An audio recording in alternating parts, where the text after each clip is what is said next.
Sup, my fellas. Don't forget to leave feedback, and enjoy the story.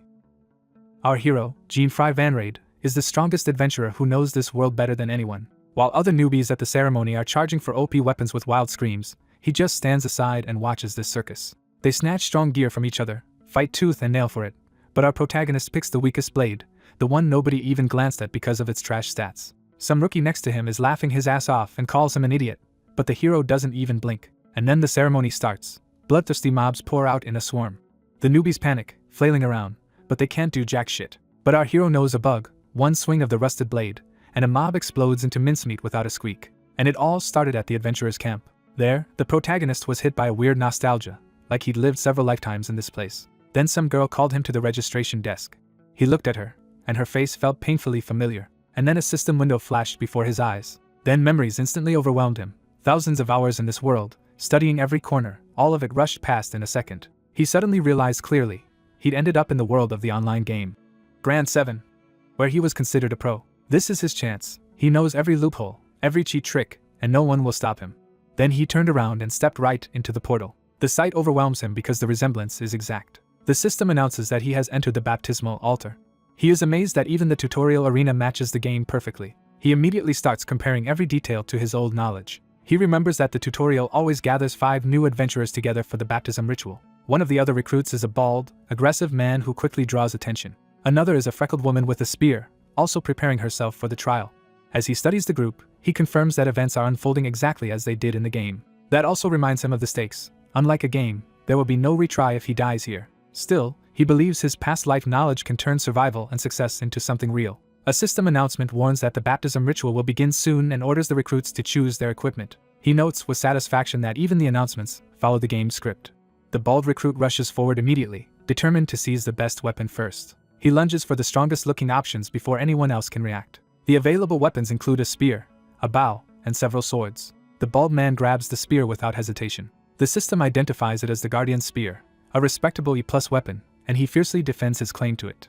Another recruit happily takes a red sword, an E-rank weapon that still looks solid to a beginner. The remaining recruits continue bickering and scrambling over what appears strongest. Jean-Fry stays calm because he has already seen this trap before. He remembers the forced job system, where performance in the baptism ritual limits what classes become available afterward. He judges the system as brutally unfair to beginners and recalls how players once re-rolled repeatedly to chase good jobs. The bald man is pleased with himself, convinced he has already secured an advantage. Seeing Jean-Fry hold back, he mocks him as dead weight. Jean-Fry answers the insult with dry indifference rather than anger. The bald man grows irritated because Jean-Fry refuses to be rattled. Only then does Jean-Fry move toward the weapon he actually wants. He steps past the flashy choices without a trace of hesitation. He picks up a plain, unimpressive short sword. The system reveals it to be a normal short sword, the lowest ranked option with only one attack. The bald man laughs at him and predicts that such a pathetic weapon will ruin his future job options. Jean-Fry knows that common sense in this world says your job determines your strength, but he begins questioning that belief. He considers the possibility that the accepted wisdom of this world is simply wrong. Trusting the knowledge of a hardcore player over the assumptions of ordinary people, he decides the normal short sword is the only correct choice. The ritual formally begins, and the system gives them 5 minutes to prove themselves. A swarm of winged centipedes descends into the arena. The objective is announced clearly: defeat as many creatures as possible. Jean-Fry immediately identifies the monsters as winged centipedes, enemies unique to this ritual. He also remembers that their poison can paralyze anyone they manage to hit. As the bald man keeps taunting him, Jean-Fry coldly tells him to focus on surviving. The bald recruit takes the warning as arrogance instead of concern. Jean-Fry decides it is better to ignore this kind of nuisance and concentrate on the trial. The system signals the true start of combat as the swarm closes in. One centipede dives straight at the group. Jean-Fry confirms that even the monster's movements match the game exactly. That means their weak points should also be exactly where he remembers. A centipede charges him head-on. He prepares to exploit the game's harsh critical hit mechanics instead of fighting normally. He adjusts his grip and timing with precise intent. Then he strikes with a clean, practiced motion. His blade lands exactly where it needs to. The system confirms the impossible-looking result. The winged centipede is defeated in one hit. The other recruits are stunned by what they just saw. Jean-Fry quietly judges the result as perfect because it proves his memory is reliable. The bald man dismisses it as luck, but even he is shaken by the one-hit kill. Jean-Fry reflects that every game has bugs, and that is normal. He remembers that this ritual contains one such bug hidden in plain sight. If the normal short sword hits a winged centipede's exact weak point, the enemy dies instantly regardless of the weapon's terrible stats. In other words, the weakest weapon in the arena can trigger a one-hit kill exploit. Now that the same exploit works here, he realizes he alone holds the key to dominating the ritual. Meanwhile, the The spear-wielding woman struggles to fend off a centipede through brute force. Another recruit with the red sword also fights clumsily, trying to bring one down the hard way. The bald man manages to kill a centipede with his spear and starts building confidence. He boasts loudly, convinced his performance guarantees him the swordsman job. He openly declares that his kill count will secure the strongest class he wants. Jean Fry finds the bragging more distracting than threatening and compares him to the worst kind of player. Another centipede lunges at Jean Fry. He slips aside so casually that he almost treats the attack like a joke. The monster overshoots, unable to catch him. As he moves through the swarm with ease, he realizes this real version of the game may be even more enjoyable than the original. A fresh centipede dives from above. Jean Fry circles behind it with effortless footwork. The creature cannot track him in time. He cuts it down and the system records another instant kill. By the time the time limit expires, he is still smiling while the system ends the baptism ritual. The system begins assigning jobs based on each recruit's performance. One recruit who defeated 7 monsters is offered only modest classes such as Hunter, Compounder, and Shield User. The others realize that even 7 kills are not enough to unlock the classes they truly wanted. The bespectacled recruit fares even worse and can barely react to his failure. With 0 kills, he is denied adventurer registration entirely, and receives no job options at all. The bald man, however, celebrates wildly because he reached 15 kills. His result finally unlocks the swordsman option he had been chasing. He basks in the attention, certain he has won the day. Jean Fry studies his own result in silence instead of reacting immediately. The bald man smugly calls Jean Fry lucky and asks what job he got. Jean Fry pauses, already knowing the answer matters more than the others realize. The bald man is caught off guard by Jean Fry's calm. Jean Fry turns toward him, and the mood shifts. His result is overwhelming, 33 kills, enough to unlock nearly every major class, including swordsman and summoner. The bald man is horrified that Jean Fry not only surpassed him but gained access to far more choices than anyone thought possible. Trying to save face, he insists that at least he can still choose swordsman too, but Jean Fry ignores the posturing and notes that getting swordsman from 15 kills was the real stroke of luck. Jean Fry reflects that most players consider swordsman and summoner the strongest jobs in the game. But with his old knowledge, he already knows he wants something else entirely. He makes his selection without hesitation. The system confirms his choice and grants the first-time job bonus of initial equipment. To everyone's shock, he chooses Compounder instead of any prestigious combat class. The other recruits stare at him in disbelief. The bald man blurts out that the choice is idiotic. He insists Compounder is the weakest job in the world, even as Jean Fry's new status window confirms it. Jean Fry ignores the ridicule and immediately opens his inventory. He knows a class is only as weak as the player using it. What he really wanted from killing 33 centipedes was not prestige, but the materials they dropped. His inventory contains rare ritual-only drops from the winged centipedes, including tails, wings, and blood.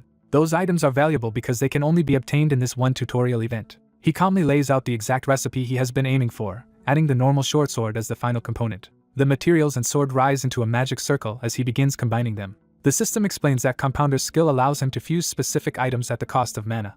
Jean Fry activates the skill without hesitation. The ingredients merge in a burst of light. He reveals that this is the real reason he chose Compounder. The others can only watch, confused and alarmed by what he is doing. He is creating a piece of equipment so powerful that, in the game, it fundamentally broke the balance of the entire system.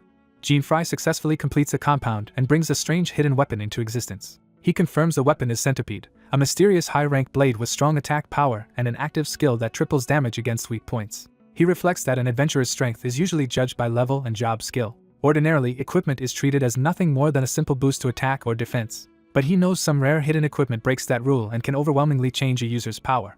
Among serious players, items like this are known as hidden equipment. With that advantage secured, he arrives in Rogue Begin, the starting town for new adventurers. He moves through the familiar market, confirming the world matches the game he remembers. As he passes the stalls, he keeps observing the town like someone retracing a known route. Recognizing the central town exactly as it was in the game, he grows more certain his knowledge will hold. He casually accepts an apple from a vendor while staying focused on his next move. Having obtained his first hidden item exactly as planned, he starts deciding how to use that lead. He recalls the game's true objective: clear the 7 S-rank dungeons across the continents by killing all 7 bosses. For now, though, he decides survival comes first and chooses to power level immediately. Instead of following the normal beginner route through low-rank dungeons, he prepares to skip ahead. He heads straight for a C-rank dungeon portal, taking a reckless shortcut only someone with foreknowledge would attempt. The dungeon he enters is the forest dungeon known as the forest inhabiting the guardian. Its clear condition is simple but absolute: kill the boss monster. Once inside, he is warned that he cannot leave until the boss is defeated. His status reveals how underleveled he really is: level 1, beginner gear, and a compounding job.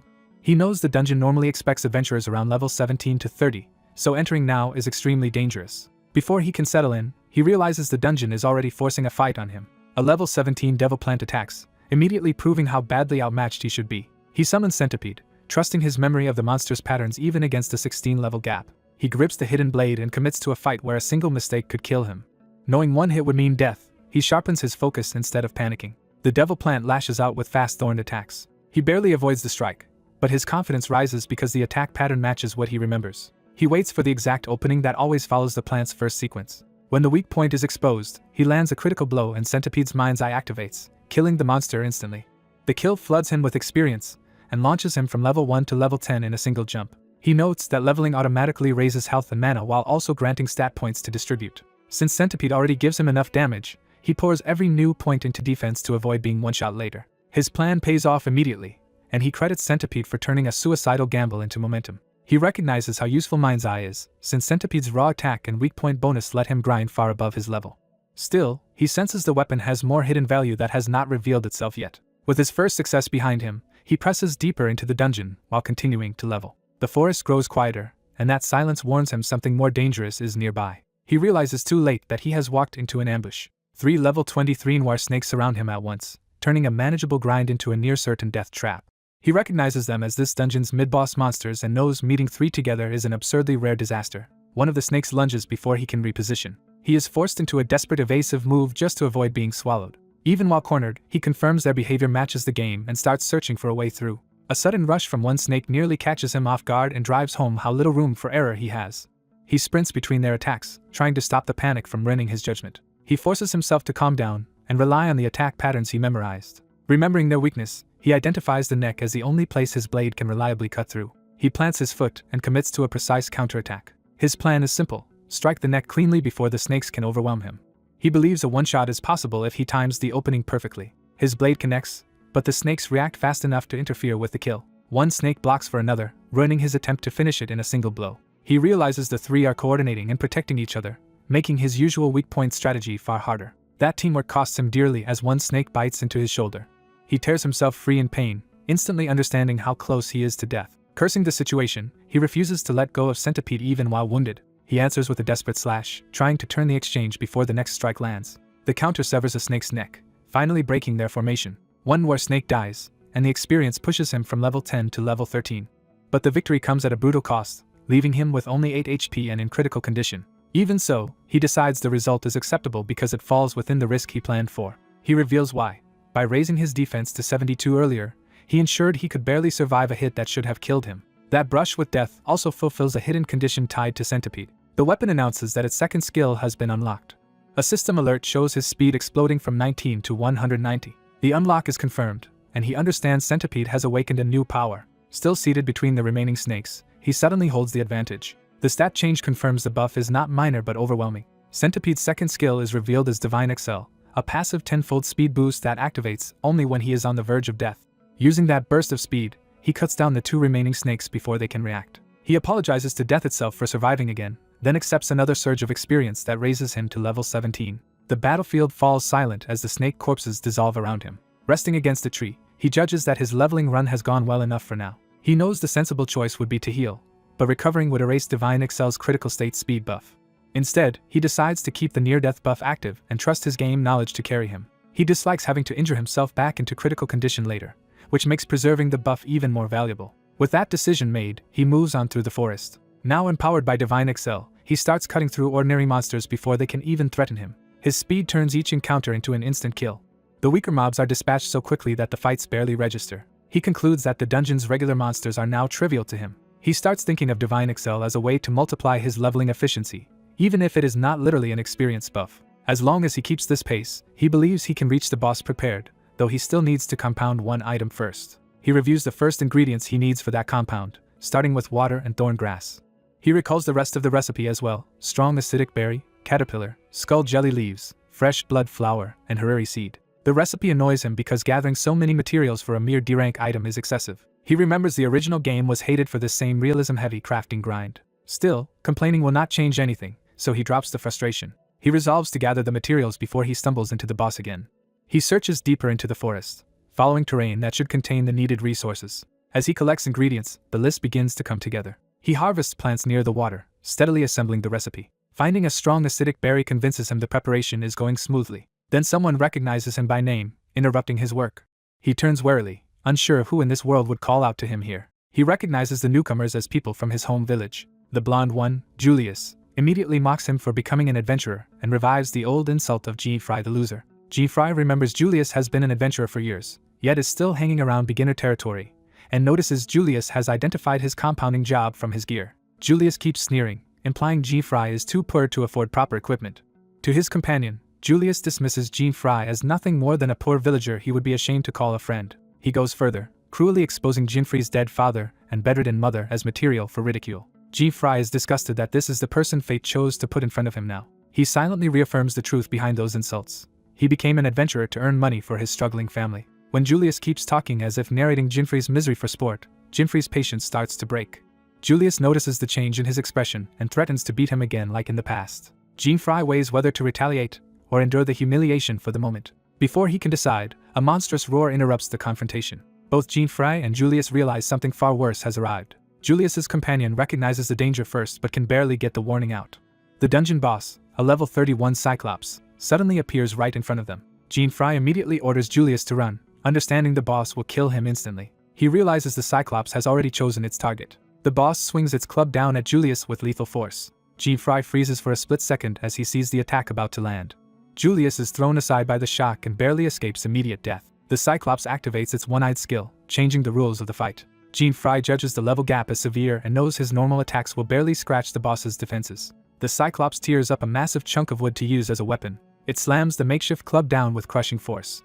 Fry avoids the blow by a hair, but the boss's attention shifts fully onto him. A system message confirms he has been targeted by Cyclops. Because of one-eyed, escape is now impossible and he is trapped in the battle. Accepting that there is no retreat, he prepares to fight seriously. The Cyclops attacks again with another devastating swing. Fry evades the impact zone at the last instant. He steadies himself, trusting his complete knowledge of the boss's moveset and the speed granted by Divine Excel. From Julius's perspective, Fry starts moving so fast that the fight becomes hard to follow. Julius can barely believe the person fighting the boss is really the same Fry he mocked moments ago. Fry keeps sprinting around the Cyclops, testing angles and searching for a real opening. He knows simple evasion will not solve anything and that he needs a decisive plan. He uses the terrain and the boss's own swings to create the positioning he wants. Then he dashes straight up the Cyclops' hanging garment to reach its upper body. The Cyclops roars as it realizes he has gotten inside its guard. Fry stomps off the boss's shoulder to launch himself higher. He twists through the air, circling behind the Cyclops faster than it can track. The monster's back comes into view, revealing the vulnerable structure at the nape. Fry recognizes that the boss's nape is completely exposed. He raises Centipede for a killing strike aimed at the true weak point. He commits his full momentum to the descending blow.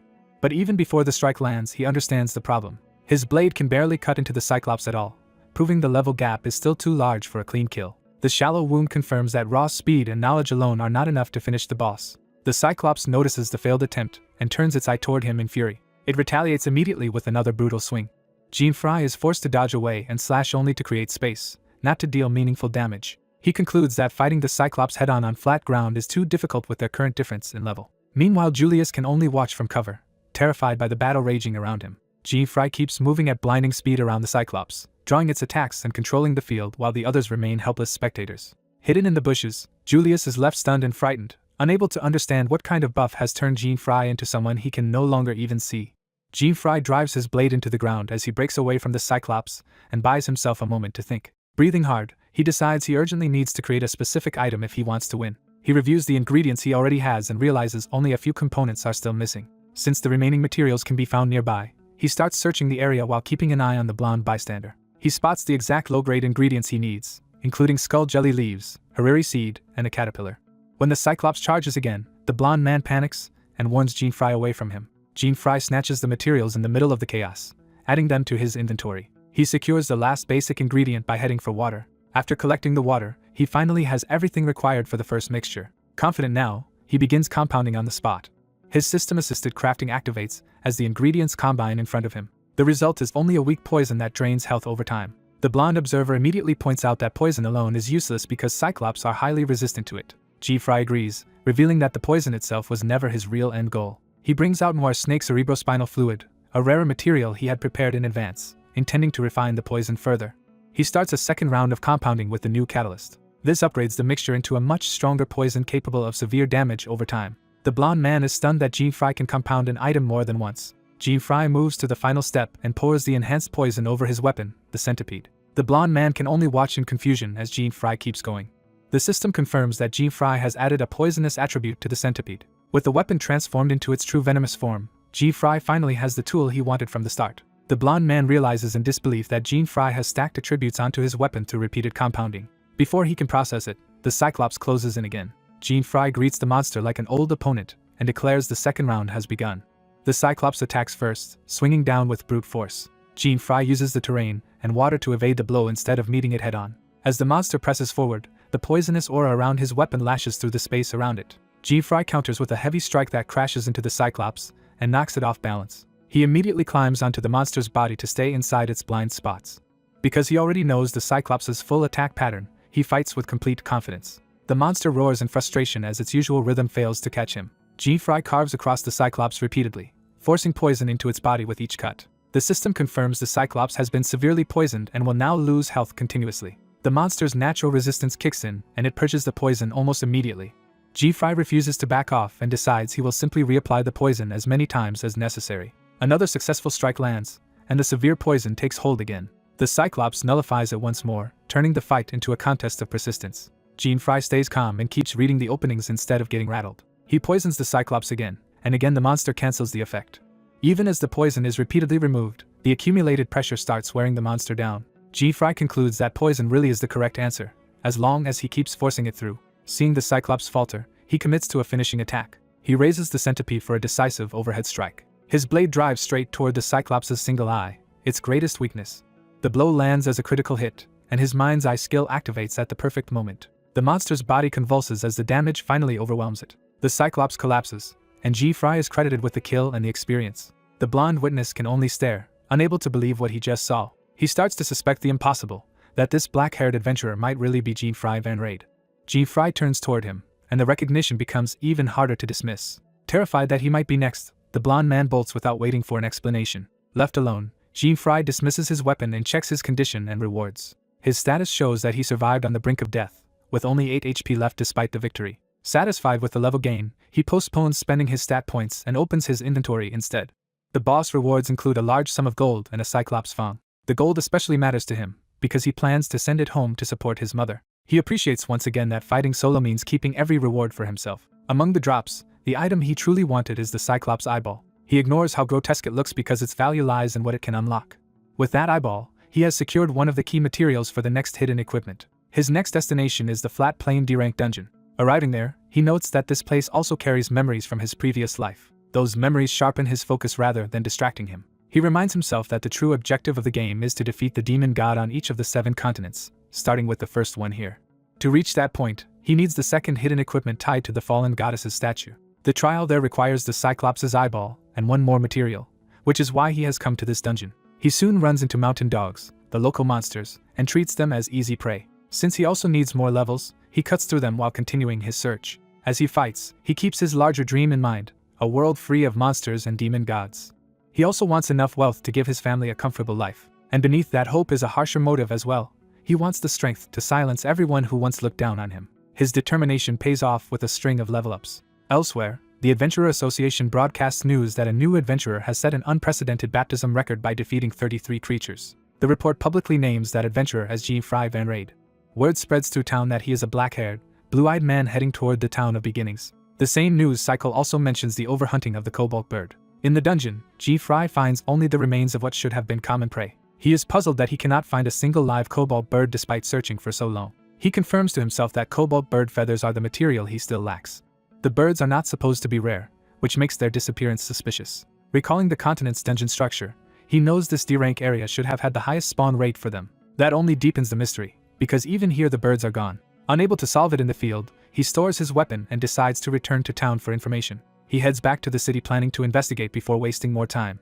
Once in town, he looks for a general store where locals might know what happened. He finds one and moves to ask around. Before he can enter properly, a group of rough men rushes out and shoves him aside. The men laugh about their haul and flee with stolen goods. G-Fry is pushed out of their way like an inconvenience. Watching them run, he realizes he may have just witnessed a robbery. A mother and her young daughter happen to be in the path of the fleeing thieves. The mother notices the danger too late as one thug orders the child aside. The girl is struck and sent falling. For a moment she is helpless in mid-fall. G-Fry moves instantly and catches her before she hits the ground. Holding the child safely, he recognizes the men as the same group responsible for the trouble here. One of the thieves glances back, sensing that something has gone wrong. The mother thanks Jean Fry sincerely for saving her daughter. He brushes it off while the mother comforts the frightened child. Nearby, an older shopkeeper curses the mountain dogs under his breath. Jean Fry realizes the man is likely the owner of the looted store and asks about them. The answer confirms his suspicion that the Mountain Dog Guild is real and active in this area. When he connects that guild to the missing cobalt birds, his confusion turns into anger. The shopkeeper explains that the guild are thieves and poachers who prey on anyone and have already stripped local shops bare. Jean Fry repeats the guild's name, already treating them as his next obstacle. He reflects that a guild is a whole organization of like-minded adventurers, which makes them troublesome to confront alone. Even so, the stories from the mother and shopkeeper make clear just how dangerous and shameless they are. Once he combines their abuse of civilians with their overhunting of the cobalt bird, his anger becomes personal. He decides on the spot to chase them down. Following their trail into a back alley, he finds the place they used as a hideout. He pauses and listens before exposing himself. Inside, the thieves are drinking and sorting through the loot they stole. Their leader boasts that they have already cleaned out most of the nearby shops and are preparing to move on. Jean Fry notices they are carrying the stolen goods, and he starts searching for the feathers among them. He studies the room carefully while the thieves remain unaware of him. Among the supplies, he spots sealed jars set aside from the rest. Inside one of them are the cobalt bird feathers he came for. He realizes these men are the reason the birds were hunted nearly to extinction in this area. As the thieves drunkenly mock the news about the adventurer who defeated 33 creatures, Jean Fry listens in silence. Their stupidity does not matter to him. What matters is that there are too many of them to ignore. Before he can decide on a clean approach, one of the thieves notices him. Jean Fry is caught off guard because the man used a stealth skill that hid his presence until the last second. He tries to bluff his way out by pretending to be a harmless stranger who got lost. The thieves are not fooled and reveal they have already killed another supposed spy who used the same excuse. When one of them lunges, Jean Fry barely avoids the sudden knife attack. He realizes there is no more room for talk. Accepting that, he summons the centipede again. He slips behind the attacker before the man can recover. A sharp kick breaks the thug's footing and ruins his balance. Jean Fry flows past him in one motion, completely controlling the exchange. He strikes the man across the face hard enough to drop him screaming. The others finally register the fight and turn toward the noise. Now fully exposed, Jean Fry curses the bad timing. The guild members surround him and assume he is a rival spy, while he makes one last attempt to say he only wants the cobalt bird feathers. Even as he tries to look non-threatening, the drawn weapon in his hand ruins the act. The thieves decide he attacked one of their own and immediately call for his death. Jean Fry gives up on persuasion and resolves to take the feathers by force. The remaining guild members spread out and prepare to rush him together. Jean Fry meets the first charge head-on. He parries the incoming weapon and counters before the attacker can follow through. His blade slices across the man's face, drawing blood and stopping him cold. The wounded thug staggers back, clutching his ruined nose while Jean Fry turns toward the next target. The man's exaggerated scream only confirms how little real discipline this gang has. Jean Fry dryly notes that he struck with the flat of the blade, but the reaction is enough to unsettle the rest. As another attacker swings from behind, Jean Fry complains that fighting a guild alone is exactly the kind of one versus many nuisance he wanted to avoid. He ducks under the blow with practiced ease. Then he drives a brutal kick into the attacker's midsection and sends him reeling. A third thug thrusts a spear at him, trying to exploit the opening. Jean Fry catches the spear's shaft with one hand, stopping the attack outright and seizing control of the fight. The black-haired adventurer opens by smashing one thug with a sudden, brutal strike. A system notice confirms a critical hit, and his mind's eye skill activates as he realizes he may have overdone it. He casually apologizes while the man collapses, making it clear he is completely in control. Another bandit rushes in from behind with an axe, trying to punish his carelessness. The adventurer slips under the swing before it can land. He drives his jagged weapon straight into the attacker's face. The blow follows through into the man's chest and drops him instantly. Still calm, he remarks that he never wanted a fight here in the first place. Standing over the fallen men, he tells the survivors this is simply the result of their own actions. With the immediate threat handled, he turns back to his real goal, the cobalt bird feathers. Before he can move on, he senses another danger approaching. A new attack cuts into the scene with far more force than the others. He barely catches the incoming blade, forced to defend for the first time. The newcomer mocks him for leaving himself exposed. The adventurer recognizes the use of covert and realizes this is the same hidden attacker from earlier. He identifies the man as the one who ambushed him in town. The two square off in the street, and the fight immediately becomes more serious. The bandit proudly introduces himself as Sub Masuo, the sub-master of the guild. The adventurer admits the name means nothing to him and treats the introduction like a joke. Sub Masuo remembers him as the target they failed to kill before and regrets not finishing the job then. The adventurer taunts him for calling himself a thief while using such obvious weapons. Masuo dismisses the insult and belittles him as an amateur who only knows how to talk. He insists the adventurer is only dangerous because of his rare weapon, not because of any real skill. Masuo lectures that every adventurer has a job, and equipment alone means nothing. He claims true strength comes from developing job skills, not from flashy gear. While Masuo keeps talking, the adventurer punishes the opening with a quick slash. Masuo takes offense and doubles down, saying the adventurer's starter armor proves he is just a rookie compounder. He points out that the armor is the basic set given to compounders in the tutorial. At the same time, he notes the weapon is far above that level, which only reinforces his belief that the adventurer is bluffing with borrowed power. The adventurer listens in silence as Manhwa keeps insisting the weapon is the only reason for his confidence. Manhwa laughs and says the boy even looks like someone fighting an adventurer for the first time. To prove his own superiority, he summons multiple floating swords. The blades spread around him, showing he can attack from several angles at once. The adventurer studies the pattern instead of panicking. Manhwa explains the basic rule of adventurer combat. Once your opponent knows your job, you are at a severe disadvantage. Because he has identified the boy as a compounder, he says all he needs to watch is the movement of that sword. The adventurer turns the logic around and points out that Manhwa has revealed nothing about himself. He guesses the answer anyway and bluntly calls Manhwa a thief. Manhwa panics and blurts out a denial so clumsy that it only makes him look worse. The adventurer immediately starts calculating the real danger, wondering whether Manhwa has learned plunder and could steal his centipede weapon. Deciding not to let the fight drag on, he resolves to finish it quickly. He charges straight at Manhwa before the summoned blades can fully dictate the battle. He commits to a decisive overhead strike, but hidden guild members suddenly appear behind him, revealing that Manhwa was not alone. The adventurer is caught off guard by the ambush.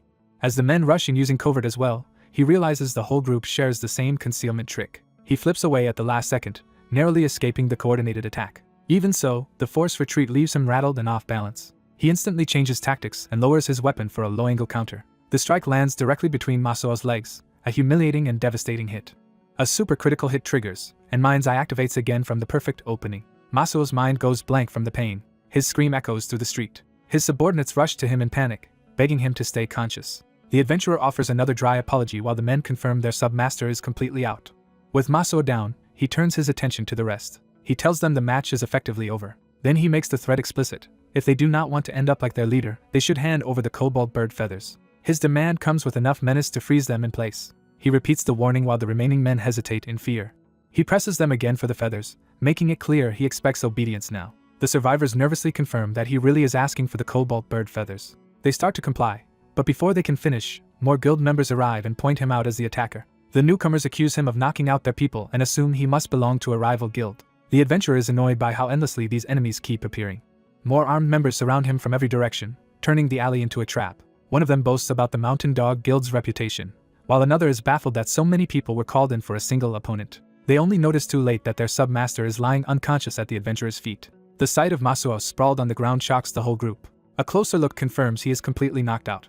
The guild members refuse to believe the boy beat him fairly, and decide he must have taken advantage of Manhwa somehow. The adventurer privately agrees only in the sense that Manhwa had been intoxicated by his own weak abilities. As the crowd reels, a new voice cuts through the confusion and demands to know what is happening. A much larger man arrives with escorts, and the mood shifts immediately. His sheer presence marks him as the true authority here. The guild members greet him as their master. They crowd around him, eager to explain the situation. The adventurer instantly guesses this must be the guild master and sarcastically imagines his name is probably just another variation of Manhwa. The guild master reduces the situation to a simple insult. Someone dared pick a fight with his guild. His men point to the unconscious submaster as proof that the intruder handled one of their leaders. The guild master studies the boy without rushing in. The adventurer meets that stare just as calmly. The guild master confirms the fallen men are indeed his members and asks which guild the boy belongs to. The adventurer answers that he works alone and belongs to no guild. That answer surprises the guild master, who asks if he really did all of this by himself. When the adventurer confirms it, the guild master bursts into delighted laughter. Instead of immediate revenge, he says he likes the boy's spirit and offers him a place in the guild. The offer catches the adventurer completely off guard. The guild master explains that under normal circumstances he would punish anyone who touched his guild, but because the boy defeated Manhwa, he decides that feat alone earns him admission. He even throws an arm around him and tries to turn the confrontation into a friendly invitation for drinks. The adventurer flatly refuses. The rejection makes the guild master's friendliness vanish at once. The adventurer says he came only for the cobalt bird feathers, and he has no interest in joining a corrupt guild that preys on the weak. The guild master demands the feathers issue be addressed, but the insult hits him harder than the demand. He repeats the word mess in disbelief, asking if he heard correctly. The adventurer confirms it and openly calls the guild rotten and predatory. The guild master answers by launching a massive attack with a heavy polearm. The weapon crashes into the ground with enough force to shatter the street. The adventurer avoids the blow, but the impact proves this opponent is on a different level. The crater left behind shows the guild master's raw power is no bluff. The guild master calmly announces that he has changed his mind. Now he intends to break the adventurer and make him his slave for daring to insult him. The adventurer immediately revises his earlier guess and realizes this man is probably not a thief at all. He counters with a kick, but the guild master powers through and keeps pressing. A sweeping follow-up forces the adventurer to dive away to avoid being crushed. He tumbles clear and regains his footing before the next hit can land. Knowing a job skill from someone this strong would be disastrous, he decides he has to win before that happens. He rushes in aggressively to keep the guild master on defense. Then he ducks under another wide swing with precise timing. The guild master is startled that the boy can read and evade his attacks so cleanly. The adventurer slips behind him and lands a sharp strike to his back. The hit hurts, but it also reveals something important to the guild master. He realizes the boy is deliberately using the flat of the blade, which means he is holding back despite the danger. The adventurer, meanwhile, admits to himself that this opponent is genuinely tough. The guild master finally reveals his job by activating unequip. His weapon vanishes from his hands. The adventurer understands at once that this must be tied to the man's real class. The guild master declares the skill in fight. Its effect is revealed. As a fighter, unequipping a weapon doubles his physical stats for 3 minutes. His subordinates cheer because their master has entered his strongest state. The adventurer now knows he is facing a fighter, not a thief, and the battle becomes far more dangerous. The guild master attacks barehanded with overwhelming force. His fist tears toward the adventurer faster than before. The punch smashes through stone as the adventurer barely avoids being hit directly. He realizes that one clean blow from a fighter in infight would probably kill him, so he dives in close to the man's back, trying to stay inside the arc of those lethal punches. The guild master roars and swings to kill anyway. The adventurer focuses completely, trusting his timing. He drives his weapon into the guild master's side and scores another critical hit. Mind's Eye activates again as the guild master screams from the sudden pain. The watching guild members are stunned into silence. Their master crashes to the ground, and panic spreads through the group. For the first time, they seriously consider that this black-haired newcomer might be the famous adventurer from the recent reports. They compare his features and realize the description matches exactly. The adventurer overhears them repeating black hair and blue eyes and starts to understand what they mean. The guild members suddenly recognize him. They identify him as the blue-eyed Gene Fry from the news. When he turns to address them, their courage evaporates. The entire group flees at once, abandoning their guild master without hesitation. Left behind in the silence, the adventurer is baffled that they know his name, and even more baffled that they ran off so quickly. He decides not to dwell on it, and returns to his original plan of finding the cobalt bird feathers and eventually returning the stolen goods to the general store. The scene shifts to Sigrun Fall, a B-rank dungeon. Inside, he reflects that the boss fight ended instantly this time as a system notice confirms he defeated Baphomet and gained experience. Afterward, he heads to a grand stone statue of a fallen goddess. He approaches it with familiarity rather than reverence. He greets the fallen goddess's statue like an old acquaintance he has long missed. He reminds himself that solving the mechanism hidden in this statue will grant him a second piece of hidden equipment. Preparing the materials for the puzzle, he begins what he calls their touching reunion. He notes that anyone with sharp intuition should immediately realize there is a trick hidden in the eye of the stone goddess. He discovers that the fallen goddess statue hides a secret slot in its left eye for the Cyclops eye. He also notices a single feather gap in the statue's wings, a second hidden mechanism no one else seems to have found. When he inserts the feather, the statue's hidden condition is finally completed. The goddess's long unfulfilled wish is granted. Light floods the shrine as the statue responds to him. The stone goddess even sheds tears, proving the miracle is real. Those tears become a reward, confirming the statue's joy. A second hidden item appears before him as the statue's final gift. The reward is Lucifer's Halo, a mysterious item that greatly boosts luck and grants passive mind reading and magic detection, with another sealed ability still hidden. He immediately recognizes why such a powerful item was so difficult to obtain. With the trial complete, he stands before the now quiet goddess statue and accepts the result. He promises to make good use of Lucifer's halo. Without hesitation, he decides to equip it at once. The halo appears above his head, and he is less impressed by its power than by how ridiculous it makes him look. Even so, he keeps it on, deciding that its obvious appearance is still worth the benefits. Now armed with the halo, he turns his attention back to his real goal, reaching the S-rank dungeon. He leaves the shrine and heads for the adventurer's hall to find a way in. Once there, he realizes getting into the S-rank dungeon will not be simple. The target is the S-rank dungeon Agni Volcano, where entry is restricted to parties of at least 7 because of the extreme danger. Since no one is recruiting, his plan to enter immediately stalls. He recalls that even after an S-rank boss is defeated, the dungeon eventually respawns somewhere else on the same continent. Defeating the first demon god would also grant the right to travel to the next continent, making this dungeon crucial to his progress. Because he wants to move on as quickly as possible, he grows frustrated by the delay. Then he overhears talk about Freyna the Flame Magician and her party, a famous group gathered nearby. The name catches his attention immediately. He spots Freyna surrounded by her team and begins sizing them up.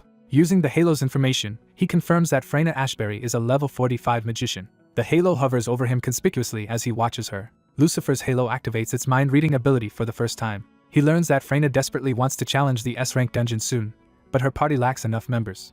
Realizing the Halo has already given him exactly the opening he needed, he decides to act. Just as Freyna's group gives up for the day, he steps in before they can leave. He politely stops them and forces their attention onto himself. He offers to join their party, presenting himself as the extra hand they need. The halo ruins any chance of a subtle first impression, and the whole group stares at him like a lunatic. He can tell from their faces alone that they think he is absurd. One teammate dismisses him outright, saying the party has already decided to postpone the attempt and that he should look elsewhere. The halo reveals that this refusal comes partly from concern for an injured teammate still in the hospital. He understands that their shortage was caused by that injury, not simple indecision. Instead of backing off, he asks to hear the leader's opinion directly.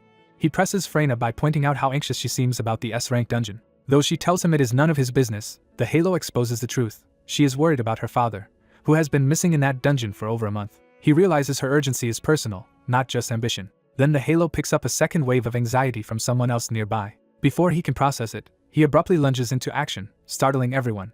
He quickly introduces himself as Jean Fry and admits that he also needs to enter the S-rank dungeon as soon as possible. His name rings a bell with the party. They suddenly connect him to the recent news reports. They realize he is the man said to have defeated 33 monsters in the baptismal altar, though they struggle to reconcile that feat with his unimpressive appearance. He awkwardly accepts that his exploits have already become public knowledge.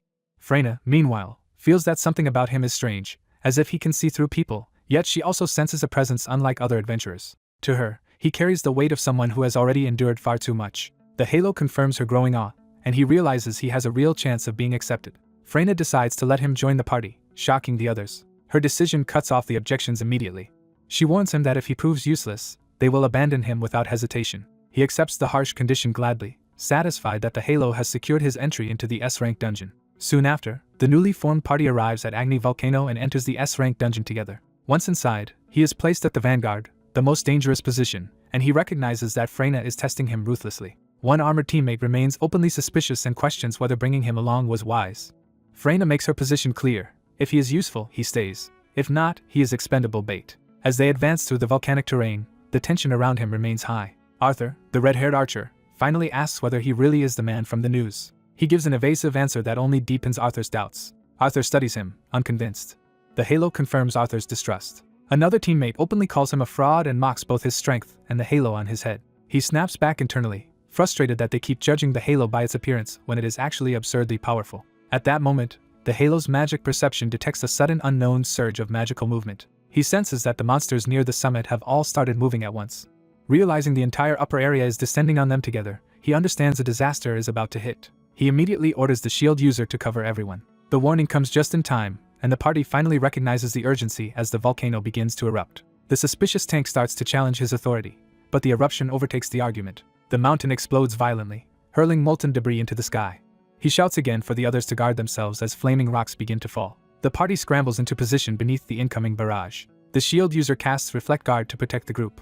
A defensive barrier forms around them and catches the first wave of molten boulders. Seeing the storm of burning rock, he realizes they are trapped in place until it ends. Freyna orders everyone to hold their ground and wait it out. Then she steps forward herself, taking command of the crisis. She prepares a large-scale spell called Meteorite Blaze. A massive magic circle spreads beneath the party as she gathers overwhelming firepower. She raises her staff and aims her spell into the sky. Her magic surges upward to intercept the falling inferno. The incoming volcanic rocks are engulfed and erased before they can strike. He watches in surprise as she neutralizes the disaster almost instantly. He finally understands why Freyna is known as the Flame Magician. She can simply vaporize the volcanic bombardment. But while everyone is focused upward, the ground beneath them begins to crack. A huge fissure suddenly tears open under the party's feet. Arthur loses his footing first and starts to fall. Without hesitation, G-Fry dives after him as the others shout in alarm. He catches Arthur's hand at the last possible moment. The rescue drags them both over the edge, and they plunge together into the chasm. As they fall, he desperately tries to find any hold on the crumbling wall. He realizes too late that there is no safe way to stop their descent. The drop is far deeper than he expected, and he knows the impact could kill them. They crash downward towards something below. By sheer luck, they land on a giant cotton bat instead of the bare rock. Recognizing the relatively weak monster, he realizes they survived only because the Halo's luck bonus handed them an impossible break. The cotton bat is not pleased to have become their landing cushion. He immediately understands the new problem and decides they need to move before it retaliates. He tells Arthur to jump down and face it with him rather than stay exposed on its back. He warns Arthur that the bat stores impact and returns it as amplified counterattacks, meaning their fall has made it even more dangerous. Arthur, shaken but proud, insists he does not need the warning. As the monster attacks, G-Fry draws his weapon and calls out the danger again. The cotton bat lunges straight at Arthur. G-Fry bursts forward to intercept it. The monster's attack smashes Arthur into the wall despite the warning. Arthur is hurt and rattled by the blow. G-Fry scolds him for ignoring the advice and orders him to stay back if he wants to live. He steps in front of Arthur and takes control of the fight himself. Arthur can only stare as Jean-Fry calmly faces the monster alone. Seeing the shattered wall, Arthur realizes that without Jean-Fry's intervention he would have died on impact. Jean-Fry, meanwhile, is struck by how brutally powerful even an ordinary monster is in an S-rank dungeon. When the cotton bat charges again, he meets it head-on instead of retreating. In a single exchange, the monster collapses, leaving Arthur stunned and unable to understand what he just saw. Arthur realizes Jean-Fry killed the cotton bat in one hit. Above them, Freyna uses dowsing magic to search the chasm. She traces the lower area carefully, trying to locate the fallen pair. Her teammates ask whether she has found anything. She confirms that Arthur is still alive, relieving the group. She also reflects that Jean-Fry fell only because he tried to save Arthur. Remembering how quickly he sensed the eruption, she begins to reassess him as more than a suspicious outsider. Some of the party suggest going after them immediately, but Freyna refuses. She insists that searching now would waste strength needed for the battle against the demon god, and that their true mission must come first. Since everyone is heading for the summit anyway, she decides they will regroup naturally if Arthur survives and keeps moving. Privately, she entrusts Arthur's safety to his own skill and continues hoping both her missing father and Arthur make it through alive. Below, Jean-Fry realizes Arthur is Freyna's brother, and that he too entered the dungeon searching for their missing father. Once Arthur regains his composure, Jean-Fry prepares to move on. Arthur is confused when Jean-Fry starts heading deeper instead of toward the summit. Jean-Fry bluntly tells him that challenging the demon god at Arthur's current level would only get him killed. Rather than rush upward, Jean-Fry decides to hunt monsters below and use the lower levels to grow stronger first. The halo reveals that Arthur is torn, but he also genuinely wants the strength to stop being a burden. Jean-Fry offers him a simple choice: come along if he wants to become stronger. Arthur accepts with nervous excitement, even if he still does not fully understand what he is agreeing to. Jean-Fry's idea of a little hunting turns out to mean standing in the middle of a flock of high-level flame bonebirds. Arthur is forced into immediate combat as the burning birds swarm them. One bird dives straight at him before he can settle himself. Knowing he cannot let it get close, Arthur forces himself to act. He steadies his aim and decides to shoot before the monster reaches him. His arrow lands cleanly and pierces the charging bird. The monster crashes down dead, proving Arthur can fight here after all. Breathing hard, Arthur vows not to be looked down on and declares he can handle a one-on-one fight. When he turns to compare himself with Jean-Fry, he expects to see another battle underway. Instead, he finds Jean-Fry sitting calmly in the middle of a pile of dead flame bonebirds. Jean-Fry casually looks up from his break as if nothing unusual happened. Arthur is horrified to discover that Jean-Fry is casually eating the bird's drop item like a snack while even offering him some. Before Arthur can process that absurdity, a new flaming beast charges him, proving the training is far from over. Jean-Fry finds Arthur doubled over in pain and urgently checks whether he can still stand. Arthur forces himself upright and insists he is still fine despite clearly struggling. Jean-Fry takes control of the situation and orders Arthur to get to safety while he handles the monster. He steps forward alone to face the flaming salamander in the cavern. The beast glares back, still aggressive despite its own discomfort. Jean-Fry realizes the salamander is also suffering from an upset stomach and that its recent meal has slowed it down. He coolly guesses the creature is about to vomit, treating its weakness as an opening. The salamander retches violently and spews up a foul mass onto the cave floor. Among the mess, human bones spill out and confirm what Jean-Fry suspected. Seeing the remains, Jean-Fry concludes the monster really did eat a person. Arthur notices a familiar sword lying nearby among the remains. The sight leaves him stunned as the truth begins to sink in. Jean-Fry tries to keep things practical and urges Arthur to settle himself before panic takes over again. The salamander recovers enough to keep watching them, still ready to fight. Arthur recognizes the sword and clothing as his father's belongings. Jean-Fry's system reads Arthur's emotions and identifies overwhelming vengeful intent toward the salamander. Arthur's grief hardens instantly into a death threat. He charges in, driven entirely by the need to avenge his father. Arthur rushes past Jean-Fry and throws himself at the salamander without a plan. Jean-Fry shouts for him to stop before he gets himself killed. Arthur ignores him and keeps advancing recklessly. Jean-Fry is forced to knock Arthur away from the monster to save him from his own charge. Even on the ground, Arthur swears he will tear the salamander apart. The monster looms behind them while Arthur keeps struggling to resume his attack. Jean-Fry pins Arthur down to stop him from throwing his life away. He angrily demands that Arthur listen for just a moment. Arthur fights back, insisting he must kill the salamander now even if it means going alone. Jean-Fry snaps back and tries to force Arthur to calm down long enough to think. He hits Arthur with the real consequence. If Arthur dies too, the rest of his family will be left with nothing. That reminder finally breaks through Arthur's rage. Jean-Fry presses the point that Arthur already knows he cannot beat the salamander by himself. Arthur admits it, but his helplessness only makes his grief more desperate. He cries out that the thing that killed his father is right in front of him, and he cannot just do nothing. Jean-Fry's system reads Arthur's anger as the fury of someone crushed by his own powerlessness. Arthur's clenched hand shows he is barely holding himself together. He finally reins himself in and apologizes for losing control. Jean-Fry addresses him directly, now ready to work with him instead of against him. He confirms Arthur's hunter class and asks what items he currently has available. Arthur is confused by the sudden change in direction. He lists his supplies and mentions an odd item called cotton bat's fluff that he does not understand. Jean-Fry recognizes it as a hidden hunter class item and realizes Arthur has exactly what they need. He postpones the explanation and tells Arthur to listen because he has a plan. Jean-Fry says that if they execute it properly, the two of them can kill the salamander together. He waits for Arthur to decide whether to trust him. Arthur accepts and commits himself to Jean-Fry's plan to bring down the salamander. The two men take their positions as the salamander faces them head-on. Arthur steadies himself and prepares to do his part. The salamander advances, still burning with menace. Jean-Fry gives Arthur a simple first command: strengthen him. Arthur begins the incantation for his class skill. He calls on the spirits in his words to rise and lead Jean-Fry to victory. The skill battle cry activates, granting Jean-Fry Arthur's support buff and boosting his strength and speed for 5 minutes. The salamander notices the sudden change in power. Arthur hands over the cotton bat's fluff Jean-Fry specifically asked for. Jean-Fry says the buff has eased his condition and tells Arthur to stick to the plan from here on.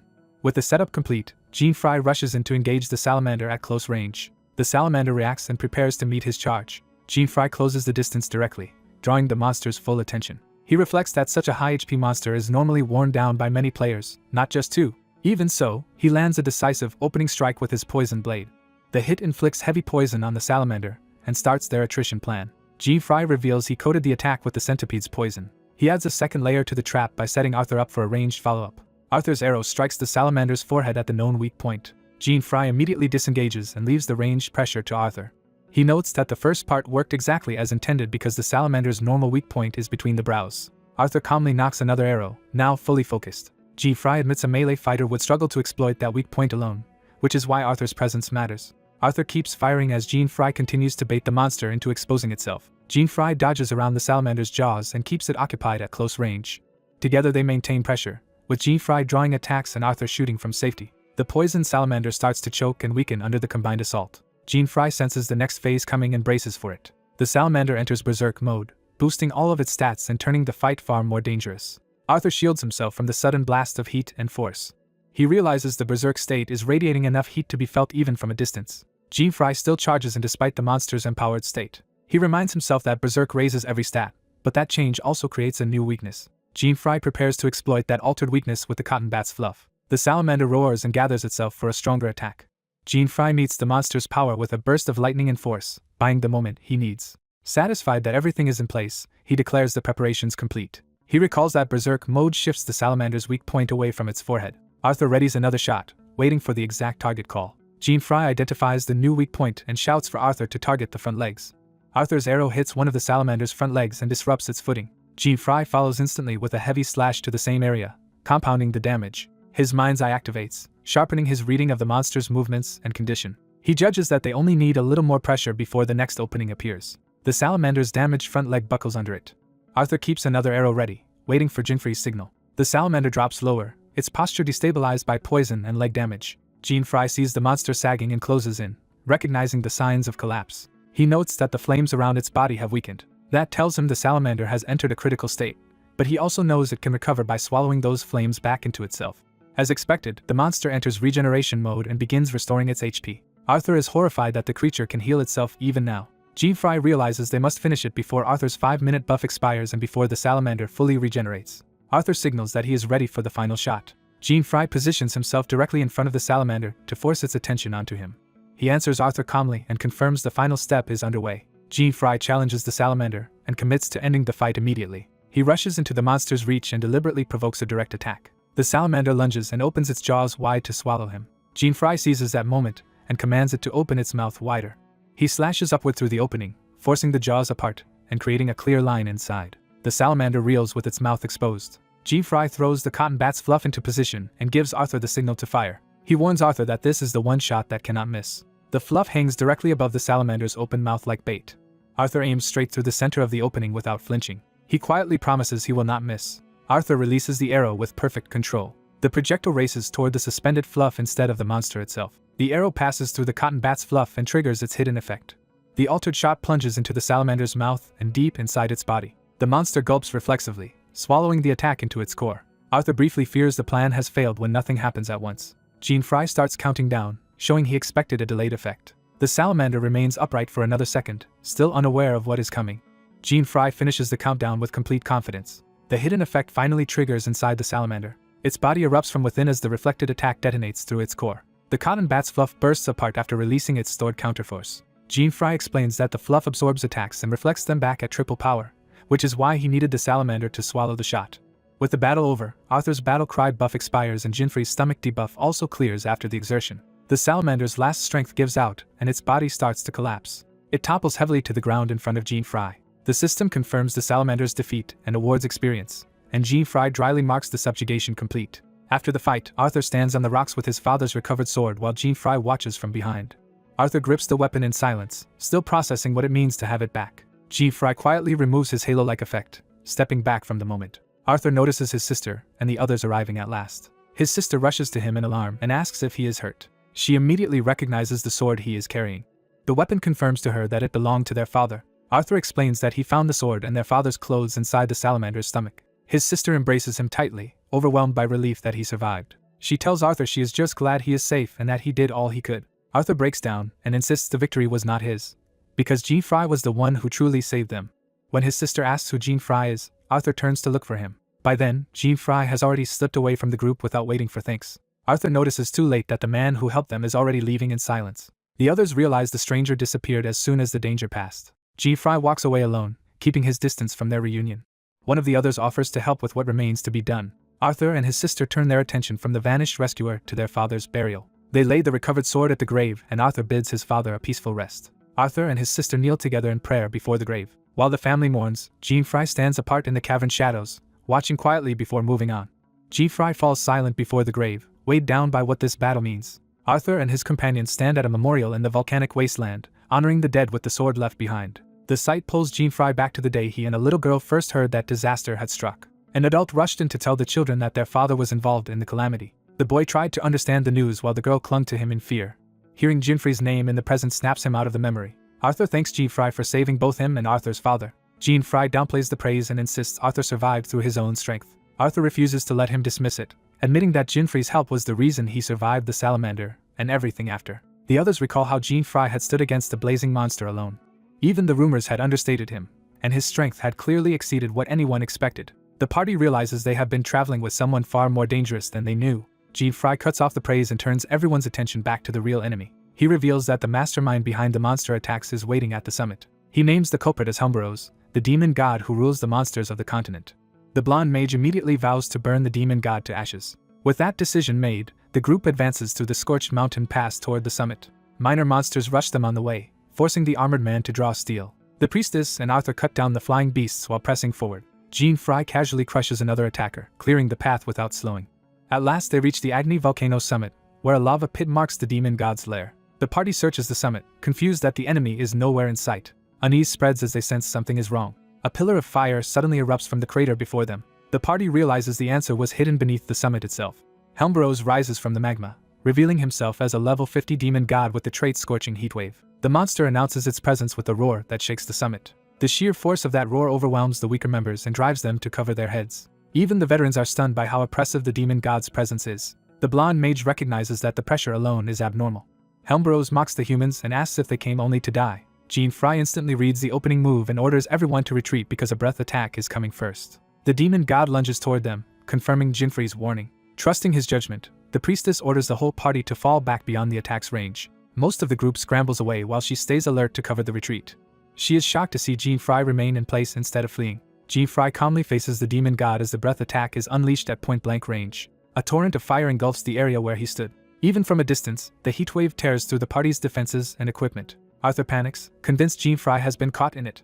When the flames subside, Helmboros assumes the human was erased completely. The demon god mocks Jean-Fry as a fool who chose to face the heat head-on and should have left nothing behind. The others stare through the smoke, desperate for any sign that he survived. Arthur and the others fear the worst and struggle to accept that Jean-Fry might really be dead. Then Helmboros notices something impossible in the smoke. A lone silhouette remains standing where the flames had struck. The demon god cannot believe a human endured that much heat. Jean-Fry steps out smiling and reveals that the attack felt barely warm because his fire resistance from flame bone bird meat has activated. For the first time, Helmboros is genuinely intrigued. Jean-Fry taunts the demon god for wasting such a grand attack without even making him sweat. Arthur erupts in relief and excitement at seeing him alive. The priestess is stunned, because without fire resistance that attack should have melted anyone instantly. Jean-Fry explains to himself that all his forced preparation paid off, since eating 50 pieces of flame bone bird meat granted him 7 minutes of fire resistance, though it still costs him health. His condition is already critical despite surviving the flames. Knowing he has little time, Jean-Fry activates God's speed and multiplies his speed tenfold. Helmbros praises his nerve and decides this human might finally be worth enjoying. Jean-Fry steadies himself, fully focused now that the real fight has begun. The demon god triggers scorching heatwave again, flooding the battlefield with a burning aura instead of a single blast. The heat spreads across the summit and forces the others to shield themselves even from afar. Arthur feels the attack eating into him and realizes this is different from the first breath. The party is afflicted with burn, a status that drains health every second. The priestess orders everyone behind the boulders, warning that the heatwave pierces ordinary equipment. Even gear prepared for volcanic terrain proves useless against a single skill from the demon god. Arthur cannot understand how Jean-Fry is still standing in the middle of it. Jean-Fry declares the warm-up over, and at that moment his fire resistance finally cancels the burn effect. Helmbros admits Jean-Fry is unlike other humans but warns him not to mistake heat resistance for victory. The demon god promises to punish that arrogance with real force. The lava around the crater surges violently as the battle escalates. Watching from cover, the others fear the monster may simply drag the fight into the magma itself. Jean-Fry shifts his grip on the black blade and prepares to meet the next phase. He lowers into a fighting stance, ready to exploit any opening. Studying the enemy's attack pattern, he decides the real danger is not the obvious fire but the hidden follow-up. Helmbros launches another burst from below, trying to force Jean-Fry into a predictable response. Jean-Fry narrowly avoids the sudden strike and realizes the demon god is layering attacks. Helmbros unveils a special move and brings crushing force down on him.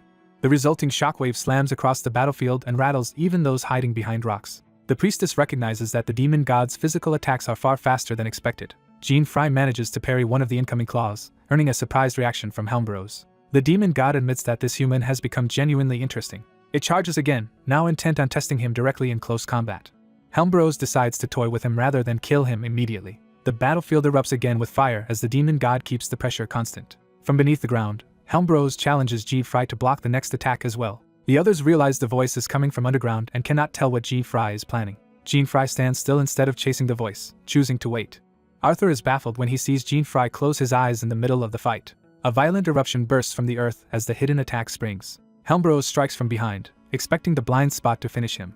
Arthur and the others can only watch in horror. Jean-Fry activates magic perception, relying on his Halo's passive ability to sense magical power rather than sight. The spectators are left speechless by the sudden shift in his awareness.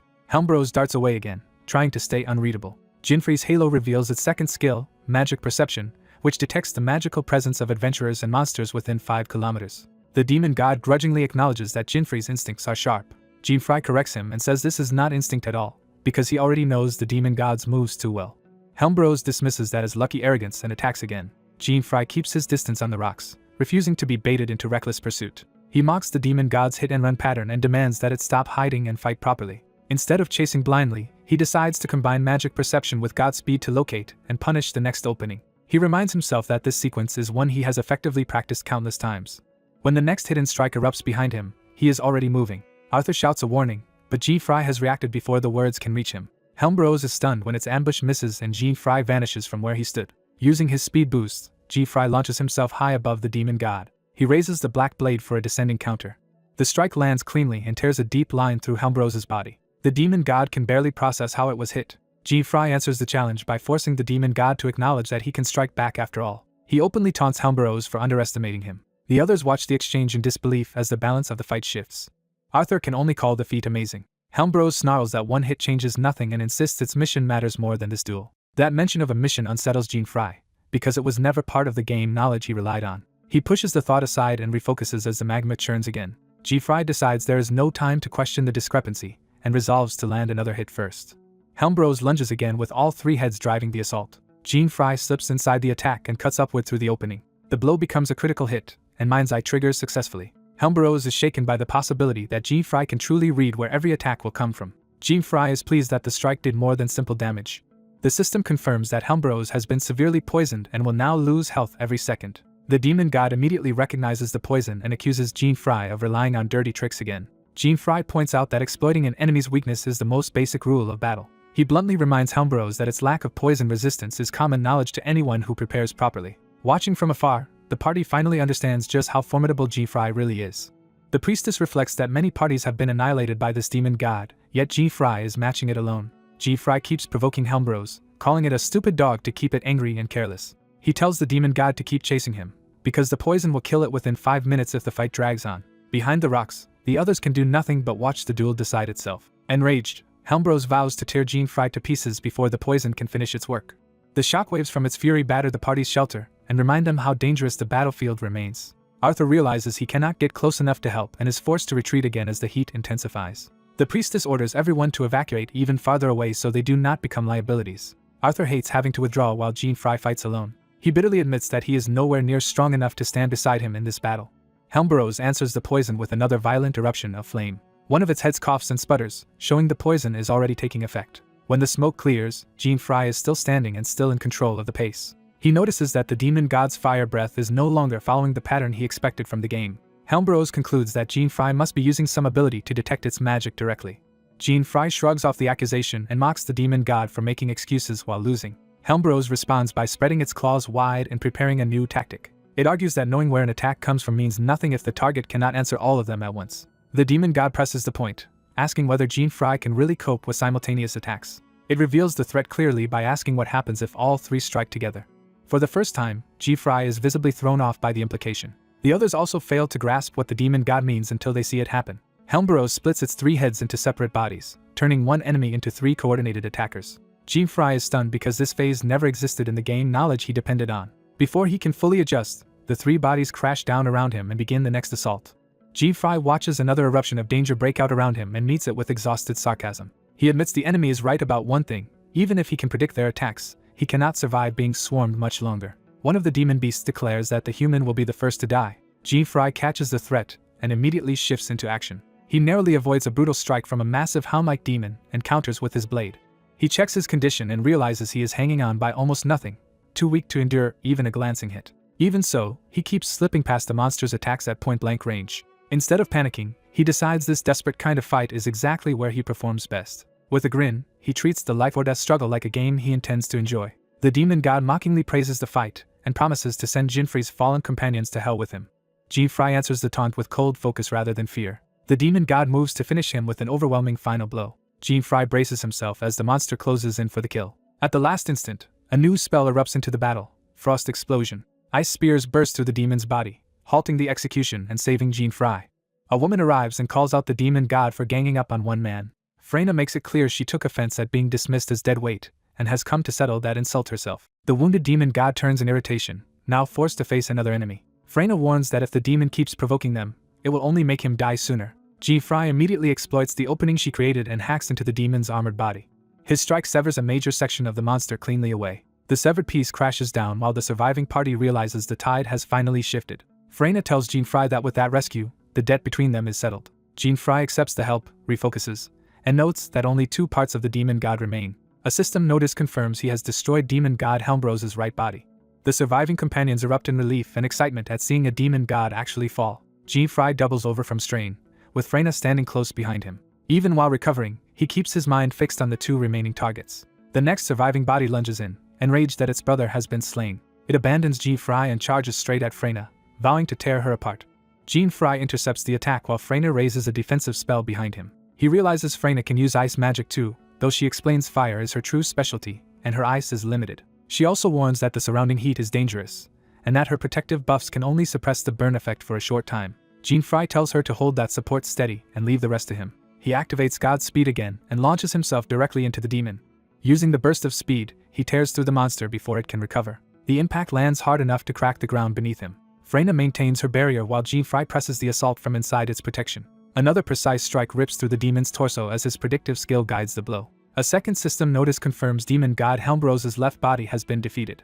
Jean Fry recognizes that the poison weakening the demon made this kill far easier than it should have been. He notices the final body has retreated back into the burning crater instead of charging again. Freyna tells him the others should be safe now if they stay under cover, and he agrees. She decides that, since she cannot finish the fight herself, she will at least do what support she still can. Freyna casts Sun Flame. The spell boosts Jean Fry's attack power and further raises his fire resistance for a limited time. Jean Fry immediately understands that the new buff stacks with his existing protection and gives him a real chance inside the inferno. Freyna explains the cost of the spell is severe. While the buff lasts, she can no longer use magic at all. Having given everything she can, she leaves the rest to him and wishes him luck. Jean Fry thanks the flame magician with genuine warmth before heading in alone. Deep within the volcanic crater, the last demon body tries to recover in the boiling heat.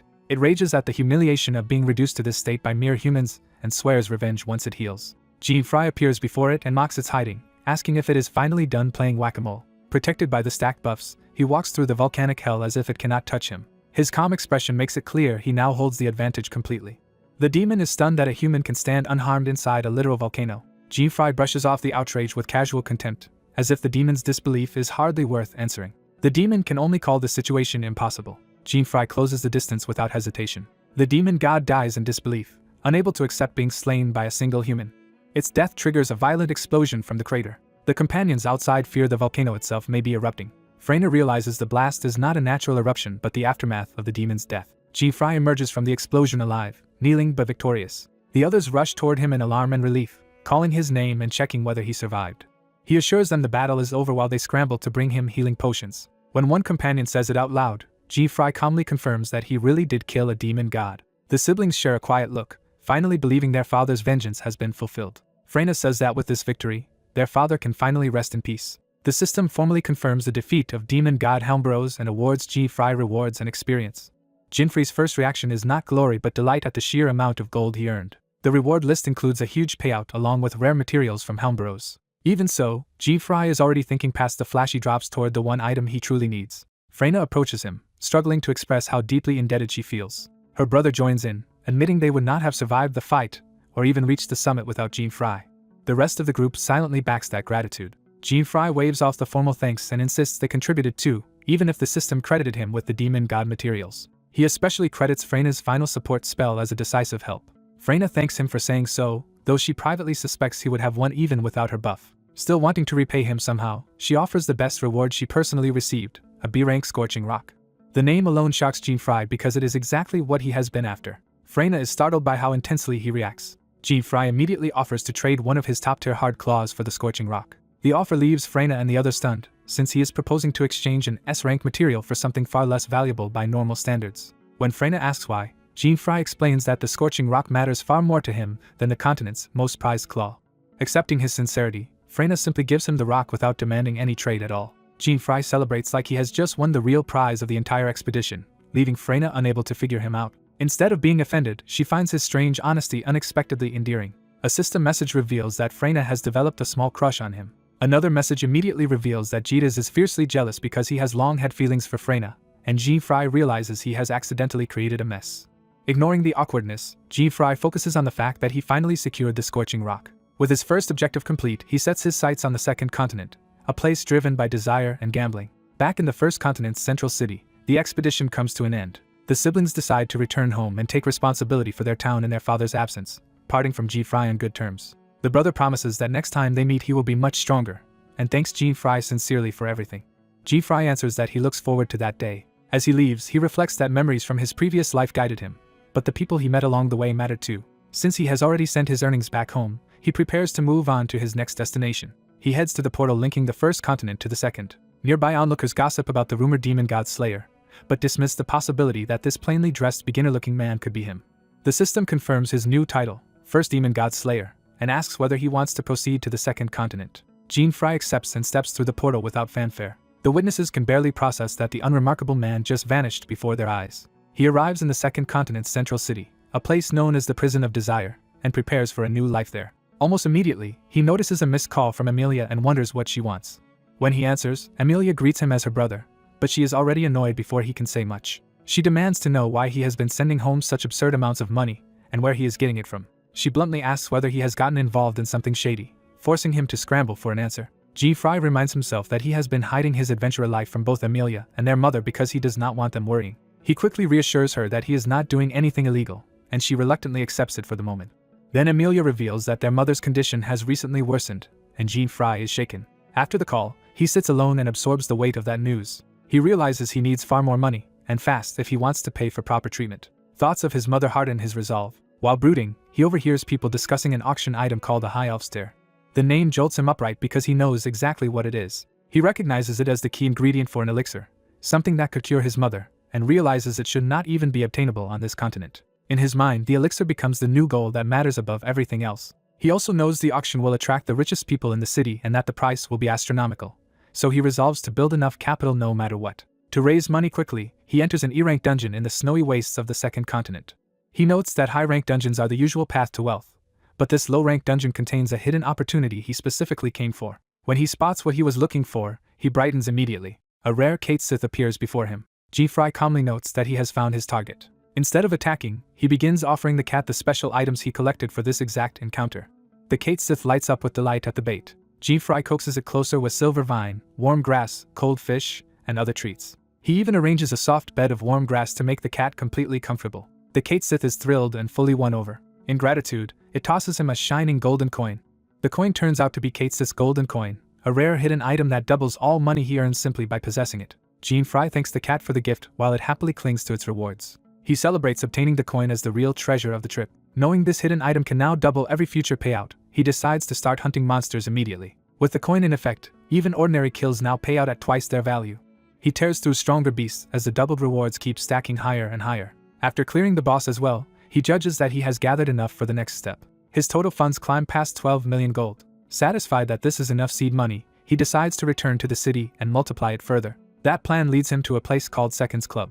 He enters an underground casino where vice and greed openly rule. Seeing that the place is already rotten with people who think anything goes, G-Fry decides he has no reason to hold back. As soon as he starts playing, he realizes fortune is now overwhelmingly on his side. Other gamblers laugh and celebrate around the table, unaware that G-Fry is quietly taking control of the room. A system notice exposes one bald gambler named Ent as a fraud who has already made over 10 million gold through cheating. G-Fry notices the cheater and, at the same time, Ent's group notices Jinfrei's growing pile of winnings and marks him as their next victim. Ent mistakes G-Fry for just another challenger he can fleece. G-Fry approaches him politely, pretending to be an easygoing newcomer while inviting a match. Though he acts inexperienced, G-Fry immediately sees through Ent's lie about being new to the game, and decides he can learn the rules as they play. Ent, convinced he has found a perfect mark, offers to let G-Fry set the stakes, not realizing he is the one about to be hunted. Jinfrei's halo warns him that the roulette dealer is about to rig the game with help from planted accomplices. Instead of backing off, he decides this crooked casino might still be useful entertainment. He quickly understands the roulette rules. The dealer throws 2 balls, and each player must call 2 numbers. A partial hit pays half, a perfect double pays double, and the round keeps going until someone wins without repeating past guesses. When prompted, G-Fry calmly names red 36 and black 8 as his picks. He shocks the table by staking 10 million G at once, far beyond what anyone expected. As the others freeze, he presses them to keep up with the game. He repeats his call and wager with complete confidence, making it clear he already knows the outcome. Then he needles the bald gambler, reminding him that failing to answer before the balls stop means an automatic loss. G-Fry realizes there is effectively a guaranteed way to win because the cheating pattern is readable. He publicly locks in the same 10 million bet on the exact 2 numbers the dealer's side intends to use. The staff are stunned that he has predicted the landing spots perfectly. G-Fry keeps smiling and lets the panic build while the spin finishes. The dealer's accomplice grows desperate because the trap has been turned back on them. G-Fry credits Lucifer's halo for letting him read their scheme completely. He identifies the dealer as a hunter-class cheat using a precision skill to force the balls onto chosen targets. That skill guides one ball exactly onto 36, and the second ball lands exactly on 8 as planned. After confirming the double hit, G-Fry coolly notes that luck is on his side tonight, while the cheater's real. He pieces together the full scam. The dealer fixes the numbers, then signals them to his cronies, and G-Fry decides to exploit that trick instead. The bald man erupts and falsely accuses G-Fry of cheating to drag management into the mess. The manager arrives, and the crooks try to frame G-Fry before he can expose them. Rather than investigate honestly, the manager treats Jinfrei's win as a problem to be handled off the floor. G-Fry immediately realizes the manager is part of the same operation and that this will not be a simple conversation. The manager drops all pretense and orders his men to seize G-Fry. G-Fry answers by flipping the table and breaking their rush before they can surround him. One thug lunges in close, expecting an easy grab. G-Fry slips past him and knocks him out in a single clean counter. He lands in the middle of the room unfazed, leaving the attacker stunned. A staff member escalates to a bow, aiming a shot at him inside the hall. At the same time, the bald accomplice charges from behind with a knife, still screaming that G-Fry is the cheat. G-Fry turns the accusation around and prepares to punish the real frauds. He stomps the bald man down and disarms the attack in one brutal motion. With weapons and men scattered around him, he asks who wants to be next. The manager finally understands he has provoked someone far more dangerous than expected. A subordinate connects Jinfrei's appearance to a news report about a rookie who shattered the baptism ritual record. That possibility rattles the manager because it means this is no ordinary newcomer. The guild members fear that if G-Fry has already reached the second continent, he may even have defeated demon god Helmbros. G-Fry, bored by their hesitation, tells them to either throw him out quickly or stop wasting his time. Their attitude flips instantly, and the manager grovels with an exaggerated apology for ever suspecting him. Privately, the manager decides he cannot beat G-Fry head-on and must instead cut losses and deceive him. When the manager asks what compensation he wants, G-Fry answers without hesitation. He demands every coin in the casino, Then he adds the invitation to the central auction, framing the payout as cheap hush money for their cheating. He makes the threat explicit: pay up, or he reports them to public security and tears the place apart again. Forced into submission, the casino hands over the money and sends him to the Second Life Central Auction Hall. Even with over 570 million G now in hand, Jean-Fry knows he still needs more capital to secure the High Elf's tier. One of the auction items immediately catches his eye, the rare Qinglong wine. He realizes that obtaining it would let him craft a hidden piece of equipment much sooner than planned. When the Ice Chimera's Fang comes up, Jean-Fry opens aggressively with a 1 million bid. The room is stunned when another bidder instantly jumps the price to 10 million. Jean-Fry is startled that someone would spend that much on an item of that level. He soon recognizes the bidder as the same casino manager, now acting for a larger force. The manager is delighted to finally have a way to sabotage Jean-Fry in public. Jean-Fry realizes the casino never truly surrendered everything and that the manager kept resources in reserve. He also sees that the High Elf's tier will likely appear last, so he must conserve enough money for that final battle. The Ice Chimera's Fang is sold to the Wind Snake Guild for 10 million, confirming who is opposing him. People around him explain that the Wind Snake Guild is a massive organization with branches across all 7 continents. Jean-Fry had already read enough from the manager's mind to know he belonged to that guild, but not that it was this powerful. The guild's branch master, a long-haired man in armor, confirms Jean-Fry is the one who raided their casino. The manager adds that Jean-Fry also stole their auction invitation, urging the guild to retaliate. The branch master agrees and orders that Jean-Fry be crushed for challenging the guild that secretly controls the city. As the auction continues, Jean-Fry tests the waters with a 50 million bid on ancient red clay. That opening number alone shocks the audience. The Wind Snake Guild immediately crushes it with a 200 million counterbid. Jean-Fry realizes their budget is far deeper than he expected, and the guild takes yet another item. His Yahello then warns him that the guild intends to interfere with every bid he makes purely out of revenge. Jean-Fry understands that if this continues, he may lose the High Elf's tier and be forced into far riskier methods later. He admits he cannot beat a giant guild in a straight money fight and starts searching for another angle. So he deliberately keeps bidding on lesser items, helping the guild spend 40 million more on Mermaid's large scale. He repeats the trick on Blood Murder's knife, making them pay again while he stays out of the final purchase. Then he pushes them into spending 300 million on the Qinglong wine he actually wanted. To the crowd it looks like Jean-Fry is losing a one-on-one auction war he cannot win. The manager mocks him, convinced a lone player can never outspend a giant guild and that they have stolen everything he wanted. Jean-Fry quietly decides the real fool is the man celebrating too early.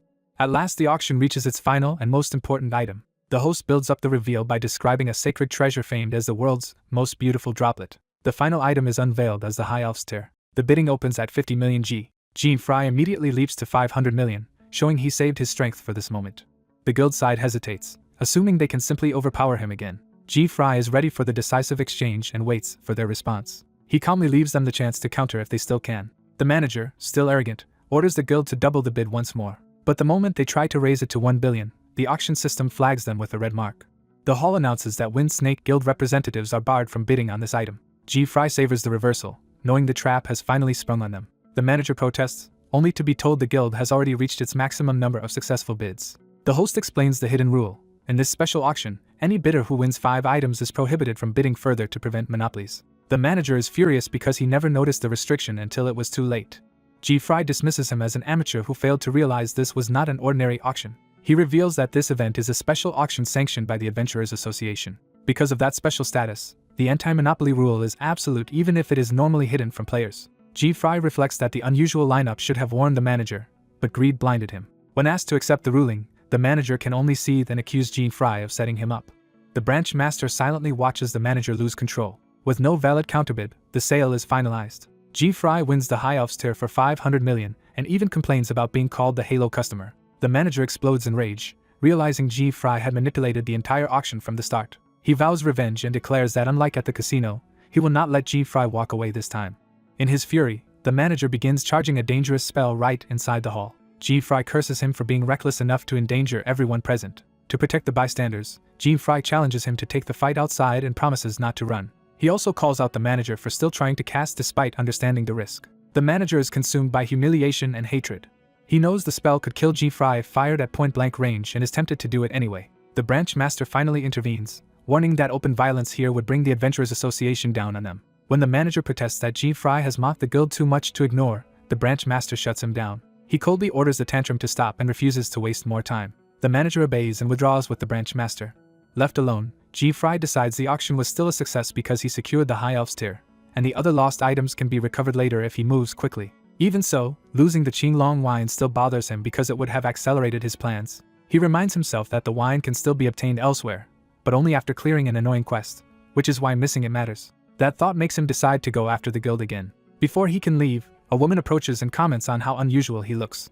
She is immediately fascinated by the halo over his head because she has never seen equipment like it. Jean Fry, unsure of who she is, asks why she is interested in the Wind Snake Guild and their branch master. She identifies the armored long-haired man as the second continent branch master of the Wind Snake Guild. Her attention lingers on the guild, suggesting she has her own reason for watching them. Jean Fry admits he does not know the branch master personally, but he does have unfinished business with the guild, then asks who she is.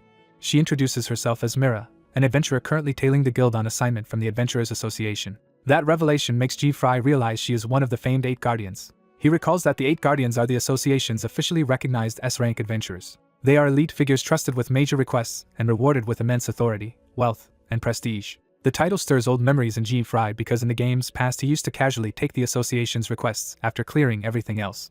Mira asks whether he is willing to let the guild go for now, but Jean Fry says he still intends to pursue them after one more question. He asks where she got her information and then turns the conversation back to her curiosity about his halo. Jean Fry realizes she may not even know hidden equipment exists, which could become troublesome if he explains too much. So he awkwardly tries to improvise a harmless answer about the halo. His halo reads Myra's reaction and reveals that his strange gear has awakened her inner equipment fanatic. What she really wants is not an explanation but the halo itself because she finds it irresistibly cute. Mira notices his strange pause and asks if something is wrong. Jean Fry tries to laugh it off by claiming the explanation would be long and complicated. The exchange turns painfully awkward as either of them says what they are really thinking. Mira abruptly decides not to press him and resolves to investigate the halo on her own. Jean Fry thanks her, relieved but still uneasy as she walks away. Afterward he reflects that meeting an 8 Guardian who is also obsessed with gear is dangerous, and he feels as though he has been marked. Mira, meanwhile, remains fixated on his equipment because even after traveling to the 7th continent she has never seen anything like it. Both leave the encounter wondering who the other really is. Later, under the moon in the Moonlight Wasteland dungeon, Jean Fry continues his preparations elsewhere. He defeats the level 80 giant goblin boss without difficulty. From the kill, he obtains the Goblin Snatcher Glove, a hidden item that lets him steal one inventory item from any incapacitated opponent. Satisfied with both his progress and his rising stats, he confirms his level grind is going well. He revises his earlier plan, deciding to secure this hidden equipment before heading to Grace Castle for the Ice Chimera's Fong. That change matters because recovering the Qinglong wine is essential for crafting his next hidden item. Using magic detection, he tracks the Wind Snake Guild's location and begins tailing them for the perfect chance to strike. He notices that Mira is also shadowing the guild, though she started before he did. From her hiding place, Mira spots Jean Fry again and realizes he is following the Wind Snake Guild too. Jean Fry senses her presence behind him and recognizes that he is no longer the only hunter in the field. At the same time, he discovers the guild is escaping through a secret passage hidden in the wall, setting up the next pursuit. Under the moonlight, Jean Fry arrives at the Wind Snake Guild's private biotope, where something secret is being cultivated. A nervous guild subordinate tries to read the branch master's mood by showing off the flower harvest, fearing his life depends on pleasing him. He pushes the idea that the crop can be sold at a premium and restore the guild's finances. Trying to stay useful, he promises to expand production and even guesses the branch master might simply enjoy growing flowers. Jean Fry suddenly appears among them, casually exposing that he has been listening in. The branch master immediately recognizes the intrusion as a threat, and the subordinate panics. Jean Fry steps forward without backing down, making it clear he came here on purpose. He reveals the flowers are Moonlight Azaleas, a plant that can be processed into illegal magic doping. He presses the accusation further, explaining the drug's severe side effects and reminding them the association has banned it outright. Caught off guard, the subordinate tries to stammer out an excuse while the branch master stays unreadable. The branch master tests whether Jean Fry is an association spy, but Jean Fry denies working for them. Instead, the branch master realizes Jean Fry is after the Qinglong wine and offers to ignore everything in exchange for it. Jean Fry openly tempts him with the possibility of a deal, forcing the guild men to show their hand. The subordinate loses patience first and lashes out, only to be instantly overwhelmed. Jean Fry drops him with a single strike, showing he is far more dangerous than he looks.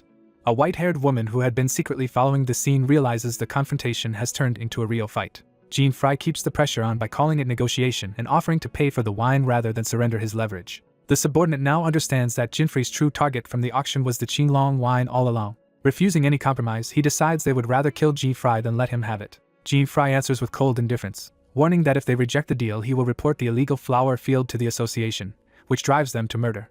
When the subordinate attacks, Jean Fry calmly intercepts the blow with his strange black blade. He makes it clear that the violence was their choice, not his. The subordinate pays for that choice immediately as Jean Fry cuts him down. The man collapses at the branch master's feet, leaving the real threat to step in. The hidden observer is stunned that Jean Fry ended the weaker opponent in one hit with an unfamiliar weapon. Jean Fry turns to the branch master and mocks him for finally taking the matter seriously. The branch master introduces himself as Simone Bradbury, a level 97 warrior and Wind Snake Guild branch master, and decides to stop holding back. Jean Fry welcomes that escalation, eager to test both himself and his weapon against a stronger foe. Watching from concealment, the woman decides to keep observing because this fight may reveal more than an immediate intervention would. Under the moon, Jean Fry and Simone square off with drawn blades, each measuring the other. Simone attacks with the confidence of a veteran who expects to crush a rookie quickly. Jean Fry meets the assault head-on, relying on timing and precision rather than raw force. Their weapons lock, and Jean Fry feels the gap in level and strength immediately. He admits to himself that Simone's level is higher, meaning a direct contest will be dangerous. Even so, he keeps parrying instead of retreating, searching for a way to turn the fight.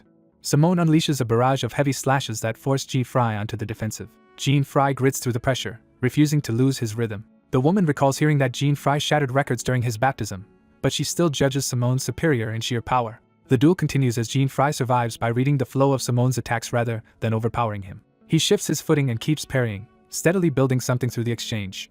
Simone taunts him as a talented rookie who still has no chance of winning and questions whether he plans to die for some heroic ideal. Jean Fry rejects that framing entirely, insisting he is not fighting for heroism but for his own goals, and that he will not stop here. Simone dismisses that resolve as empty barking from someone weaker than him. He intensifies his assault, trying to break Jean Fry's guard through sheer volume and force. Jean Fry keeps moving and parrying, turning survival itself into progress. For the first time, Simone senses something off about the fight and realizes brute force may not be enough. That unease sharpens into alarm as he notices Jean Fry is no longer reacting like a normal opponent. The woman also senses the shift and focuses on Jean Fry more carefully. She is shocked to see him evade and counter with his eyes closed, as if sight is no longer necessary. She concludes he may be reading Simone's movements through magical sensing alone, a skill or equipment effect she has never encountered before. Jean Fry settles into that state with growing confidence, fully trusting the sensation guiding him. Simone presses in again, but Jean Fry now meets him with far greater composure. Their clash becomes more even as Jean Fry's defense sharpens into controlled offense. At that moment, Jean Fry realizes the condition he has been working toward has finally been met. Lucifer's halo unlocks its third skill. The white-haired observer notices the halo itself begin to shine and understands the change is coming from his equipment. The new skill was unlocked because Jean Fry maxed the hidden magic sensing parameter of the halo by repeatedly parrying strong enemies, including this battle. Jean Fry recognizes his luck in maxing the stat early thanks to facing an opponent as strong as Simone. That breakthrough distracts him for a fatal instant. Simone exploits the lapse and slashes deeply into Jean Fry from behind. Believing he has won, Simone scolds him for losing focus and misjudging his own limits. He lectures Jean Fry that the world is vast and there is always someone stronger. Simone lowers his guard, convinced the fight is over. Jean Fry answers the lecture with contempt, and Simone is suddenly forced to confront the impossible fact that his opponent is still standing. Simone's confidence cracks as he cannot understand how Jean Fry survived a killing blow. He frantically searches for an explanation, wondering whether some hidden skill or special ability saved him. The observer also concludes that there is something deeply abnormal about Jean Fry. Simone is certain he cut Jean Fry's body, yet the corpse and the result he expected are both missing. Before he can solve it, an unseen strike tears into Simone's chest. He reels in shock, unable to tell when the attack happened. What terrifies him most is that Jean Fry appears not to have moved at all. More invisible attacks pierce Simone's body in rapid succession, shredding his certainty along with his flesh. As blood fills his mouth, he can only wonder what Jean Fry has done to him. His sudden scream startled the hidden observer, who hears him howling without any visible cause. Simone stumbles through the flower field in blind panic, no longer fighting but unraveling. Jean Fry follows at a calm distance while Simone flails in terror. Jean Fry explains that Lucifer's Halo third skill, Phantom Playground, traps anyone who has seen his eyes in hallucinations. Even while suffering, Simone bitterly admits he already understood the world held monsters beyond him. With the fight decided, Jean Fry finally turns his attention to the woman who has been watching. She steps out and reveals herself, and Jean Fry recognizes her presence at last.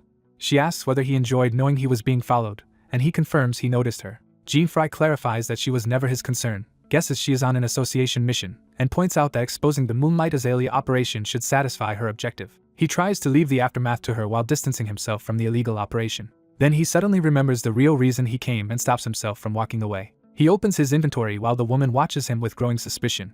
He equips the Goblin Snatcher Glove, a tool made for looting incapacitated enemies. Its effect lets him choose an item from a defeated opponent's inventory and claim it as his own. He uses it on the unconscious subordinate first, apologizing only out of habit. The glove yields the Qilong wine, the S-rank item he came for, and Jean Fry is delighted to finally have it. With the wine secured, he believes the next demon god battle will become much easier, and he quietly asks his mother to wait a little longer.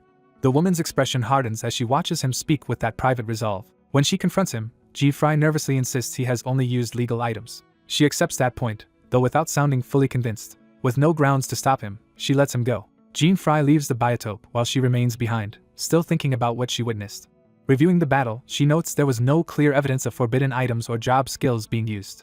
That leads her to the most reasonable conclusion: his power comes from his equipment. Since none of it matches the association's list of banned gear, she concludes Jean Fry Van Reed is simply far more extraordinary than he appears. Later, Jean Fry reaches Tobar's workshop on the second continent, having finally gathered what he needs. He arrives ready to use the Qinglong wine to trigger the creation of another hidden piece of equipment. Outside, he overhears someone furiously complaining that Tobar refuses to listen unless the visitor brings the right gift. Jean Fry recognizes the situation immediately and understands the frustration all too well. He walks in cheerfully despite the chaos. To get Tobar's attention, he presents a prepared board and the wine like an offering. Legendary blacksmith Tobar responds with his usual hostility, treating Jean Fry as just another nuisance.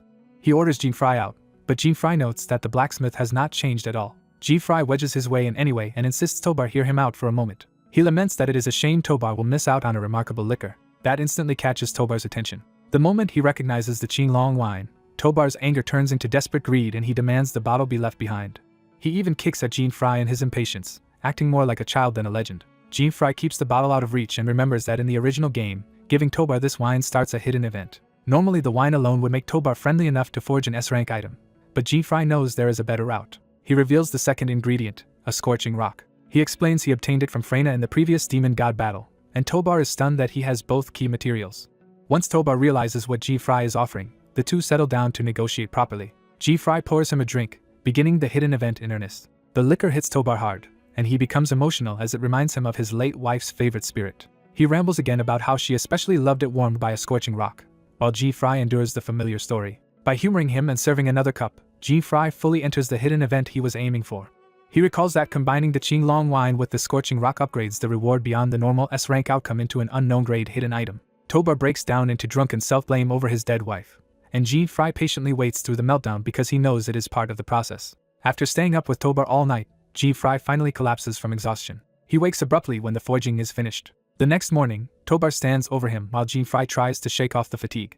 Now in a good mood, Tobar offers Jean Fry a reward in return for the extraordinary drink. Jean Fry flatters him as expected, knowing the blacksmith likes hearing his title respected. The gamble pays off, and Jean Fry receives his third hidden equipment. The item is Idaten's leg, an unknown rank piece that greatly boosts speed, allows movement regardless of terrain, and grants short-range teleportation with another locked skill still hidden. Satisfied, Jean Fry decides his business on the second continent is finally complete. His next destination is the second continent's S-rank dungeon, Grace Castle. He reviews Idaten's leg and confirms that with this final preparation, he is ready to move on. Before he leaves, Tobar tosses him one extra gift. It turns out to be a non-alcoholic hot sake made by boiling the Qinglong liquor too long, but it grants an extremely warm status when drunk. Tobar confirms Jean Fry is heading to the S-rank dungeon and sends him off with thanks. He also warns that the demon god of ice is a cunning enemy, not one to underestimate. Jean Fry arrives at the entrance gate of Grace Castle, where snow and freezing wind dominate the landscape. Other travelers trudge through the cold as he enters the harsh mountain region. Even with his new mobility gear, the cold bites hard enough to make him wince. Remembering Tobar's parting gift, he decides to use it instead of suffering through the weather. He pulls out the flask Tobar gave him. Ignoring the stares of nearby people, he drinks it on the spot. The effect works immediately, leaving him comfortably warm for 100 minutes. Relieved, he realizes he no longer needs special winter gear to tackle the dungeon. Bystanders mock his light clothing and strange halo, assuming he is either reckless or foolish. Their gossip only gets more dismissive as they write him off as some clueless rookie. Jean Fry shuts out the noise and focuses on the task ahead. A system notice reminds him that Grace Castle has a strict 2-hour clear limit. Knowing the restriction, he resolves to move quickly. If he fails to clear the dungeon in time, he will be expelled and lose half his inventory and money, so the race against the clock begins. He reflects on how brutally punishing this game always was, remembering how every failure forced him to grind all over again. That nostalgia ends when he senses heavy magical activity already stirring inside the castle. He notices other challengers moving ahead of him through the frozen area. Realizing he has competition, he decides he must reach the Demon God Hall first to secure the iced chimera's fawn he needs. Far below, ordinary adventurers struggle through the snow toward the castle. The terrain itself slows everyone else to a crawl. The adventurers realize the blizzard and terrain will make them miss their deadline. Their progress is interrupted when a giant rabbit monster charges them. The creature reveals itself as a level 82 Kunikuris. The adventurers despair that repeated monster attacks will keep them from ever reaching the castle in time. One of them calls desperately for support as the beast closes in. Instead of helping from behind, the protagonist simply runs through the air above them. He drops into the fight without breaking stride. Enjoying the sensation, he confirms that his passive skill-free walking lets him move freely regardless of terrain, even across the sky. He quickly notices more enemies approaching. 2 more level 82 Kunokuris leap at him in midair. Pressed for time, he apologizes casually and cuts them down at once. He leaves the rest behind as their bodies scatter through the air. The stunned adventurers recognize him from the entrance and realize the halo marks him as a restless spirit. Even the surviving monster is shocked by what he is. The adventurers and monster alike instinctively treat the restless spirit as something to revere and fear. Having heard their reaction, he threatens them into silence and keeps moving. At last, demon god Almud's castle comes into view. He reaches the castle ahead of the others exactly as planned. Pleased with his pace, he notes that the trip only took 5 minutes. His satisfaction breaks when he senses someone else has already arrived. He spots the white-haired woman from the 8 guardians approaching the entrance before him. He immediately suspects she is also after hidden equipment and wants no further entanglement with her. At the same time, he cannot understand why someone of her rank would bother with a dungeon like this. She activates the gate mechanism without hesitation. She reveals she came because she has information that the man she is hunting is hiding here, despite the danger and time limit imposed on adventurers. Convinced that the target is exceptional, she enters anyway. Watching from outside, he braces for the usual entrance trial. Instead, she simply smashes through the gate and enters by force, leaving him impressed and annoyed. He admits her reputation as one of the 8 guardians is well earned. Once she is inside, he drops down to follow. He decides her brute force shortcut saved him the trouble of clearing the entrance gimmick himself. But before moving on, he senses the rabbit monsters have caught up again. Several Kunokuris surround him, and he remarks on their persistence. The pack lunges together. He activates Tempest Teleportation, a short-range teleport skill with limited daily uses. The monsters crash into empty space as he vanishes from their reach. He reappears deep inside the castle, near the polar ice chamber on the 9th floor. Satisfied, he confirms the teleport gave him a major shortcut. He recalls that the demon god chamber can only be accessed after defeating the mid-boss guarding this area. With Idaten's leg now equipped, he expects to clear the route faster than ever before. He enters confidently, expecting a new personal best. Elsewhere in the Annex's hidden ice chamber, another confrontation is already underway. Garuda Gaston, master of the Wind Sword Guild, corners a group of terrified followers who beg him to stop. A timer above him shows his remaining life in the dungeon, and he treats it like a resource to manage. He coldly explains that he is killing them because they were too slow. To make his point, he swings his sword without mercy. One subordinate is cut down in front of the others. As his time limit increases, Garuda complains more about wasted time than about the life he just took. A surviving subordinate collapses and begs forgiveness. Garuda preaches that worthless people deserve death, twisting murder into a lesson about value. He raises his blade again, enjoying his own cruelty. Another jump in his timer confirms that each kill extends his stay in the dungeon. One subordinate stands frozen, too terrified to resist. The remaining men beg desperately for mercy as Garuda prepares to kill again.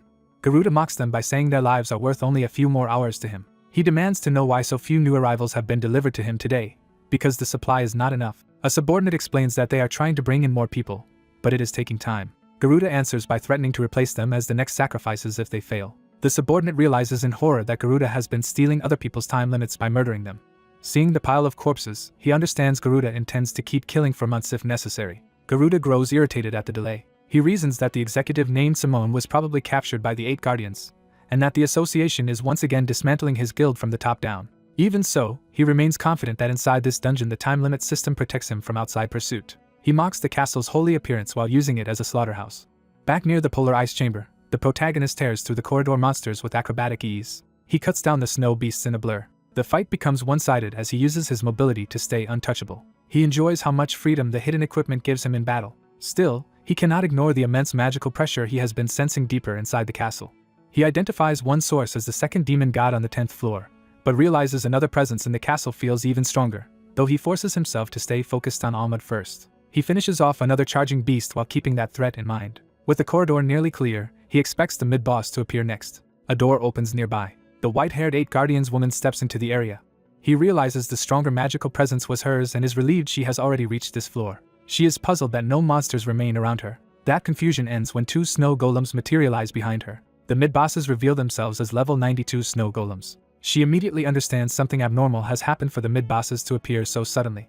Without hesitation, she begins a summoning spell. She calls forth Sylphid, a powerful wind elemental. Watching upside down from above, the protagonist recognizes what she is doing. He notes that summoning elementals requires a very high-level summoner. The woman apologizes to the hidden observer in her mind, making clear she has no time to interfere with anyone else's business. She directs Sylphid's power toward the snow golems. Wind gathers violently around the 2 bosses. She closes her hand to trigger the attack. The compressed wind and lightning obliterate both snow golems in a single strike. The protagonist is stunned that she erased both mid-bosses at once. He admits she operates on a completely different level from ordinary adventurers. With the bosses defeated, the route to the demon god chamber opens. He recognizes the newly appeared door as the direct path to Almud. He quietly drops down from his hiding place. The woman decides to continue searching elsewhere, planning to check the annex next. From that, he concludes she is hunting a person, not the demon god, and feels relieved their goals do not conflict. Even so, she suddenly senses something off behind her. She turns, trying to locate the watcher she almost detected. Unable to find anything, she wonders if she is merely imagining that someone is observing her. She suppresses the suspicion and returns her focus to the mission. Meanwhile, the protagonist reaches the 10th floor corridor outside the demon god chamber. He activates the final door. Inside, he finds a throne room lined with frozen corpses impaled on ice, proof of Almud's cruelty. He greets the second demon god, Almud, as an old opponent. Almud appears at level 100, and his chamber's passive ability weakens all adventurers inside by 20%. Almud welcomes him with predatory delight, calling him fresh livestock. The protagonist checks his own status and confirms his hidden equipment is boosting his stats heavily enough to offset the chamber's debuff. Almud laughs while the room of frozen victims frames the fight to come. He promises the protagonist will soon join the others as another corpse on display. The frozen bodies around them make that threat feel very real. The chamber itself stands as evidence that Almud has done this many times before. The protagonist senses no active magic from the impaled victims and first assumes they are already dead. Then he realizes that assumption is wrong. One of the impaled men is still barely alive. With his last strength, the survivor warns him to run. Almud answers that plea by detonating the ice spike and killing the man instantly. The protagonist watches the shards fall around him, unmoved on the surface. He recognizes Almud's opening move from the game, but knows the real battle may still diverge from what he remembers. Almud boasts that humans are worthless except as food. He reveals that many adventurers have already entered today, and the protagonist is the 10th. Delighted by the number of victims, Almud looks forward to feasting. The surviving impaled man remains in the demon's sight as part of that grotesque display. Even the dying victim can feel the overwhelming pressure pouring off Almud. The protagonist briefly reflects on how absurd it is that anyone ever tried to defeat such a monster head-on. Almud finally attacks, lunging to butcher him. The protagonist answers with Tempest teleportation. He teleports behind Almud, using one of his remaining daily charges to reposition instantly. His blade opens a bloody wound across Almud's face before the demon can react. The dying survivor can only stare in disbelief at the sudden reversal. Almud recoils, shocked that he has been struck. The protagonist dismisses the demon's outrage and notes the injury is not serious yet. Almud realizes his opponent understands his attack patterns and grudgingly acknowledges his cunning. The protagonist stays calm, treating the fight as manageable training before the real reward. Almud responds by filling the ceiling with massive ice spears. The protagonist stands his ground beneath the barrage, reading the attack.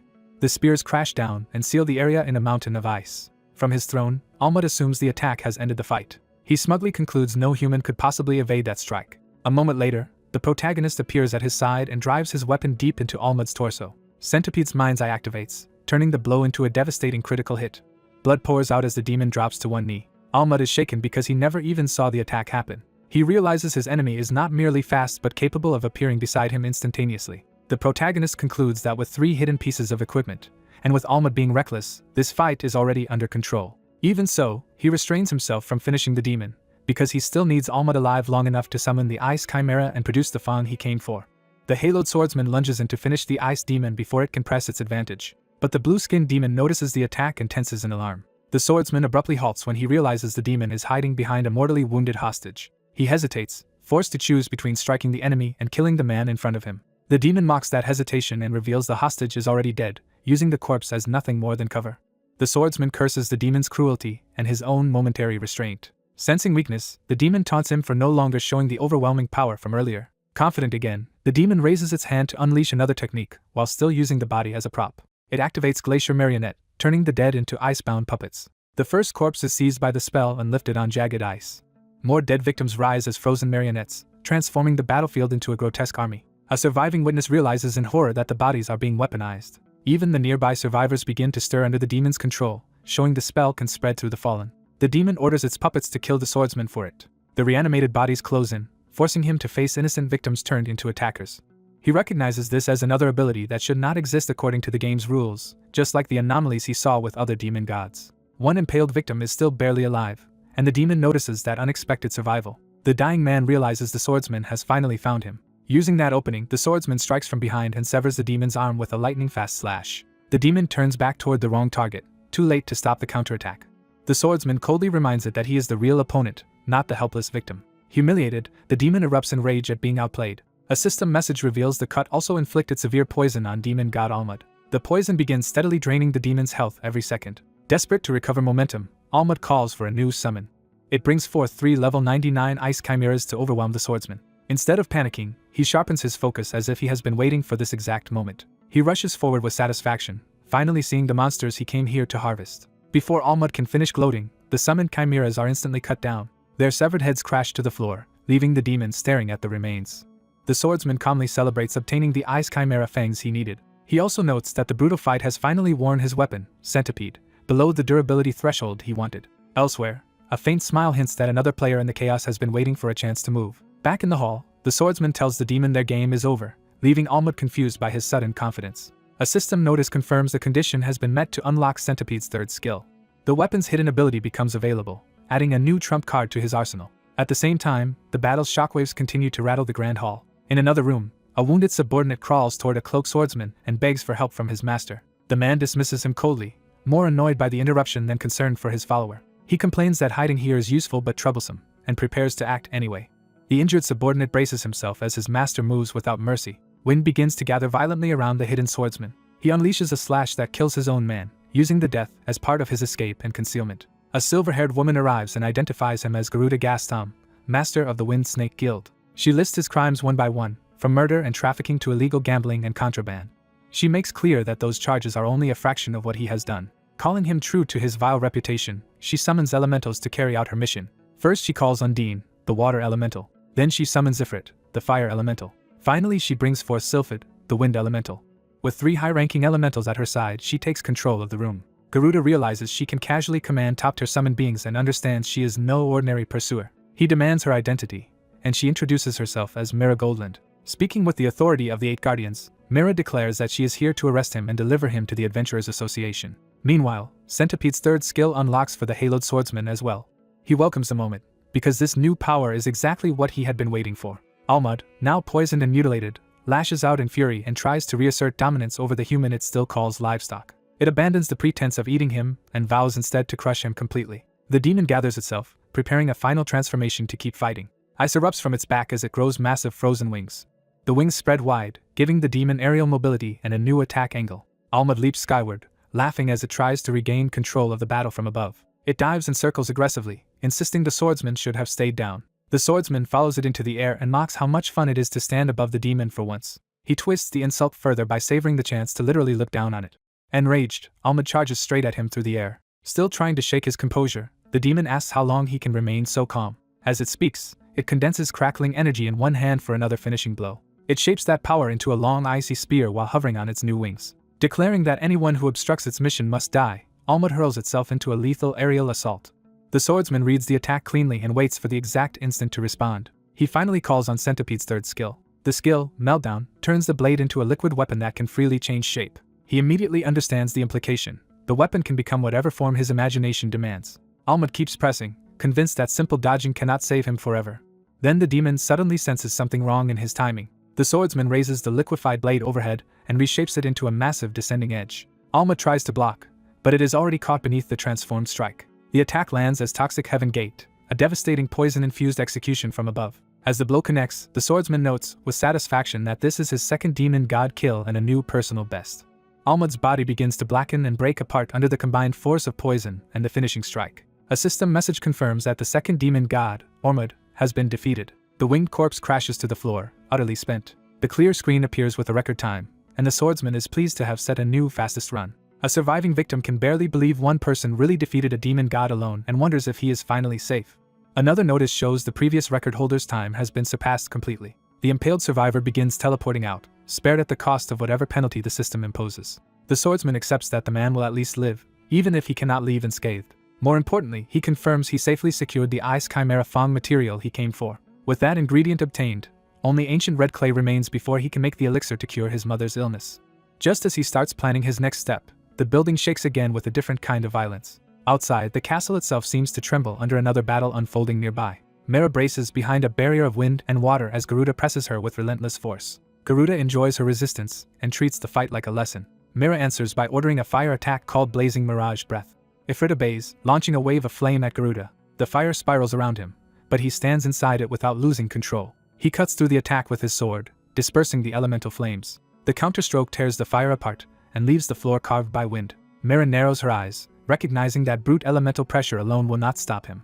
She shifts tactics and commands a water technique called Raging Current Wave. Undine gathers a massive surge of water around Mira, turning defense into a new offensive setup. But Garuda slices through the water as well, refusing to be pinned down. The liquid attack breaks into harmless droplets around his blade. From hiding, the haloed swordsman watches the exchange and keeps his distance. He realizes the tremors he felt earlier were caused by this clash between Mira and Garuda. Observing Garuda's swordsmanship, he concludes the man is extremely strong and likely the guild master Mira came to capture. Garuda notices Mira is holding back and mocks her for disgracing the title of 8th Guardian. He raises his sword and decides to demonstrate what a real attack should look like. Wind coils around the blade as he prepares a concentrated killing strike.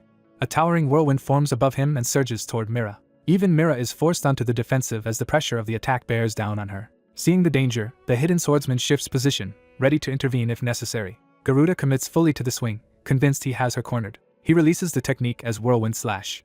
The strike tears through Mira's guard and severs one of her arms in a single brutal cut. Blood sprays as the blow lands cleanly, making it seem Garuda has ended the fight. From cover, the haloed observer watches in shock, unsure if she is really finished. Garuda boasts that she was weaker than expected and dismisses her summoned spirits as empty bluff. Mira answers with contempt, comparing him to a fool too petty to understand the difference in their levels. That insult finally unsettles Garuda instead of amusing him. Mira reveals the truth. Garuda Gaston is not a current legend but a former member of the 8 Guardians who fell from grace. The revelation stuns him because it strips away the superiority he was clinging to. He realizes too late that what he cut was not her true body but a mirage-like decoy. Mira decides to teach him a lesson from someone who once walked a similarly foolish path.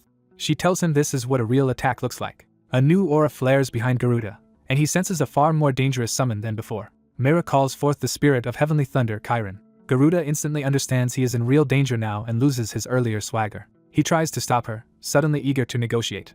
Mira refuses and unleashes a thunder technique without hesitation. A pillar of divine lightning crashes down on Garuda and overwhelms him completely. He convulses under the strike, unable to resist the punishment. Mira advances while he is still reeling, leaving him no chance to recover. Garuda collapses amid smoking puddles and scorched floorboards, broken and helpless.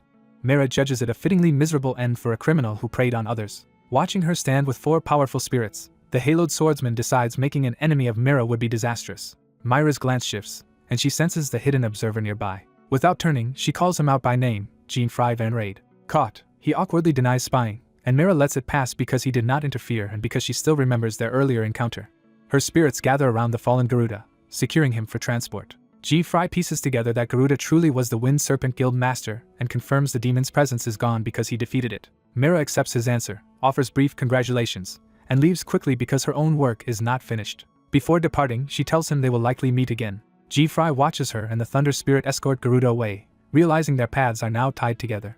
Later, the story shifts to the Adventurers Association headquarters. Garuda is shown imprisoned in chains, his capture complete. The Vice President praises Mira for safely bringing Garuda into custody. Mira is thanked again and informed that the Wind Serpent Guild will soon be dismantled as well. As the Vice President hopes this crackdown will warn other criminal guilds and prevent future crimes, Mira answers with restrained agreement, sounding unconvinced that justice alone will end it. A sharp-eyed woman notices the bespectacled man is preoccupied and presses him to reveal what is really bothering him. He admits his thoughts are elsewhere and says there's one adventurer in particular he has become curious about. The man silently focuses on that name, signaling that this mysterious adventurer matters. Elsewhere, the haloed protagonist arrives on the 3rd continent and immediately surveys his next objective. He realizes that defeating the demon here will finally complete the ingredients for the universal elixir.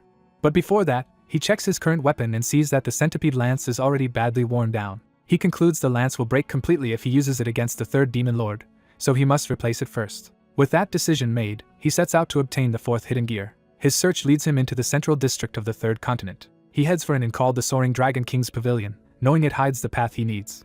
The innkeeper greets him like an ordinary guest, keeping the secret entrance concealed behind routine hospitality. When asked if he needs a room, he plays along and confirms he is staying the night. He gives a bizarre room request that actually serves as the hidden passphrase. The innkeeper recognizes the code and silently confirms that the guest knows the secret. He accepts the request at once and grants access without exposing the hidden arrangement. The protagonist is led away from the public inn and down into a concealed underground route. As he descends, he reflects that this passphrase normally can only be learned from a hidden event on the 5th continent. He is relieved that he remembered the clue in time, because it lets him skip a long detour. At the bottom, he steels himself for whatever challenge guards the hidden gear. He enters a secret rank dungeon disguised as an underground boxing gym. Inside, the reigning champion radiates overwhelming physical power before the match even begins. The arena formally summons the chosen challenger to prove his strength against the legendary boxer Mike Weather Inoue. The protagonist recognizes the theatrical setup and remembers that the champion is more dangerous than he looks. He braces himself, knowing the hidden gear is tied to this fight and that taking it from Inoue will not be easy. The announcer opens the main event and names the champion and challenger for the crowd. Inoue is introduced as a massive, undefeated champion whose record makes clear he dominates this arena. By contrast, the protagonist is presented as a lightweight unknown entering far above his apparent class. The rules reveal the trap: no personal equipment, only one 3-minute round, and points are scored by striking invisible target zones. Victory goes to the higher score or the first to 10 points, making the match seem winnable on paper. But a single knockdown means instant defeat, so survival matters more than points. The bell rings and the fight begins at once. Inoue explodes forward immediately, attacking before the challenger can settle in. The champion's opening rush shows that his size has not slowed him at all. The protagonist narrowly avoids the first burst, but Inoue chains his punches together without pause. Watching the pattern, the protagonist realizes Inoue is deliberately aiming for the highest value targets from the start. He keeps his guard tight and studies the line of attack instead of trying to trade blows. His evasive movement frustrates the champion's early offense and buys him precious time. Seeing an opening, he prepares a straight counter of his own. He slips inside the attack and lands a clean shot on one of the hidden scoring zones. Even Inoue is briefly caught off guard that the challenger found the target so quickly. The scoreboard gives the protagonist the first point, proving he can read the system faster than expected. Inoue warns him not to mistake that early success for real progress. The protagonist answers that the point was allowed on purpose and demands the champion stop holding back. Amused rather than offended, Inoue decides the challenger is worth taking seriously. He announces that the real fight starts now. The champion's next punch carries a completely different level of force. The blow tears past the protagonist's face so closely that he barely survives the exchange. Inoue reads him accurately, and predicts that sharp eyes alone will not save him once his stamina runs out. He begins hammering the protagonist with a relentless barrage from multiple angles. Knowing the knockdown would end everything, the protagonist chooses to endure the damage behind a raised guard instead of risking a fall. He recalls the hidden truth of this stage: it is designed as a guaranteed loss event if approached like a normal match. Every point the challenger scores only makes Inoue faster and stronger, turning apparent success into a trap. The scoreboard confirms the reversal, with Inoue's points skyrocketing while the protagonist is driven into defense. The champion overwhelms him with a non-stop combo and corners him before he can counter. Pinned in place, the protagonist is forced to absorb blow after blow while searching for the real win condition. He realizes he was never meant to win the match itself, only to win the battle in another way. The true requirement for obtaining the fourth hidden gear is simply to remain standing for the full 3 minutes. With that revelation, he abandons any hope of outscoring Inoue and focuses entirely on survival. He still throws occasional counters to disrupt the champion's rhythm and keep himself from being overwhelmed completely. As the clock drops under a minute, he is battered nearly beyond his limit but still has not fallen.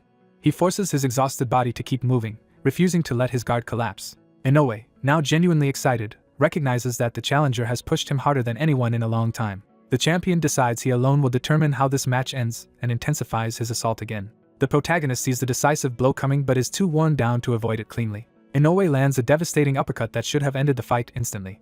Yet the protagonist's feet never leave the canvas long enough to count as a knockdown. He steadies himself in silence, forcing his body upright through sheer will. To everyone's shock, he remains standing and keeps the hidden condition alive. With only moments left, Inoue promises that the next attack will finally finish him. The protagonist plants his feet and prepares to endure one last exchange.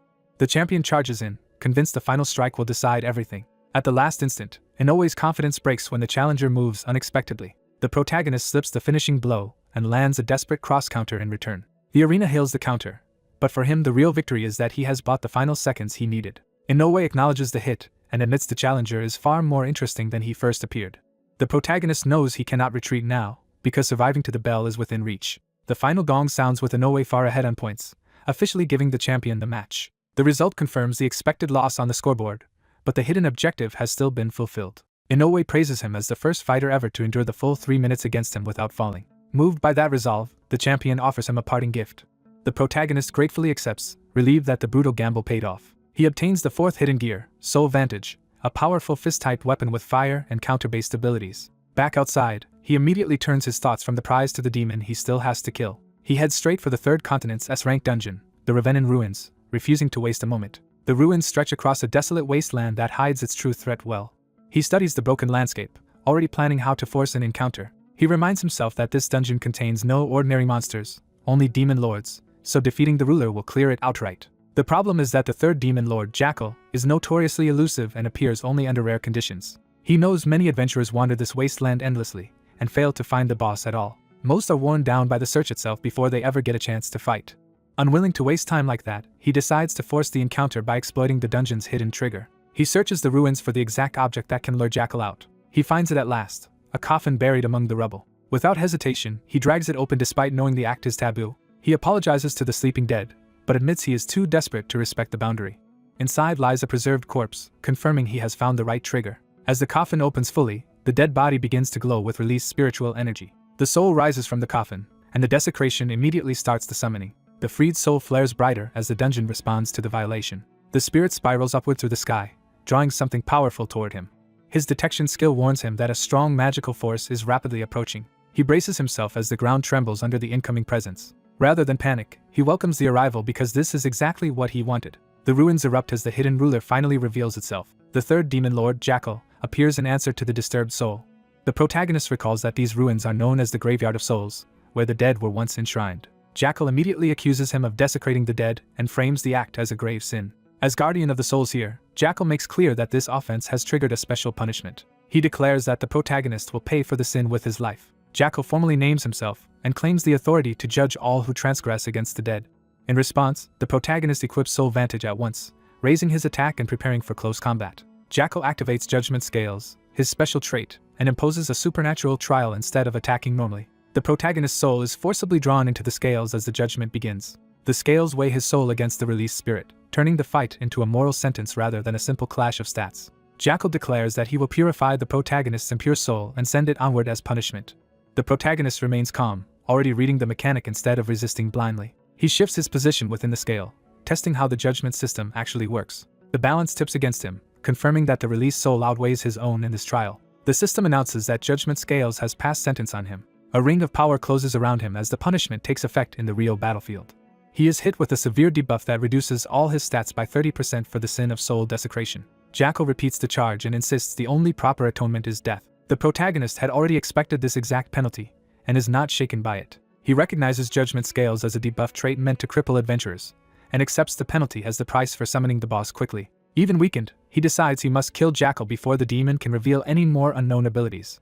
He opens the battle with Dark Bullet, launching himself forward in a direct high-speed assault. His movement splits into afterimages as he closes the distance despite the debuff. Jackal sees through the trick immediately, because the Heaven's Will illusion only deceives adventurers, not creatures like him. Realizing deception will not work, the protagonist commits to a straightforward contest of strength. He channels all his momentum into a crushing downward strike. Dark Bullet carries him straight into Jackal's space before the demon can fully reposition. The attack slams down with enough force to crater the ground around the impact. He follows through from above, trying to break Jackal before the demon can establish control of the fight. His expression stays cold and focused as he commits fully to the opening exchange. The blow crashes into Jackal's guard and staff with brutal force. Jackal answers by erecting a dark magic shield, stopping the strike before it can become decisive. The failed breakthrough leaves the protagonist exposed for a moment. He lands and resets his stance while Jackal prepares a counter from range. The protagonist immediately feels how much the 30% debuff is limiting his movement and timing. At that dangerous moment, his interface flashes with an incoming call from Amelia. Seeing Amelia's name jolts him, because she would not contact him lightly. His thoughts jump to his mother, and he fears something may have happened to her. That split-second distraction nearly gets him crushed by another incoming attack. He twists through the strike at the last possible moment, and avoids being caught cleanly. Even while evading, he forces himself not to answer, deciding the fight must come first for a few more seconds. He accelerates again, determined to finish quickly so he can return the call. Jackal begins another technique, Dark Spiral, escalating the battle further. As the demon gathers a swirling mass of power, the protagonist refuses to hesitate despite the pressure and the call weighing on him. He activates Soul Vantage's fire-based skill, igniting his fists for a stronger counterattack. Jackal is stunned to realize the protagonist's fists have suddenly burst into flames. Gene Free activates Fire Fist, accepting a steady loss of health in exchange for doubled striking power. He immediately drives the flaming blow into the Jackal demon's face and proves the skill is real. As the demon reels, the system confirms that Fire Fist is a simple but costly power-up rather than a trick. The Jackal regains its footing and prepares to retaliate instead of being intimidated. After examining the attack, the demon dismisses it as nothing more than fire wrapped around a fist.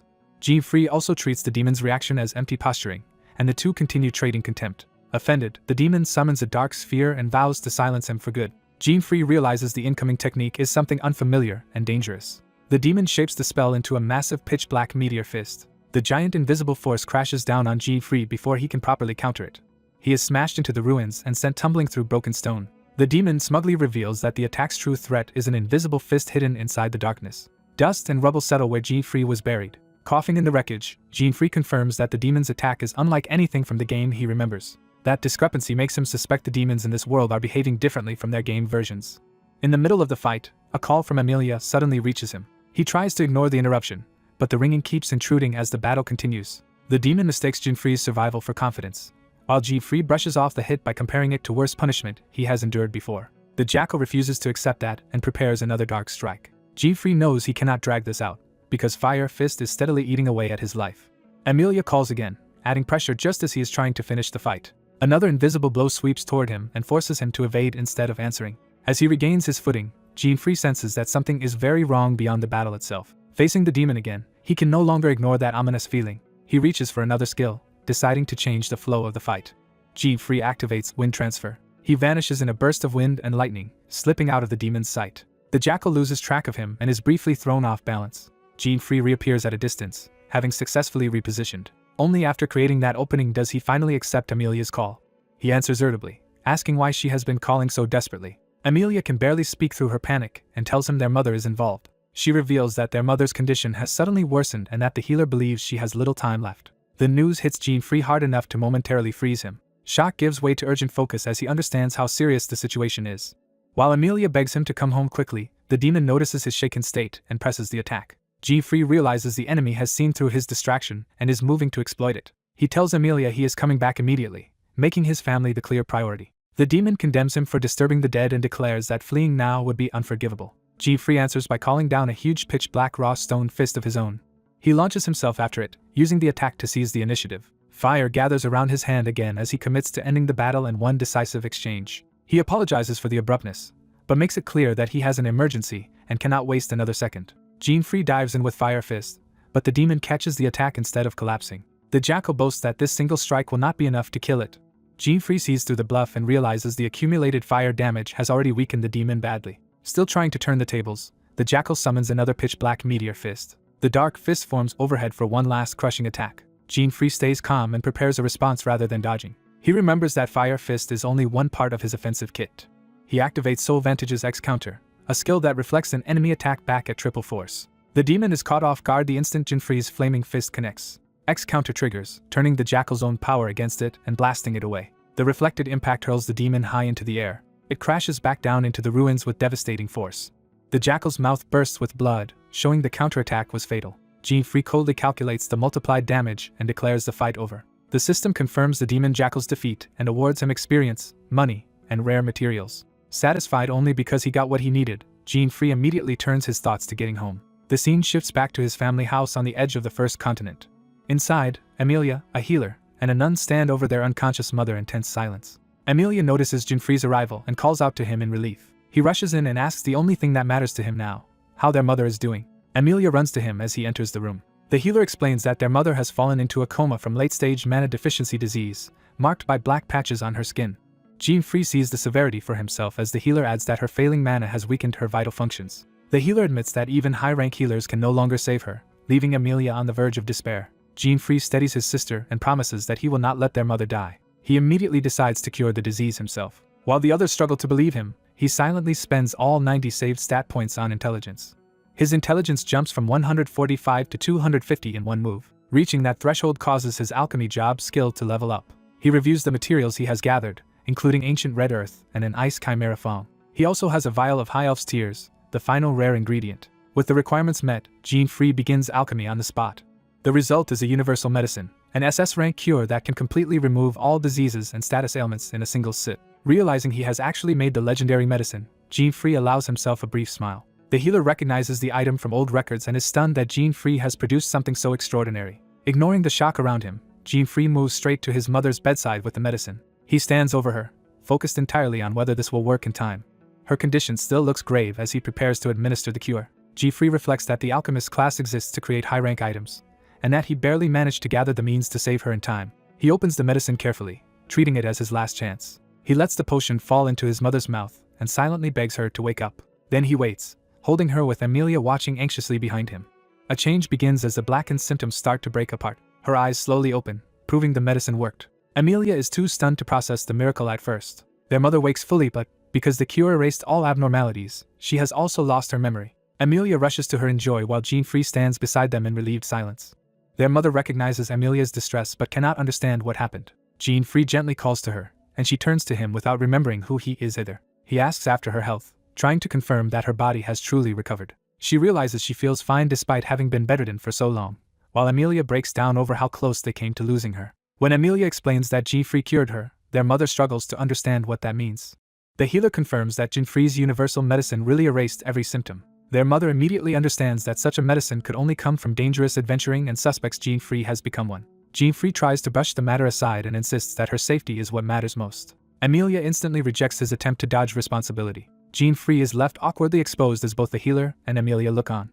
His mother rises with unexpected force, showing that the cure restored her completely. Jean-Free can only nervously try to calm her before she starts scolding him. She calls him out for running away from home and becoming an adventurer without telling his family. Jean-Free gives up on excuses and obediently accepts the lecture. The healer quietly thanks him and notes that Jean-Free has always resembled his father in temperament. As Amelia defends him, Jean-Free privately realizes the universal medicine may have restored his mother a little too well. His mother admits she understands why he did it, but worries about what might happen to him. Jean-Free reassures her that he is safe for now, trying to ease that fear. Instead of asking him to stop, she tells him to go defeat the magic gods. Jean-Free is blindsided when she skips straight past concern and starts talking like a quest giver. She reminds him that she knows him too well to misunderstand what kind of path he has chosen. Seeing the same resolve in him that his father once had, she recognizes that he became an adventurer to achieve something important. When Jean-Free admits that is true, she gives him permission to continue now that she has recovered. He accepts, but only after demanding 2 promises from her. First, he makes her promise to contact him every day and never die, and she agrees. He hesitates before asking for one more thing. His mother thanks him sincerely and embraces him, making the moment more personal than any promise. Jean-Free returns the hug and quietly asks her to take care of herself. With his family safe again, he leaves home promising that he will come back. Amelia and their recovered mother watch him go from the doorway. As he departs, Jean-Free reflects that mana deficiency syndrome is caused by creatures that drain magic, and that many others still suffer from it. He concludes that if the magic gods are destroyed and the world is freed from them, the disease itself may disappear. But his memories from the game warn him that even defeating the 7 known magic gods did not make those creatures vanish. That leads him to suspect a deeper truth, centered on an unreachable 8th magic god that may explain everything. His next destination is the 3rd Warrior Coliseum in the 3rd Continent City. He arrives at the Battle Olympia venue, where fighters from across the world have gathered. Jean-Free slips into the crowd and takes in the atmosphere with quiet confidence. The tournament is announced as a continent-wide competition to determine the strongest adventurer. The crowd erupts at the start of Battle Olympia. Jean-Free notes that the excitement is just as overwhelming as he expected. The rules explain that adventurers from all 7 continents may enter, but everyone is normalized to level 150 stats with a cap of 155. Because jobs, skills, and equipment are exempt from those restrictions, Jean-Free sees a chance to exploit his build. He reminds himself that while the prize money is huge, his real goal is the special reward available only here. That bonus prize matters because it could help him grow strong enough to challenge the magic gods faster. He also knows the true value of the tournament lies in the unique advancement path it offers. Among the competitors, powerful veterans and hidden figures gather for that same higher path. The coveted bonus is revealed to be an SS-rank job change scroll. The preliminary round begins with tests of magic power and attack strength. Only the top 8 combined scores will advance to the main event. Jean-Free places his hand on the measuring circle for the first test. The system processes his magic power and prepares the rankings. The top scores appear, showing just how high the leading contestants are. Jean-Free ends up buried in 2,189th place with only 72 points, exactly the disaster he feared. He accepts that result because an alchemist's magic power is naturally low, and he may not even be at the tournament's normalized level yet. The officials move on to the attack power test, giving him one last chance to recover. Jean-Free faces the striking machine and starts planning how to turn the rankings around. He calms himself by deciding that raw attack can still compensate for his terrible magic score. While the crowd around him swings wildly at the machine, he quietly prepares his own method. He activates Fire Fist again, bringing back the same dangerous power-up from his earlier battle. With flames wrapped around his hand, Jean-Free prepares to double his attack and overturn the tournament standings. Jean-Free reveals a counter skill that returns triple the damage he receives, turning defense into a trap. He calmly prepares another fire-enhanced strike, showing complete confidence in his setup. He follows with Jet Black Meteor Fist, multiplying the blow even further into a 6-fold punch. The crowd is stunned by the explosive result. Other contestants hear the impact and realize Jean-Free has done something extraordinary again.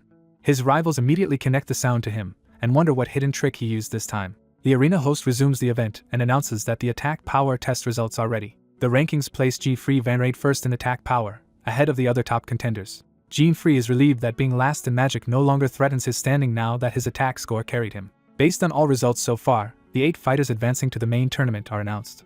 Jean-Free accepts his place while some nearby competitors bristle at his presence. A familiar voice calls to him before the tournament begins. Rami alias appears and teasingly accuses him of following her around. Jean-Free fires back that she is the one who keeps turning up in front of him. Their reunion immediately turns into playful mutual suspicion. Rami recalls his earlier fight and concludes he relied on strange equipment again. That only makes her more interested in what he is really capable of. Jean-Free realizes she can hear his thoughts and openly guesses that she wants the job change scroll too. His guess catches her off guard. She admits it, since anyone seeking real strength would want job change.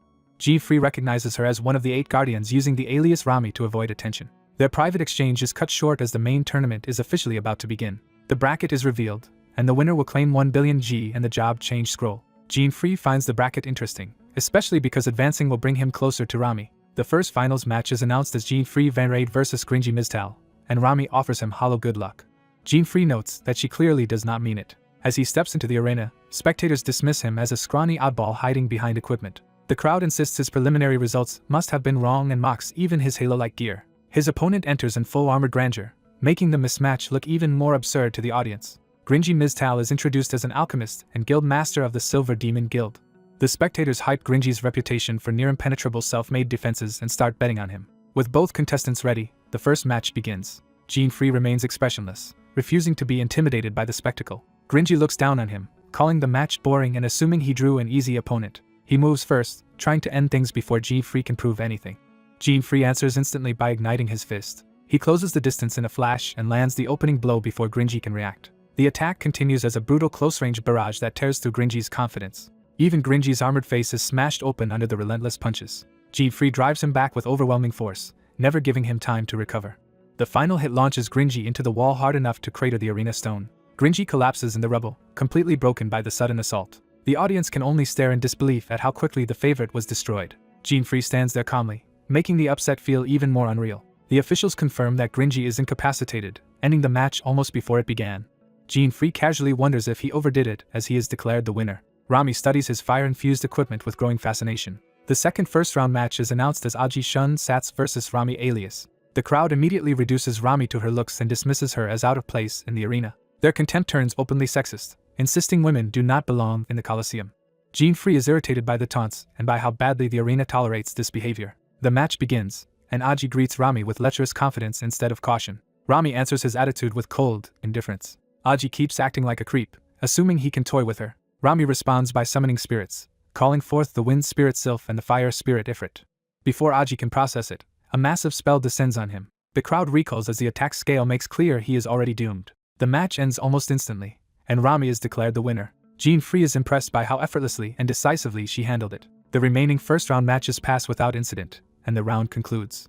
The semi-final bracket is announced, pairing Jean-Free against Rami alias. The other semi-final will be Ryuta Factor against Jean's Shimerian. A long-haired observer watches Jean-Free closely, marking him as someone worth noting. Jean-Free senses the scrutiny and grows serious. That observer judges Jean-Free to be far stronger than the average adventurer, perhaps even comparable to Mira. The arena calls for the first semi-final to begin. Jean-Free and Rami are summoned forward to face each other at last. They take the field with the familiarity of rivals who have been circling each other for some time. Rami taunts him that this is his last chance to run. Jean-Free welcomes the chance to settle their strange rivalry once and for all. The semi-final starts under the crowd's full attention. Rami opens immediately with another spirit summoning. She calls forth the spirit of flame, bringing Ifrit back into play. Jean-Free braces himself, recognizing that this fight will be far more dangerous than the last. The audience erupts, thrilled that the spirit summoner is unleashing her power again. Jean-Free realizes that even one spirit is troublesome, so facing more will be a nightmare. Rami escalates further by summoning the spirit of water and the spirit of heavenly thunder. 3 powerful spirits appear at once, surrounding Jean-Free with elemental pressure. He is shaken by the sheer intimidation of facing 3 simultaneous summons. The crowd has never seen anything like it and throws its support behind Rami. Rami makes clear she knows Jean-Free is strong, which is why she intends to fight seriously from the start. Jean-Free masks his tension with sarcasm, but he knows he is in real danger. The water spirit attacks first with Water Dragon Wave. Jean-Free sprints to evade the rushing torrent as it tears across the arena. He keeps moving, searching for any path through the pressure. The wave nearly catches him, forcing a desperate dodge. Rami chains the assault by ordering a lightning strike. The thunder spirit crashes down on his position before he can reset. Jean-Free is startled by how fast the follow-up comes. The spectators are equally shocked by the speed and coordination of her spirits. The impact blasts a crater into the arena floor and leaves Jean-Free crouched amid the wreckage. He realizes a direct hit from attacks like that would end the match immediately. To create breathing room, he forms a fireball behind him. He commits to offense, channeling the flames into his fist as he charges. Jean-Free fires back with Fire Fist, launching a blazing counterattack. Rami walks through the flames unharmed, showing that the attack alone cannot break her setup. She remains composed, barely acknowledging the attempt. Jean-Free, now rattled, wonders if she is actually trying to kill him. He admits to himself that however strange she is, her skill is undeniable and one mistake will finish him. Rami coldly tells him he is performing worse than she expected. Jean-Free answers with a bluffing smile, claiming he had underestimated her too. Rami mocks him in return, saying his aim is poor even if his tricks are interesting. The crowd sides with her completely and urges her to crush him. Spectators start betting again, convinced the outcome is obvious. Others jeer that Jean-Free must be throwing the match because he looks so outclassed. The insults pile up until even his patience starts to crack. He reflects that the Colosseum's unruly crowd has crossed from noisy to pathetic. Rami, by contrast, seems to enjoy the atmosphere and the pressure it creates. Jean-Free's irritation hardens into resolve. Rami decides to finish things and calls on Chiron, the Thunder Spirit, for a decisive move.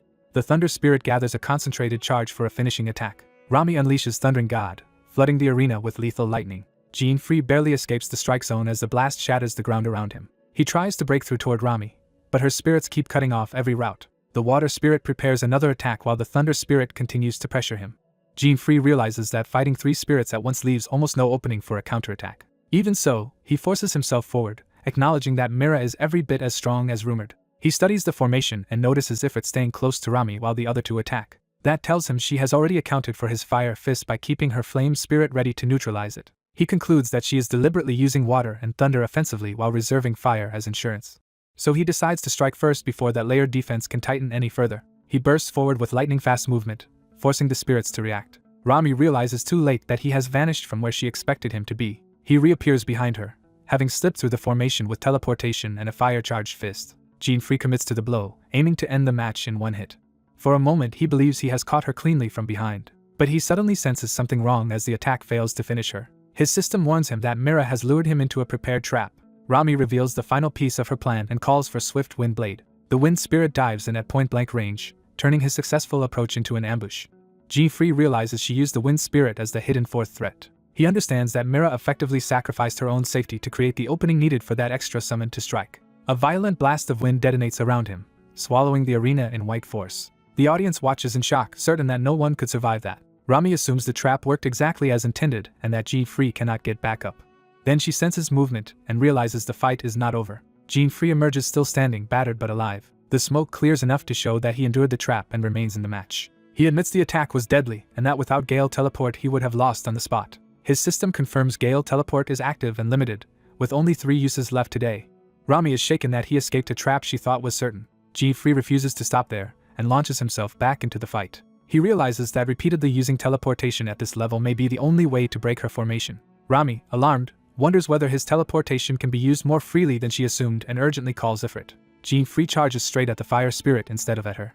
He meets Ifrit head-on, choosing to break the shield she kept in reserve. Their fists collide in a burst of flame and force. Jean-Free holds his ground against the spirit in direct close combat. Rami explains that his fiery fist can be neutralized by Ifrit, revealing the logic behind her defensive setup. Jean-Free finally understands her strategy and prepares to answer it. Jean-Free's flaming strike is stopped cold when his opponent nullifies it with the same element. Mira points out that matching elemental attacks cancel each other, making his repeated approach pointless. Instead of backing down, Jean-Free shows he has already prepared another answer. He dismisses his current weapon and swaps equipment in the middle of the fight. Mira immediately realizes this change is important. A dark new blade forms on Jean-Free's arm as he readies a different tactic. He reveals that this is a poison element weapon, so elemental cancellation no longer protects her. With that advantage, he rushes straight at Mira before she can adjust. He activates Meltdown, turning the blade fluid so it can change shape freely. The skill's effect is explained, along with its steep 48-hour cooldown. The liquefied weapon spreads into a strange mass around Mira, leaving her unsure what she is facing. Jean-Free sees that his summoned centipede is nearly broken and knows it can barely survive one more exchange. Mira realizes too late that the centipede is closing around her. Jean-Free completes the trap by invoking Hundred-Legged Guanine and using the centipede spirit to bind her. The constriction overwhelms Mira so badly that she can no longer command her spirit. Crushed by the pressure, she is forced into helpless pain. Her body slackens as the struggle leaves her unable to continue. Jean-Free notes that his centipede survived by the narrowest margin and that the gamble barely paid off. The officials declare Mira unable to continue, giving Jean-Free Van Raid the victory. With the match over, Jean-Free removes the centipede spirit from the field. He catches Mira as she collapses instead of letting her hit the ground. Mira regains enough awareness to look at him through her injuries. She calmly admits that, frustrating as it is, she has lost. Jean-Free praises her composure, and Mira answers that denying a stronger opponent would only be foolish. He offers her a detoxifying healing potion he prepared in advance. Mira accepts the bottle in silence while G-Free turns away without pressing the moment. Left alone with her thoughts, she acknowledges that his combat ability is far beyond what she first assumed. A system notice reveals that Mira has become fascinated with G-Free's equipment, confirming what he suspected. Her interest sharpens as she replays his illusions, teleportation, flaming fists, and especially the weapon that changed shape. That fascination quickly turns into excitement she can barely contain. The announcer moves the tournament forward and calls the second semi-final between Ryuta Factor and Gunness Cimmerian. The next two fighters enter the arena and face each other. Ryuta confidently intends to end the match immediately. Gunness welcomes the challenge, seeing the fight as something worth enjoying. Watching from the side, G-Free is caught off guard while casually drinking as the match begins. He focuses at once, sensing something unusual. Mira also notices the sudden shift in the arena's tension. Gunness ends the semi-final with a single overwhelming blow, and the announcer names him the winner almost instantly. G-Free stares at the result, recognizing that this opponent is on another level. Gunness is identified as a sword master, an advanced class gained after a job change from swordsman. Gunness remains calm and unreadable despite the effortless victory. The two finalists silently size each other up from across the arena. G-Free concludes that the finals will not be against an ordinary fighter, exactly as he expected. The announcer confirms the finalists as G-Free, the alchemist full of surprises, and Gunness, who has crushed every opponent. Gunness' unknown but overwhelming strength is emphasized as the crowd's main fear for the final. With the tournament at its peak, both finalists are called forward for the championship match. Before it starts, Mira warns G-Free to fight hard but not die, and he brusquely tells her to mind her own business. G-Free steps out to face Gunness directly in the arena. He pauses, measuring the swordsman in silence. Gunness breaks the silence by asking if G-Free is ready. The final begins, and Gunness immediately erupts with power. He declares that he will bury G-Free almost instantly. G-Free teases him for sounding far more passionate than his cool demeanor suggests. From the sidelines, Mira judges them roughly equal overall and predicts a short, decisive battle. G-Free answers by activating his third equipment skill, Title Match. The skill grants him 3 timed rounds of escalating stat boosts, but if he fails to win within them, the equipment disappears. Round 1 begins with all of G-Free's stats doubled and a strict 3-minute limit. G-Free reveals that this final skill only unlocks after using his first 2 skills. He accepts the trade-off, immense temporary power in exchange for losing the soul vantage if he cannot finish the fight in time. Both fighters settle into their stances as G-Free's aura rises. Gunness refuses to waste time and opens with dry fire. He closes the distance instantly, attacking before G-Free can fully settle. A blinding sword strike forces G-Free onto the defensive at once. G-Free scrambles to evade and reposition under the pressure. Gunness chains his slashes so smoothly that G-Free can barely find space to breathe. G-Free realizes the sword skill is far more troublesome than he expected. Gunness recognizes that G-Free is already reacting like someone who understands job-changed abilities. The narration explains that a job change promotes an adventurer into a higher tier class. Such a promotion grants stronger skills and a major increase in raw stats, which is exactly what G-Free is facing. Even with doubled stats, G-Free is still being driven back. Gunness keeps his composure and continues pressing with precise sword work. G-Free is forced into evasive leaps just to avoid being cut down. He lands low and tense, still unable to seize momentum. He bursts sideways again, trying to escape the swordsman's line. G-Free finally brings back his flaming fist, preparing to counterattack instead of only dodging. He launches himself from above, aiming a direct fiery strike at Gunness. Gunness receives the attack without concern and asks if that is all G-Free can do. He dismisses G-Free's movement as clumsy and insignificant. G-Free identifies the technique as a sword master skill and understands the fight will be much harder than expected. Round 1 ends without a finish, and Title Match advances him into Round 2 with all stats tripled. Gunness notices the change in G-Free immediately. With his speed now sharply increased, G-Free believes Gunness should no longer be able to keep up. He commits to overwhelming the swordsman before the final round arrives. Gunness admits G-Free has become faster, but still judges him too slow to matter. He answers with X-counter, turning G-Free's advance into a trap. At point-blank range, Gunness beats G-Free's timing and mocks him for lagging behind. The counter detonates with enough force to blast G-Free away. G-Free is hurled through the impact, battered and stunned. Mira watches in alarm as the gap in power becomes clearer. G-Free admits that Gunness' strength exceeds even his worst expectations. Before he can recover, Gunness prepares another finishing technique. Lightning gathers around the swordsman as he charges a radiant sword art. The attack condenses into a brilliant point of energy at his blade. Gunness releases radiant slash straight at G-Free. The beam tears across the arena and explodes on impact. The crowd recognizes the famous technique and erupts in shock. G-Free avoids the worst of it by moving at the last possible instant. Even so, Mira realizes Gunness has mastered one of the Sword Master class's hardest techniques, the Starbeam sword style. G-Free understands the situation has become genuinely dangerous. The audience now sees both finalists as the real thing, cheering the clash of monsters. Mira judges that Gunness' power is already comparable to the 8 Guardian Stars and wonders how G-Free can possibly win. The two fighters reset their distance for the next exchange. Round 2 expires, pushing Title Match into its final stage with all of G-Free's stats quadrupled. G-Free steadies himself and exhales, knowing everything now depends on this last window. He reactivates Fire Fist despite the cost, accepting that his equipment will vanish if he fails to finish Gunness in this round. Flames engulf both his fists as he faces Gunness for the decisive clash. Gunness senses the shift immediately and understands the next exchange will settle everything. Mira reaches the same conclusion from the sidelines. Jinfree moves first, exploding forward. Gunness answers with his own step, meeting the charge head-on. Jinfree's flaming punch closes in, but Gunness invokes Storm Light as he intercepts. Jinfree twists through the opening and slips behind him, forcing Gunness to react in surprise. Jinfree commits to a finishing blow from above and behind. He drives both flaming fists toward Gunness at point-blank range. Gunness barely turns in time, sword raised to survive the ambush. Jinfree abruptly changes equipment again, replacing his attack with the poison weapon at the critical instant. Gunness is startled that Jinfree can alter his gear even in the middle of the final exchange. Jinfree triggers Meltdown once more, liquefying the poison blade. The weapon bursts into floating poisonous shards around Gunness, surrounding him before he can retreat. Gunness realizes too late that the new threat is poison, not something his own element can neutralize. The realization finally breaks his composure. Jinfree instantly switches back to Fire Fist and drives a flaming punch into Gunness while the poison closes in. Gunness is visibly shaken as the layered attack lands. Believing he has finally won, Jinfree declares the match over. But Gunness refuses to fall and draws his sword for one last desperate counter. Jinfree vanishes from his sight again, leaving Gunness searching for him. He reappears above Gunness, now moving with newly awakened lightning speed. Jinfree realizes he has just unlocked another skill sooner than expected. A system notice confirms that fighting a job-changed opponent unlocked vast speed of lightning legs and its ultimate move, Dragon God Storm. Jinfree activates Dragon God Storm without hesitation. Gunness braces as the arena fills with violent currents. A massive lightning dragon manifests around Jinfree, towering over the swordsman. The dragon surges at Gunness before he can escape. The attack crashes down in a storm of slashes and lightning, leaving Gunness unable to understand what hit him. He is blasted through the arena wall and buried in shattered stone as the crowd recoils in shock. When the dust settles, Gunness is slumped in the wreckage, unable to rise. The officials confirm that Gunness Cimmerian cannot continue, ending the final. Jinfree Van Raid is declared the spectacular winner of the tournament. He celebrates with relief, admitting he only won because his equipment lasted just long enough. From the corridor, Mira watches his victory in silence. She turns away, still processing the gap between them. Mira resolves to become stronger herself after witnessing what Jinfree achieved. The announcer proclaims Jinfree the champion of the 111th Battle Olympia and awards him 10 billion G plus a job change scroll. Later, Jinfree arrives at the altar inside the S-rank dungeon Ravenin Ruins to claim and use his prize. Seeing the scroll at last, he is thrilled that he has finally obtained it. He decides to use it immediately rather than save it for later. A system prompt asks whether he wants to use the job change scroll. Jinfree notes that most people would simply press yes and change jobs, but he has another purpose in mind. He studies the prompt carefully, preparing to exploit the scroll in an unusual way. With that plan in mind, he reaches toward the confirmation choice.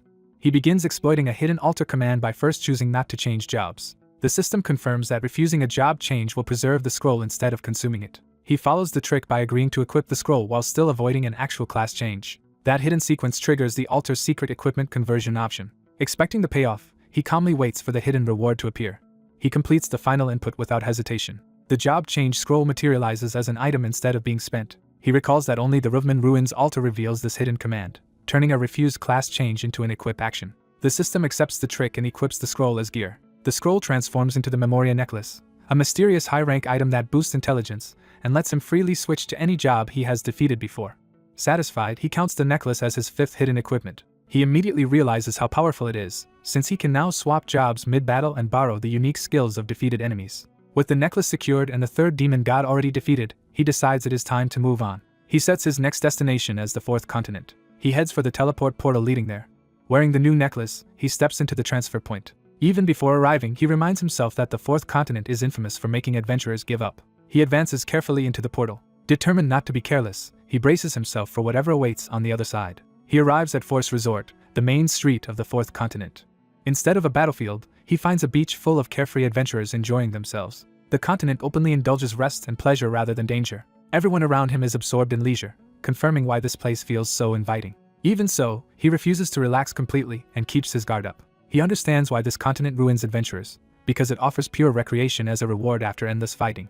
That temptation is exactly why so many lose their will to return to dungeons, and while he is thinking that over, someone approaches and asks if he is alone. The unexpected voice makes him turn. He finds a small sea wolf girl addressing him with easy familiarity. She introduces herself as Kakuru, a rare sea wolf adventurer who works as a guide at the resort. Kakuru eagerly offers to take him anywhere he wants to go. He gives his name as Jinfree but makes clear he is not here for sightseeing and does not need a guide. Ignoring the refusal, Kakura latches onto him and decides to start showing him her favorite spots anyway. He firmly rejects the idea and insists he has no interest in resort attractions. Kakura takes the rejection badly and sulks. He tries to disengage and move on.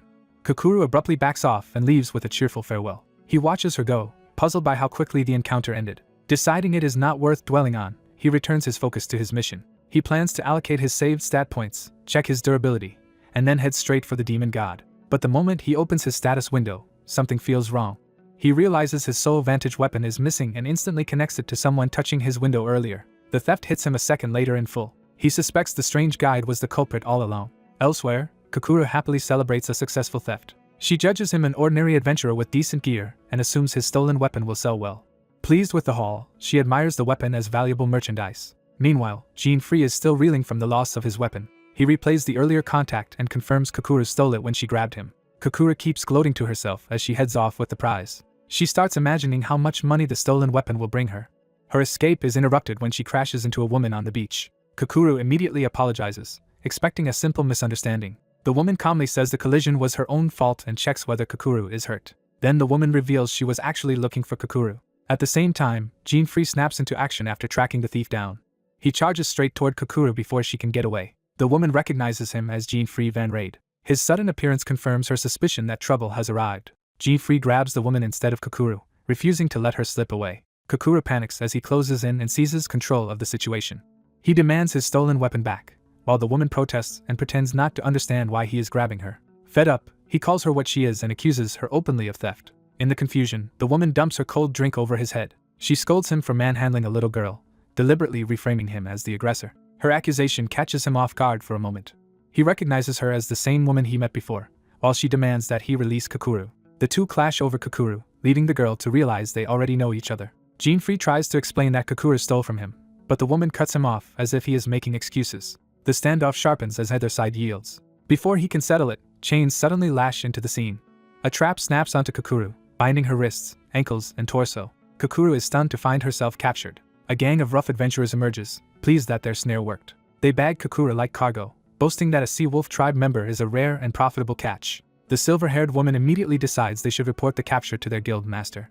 Jean-Free stops them, insisting he still has unfinished business with Kakura. The gang leader admits they have been shadowing Jean-Free ever since hearing he crossed over from the Colosseum. He reveals Kakura is only a side profit, because beastmen sell well, but Jean-Free is their true objective. They openly name Jean-Free Van Raid as the real target of their hunt. Hearing strangers know his name, Jean-Free immediately understands what kind of criminals he is facing.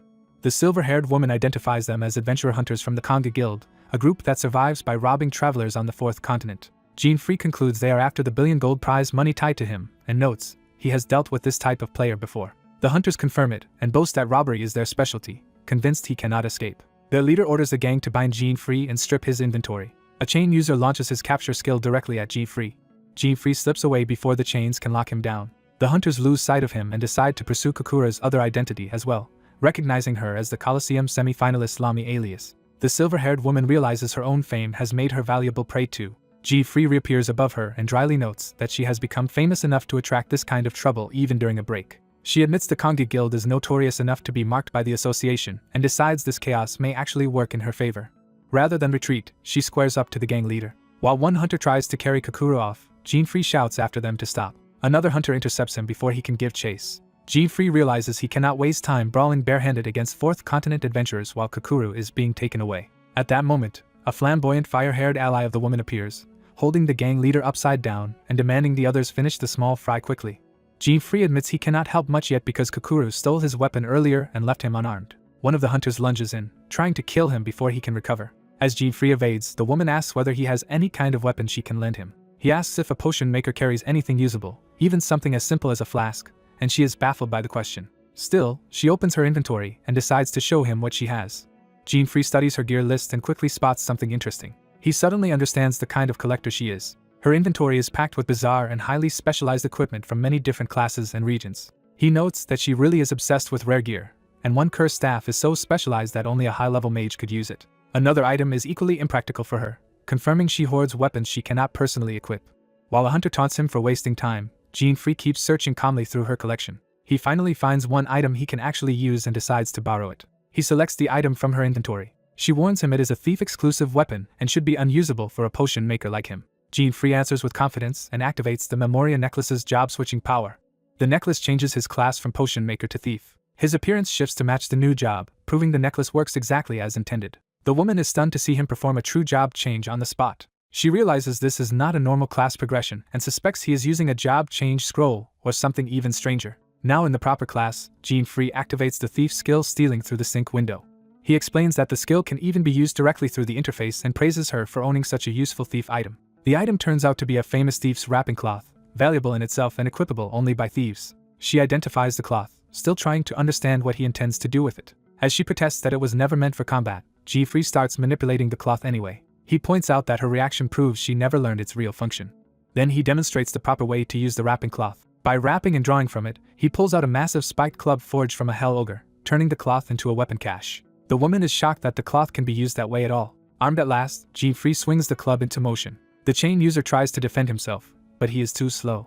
Jean-Free's first blow smashes straight into the man's face. He follows through with overwhelming force, shattering the chains and dropping the attacker instantly. With one enemy down, Jean-Free curses the time lost and looks for the kidnappers who took Kakuru. He spots their direction toward the distant guild headquarters. He tells the woman, Mira, that he needs to keep borrowing the weapon a little longer. Checking her inventory, Mira suddenly realizes another prized item of hers has vanished as well. Jean-Free recognizes the pattern immediately and concludes Kakuru stole from Mira too, just as she stole from him earlier. Resigned, he decides he will retrieve Mira's stolen item along with his own. Mira refuses to stay behind and demands to know where he thinks he is going without her. She declares that recovering her collection matters more than her life and rushes off in a fury, leaving Jean-Free to note how fired up she is. Their pursuit leads them to the Kangyu Guild headquarters. Inside, the hunters proudly present Kakuru as a captured rare beast man. Kakuru struggles against her chains while the guild's leaders appraise her value. One of the guild masters agrees she will sell for a high price. The other calmly endorses the plan, treating her like merchandise. The two in charge are revealed as the Bajura brothers, the vice master and master of the Kangyu Guild, both powerful mages. The red-haired hunter reports that Jean-Free has been located exactly as planned. Confident in their trap, the hunters expect to finish Jean-Free soon and return. The guild leaders are abruptly interrupted by a violent disturbance at the entrance. They turn toward the shattered doorway in alarm.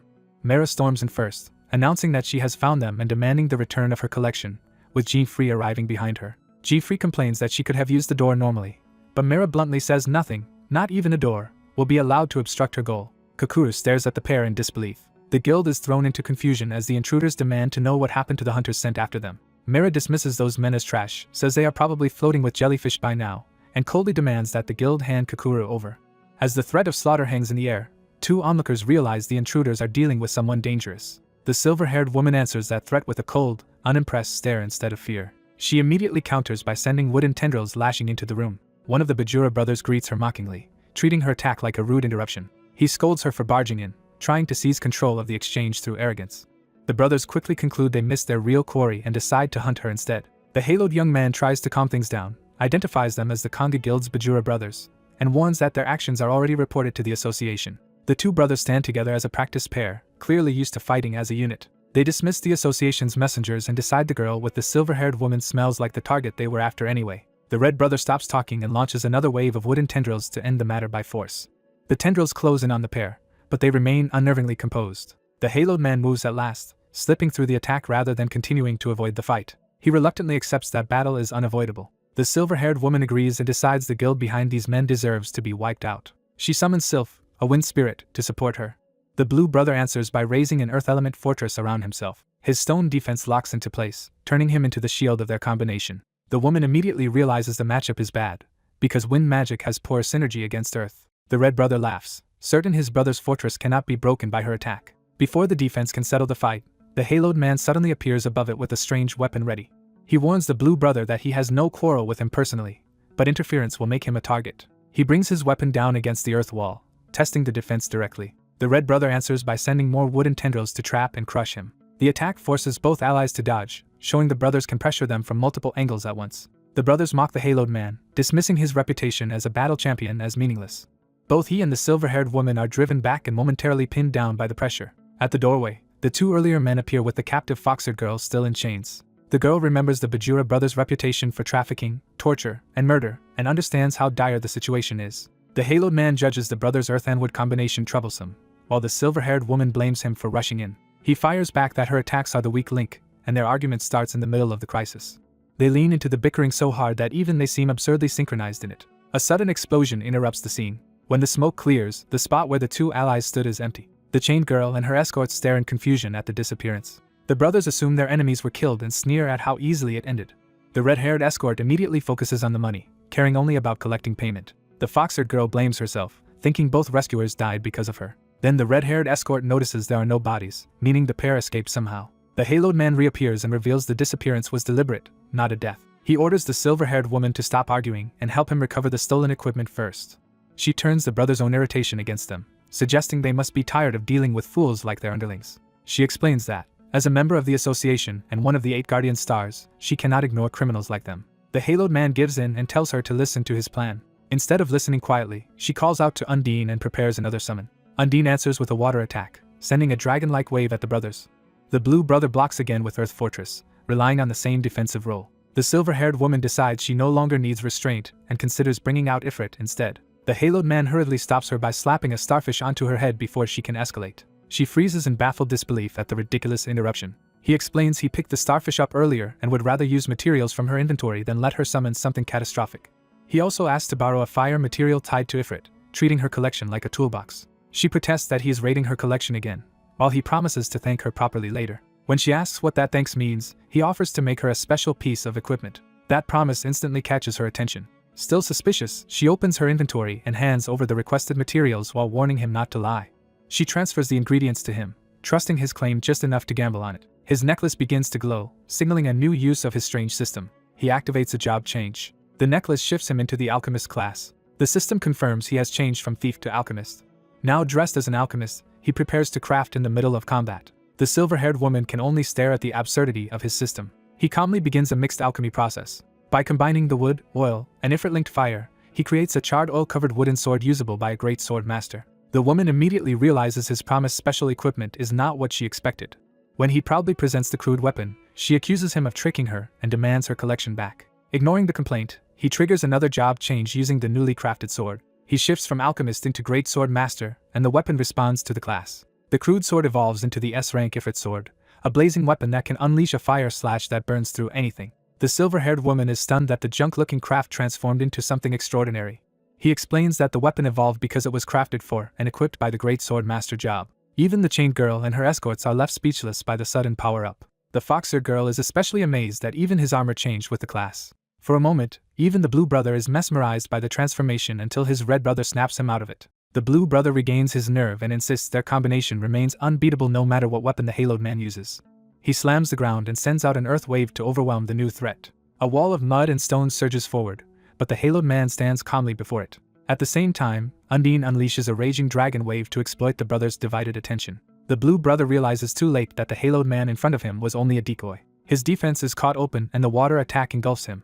The silver-haired woman points out that a defense full of gaps cannot stop a raging current, and his supposed invincibility collapses. The red brother can only watch in panic as his partner is trapped inside the crushing water. Enraged, he tries to retaliate with a rampaging tree attack. The haloed man answers by drawing the Ifrit sword into a formal flaming strike. He releases Dragon's Wrath Fire, a massive fire slash shaped like a dragon. The blazing attack tears through the red brother's wooden assault without slowing. The red brother is consumed by the vertical inferno and burned down in a single blow. The fox-haired girl watches in shock as the two terrifying brothers are overwhelmed so easily. With the brothers defeated, the silver-haired woman and her spirit stand beside the haloed man as the new dominant force in the room. Outside afterward, the silver-haired woman lets Kakura go but reminds her that she was the one who once said she would take revenge. She warns Kakura not to steal outside hunting grounds again, and Kakura meekly apologizes. Kakura then sincerely thanks the haloed man for saving her life. He doubts the apology from the other thief is genuine, then turns his attention back to Kakura. The silver-haired woman happily claims the Ifrit sword as the proper thanks she was promised. The haloed man pauses, clearly not eager to argue over it. He gives up on contesting her and leaves the matter alone for now. He heads to the seaside gate leading to the next dungeon. Thinking back, he notes that Myra's collection was useful, since he managed to switch to thief unnoticed and steal what he needed. He equips a single-use shark head mask that lets him breathe underwater and communicate there. Even though the mask looks ridiculous, he accepts it as the best tool available for the next stage. He sets his sights on the 4th demon's underwater dungeon and vows to clear it quickly this time. He reminds himself that the S-rank threat appears as soon as one enters the sea, but decides the stolen item is good enough to proceed. Just as he prepares to go, Kakura calls out to him again. He turns and finds her staring at him in disbelief over the shark mask. She suddenly bursts out with intense gratitude and calls him master. She explains that she is thanking him for rescuing her from real danger. He wonders if removing his halo-like heavenly will made him lose track of her presence, then asks why she is still here. Kakura declares that she fell in love with his strength. A system message recognizes her genuine respect, leaving him baffled. She immediately begs to become his disciple and formalizes the request with total seriousness. Without waiting for permission, she excitedly starts acting as if they are already heading off together. She even talks about defeating the Demon King with him. While he wonders how the situation spiraled this far, he tells her she can go alone if she wants, but she refuses to be brushed off. Instead, she decides she must prove her worth before he will accept her. He can only stare, frustrated that she keeps making decisions for both of them. Kakura dives into the sea on the spot to demonstrate her ability. He watches in silence, too tired to stop her immediately. She resurfaces and asks if she should go now, still treating him like her superior. She returns carrying fish and underwater gear to show off her speed and usefulness. When she asks for his evaluation, he admits the only fitting word is fast. He praises the sea wolf tribe's underwater talent, and she swells with pride. He recalls that sea wolves move like ordinary people on land but become 10 times faster in water, though they can only stay active underwater for about 30 minutes. Trying to escape the situation, he jokingly declares she has already graduated from discipleship and waves goodbye. Kakura chases after him anyway, insisting she truly wants to become strong. He hesitates, realizing she is not going to give up easily.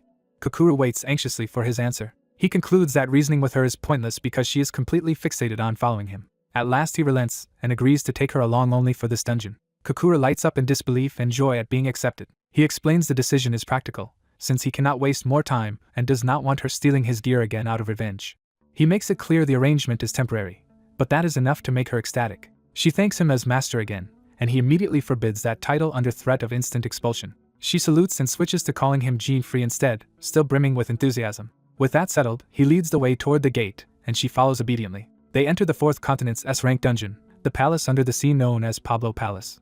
Inside the underwater realm, he advances alone at first through the submerged ruins. He confirms the shark mask works and that he can breathe properly underwater. Then he reveals the next step of his strategy by activating the memory necklace again. He changes from alchemist to summoner to adapt to the dungeon. Kakura is startled that his equipment can trigger another job change so freely. He is more interested in her tribe's ultrasonic voice, realizing it works like dolphin-style underwater communication. As a summoner, he opens his book and calls forth a beast. A tiny electric creature named Dendon appears instead of a grand spirit. The system identifies Dendon as a low-rank summon that can paralyze enemies with electricity. Kakura is instantly charmed by how cute the summon is. He notes that his summoner level is still too low for spirits, but Dendon is good enough for now. He orders Kakura to lure a suitable underwater creature toward them. She accepts at once and darts off through the water with her tribe's natural speed. Watching her move, he appreciates how useful it is to have someone who can act this quickly underwater. With Kakura gathering targets, he prepares to use the dungeon to efficiently level up Dendon.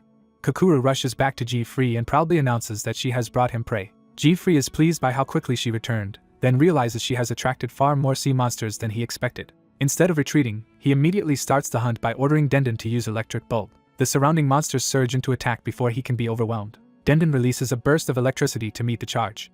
The shock spreads through the pack and catches the enemies off guard. G-Free follows the opening with a confident counterattack, using the paralysis to control the battlefield. He smashes into the immobilized creatures with Myra's borrowed weapon. The stunned monsters are left helpless under the combined assault. G-Free notes that Dendon's direct damage is still low because of the level gap, but its paralysis is enough for Kakura to lure enemies in and for him to finish them.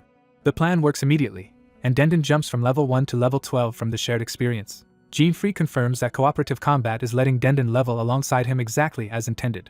Another wave falls, pushing Dendon even higher to level 18. Satisfied with the pace, G-Free tells Kakura to keep bringing more targets, and she eagerly agrees. As he keeps fighting, G-Free remembers he is still using Myra's weapon but decides that can wait. He repeats the same routine on the next group, and Dendon rises again to level 21. G-Free realizes that at this rate he may be able to raise Dendon all the way to its maximum level. Kakura returns once more, proudly claiming she has found something much stronger. G-Free is ready to welcome another target until he notices what she actually brought. A massive tentacle descends beside him, revealing that the new prey is on an entirely different scale. The full creature emerges, and G-Free finds himself facing a gigantic kraken-like monster. He identifies it as the evil Kraken, a level 175 enemy far beyond the mobs he had been farming. Still thinking Kakura has done well, G-Free praises her, only to realize she does not understand why he sounds uneasy. Kakura happily explains that the giant octopus she brought is the area's mid-boss. G-Free then reveals the real problem. Once that mid-boss is defeated, the local demon king will be forced to appear next. Before they can discuss it further, the Kraken attacks with a barrage of tentacles. The strike slams into the seabed and forces G-Free to evade immediately. He escapes the first blow and regains his footing underwater. G-Free decides the accident may actually save time, since he has limited diving time left anyway. He orders Kakuru to act as bait while he destroys all of the Kraken's tentacles first, and she accepts the role at once. Kakuru darts in front of the monster to draw its attention away from him. She openly taunts the octopus and invites it to chase her. Her teasing keeps the monster focused on her instead of Jean-Free. As the Kraken turns after Kakuru, Jean-Free moves into position behind it. He recalls that each tentacle counts as a separate creature body, so destroying them will yield experience 8 times over. He confirms that every tentacle is itself a high-level target, making the Kraken an ideal source of experience. For an S-rank dungeon mid-boss, that means the reward should be enormous if he can pull this off. He begins by having Denden paralyze one tentacle with electric bulb. The instant it locks up, Jean-Free attacks the disabled limb. He commits fully to the strike, aiming to sever it before the Kraken can react. The blow lands cleanly and cuts through the tentacle. The first severed limb gives Denden another surge of experience, raising it to level 27. The chain of rewards continues as more shared experience pushes Denden to level 32. The gains keep stacking, carrying Denden to level 35. Another jump follows, taking it to level 37. By the time the next rewards settle, Denden has climbed all the way to level 43. Jean-Free keeps repeating the same method, paralyzing and smashing through more tentacles one after another. Meanwhile, Kakuru stays just out of reach, continuing to distract the monster. When the last tentacle falls, Kakuru excitedly realizes Jean-Free has already destroyed all of them. Jean-Free checks Denden's progress and sees it has reached level 45, which is close enough to his goal to keep him confident. He calls Kakuru back now that the baiting phase is over. She loops away from the Kraken and returns to Jean-Free's side. Jean-Free calmly signals from a distance while the crippled boss turns toward him. He notes that Denden has passed level 40 and unlocked a new skill, and decides the finishing blow will rely on that. He orders Denden to use Convert Thunder. The new skill is explained as a temporary enchantment that adds the Thunder attribute to a weapon. Jean-Free applies that Thunder attribute to Soul Vantage, preparing a stronger finisher. With the weapon empowered, he closes in on the Kraken's main body. He intends to end the mid-boss quickly so he can move on to the Demon King battle. Jean-Free unleashes Thunder Fist into the Kraken from above. The electrified impact tears through the boss's body and leaves him standing amid the wreckage. Kakuru celebrates the apparent victory and asks whether Denden finally reached max level, and Jean-Free confirms that it has. With Denden maxed out and the mid-boss down, Jean-Free declares that the conditions for summoning the Demon King are now complete. He steels himself, expecting the next enemy to appear immediately. The sea around them begins to twist into towering underwater vortexes. Jean-Free recognizes the sign at once and warns Kakuru that the real battle is starting. The vortexes intensify, gathering into a far more threatening presence than the Kraken. Jean-Free braces himself atop the fallen boss as the currents close in from every side. He strikes into the storm with Thunder Fist, trying to meet the new threat head-on. A hostile voice answers from the maelstrom, declaring that no one who disturbs the seas will leave alive. Kakuru is shaken by the sheer menace of the unseen speaker. Jean-Free stays expressionless, refusing to show fear in front of the coming enemy. The fourth Demon King, Neptunes, finally appears, a level 200 ocean god whose trait automatically regenerates his health. Kakuru is overwhelmed by the pressure of the Demon King's presence. Jean-Free answers with confidence, deciding he must end this one quickly as well. He checks his own status and confirms his current build and equipment before committing to the fight. Neptunes towers over him, making the difference in scale and authority unmistakable. Jean-Free reflects that every Demon King so far has behaved in ways the game never predicted, which means this world is diverging from what he knows. Because of that uncertainty, he decides he has to defeat Neptunes before another unexpected twist appears and changes the battle again. He activates the memory necklace and changes his job from summoner to mage. Kakuru recognizes the trick immediately, and calls it Jean-Free's absurdly overpowered job-switching tactic. Jean-Free dismisses the complaint and insists it is strategy, not cheating. As a mage, he forms a magic circle and begins casting at close range. He brings the spell directly to Neptunes instead of attacking from afar. Jean-Free releases lightning through the completed spell. The magic binds around Neptunes and detonates across his body. The spell strikes solidly, but the Demon King barely seems bothered. Jean-Free pulls back immediately, sensing the counterattack coming. Neptunes openly mocks the spell as too weak to matter. He retaliates with a crushing hand strike aimed straight at Jean-Free. Jean-Free avoids the blow by using swift wind teleportation to reposition at high speed. He reappears behind the Demon King and turns the escape into another attack run. From that blind spot, he drives in with Thunder Fist. This time Neptunes finally flinches, showing that the hit had some effect. Jean-Free immediately follows with Flash to create an opening and disrupt the Demon King's senses. Using the brief distraction, he lands another Thunder Fist to the face. He chains the assault into a rapid series of strikes, trying to overwhelm Neptunes before regeneration can erase the damage. The barrage hammers the Demon King's upper body from multiple angles. Kakuru cheers as Jean-Free's relentless offense starts to look effective. Neptunes recovers with a grin and makes it clear that Jean-Free's attacks still are not enough to defeat him. Jean-Free keeps moving, refusing to let the Demon King dictate the pace. He admits to himself that Neptunes' defense is absurdly high, but he has already planned a second layer to the attack. He invokes Dragon God Wind to add another element to the fight. A massive wind dragon surges toward Neptunes under Jean-Free's control. The impact explodes into a violent underwater blast. Kakuru is stunned by the scale of the attack. Even so, Gene-Free immediately judges that the Demon King is not finished yet. He explains that unless he lands a final decisive blow, Neptunes will regenerate completely, and his own time is running out. His shark mask confirms the danger by showing only a little over 3 minutes of oxygen remaining. With no room left for caution, Gene-Free switches back to Summoner and calls Dendon out again. Now that Dendon is max level, Gene-Free reveals its electric ball has a guaranteed paralysis effect if it connects. He sends Dendon forward through the raging currents to set up the finisher. As the power in the water swells, Gene-Free realizes the Demon King is preparing something even larger. Kakura can only stare as the pressure of that gathering power becomes overwhelming. Neptune stands at the center of a colossal current, controlling the sea itself around them.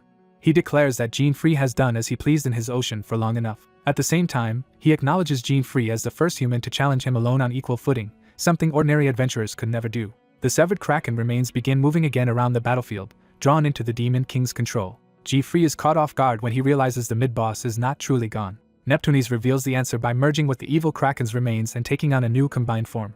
Gene-Free recognizes this as another impossible deviation from the game, and understands that the pattern of unexpected Demon King behavior is continuing. The fusion completes, creating an even more dangerous monster than before. Neptunes boasts that Gene-Free should feel honored to witness his true form. One of the fused tentacles lashes out, and catches a nearby creature. The victim begins dissolving on contact, proving the tentacles now carry a lethal corrosive effect.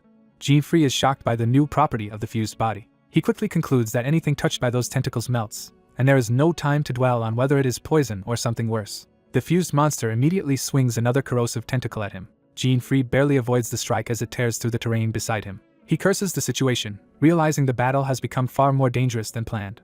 Kakura panics as Gene-Free is driven back. Neptunes laughs at the sight of Gene-Free pinned beneath the fused mass and revels in his apparent advantage. Even trapped in the rubble, Gene-Free keeps Dendon close and forces himself to think. Kakura can hardly believe he is still alive after being crushed like that. Gene-Free shouts back, still conscious and fighting.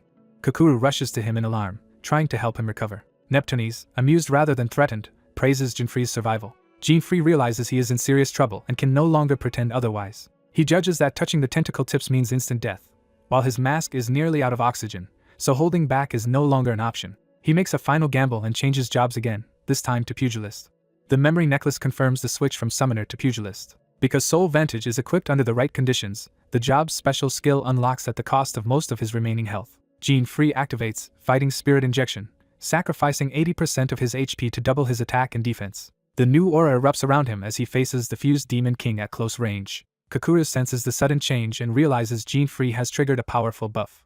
Gene-Free explains to himself that this skill only appears when Soul Vantage is equipped as a pugilist, though the last exchange hurt more than he expected. Neptunes mocks yet another outfit change and demands to know what makes this one any different. Without waiting for an answer, the Demon King sends more tentacles crashing down and vows to turn Gene-Free into food for the sea. Gene-Free bursts forward through the attack with his enhanced speed and power. As he closes in, he recognizes that the Demon King's own attack power and speed have also increased, setting up an even deadlier clash. Gene-Free realizes his shark mask has less than 2 minutes left, so the fight must end immediately. As he rushes through the water, he admits a drawn-out battle only hurts him now because both his skills and mask are close to expiring, yet he still cannot find an opening. In that desperate moment, he calls out to Gene-Free for help. Kakura suddenly charges into the battlefield despite the danger. Gene-Free panics at her recklessness and tries to drive her away before she gets hurt. Kakura stays focused instead of retreating. The Sea Demon King welcomes the chance to kill both of them together, convinced their mistake has handed him victory. Its tentacles close in from every side, forcing the pair into immediate defense. Gene-Free is caught off guard by how suddenly the pressure doubles. The Demon King also notices something unexpected in Kakura's movement. Kakura darts through the water and slips past the attacks fast enough to disrupt the Demon King's assault. With Kakura moving beside him, Gene-Free finally has room to reposition against the monster. Kakura boasts that the Sea Wolf tribe's swimming speed makes the Demon King's attacks look almost motionless to her, even if the rapid movement leaves Gene-Free slightly sick. The Demon King recognizes that Kakura's underwater speed makes her more troublesome than he first assumed. Gene-Free steadies himself and starts thinking tactically now that Kakura has changed the flow of battle. He thanks Kakura for saving him and asks if she can keep evading the Demon King's attacks. Kakura agrees at once and tells him to focus entirely on killing the Demon King while she handles the dodging. Gene-Free decides they must finish everything in their very next exchange and gives Kakura precise timing instructions for a hit-and-run setup. Kakura accepts the plan without hesitation. They bait the Demon King into another attack, drawing out its tentacles exactly as intended.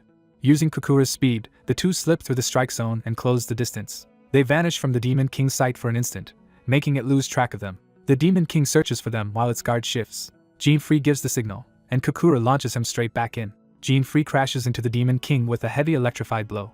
The follow-up barrage lands across the Demon King's body before it can fully react. The Demon King rages at the two brats, but Jean-Free knows his borrowed time is almost gone. He realizes this is his final chance, and resolves to end the battle in one decisive burst. Jean-Free calls for the last approach as the Demon King raises its tentacles again. He gathers all remaining lightning into one fist.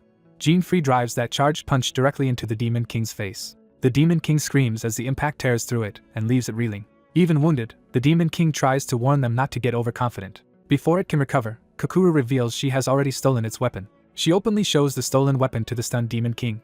Kokoro cheerfully admits that taking things is a bad habit of hers, even while apologizing for it. The Demon King is left speechless by how completely it has been robbed mid-battle. Jean-Free dryly notes that Kokoro's habit is far more than a minor quirk. Still, he praises her because that theft created the opening they needed. He unleashes a thunder barrage into the disarmed Demon King. The repeated strikes hammer the Demon King backward and keep it pinned. Jean-Free immediately calls to Kokoro again, shifting to the true finishing plan. He orders her to take the stolen weapon and leap out of the water because the Demon King is regenerating too quickly underwater, while he himself is running low on oxygen. Kokoro understands that Jean-Free will punch the Demon King onto land, where it cannot heal, and then she must finish it with the weapon. The responsibility shocks her, but Jean-Free insists she has to be the one to deliver the final blow. As he keeps the Demon King occupied, Jean-Free admits he has no time left and cannot finish this alone. Kokoro hesitates under the weight of that trust. Then she steels herself and decides to answer it. Kokoro promises to give everything she has. She rockets upward toward the surface with the stolen weapon. Kokoro bursts out of the sea and reaches land as instructed. From above, she tells Jean-Free she is ready. Below, Jean-Free gathers his last strength into another thunder fist. The lightning around his hand swells to its limit. He releases a thunder grand strike that blasts the Demon King upward. The force drives the Demon King out of the water and onto land, cutting off its regeneration. Jean-Free instantly switches jobs to summoner, and calls on Dendon to fire an electric ball. The electric attack paralyzes the Demon King just long enough to freeze its body. Jean-Free knows the paralysis lasts only a second, so he tells Kokoro this is the final opening. Kokoro activates the stolen weapon at once. The weapon materializes into a massive axe in her hands as she dives toward the immobilized Demon King. She commits fully despite her fear. Kokoro swings the axe down at the Demon King's head. She follows through without pulling back. The strike lands cleanly before the paralysis can wear off. The axe cleaves deep into the Demon King's skull. The Demon King lets out a final scream as the weapon finishes it. After the kill, Jean-Free and Kokoro surface together from the sea alive. Jean-Free calmly confirms that the fourth Demon King has been defeated. The system announces that Demon King Neptunus has fallen and that experience and rewards have been granted. Kokoro is stunned by how much money she received from the victory. Her reward screen shows 2.5 million gold and a jump from level 119 to 124. When she asks why she got so much, Jean-Free explains that Neptunus's total reward was 5 million, so he split both the money and experience evenly between them. Kokoro protests that she did too little to deserve half and thinks taking that much would be unfair to Jean-Free. Jean-Free teases her for being shameless about stealing but suddenly modest about money. Kokoro insists stealing is simply her skill, while defeating the Demon King was not something she accomplished alone. Jean-Free cannot fully follow her logic, but he sees she is sincere. He tells her to accept it anyway, then announces that their promised partnership ends here and starts to leave. Kokoro refuses to let him go just yet and literally stops him with a piercing shout. She declares that she still has much to learn from her master and therefore intends to keep following Jean-Free. Jean-Free goes blank for a moment at how abruptly she decides this. When he tries to ignore her and walk on, Kokoro chases after him. She calls for him to wait, making it clear she has no intention of being left behind. The story shifts as they travel onward toward a new region. Upon reaching the fifth continent, Kokoro is thrilled by the new place. Jean-Free reminds her that he is heading to the SSG, the sudden death survival game, and asks one last time whether she truly means to come. Kokoro answers with eager certainty and urges them to hurry there. Jean-Free gives in, deciding that if she insists this much, he may as well allow it. He also reflects that Kokoro's stealing ability could be genuinely useful in what comes next. Jean-Free reveals his larger goal. To challenge the fifth Demon King, they must win the SSG and obtain hidden equipment. They arrive at the SSG starting area, where a crowd of adventurers has already gathered. Kokoro is amazed by how many competitors have come. As expected, she immediately asks Jean-Free what the SSG actually is. Nearby adventurers are baffled that someone calling herself an adventurer does not even know the event. Jean-Free briefly regrets bringing along such an uninformed teammate, but resigns himself to explaining. Before he can start, a hostile voice cuts in and tells someone to stop nagging and get lost. Jean-Free and Kokoro turn toward the disturbance. They find a group of men picking a fight with a lone elf girl. One of the men complains that he recruited an elf expecting strong magic, only to be disappointed. He mocks her for having changed jobs into alchemist, which he dismisses as a useless class fit only for mixing potions.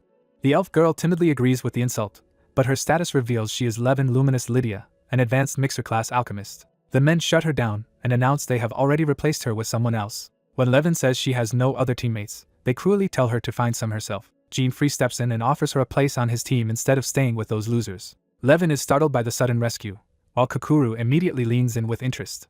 The men are caught off guard that anyone would interfere. Jean Free explains that the SSG requires teams of 3, and his group is also missing one member. With time running out, Levin asks if he would really accept someone like her. Jean Free says yes, and Kokuru happily backs his decision without hesitation. An announcement warns all participants that the game is about to begin, and they must finalize teams of 3.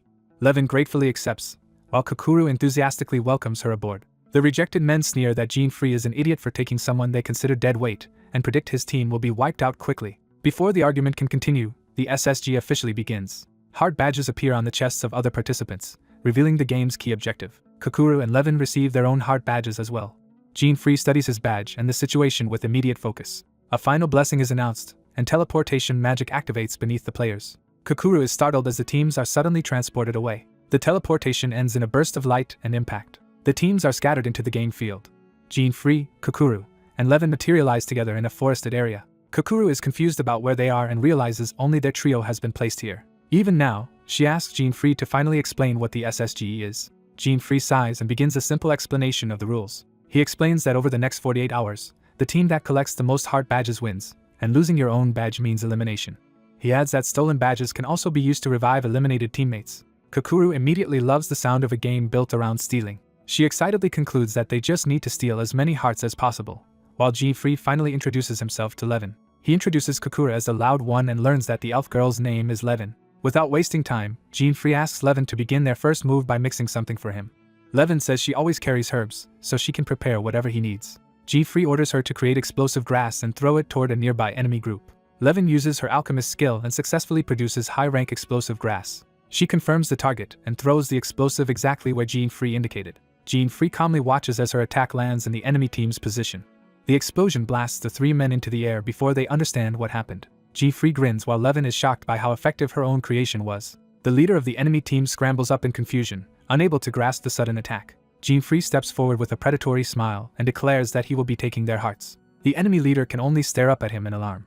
When the man demands an explanation, Jean Free reveals that the blast came from Levin's explosive grass. The enemy is stunned to learn the timid elf he discarded was the one who hit him. He angrily tells Levin she should have shown that ability earlier, as if that would have entitled him to keep using her. He lunges in frustration, trying to reclaim control of the situation. Kokuru moves first and snatches away the enemy team's heart badges in a blur. She proudly announces that the hearts have been obtained. Jean Free and Levin are both taken aback by how naturally Kokuru adapted to the game. The enemy team realizes too late that all of their heart badges are gone. Jean Free is impressed by Kokuru's immediate success, while Kokuru celebrates their easy opening win. The defeated men can only scream for their stolen hearts back as Jean Free's team claims the advantage. A burst of force suddenly sends several players' hearts flying away at once. Levin realizes the game's rule at work. Once a player's heart is stolen, they are expelled back to the starting area. As the others grasp the mechanic, Levin excitedly praises Kokuru for pulling off an impressive steal. The elf girl shyly deflects the praise and insists Kokuru's instant triple steal was even more remarkable. Encouraged by that, Kokuru decides she should go after even more hearts. Before anyone can stop her, Kokuru spots a new target and charges off on her own. Her prey is a trio of players casually gathered together. One of the men appears to claim another heart just as Kokuru closes in, leaving her target group seemingly distracted. But a hidden countermeasure activates the moment she makes her move. Kokuru is caught off guard mid-attack when something goes wrong. She realizes too late that her own heart has been stolen instead. The 3 men loom over her, pleased that their trap worked perfectly. Her black-haired teammate can only think that she brought this on herself by rushing in recklessly. Kokuru is left confused and humiliated as the ambushers toy with her. The trap is explained to her as a counter-steal reflection, and the thieves gloat over the extra hearts they just gained from her. Kokuru bitterly admits the costly one-use item was still worth preparing if it could punish her like this. The elf girl panics as Kokuru is forcibly removed from the field. Kokuru is launched away and sent back to the starting area. Her 2 teammates are left exasperated by how predictably that disaster unfolded. The narration makes clear that while stealing is powerful in this game, countermeasures through items and skills are a basic part of survival. Victory in SSG depends on preparation, knowledge, and outsmarting opponents rather than raw advantage alone. Emboldened, the 3 thieves dismiss Kokuru's teammates as easy prey and rush to wipe them out too. The black-haired man calmly intercepts them with overwhelming speed before they can strike. In an instant, all 3 attackers realize their hearts have been taken. He explains that sheer speed alone was enough to steal from them, then decides to revive Kokuru and lecture her afterward.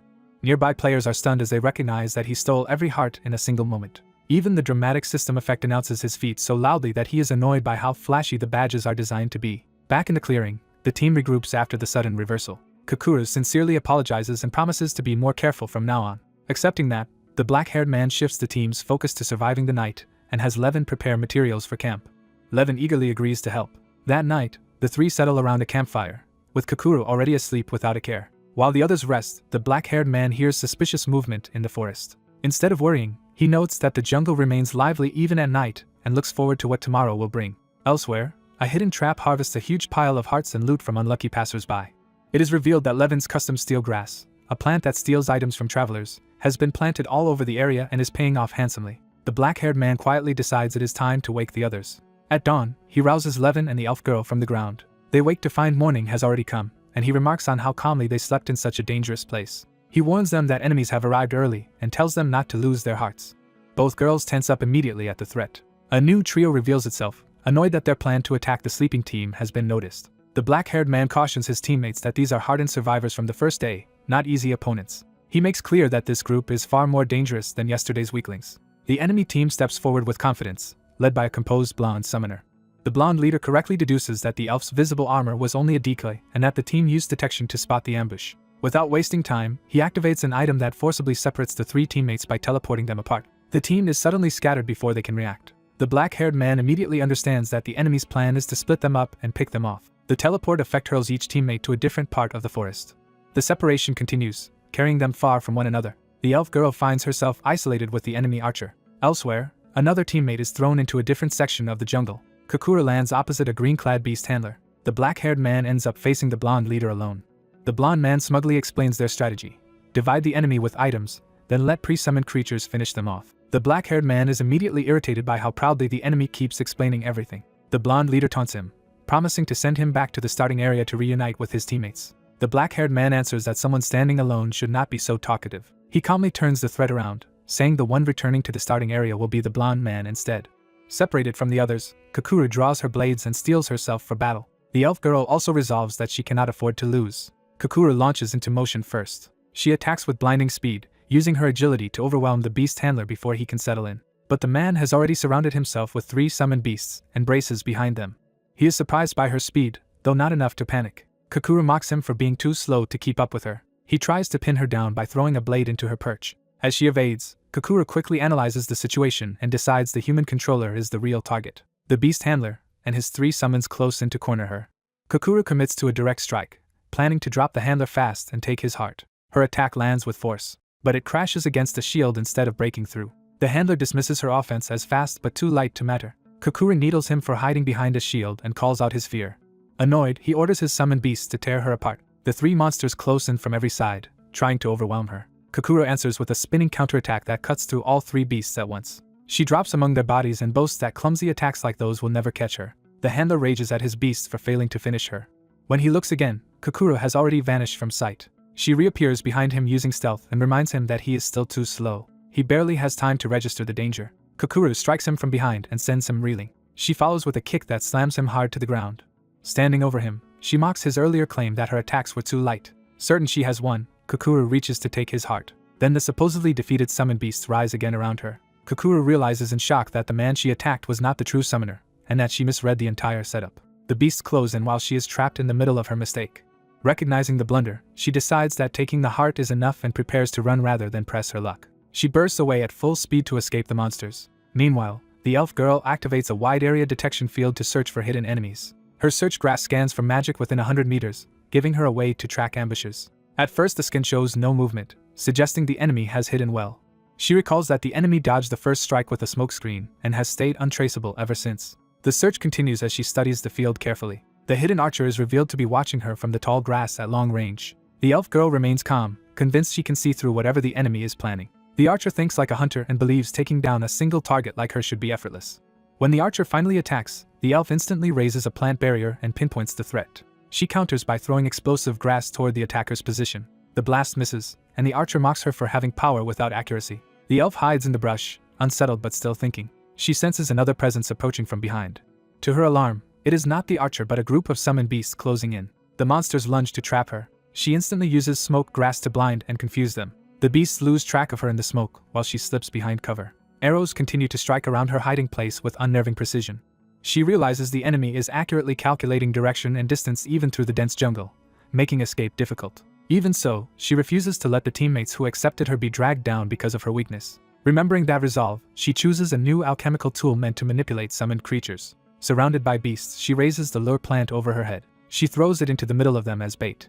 The lure arcs away, releasing its scent. The summoned beasts are immediately distracted by the irresistible smell and abandon the chase. Watching from hiding, the archer is stunned that her support has been neutralized so easily. The elf realizes she has bought time by removing the summoned beast from the fight, turning the battle into a one-on-one. The archer tries to save face by claiming she never needed the beasts to beat the elf anyway, even though every serious attack has failed.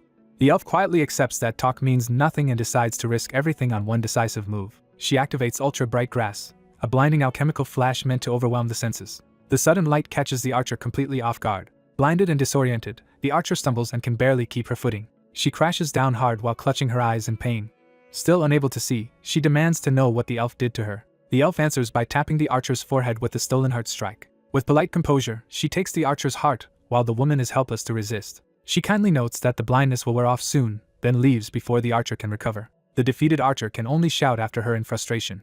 As the elf departs, another expulsion effect fires elsewhere, making the archer realize her opponent has already moved on. The archer is left yelling into the forest with no way to stop her. Back in the blonde leader's fight, he laughs off the black-haired man's confidence and tells him not to bluff. To prove his advantage, he summons a fresh set of powerful beasts and boasts that the battle is already decided. The black-haired man, increasingly annoyed by the non-stop monologue, reveals that he has been deliberately stalling for time. The blonde leader notices one of his beasts moving strangely and begins to sense that something is wrong. The summoned creatures start reacting on their own instead of obeying him. To his shock, they gather protectively around the black-haired man as if he were their master. The blonde leader cannot understand why his own summons are ignoring him and demands an explanation. The black-haired man casually pets one of them and remarks that they seem to have taken a liking to him. He lets the implication hang, enjoying the enemy's confusion. Standing calmly among the beasts, he repeats that they clearly prefer him now. A system message reveals the cause. After 20 hours of continuous use, Lucifer's heavenly wheel skill has evolved into obscure illusionary game garden. Realizing he is losing control, the blonde leader desperately orders the beasts to attack the black-haired man. Instead, the creatures turn and charge at their original summoner. Panicking, the blonde man frantically opens his summoning book to call in something stronger. He brings forth a massive armored demon as a last resort. The new demon immediately crashes into the other beasts in a chaotic melee. The summoned creatures tear into one another, and the blonde leader's control collapses into bloodshed. The clash escalates into a brutal finishing strike, leaving the blonde summoner's desperate comeback in ruins. A blue beast is struck down so brutally that blood sprays across the battlefield. A red-skinned commander stands amid the chaos, still in control of the fight. Nearby, a blonde man mocks a fallen subordinate for defying his master and turns his threat toward the next target. His gloating falters when he hears something impossible stirring behind him. The beasts he thought were dead rise again and surround him from every side. He realizes in shock that the creatures have somehow been revived. Jean-Free calmly lets him panic and asks what kind of trick could possibly have done this. He answers his own question by declaring that since the enemy brought more allies, he simply matched the numbers. The blonde man is suddenly trapped as multiple G-Free lookalikes appear around him. He recognizes the technique as a splitting type skill and grows even more uneasy. Jean-Free's copies multiply far beyond a fair exchange, overwhelming the enemy's sense of balance. Refusing to be cowed, the blonde man tries to seize back control by summoning a stronger servant. He calls forth a giganto-orc, betting brute force will crush the illusion army. The summoned giant immediately swings its massive axe through the crowd. Jean-Free's copies deliberately let the attack pass through them and into one another. The orc strike instead massacres the blonde man's own side, turning his counterattack into friendly slaughter. Seeing the bodies around him, the blonde man laughs off the loss and dismisses Jean-Free's army as hollow intimidation. But the surviving copies begin to rise again, proving they are still part of the fight. Now boxed in by them at close range, the blonde man finally panics. Jean-Free cuts off the exchange and decides to finish quickly so he can regroup with his real allies.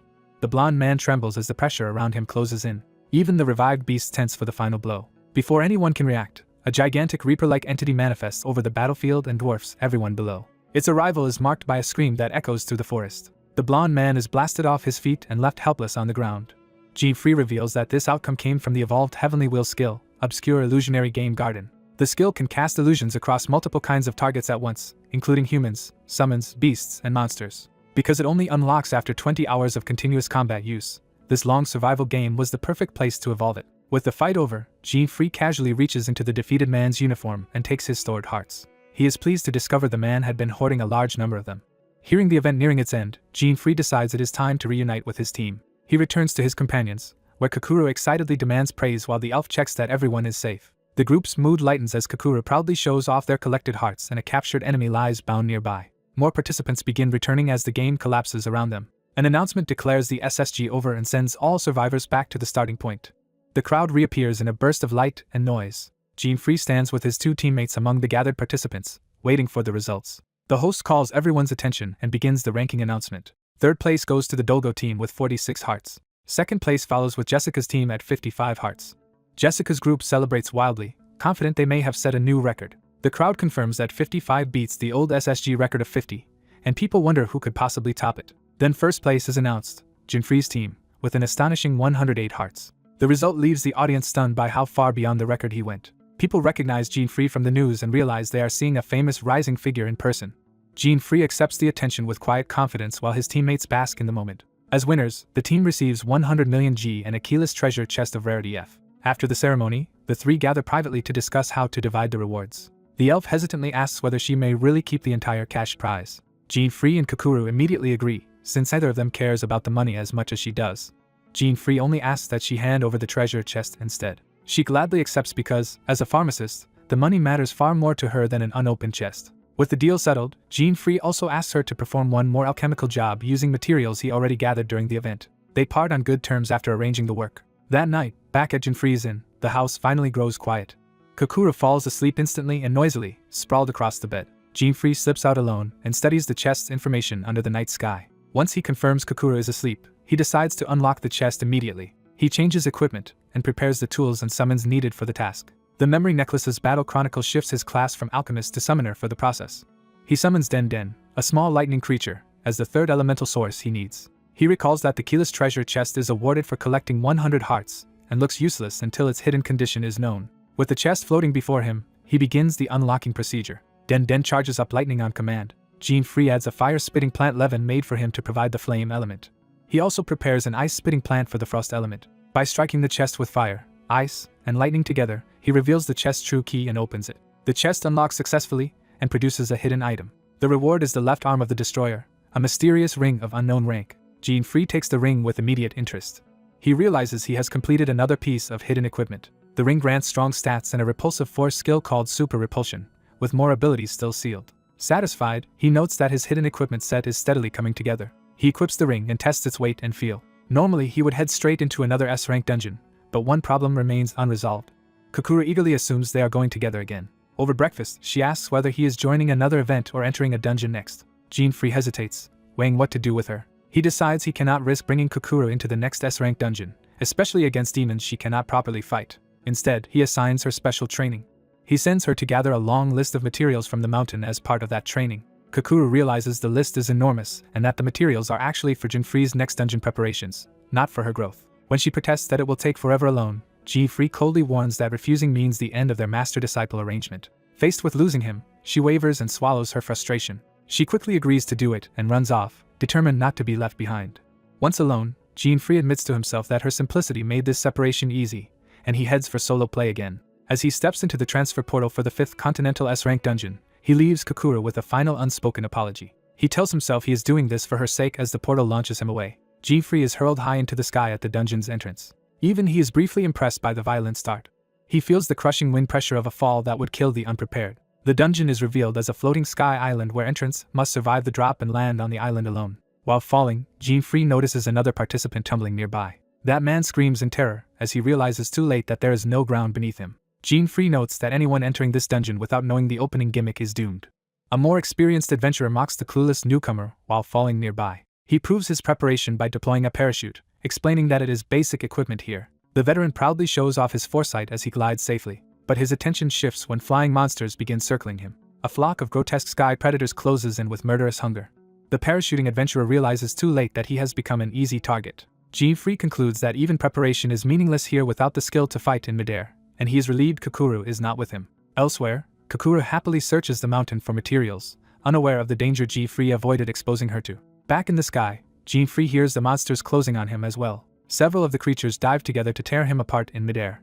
Jean-Free calmly raises his hand instead of dodging. The new ring activates as he channels its power through his palm. One of the monsters is violently blasted away by the ring's repulsive force. Jean-Free keeps his composure as he tests the skill in live combat. The repulsion detonates through the flock, shredding the attackers and clearing his path. He identifies the ring's practical combat use as anti-gravity, a force that drives targets away from him. Pleased with hidden equipment once again, he decides to stop falling and move on. He gathers lightning around his hand to combine his movement tools. Using swift wind transfer, he launches himself straight toward the floating island instead of continuing the descent. He enters the temple known as the Island of Destruction and Creation. Gene-Free lands inside the structure and confirms he has arrived at the true objective. He immediately spots what he came for, an ornate mirror hidden within the temple. The temple responds to his intrusion by summoning destroyer creatures to eliminate him. The monsters rush him all at once. Gene-Free answers with anti-gravity before they can touch him. The entire pack is obliterated in an instant, leaving him standing alone in the blood. After the massacre, he dismisses his celestial ring and checks whether the path is clear. With the guardians gone, he turns his attention to the mirror itself. He approaches it, already knowing the hidden event tied to this place. The mirror changes and reveals a robed figure instead of his own reflection. The figure asks what kind of being Gene-Free will reflect against. Gene-Free recognizes this as the next stage triggered only after defeating the temple's creatures. He presents the Destruction God's left arm ring to the mirror as the required catalyst. His reflection aligns with the ring, beginning the transfer. The ring reacts as the mirror accepts the offering. Power gathers around the bracelet-like artifact on his wrist. The mirror flares open and completes the hidden exchange. A voice declares that because the Destruction God's left arm ring is reflected in Gene-Free, the Creation God's right arm ring will now reflect upon him in return. A new light forms before him as the reward materializes. Gene-Free obtains the Creation God's right arm ring, another hidden item of unknown rank. The mysterious voice bids farewell, acknowledging him as worthy. With both rings now assembled, Gene-Free completes the paired hidden equipment set, gaining a second force skill that pulls targets toward him with super gravity. Satisfied with the haul, he decides to spend his saved SP later and continue deeper into the dungeon now. His true objective remains ahead, the sky-ruling demon dragon Bahamuten. The dragon stirs within its domain as if sensing his approach. Bahamuten notes that a powerful human presence has entered its territory for the first time in a long while. Gene-Free descends into the dragon's arena wrapped in wind and lightning. He meets the challenge with a confident smile rather than fear. His status confirms he has reached level 161, with major boosts from his growing collection of hidden gear. Gene-Free lands steadily, fully prepared for the confrontation. The dragon studies him closely, sensing something familiar. The two face each other across the arena, each measuring the other's strength. Gene-Free addresses the dragon like an old enemy and calls it by name, Bahamuten. The demon is identified as a level 250 ruler of the skies whose airborne trait strengthens itself while weakening opponents. Recognizing Gene-Free's scent as that of a true threat, Bahamuten wonders where they have met before, setting the stage for their rematch. He still cannot fully understand what is happening, but the demon's unfamiliar behavior convinces him this fight will not follow anything he knows. The dragon demon gathers a dense mass of dark power, preparing a direct killing blow. It unleashes Black Flame Roar, committing to overwhelming him head-on. The black flames descend toward him like a crushing torrent, forcing an immediate response. Instead of panicking, he sharpens his focus and looks for a way through. He activates swift wind transfer to reposition before the attack can trap him. In an instant, he closes the distance and appears near the dragon's body. Realizing this enemy cannot be handled cautiously, he decides to fight without restraint. He calls on the Creation God's right arm ring and chooses its gravity skill as his opening tactic. With super gravity, he tries to drag the dragon into his striking range. The dragon feels the pull immediately and recognizes that the human has changed the terms of the fight. It quickly identifies the technique as a gravity-based skill rather than brute force. Using the forced opening, he drives in with a flaming punch. He follows through with Fire Fist, turning the pull into a close-range hit. He chains the first blow into a furious barrage, trying to keep the dragon from recovering. The dragon notes that the gravity trick is clever, but also sees that the pull is not strong enough to fully control it. Even so, he stays on the offensive and keeps striking from point-blank range. Then he shifts tactics again and summons Dragon God Storm from above. A massive storm dragon crashes down, forcing the dragon demon to look up instead of pressing forward. He rides the attack's momentum and drives it straight into the dragon. The storm coils around the dragon and batters it from multiple angles, briefly pinning it in place. He lands and watches carefully, waiting to see whether the combination finally worked. From within the smoke, the dragon's calm reply makes it clear the damage was not decisive. When the smoke clears, the dragon is still airborne and largely unshaken. Rather than anger, it shows delight, treating the battle as entertainment and demanding more. He answers with silence, but the gap between them is becoming harder to ignore. He realizes aerial combat heavily favors the dragon, and its special advantage in the sky is making the fight far more dangerous. The dragon repositions above him, reclaiming control of the battlefield. It gathers black flames into both fists and warns him not to die too soon. The dragon forms Dragon Black Flame Bomb, preparing a rain of explosive strikes. The bombardment begins, forcing him to weave through multiple incoming blasts at once. He counters with super anti-gravity, trying to deflect the falling attacks instead of tanking them. The dragon immediately questions whether that defense can really save him for long. It escalates further with Black Flame Decapitation, adding a lethal cutting strike to the barrage. He realizes too late that the attack pattern has become far more dangerous than before.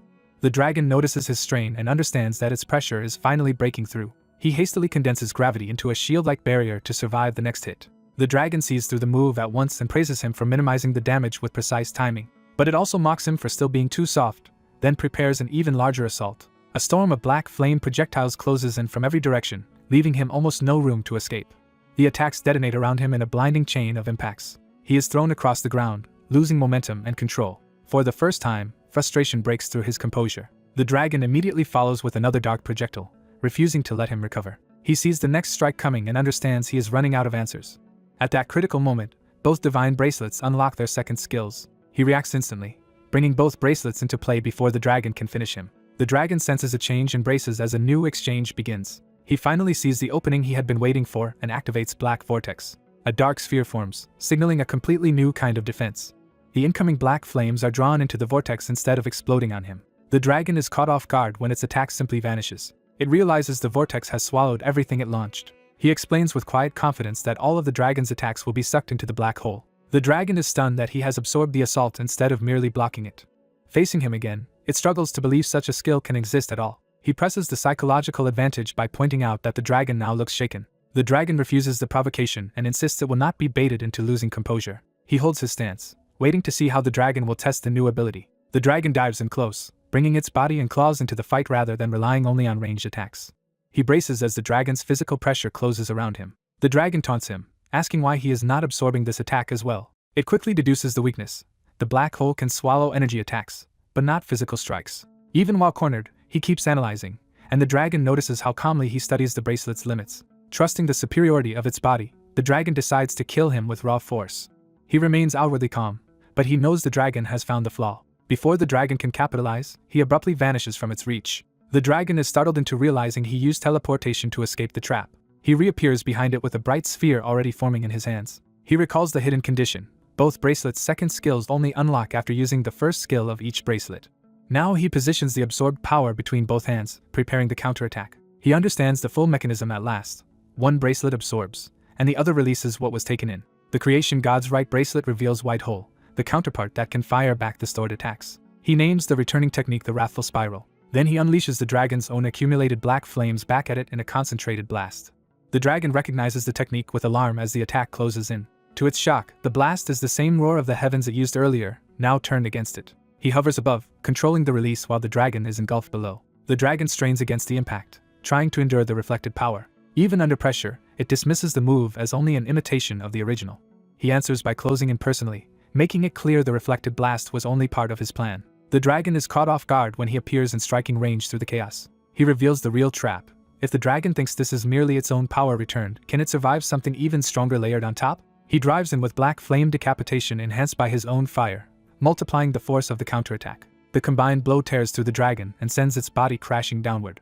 The dragon's composure finally breaks as the damage lands cleanly. Its massive body collapses, and the fight is effectively over. He receives confirmation that demon god Bahamudin has been defeated and the rewards are his. The scene shifts to a formal meeting where the vice president apologizes for gathering everyone on short notice. He explains that 4 of the 8 guardian stars are absent on other missions, and introduces himself as Nix Crophen, vice president of the Adventurers Guild.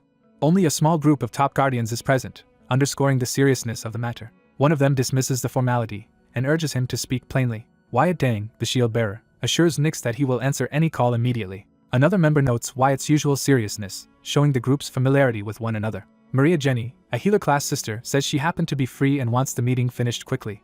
Mira Goldland, the summoner, remains quiet and watchful. Nix accepts the mood in the room and moves straight to the issue. He reports that several deeply unsettling incidents have occurred recently. The Guardians first assume he means a dangerous guild or powerful monsters causing unrest. Nix corrects them and says the threat is neither a guild nor any known creature.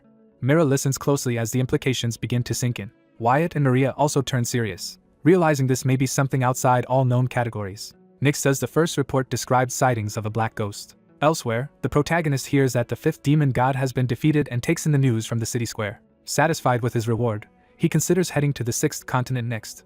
He also wonders about Kakuru, knowing her training will take time before she can join him. At that same time, Kakuru is off on her own bizarre adventure, completely out of step with the looming crisis. Back in the city, he notices a crowd gathered around a public notice. A bystander tells him the teleportation portal to the 6th continent has suddenly stopped working for unknown reasons. That detail immediately unsettles him. He realizes this kind of malfunction never existed in the game he knows so well. At the meeting, Nix elaborates that the black ghost looked like a shadowy mist. He adds that sightings began about 2 weeks earlier, suggesting a recent and growing anomaly. The protagonist, stuck in the square with everyone else, wonders how long the portal outage will last. Then a sudden disturbance catches his attention before anyone can answer. A black smoky mass rises nearby, and he immediately judges that it is not human. Back in the meeting room, Nyx remains composed while the others absorb the report. He explains that these beings are not demons or ordinary creatures either. They simply appeared and began attacking people. In the square, the protagonist turns toward the same kind of black shadow now manifesting in front of him. His unease deepens as he recognizes the report is becoming reality right before him. Nyx admits they still do not know what these beings are or what they want, only that they threaten humanity and the world. The shadow in the square develops a glowing red eye, proving it is alive and hostile. Nyx concludes that before irreversible damage and casualties occur, the 4 guardians present must handle the crisis themselves. The shadow opens a second eye and begins transforming into something far more dangerous. Hearing that the enemy must be defeated despite being unknown, the protagonist is shaken because this situation lies outside the game's rules. Nyx gives the phenomenon a name, nameless beings. In the square, the black mass swells upward beside the protagonist's feet, no longer just a rumor or report. It forms a monstrous face with red eyes and a glowing maw, radiating alien malice. The protagonist braces himself, realizing he may be the first one forced to confront it directly. The creature completes its emergence into a towering armored giant wreathed in purple-black energy. Civilians panic, unable to understand why such a monster has appeared in the middle of the city. The nameless being roars over the square, turning fear into chaos. The protagonist is horrified because nothing like this ever existed in the game's original design. He struggles to understand what kind of reality he is now trapped in. The monster's presence sends the crowd fleeing in terror. One man collapses instead of escaping and begs for help. The nameless being reaches toward the helpless civilian, about to kill him. The protagonist curses and fires super repulsion to save the man. He throws up a repulsive barrier between the monster and the civilians, forcing people to run while he holds the line. The barrier slams into the creature and briefly checks its advance. Even while defending others, he starts preparing another move, knowing the first defense will not be enough. As he studies it, he rejects the easy explanation that it is just another creature, because creatures do not spawn in city centers. The nameless being raises its claws and prepares a counterattack. It gathers a crackling green sphere of power, showing it can use structured combat skills rather than mindless violence. The protagonist blocks the incoming blast with his arms, taking the hit directly to protect the people behind him. The impact hurts badly, and he realizes this enemy is stronger and stranger than he expected. He lands hard but stays upright, refusing to fall while civilians are still in danger. Then the creature's next action shocks him even more as it assumes a deliberate combat stance. He recognizes the move in disbelief. It just used a boxer skill crushing Jade Fist. The impossible truth hits him at once. This nameless being possesses the same kind of class skill as an adventurer. A monstrous black and purple creature suddenly appears in the city, sending nearby civilians into panic. G-Fry realizes he is too far away to stop it cleanly and curses the timing. As he rushes in, he sees the monster closing on fleeing people and knows he may not reach them before it attacks. At the last moment, an armored skeleton warrior steps in front of the civilians and blocks the creature's path. The monster hesitates, recognizing that something unexpected has intervened. The undead knight stands firm as a deliberate protector rather than a mindless summon. The creature squares off against the skeleton guardian instead of the civilians. The undead knight strikes first and cuts into the monster with a clean, powerful slash. The blow lands hard enough to split the creature's head and stagger it. G-Fry arrives just as the monster is knocked down and sees that someone else has already taken control of the situation.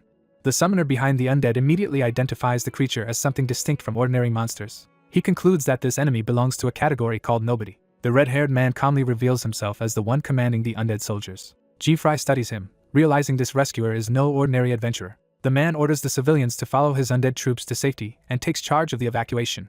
Though frightened, the crowd obeys once they see the undead are protecting them. The civilians recognize their savior as Nyx, one of the 8 guardians, and their fear turns into relief. Hearing that title, G-Fry realizes he is dealing with one of Myra's allies. He immediately wonders whether Nyx is connected to the same larger faction as Myra. Nyx thanks G-Fry for helping save the city's civilians, but G-Fry brushes past the praise.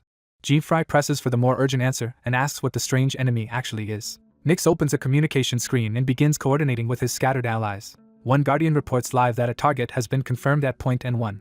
Another reports a second target at point W4, proving the threat is not isolated. Myra reports from S2 that she has already captured one of the targets. Nyx confirms that the Guardians have intercepted multiple nobodies across the city. G-Fry realizes nobody is the official name of this new enemy type. Seeing the fallen creature at his feet, he understands there are several of them and that this outbreak is larger than it first seemed. With the immediate crisis paused, Nyx resumes his earlier interest in G-Fry and addresses him by name. When G-Fry is surprised, Nyx tells him he is more well known than he realizes and asks whether he has any interest in the 8 Guardians. Nyx's polite smile makes it clear this is both an invitation and a test. G-Fry stays guarded and does not answer too quickly. He declines the idea of joining any organization, preferring to remain independent, and Nyx accepts the answer with mild disappointment. Nyx recalls that Myra had already singled G-Fry out as someone unusual. He explains that Mira mentioned Jean Fry before and that his aura and equipment set him apart from other adventurers. Nix's attention settles specifically on Jinfrei's gear, hinting that he sees more than he says. He formally introduces himself at last as Nix, Vice Chairman of the Adventurer Association. The introduction comes with a courteous handshake, but Nix's composure keeps the power balance in his favor. Jean Fry realizes he is speaking to one of the association's highest ranking and strongest figures. Even as they shake hands, the damaged nobody behind them begins to rise again. Nix notes that the creature is as strong as the reports suggested and stronger than his undead soldiers alone should comfortably handle. He turns back to Jean Fry and begins explaining what makes nobodies different. Nix says nobodies are not ordinary creatures, that their origin is unknown, and that they are elusive enough to have escaped clear classification until now. He then states the one fact that matters most: they cannot be ignored. If left alone, nobodies will continue to grow into something far worse. Nix warns that their eventual threat level could reach civilization-ending scale. He bluntly states that unchecked nobodies could destroy humanity. To prove the point, his undead knight attacks the recovering creature again without hesitation. The nobody is torn apart under the renewed assault. Jean Fry watches the creature disintegrate into black fragments and realizes how absolute Nix's methods are. The display leaves him unsettled rather than reassured. Nix orders that any nobody encountered should be exterminated immediately. He emphasizes that there should be no mercy in dealing with them. Nix adds that with Jinfrei's strength, he should be capable of doing the same. Jean Fry silently acknowledges just how overwhelming the Vice Chairman's power and authority are. Nix's status as one of the 8 guardians and a necromancer is made explicit, explaining the scale of his control over the undead. Elsewhere at Point N1, another nobody corners civilians until Wyatt Dang arrives to hold the line. That nobody lunges straight at him with brute force. Wyatt calmly braces behind his shield instead of retreating. He absorbs the impact head-on and stops the creature's charge. The repeated blows crash against his defense, but he does not give ground. Wyatt quickly judges the enemy's attack power and recognizes it as extremely high. Even so, he concludes the creature still cannot break him. He activates his defensive counter skill at the perfect moment. Wyatt's parry redirects the nobody's heavy strike and turns its own force against it. He tells the creature that raw power alone will not be enough to defeat him. Then he follows with shield smash, converting his defense into a crushing counterattack. The skill detonates against the nobody with enough force to shatter its body. The creature is left smoking and broken, seemingly finished. Wyatt stands over the wreckage, believing the target has been neutralized. He reports the elimination and prepares to contact the vice president immediately. But fresh blood on the ground reveals the target is not actually dead. The nobody regenerates and rises again, while a nun-like woman watches nearby with interest. That woman, Maria Jenny, reacts with disgust and contempt toward the creature's existence. Her inner prayer twists into a curse, promising death to anything that defies her. She steps forward as a healer-class guardian whose temperament is far from saintly. The nobody tries to flee rather than face her directly. Maria's warped prayer grants her a massive weapon and a surge of power. Delighted by the chance to kill it, she attacks with open bloodlust. Her skill rewards her vicious intent, turning her cruelty into combat strength. Maria is identified as one of the 8 guardians, an advanced healer called Sister, making her sadism even more unsettling. Back with Nix, he explains to Jean Fry that until the nobody problem is solved, even travel between continents will remain restricted. Jean Fry confirms he understands, but the explanation triggers a deeper memory. He remembers that in his previous life there had been rumors of something similar, even though it never appeared in the game itself. He begins to suspect those old rumors may have referred to nobodies and to hidden equipment he once could never obtain. Nix receives Wyatt's report and assumes another target has already been dealt with. He is briefly impressed by how quickly the Guardians seem to be clearing the outbreak. That confidence vanishes when Maria reports that her target escaped. Nix is genuinely surprised that even Maria, supposedly the strongest among the 3 deployed Guardians, failed to finish hers. Maria explains that she is unharmed and has already set spirits on the fleeing target, tracking it toward point S5. Nix immediately orders all forces to regroup at S5 and heads there himself. Jean Fry insists on coming along, seeing the chance to learn more about nobodies. He argues that they need intelligence on the enemy's abilities and that the travel restrictions make this crisis too important to ignore. Nix agrees with that logic after a brief pause. He accepts Jean Fry as a useful combat asset, though he remains cautious because the enemy's full scale is still unknown. Nix makes clear that command decisions in the field will remain his and that Jean Fry is under the association's protection, not in charge. Jean Fry accepts those terms, and Nix brings him along to the next battlefield. At S5, Maria, Wyatt, and 2 other Guardians are already chasing a nobody through the streets. The creature suddenly turns back instead of continuing to flee. Maria mocks its attempt to run and vows not to let it escape again. She treats the earlier failure as a personal humiliation that must be corrected. Maria taunts herself as much as the enemy, while preparing another empowered strike. Wyatt reminds her that unexpected developments happen and tries to steady the team. He reinforces that the 8 Guardians fight as a unit and should support one another rather than compete. The Guardians surround the nobody from all sides, closing off every route. Maria notes that with everyone assembled, the timing is finally ideal to end it. The silver-haired Guardian notices that not only the Vice President and other Guardians are present, but Jean Fry as well. She bluntly demands to know why Jean Fry is there, and he can only offer an awkward excuse. Nyx cuts off the distraction and orders everyone to focus on killing the target first. The silver-haired guardian tries to warn Nyx that something about this enemy does not match the earlier reports. Her warning becomes urgent when she reveals the nobody has just spoken. Nyx is startled that a supposedly mindless nobody can use language at all. At that same moment, Jinfrei's system detects a large number of unidentified enemies nearby. Realizing they are about to be overwhelmed, he immediately orders everyone to fall back. The nobody grins, confirming that Jinfrei's warning came too late. Multiple nobodies appear at once, call the humans food, and rush in as a coordinated pack. The sudden escalation forces Jinfrei and the Guardians into a defensive formation. Maria calls on the Fire Spirit Ifrit to answer the threat. The Fiery Guardian unleashes a wide-area attack named Blaze Over. A torrent of flames sweeps across the battlefield and engulfs the charging nobodies.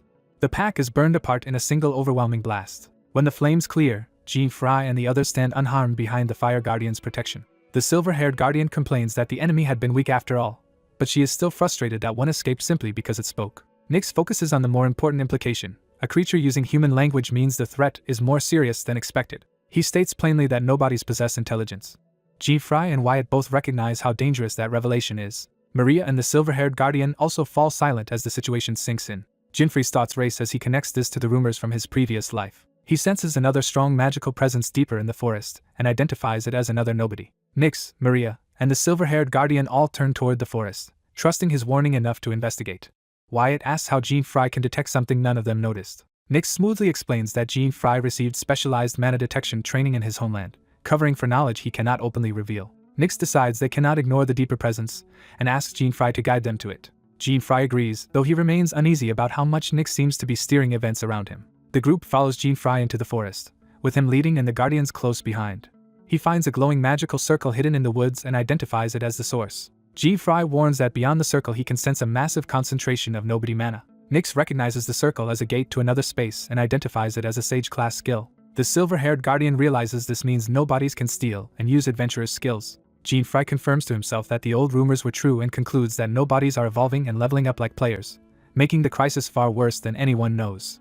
Nyx tries to steady morale by saying that with 4 Guardians present, and Jinfrei assisting, they should still be able to handle it. The others finally connect Jinfrei to the adventurer who had been making headlines and begin to see him as more than a random rookie. Maria and the silver-haired Guardian openly size him up, realizing he is the same newcomer everyone has been talking about. Nyx decides to move forward, though Jinfrei privately feels as if he is being led exactly where Nyx wants him. The 5 of them step through the gate together into the hidden space beyond.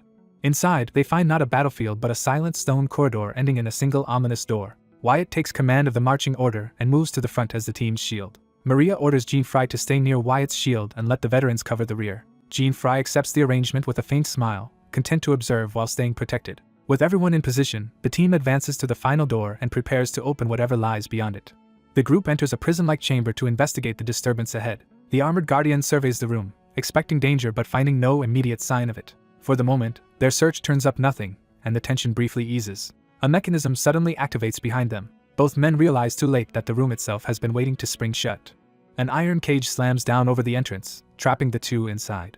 Outside the bars, their companions rush to the sealed door in alarm. The trapped pair confirm it was a deliberate trap, while the others anxiously check if they are unharmed. Jinfrei tests the bars at once, trying to force a way out. He confirms they are locked in, though he reassures the others that they can still fight. Before anyone can understand why the trap was triggered, a new presence stirs in the room. A harsh sound makes both prisoners turn toward the real threat. A powerful nobody materializes from purple energy, and its sudden appearance leaves them wondering where it came from. Jinfrei immediately reports the target and moves to engage before it can strike first. The black-haired adventurer tells Jinfrei to leave this enemy to him.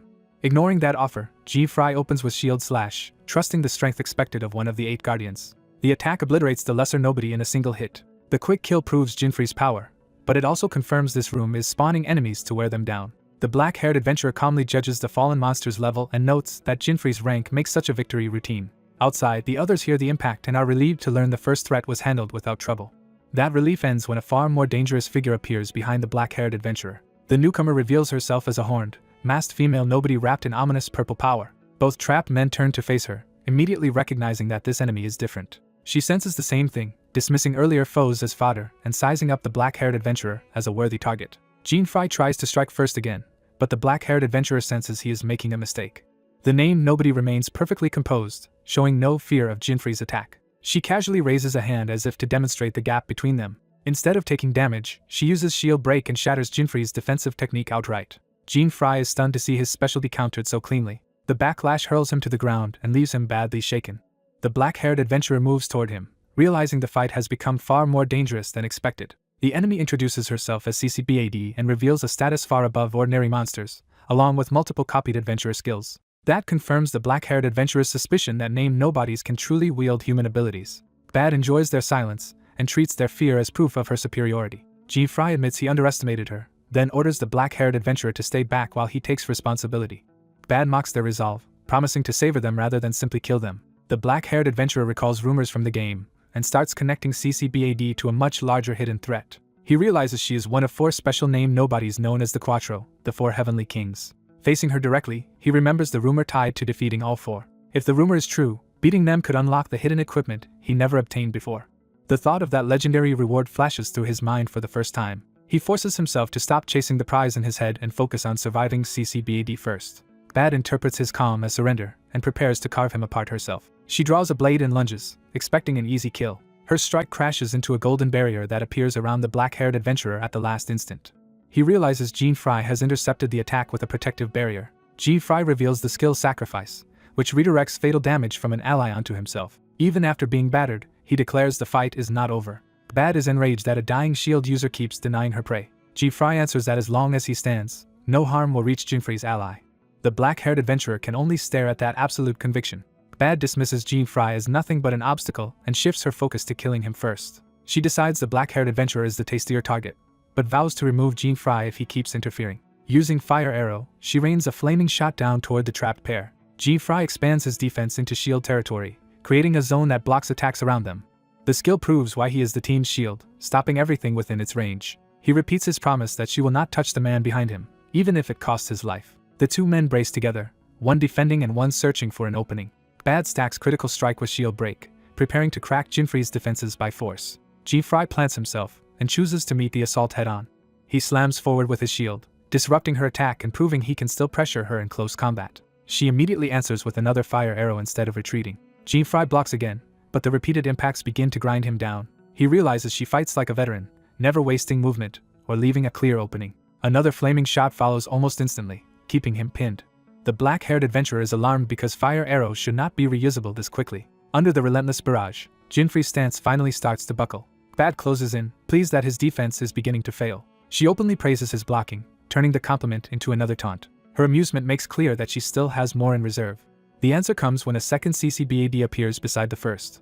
Fry is horrified to see her split into 2 bodies. The black-haired adventurer identifies it as a summoner's clone skill. Both Bads draw flaming bows and prepare to execute them together. The double barrage confirms that even the clone can use fire arrow, making the earlier rapid-fire pattern suddenly make sense.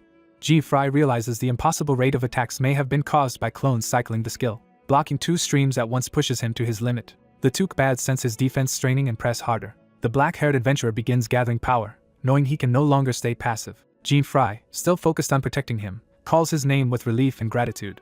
He thanks the black-haired adventurer for saving him earlier, but refuses to cancel Sacrifice despite the risk to himself. The black-haired adventurer realizes Fry cannot be talked out of that choice. Fry finally acknowledges the black-haired adventurer's strength and accepts him as a true ally. The black-haired adventurer listens in silence as that trust is placed on him. Fry declares that if they are teammates, then protecting him with his life is simply his duty as the team's shield. Even CCBAD pauses for a moment at the force of that resolve. The black-haired adventurer sees that the clones leave no openings even during cooldowns, and that pure defense will eventually kill them. Pressed into a corner, he asks himself what move is left and grips his bracelets to think. Bad grows bored with the stalemate and decides to end the warm-up. She prepares a larger finishing attack. Both men immediately sense the shift in danger. A third CCBAD appears, escalating the battle again. Fry can hardly believe she has multiplied to 3. He knows the clone skill should not work this way, which makes the situation even worse. The black-haired adventurer realizes the clones can create more clones, making her growth effectively limitless if left unchecked. Bad mocks their shock and unleashes a full spread of flaming arrows from every side. The chamber fills with armed clones, each ready to fire. The 2 men understand they are about to be overwhelmed. The number rises again to 5, confirming the fight is spiraling out of control. The black-haired adventurer counters with a powerful fire technique of his own to break the formation. Outside the cage, the others feel the blast but remain trapped and helpless to intervene. They realize the barrier door still will not break, no matter what they try. Even their strongest attacks have failed to damage it, leaving them able to do nothing but pray for the 2 inside. Inside, the black-haired adventurer rushes to Fry, who has collapsed after taking too much redirected damage. He discovers the true extent of the injury and is horrified by how badly Jean-Fry has been torn apart protecting him. He calls Jean-Fry's name, desperate to keep him conscious. Jean-Fry can barely speak, but he is relieved that the black-haired adventurer survived. Even dying, Jean-Fry clings to his identity and pride as the shield of the 8 guardians. The surviving CCBAD clones remain in the background, waiting for the last of his resistance to end. The black-haired adventurer curses his situation, realizing his escape options and defensive tools are already spent. He understands that even his special bracelet could not fully stop the endless fire arrows. A fresh hit lands on him as the pressure continues, drawing blood and proving he is now exposed too. Looking at Jean-Fry, he pieces together that the final volley must have exceeded Sacrifice's limit. Jean-Fry apologizes for failing to protect him to the end and for leaving him alone in this state. The 3 Kbads watch with cold satisfaction, certain the outcome is decided. The black-haired adventurer lowers his head, grief and anger hardening into resolve. With his health in critical condition, he asks Jean-Fry for one final thing. Kbad approaches, expecting to finish off a broken survivor. Jean-Fry agrees at once, trusting him completely. The black-haired adventurer thanks him and accepts the burden Jean-Fry is about to pass on. Kbad mocks their farewell, irritated that they are still speaking as if they have a choice. She announces that her cooldown is over and launches the final execution shot. Before the arrow can finish him, one of the CCBAD bodies is suddenly cut down. The remaining CCBAD is caught off guard, unable to understand what changed. The black-haired adventurer has armed himself with the monstrous weapon Centipede and turned to face her. He warns her to be ready, revealing the weapon's remaining durability as he prepares a counterattack. In an instant, he kills one clone and stands over the body, shifting the balance of the fight. Kbad is stunned by how fast he moved once he committed to offense. She lashes out in fury, trying to reassert control and reduce him to prey again. He closes the distance before she can complete the attack. Using Centipede's fluid blade, he slips past her guard at point-blank range. The weapon liquefies and reshapes mid-strike, letting him carve through her in a way she cannot block. He turns to face the remaining bodies without hesitation, now fully on the offensive. He tells her there will be no next time, making clear he intends to end this here. He triggers liquefaction again, extending the weapon into a wider killing form. The transformed blade erupts outward and tears through the remaining CCBAD bodies in one sweeping execution. With CCBAD defeated, he receives the first Black Leaf reward tied to the 4 Heavenly Kings. The reward card materializes before him as the battle finally ends. He looks from the prize back to Jean-Fry's fallen body, unable to take any satisfaction in the victory. Still holding the reward and the bloodied weapon, he returns to Jean-Fry's side.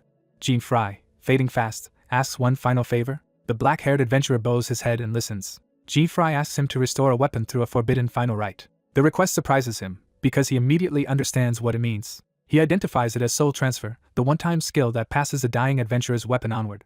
Remembering that this is an ability usable only once in a lifetime, he realizes Jean-Fry is offering him his final legacy. Jean-Fry confirms it, and willingly entrusts his weapon's soul to him. As an adventurer dies, the weapon that shared that life would normally return to the heavens. But if someone remains to carry on that will, the weapon's soul can instead be transferred to a successor. The black-haired adventurer accepts that will without hesitation, taking up the burden Jean-Fry leaves behind. They find Wyatt lying in a pool of blood, already at death's door after taking a fatal blow to protect someone else. Jean-Fry realizes the sealed passage has finally opened, giving the survivors a way forward. The others rush in expecting progress, only to be stopped cold by the sight of Wyatt's collapse. Their relief turns to dread as they understand someone has died here. Jean-Fry stands silently among the corpses, with Wyatt's body at his feet and the cost of the battle laid bare around him. The shock overwhelms them before they can even process how this happened. Maria breaks first, rushing to Wyatt and demanding to know what happened while anger and panic spill out together. Wyatt lies motionless, showing no sign that he can answer for himself. Maria desperately begins healing him, refusing to accept that he might already be gone. Even while she works, she notices Jean-Fry is badly hurt too and turns to him for the truth. She presses Jean-Fry to explain, trying to understand both Wyatt's condition and the battle that led to it. Jean-Fry struggles to speak through guilt and exhaustion. He finally admits that Wyatt took the attack meant for him. That confession lands heavily on the vice president, who immediately understands the sacrifice. He looks over the slaughtered enemies and sees how hard Wyatt fought before falling. Maria keeps calling for Wyatt to wake up, furious that he threw his life away for someone else. Mira gently tries to stop her, seeing that Wyatt has already passed beyond saving. The vice president turns away for a moment, forcing himself to set grief aside. Then Wyatt speaks one last time, drawing everyone back to him. With his fading breath, Wyatt reveals he heard everything Jean-Fry said. The vice president honors him as one of the finest among the 8 guardian stars and bids him rest. Mira receives the moment in silence, her grief held tightly behind a calm face. Maria's sorrow hardens into a cold, focused anger. Jean-Fry meets Wyatt's death with quiet resolve rather than tears. Together they vow that Wyatt's death will not go unanswered. They move on to the next door, knowing the dungeon still has more trials waiting. This time the vice president insists on taking the lead himself instead of leaving the first step to someone else. The heavy door opens without resistance. The group enters cautiously, expecting another trap or forced separation. Maria notices a crucial difference. Unlike before, the door stays open behind them. That small relief vanishes when a new wave of monsters appears anyway, proving the room still intends to kill them. The vice president orders the others back and prepares to handle the incoming horde himself. Maria refuses to stand aside, still burning with the need to vent her rage. Mira agrees, making it clear the whole team shares that fury. The vice president accepts their anger and gives it direction instead of trying to suppress it. He summons an army of the undead, bringing towering skeletal knights into the fight. The summoned dead carve through the monster crowd in a single overwhelming sweep. With the main wave broken, Maria and Mira rush ahead to clean up whatever remains. Watching the battle, the vice president decides they must erase every enemy completely before facing Wyatt's memory. Jean-Free studies him and senses the same cold determination beneath his composure. The vice president checks on Jean-Free, making sure he can still continue. Jean-Free admits he is shaken, but what truly occupies him is how dependable Wyatt's team proved to be. The vice president understands that Jean-Free is really thinking about Wyatt himself. Jean-Free blames himself for the loss, believing Wyatt died because he chose to protect him. The vice president lets that guilt settle for a moment instead of denying it. Then he asks the question that matters most, whether Wyatt died hating Jean-Free for it. Jean-Free answers that he did not. He remembers Wyatt's final expression and realizes the man died smiling. The vice president tells him that was exactly who Wyatt was. He reminds Jean-Free that Wyatt accepted him as a teammate and protected him by choice, so the proper tribute is to carry that will forward. With that settled, the vice president decides they have done all they can here and orders the group onward. Jean-Free follows, still burdened, but now with a clearer sense of what Wyatt left him. Soon they reach a junction where the path divides in two. The split forces a hard decision, since dividing their strength could expose them to disaster. The vice president weighs the danger of staying together against the danger of all four being caught in one trap. He chooses to split them deliberately into pairs to reduce the chance of total annihilation. His reasoning is simple: they must not let a single scheme wipe out the entire team. Maria immediately claims Jean-Free as her partner, partly because she wants freedom to fight her own way. She spots a powerful target ahead and treats it as the perfect outlet for her anger. Their prey introduces itself by rushing straight toward them, revealing a demon named Bika, the second Quattro, at level 299. The monster confirms it has been waiting for humans like them and intends to devour their abilities. Elsewhere, the vice president and Mira face another enemy, Abedek, the third Quattro, level 333, and prepare for a harder battle. The team commits to both fights at once as the next stage begins. Maria and Jean-Free square off against the gluttonous demon in its chamber. The creature lounges confidently, amused rather than threatened by their arrival. Jean-Free immediately judges that this enemy surpasses the last one in both level and magical power, so he decides to observe before acting. That plan nearly fails the moment the battle starts. Maria launches herself forward so fast that Jean-Free can barely follow her movement. He is stunned by how recklessly she closes the distance without hesitation. Maria's hatred of demons spills out openly as she declares none of them deserve mercy or prayer. She activates the command power of her weapon, shaping it through her own savage form of devotion. Her staff transforms into a massive hammer-like axe as she brings it down on the demon. The demon finally realizes too late that she is not bluffing. Her weapon's command effect changes form according to her prayer, turning her faith into brutal force. Jean-Free can only watch as she takes over the fight by herself. He is left wondering how someone so foul-mouthed ended up as a nun at all. Maria taunts the demon for being too slow and promises to beat the fat off him. Jean-Free recognizes that beneath her reckless attitude, her attacks are actually precise and worthy of an elite fighter. Then Maria notices something is wrong with the result of her strike. She complains that she chose the wrong weapon form, but Jean-Free realizes the bigger problem is that she really is fighting on instinct alone. The demon senses Jean-Free's presence and identifies him as the stronger human worth claiming. It immediately declares Jean-Free its prey and shifts its focus toward him. Maria starts questioning whether the demon's bulk hides its pain or whether it defended itself at the last instant. She concludes that despite its ridiculous appearance, its level is high enough to explain why Wyatt struggled against enemies like this. That realization makes her stop playing around and invoke a far more serious prayer.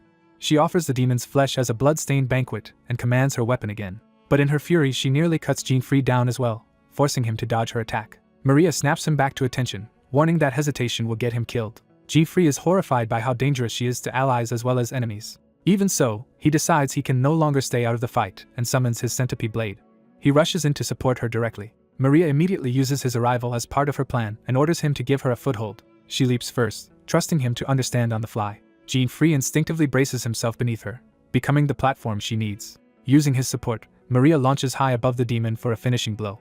She crashes down with crushing force, but the demon slips away at the last moment. Maria curses the creature's unexpected agility while Jean-Free is left sprawled on the floor behind her. Watching her fight, Jean-Free realizes just how absurd it was that Wyatt had to serve as her shield. He senses that Maria's rage and grief are driving every reckless move she makes. Even so, she keeps the demon pressured with relentless golden strikes. Her expression hardens as she commits fully to revenge. Jean-Free finally understands that this violence is Maria's way of mourning Wyatt. The vice president's words about carrying on the dead man's will echo in his mind and help him make sense of her fury. That insight snaps Jean free out of passive observation. Maria orders him to stay in the rear and do his proper job instead of charging in blindly. Jean free hesitates, caught between pride and the need to trust her lead. He admits he still does not know the full extent of his own power, which makes reckless offense too dangerous. So he decides the best way to honor Wyatt here is not to outshine Maria, but to support her completely. He commits himself to making her attack succeed. Maria answers by condemning the demon's gluttony and preparing another execution strike. At the same time, in the other chamber, Abedek unleashes a thunderous attack of his own. Mira responds by summoning Huko, a lightning-charged dragon spirit. The dragon manifests beside her in a burst of crackling power. Abedek remains seated on his throne amid chains and purple aura, meeting the challenge without fear. The lightning tears into him, but instead of falling he endures it and roars back. Mira is startled when the attack only seems to excite him. Abedek's expression shifts as he begins to enjoy the sensation. He reveals that the lightning has somehow made his body lighter rather than weakened him. The vice president calls to Mira, recognizing the danger in that reaction. Mira stays silent, already recalculating. She invokes both Undine and Huko together and fires a stronger combined aqua bolt. A towering column of electrified water engulfs Abedek. Even under that amplified strike, he judges the attack stronger than before but still survivable, which alarms him only slightly. He then reveals two skeletal guardians shielding him inside the torrent. The vice president points out the real weakness of a tough body. If it cannot move, repeated damage will eventually break it down. Abedek mocks that lecture with false civility, but the strain is beginning to show. The vice president calmly answers that respect for elders has limits. He summons a black armored lancer and orders a bloody lance strike against the monster harming innocents. The summoned knight charges straight through the opening Mira created. Its lance pierces Abedek's face and drives through him with brutal force.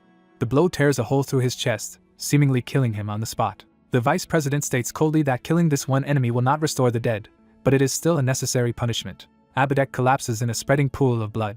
Believing their side finished, the vice president and Mira decide to regroup with Maria and Jean free immediately. They enter the chamber where Abedek fought, expecting only the aftermath.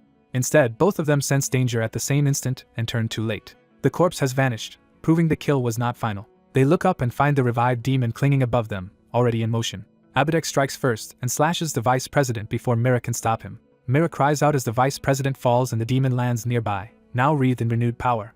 Abedek praises their skills with delighted hunger, treating the battle like a feast. He reveals that he has identified their abilities as especially valuable prey. The vice president and Mira realize he stole a thief's stealth and a fighter's one-time resurrection, and may have taken even more. They conclude that he can stack multiple stolen skills at once, making him far more dangerous than he first appeared. Abedek confirms their fear by presenting this as his true power and warning Mira to stay alert.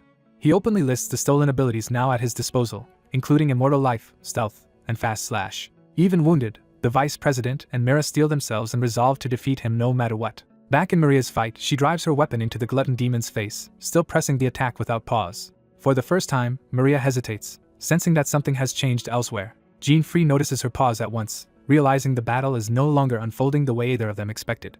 The goblin-like enemy endures a heavy blow, his face cracking under the impact but not collapsing. He boasts that the attack was dangerous yet insists he survived by blocking it. The nun presses the assault with her axe, refusing to let him recover. When the dust clears, the monster stands empowered by a sinister aura, forcing the pair to reassess him. They realize he used a magician's enhancement art to reinforce his body instead of dodging. Maria mocks his defensive mindset and tries to provoke him into a reckless exchange. She charges in head-on, hurling insults to drag his attention onto herself. The creature catches her attack with a grin, enjoying her defiance instead of fearing it. Maria's taunt only amuses him, and he treats her resistance as insolence. Enraged by being addressed so casually, he lashes out with enough force to blast her away. Jean free stays calm and prepares a finishing move while Maria is buying time. Maria agrees to hold the enemy off a little longer so Jean free can set up his next attack. Even while sharing her anger over Wyatt's death, Jean free decides not to rush blindly and insists on ending this carefully. Still, he senses something wrong and suspects the enemy is hiding more than brute defense. The monster's earlier overwhelming magical presence convinces him that the defensive posture is only a cover. Jean free concludes the enemy is waiting to spring a hidden ace. The monster rises again, swearing he will kill them both and devour them. Jean free steps forward to shield Maria, ready to test the enemy's next move himself. The monster reveals that hidden card by firing a powerful aqua cannon straight at them. He roars with confidence, certain the water blast will wash them away. Jean free plants himself in front of Maria and takes the attack head-on instead of retreating. The enemy expects the blast to overwhelm him and presses the attack harder. But the water is drawn into a dark singularity forming between Jean free's hands. Jean free unveils Black Hole, using the left bracelet of the destroyer to absorb enemy attacks. Seeing the trick, he realizes the monster's hidden ace was real but ultimately ineffective against him. He immediately turns the absorbed power back toward its owner, catching the monster off guard. The enemy is shaken by the unfamiliar skill and suddenly covets it. Jean free lunges in with a predatory smile, deciding to take advantage of that opening. He slices through the monster's arm in a swift counterattack. The severed limb sends the creature into a howl of pain. Even wounded, the monster snarls that his prey are becoming more troublesome than expected. Then he calmly reveals another stolen ability and begins healing the severed arm himself. As the enemy recovers, Maria signals that she is ready to rejoin the fight. She praises Jinfree's setup and invokes divine power to punish the abomination before her. Maria launches herself forward with renewed killing intent under the force of her order-based skill. The monster realizes too late that a simple buff will not save him from what she is about to do. Before he can flee, his body locks in place and he panics when he finds he cannot move. Jinfree reveals he used both bracelets together to control the target's movement through attraction and repulsion. He explains that by combining the two forces, he can manipulate one opponent's position at will. Pinned in place, the monster is left helpless as Maria descends for the execution strike. Her glowing axe splits down through him, while he can only stare in terror. The finishing blow cleaves straight through his body and ends the fight. The monster's face freezes in disbelief as the fatal cut takes him apart. With the enemy collapsing in blood, Maria offers a mocking prayer over the corpse. She coldly tells the dead glutton to satisfy himself in the afterlife instead. A system reward appears, confirming Bika's defeat and granting a second black leaf. Maria inspects the dropped item, puzzled because it does not look like treasure to her. She tries to toss the useless-looking leaf away, but Jinfree hurriedly stops her. He takes the item for himself and notes that this makes 2 of the leaves they need. As he studies it, Maria quietly reflects on the strange skill that immobilized the enemy at the end. She admits Jinfree's strength was not exaggerated and starts re-evaluating him. With that battle over, they turn their attention back to finding the others. The two move deeper through the stone corridors of the dungeon together. Their momentum dies when Maria confidently leads them into a dead end. She insists they only need to return to the fork where the group split up, but cannot say which way that is. Frustrated and embarrassed, she snaps that Jinfree should be the one taking charge in moments like this. The argument turns awkwardly comedic as she vents her irritation at him. In the middle of that bickering, she suddenly grabs his chest and triggers something unexpected. The corridor around them vanishes in an instant. They reappear elsewhere in the dungeon, both stunned by the abrupt displacement.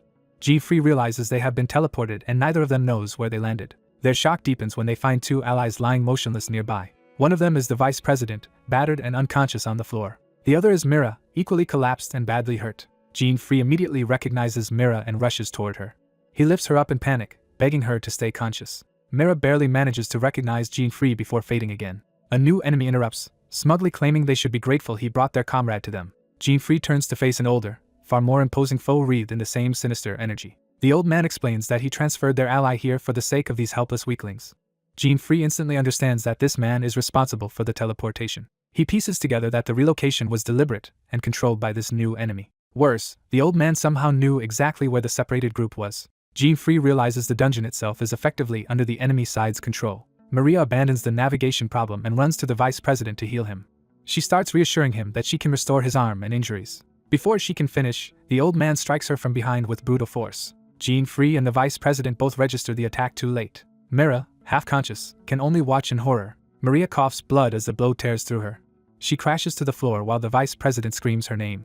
Jinfree and Mira are left frozen by the sudden reversal. The old man casually warns Maria not to start healing others so carelessly in front of him. He follows that warning by charging a light shot, a concentrated beam attack. Jinfree recognizes that this enemy is far more dangerous than the last and immediately worries for Maria. Maria apologizes to the vice president for dropping her guard at the worst possible moment. The vice president tells her to stop worrying about him and heal herself first. But Maria lies in a spreading pool of blood, too badly hurt to respond quickly. To her horror, her healing skill will not activate at all. That failure leaves her shaken and vulnerable.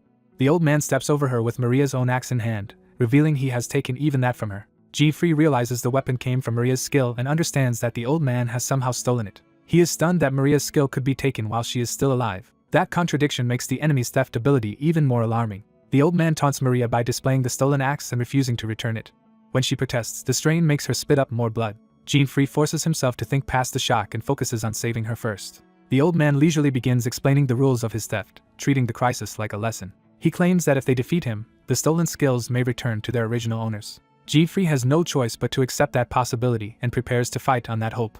He knows he cannot move recklessly until he understands how the skill theft works, but he also cannot afford to wait. So he charges the old man directly, trying to force an opening through speed. His advance is abruptly halted before he can connect. The old man calmly tells him to settle down as if disciplining a child. Jinfree recognizes the pressure around him as Emperor's Aura, Godhand's advanced fighter skill that immobilizes targets.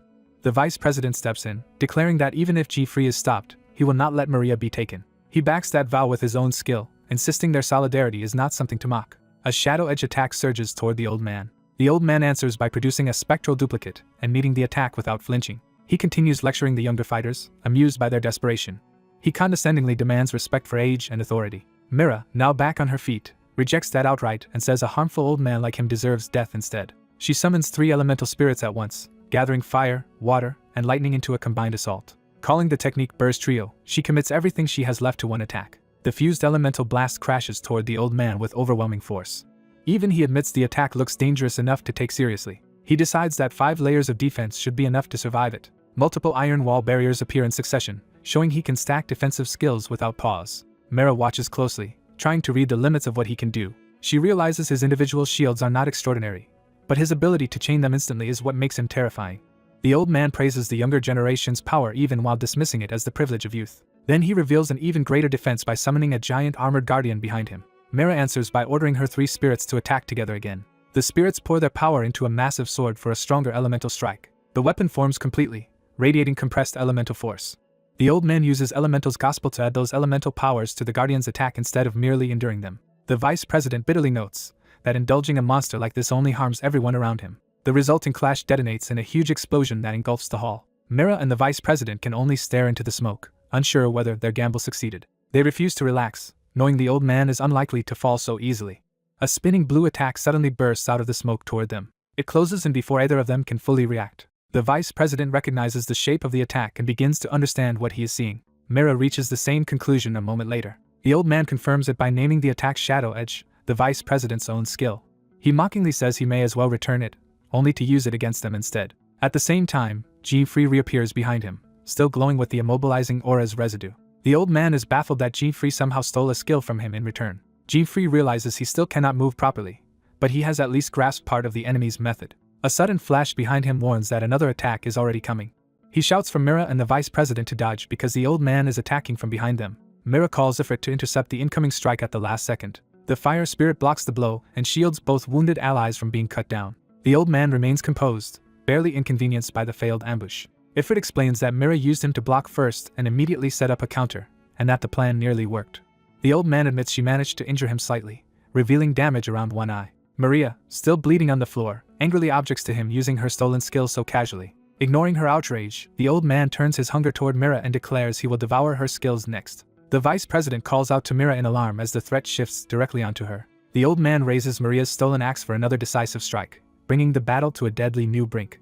The red-haired vice president realizes Mira is in immediate danger and shouts for her. Mira, pinned on the ground, hears him calling and struggles to respond. The silver-haired woman notices the sudden change and looks toward the threat. The vice president turns sharply as the situation worsens. A violent force drags someone's body downward, confirming the enemy is controlling gravity-like power. The old thief stands firm in a haze of purple aura, clearly the one dominating the battlefield. Jean-Free steps in front of the injured group and shields them with a barrier, interrupting the enemy's control. He reveals the source of that rescue, using the right ring of the god of creation and its super attraction skill. The old man immediately notices Jean-Free can move and grows curious about this unfamiliar ability. The vice president recognizes Jean-Free's intervention, thanks him, and Jean-Free orders the 3 wounded allies to stay together while he handles the fight. The vice president wants to object, knowing how dangerous the enemy is. Jean-Free remains calm, already thinking through the enemy's weakness. The old thief explains the rule behind his theft power. He must witness a skill and obtain blood from its owner. That condition makes the vice president focus on the blood requirement. He recalls the earlier victims who were badly wounded and had their powers stolen. Jean-Free pieces together that the thief could survey the whole dungeon, letting him choose targets efficiently. The nun confirms that once he had that information, he only needed blood, which is why Mira kept her skills since her outer wounds were minor. Jean-Free concludes that every prolonged exchange only strengthens the thief while weakening their side. The vice president falls silent as Jean-Free keeps calculating. Jean-Free decides that if his guess is right, they may still hold the real advantage. The vice president admits they seem cornered, but he starts trusting Jean-Free's judgment. Watching Jean-Free's composure and unknown powers, he begins to believe the newcomer might actually turn this around. Swallowing his pride as one of the 8 guardians, the vice president entrusts the battle to Sir Jean-Free. Jean-Free accepts the responsibility without hesitation. The old thief mocks him for protecting the others and assumes he is just another naive opponent. Jean-Free answers by drawing a dark weapon and meeting the threat head-on. The old man realizes his emperor's aura failed to suppress Jean-Free and starts reassessing him as a serious problem. Jean-Free stands between the enemy and the wounded, making it clear he intends to fight alone if necessary. The thief debates whether to use his strongest move early because Jean-Free is more troublesome than expected. Instead of rushing, Jean-Free first confirms a crucial point, whether defeating the thief will return stolen skills to their owners. The old man admits the stolen power should revert, while the original owner is alive, since the theft is only a borrowed state. But he also boasts that he has never been defeated, so he cannot say for certain. Jean-Free glances back at the injured trio, reminding himself what is at stake. He realizes Quattro still remains elsewhere and Maria's condition leaves no room to waste time. The thief decides to end Jean-Free quickly before the situation slips further. He lunges in with murderous confidence, promising to devour all of them together. Jean-Free answers that threat with a faint, fearless smile. He counters with a bright gravitational blast, refusing to be overwhelmed. The old man is forced to brace himself against the impact. Even so, he uses his own movement skill to evade the worst of it and keep pressing forward. Jean-Free calmly switches tactics again, showing he can chain different abilities without panic. The thief recognizes repulsion and curses Jean-Free's versatility, but his frustration quickly turns to greed. Rather than fear the unknown power, he decides it would be delicious to steal. He rushes in again, determined to break through by force. Jean-Free raises another layered barrier and halts the charge at range.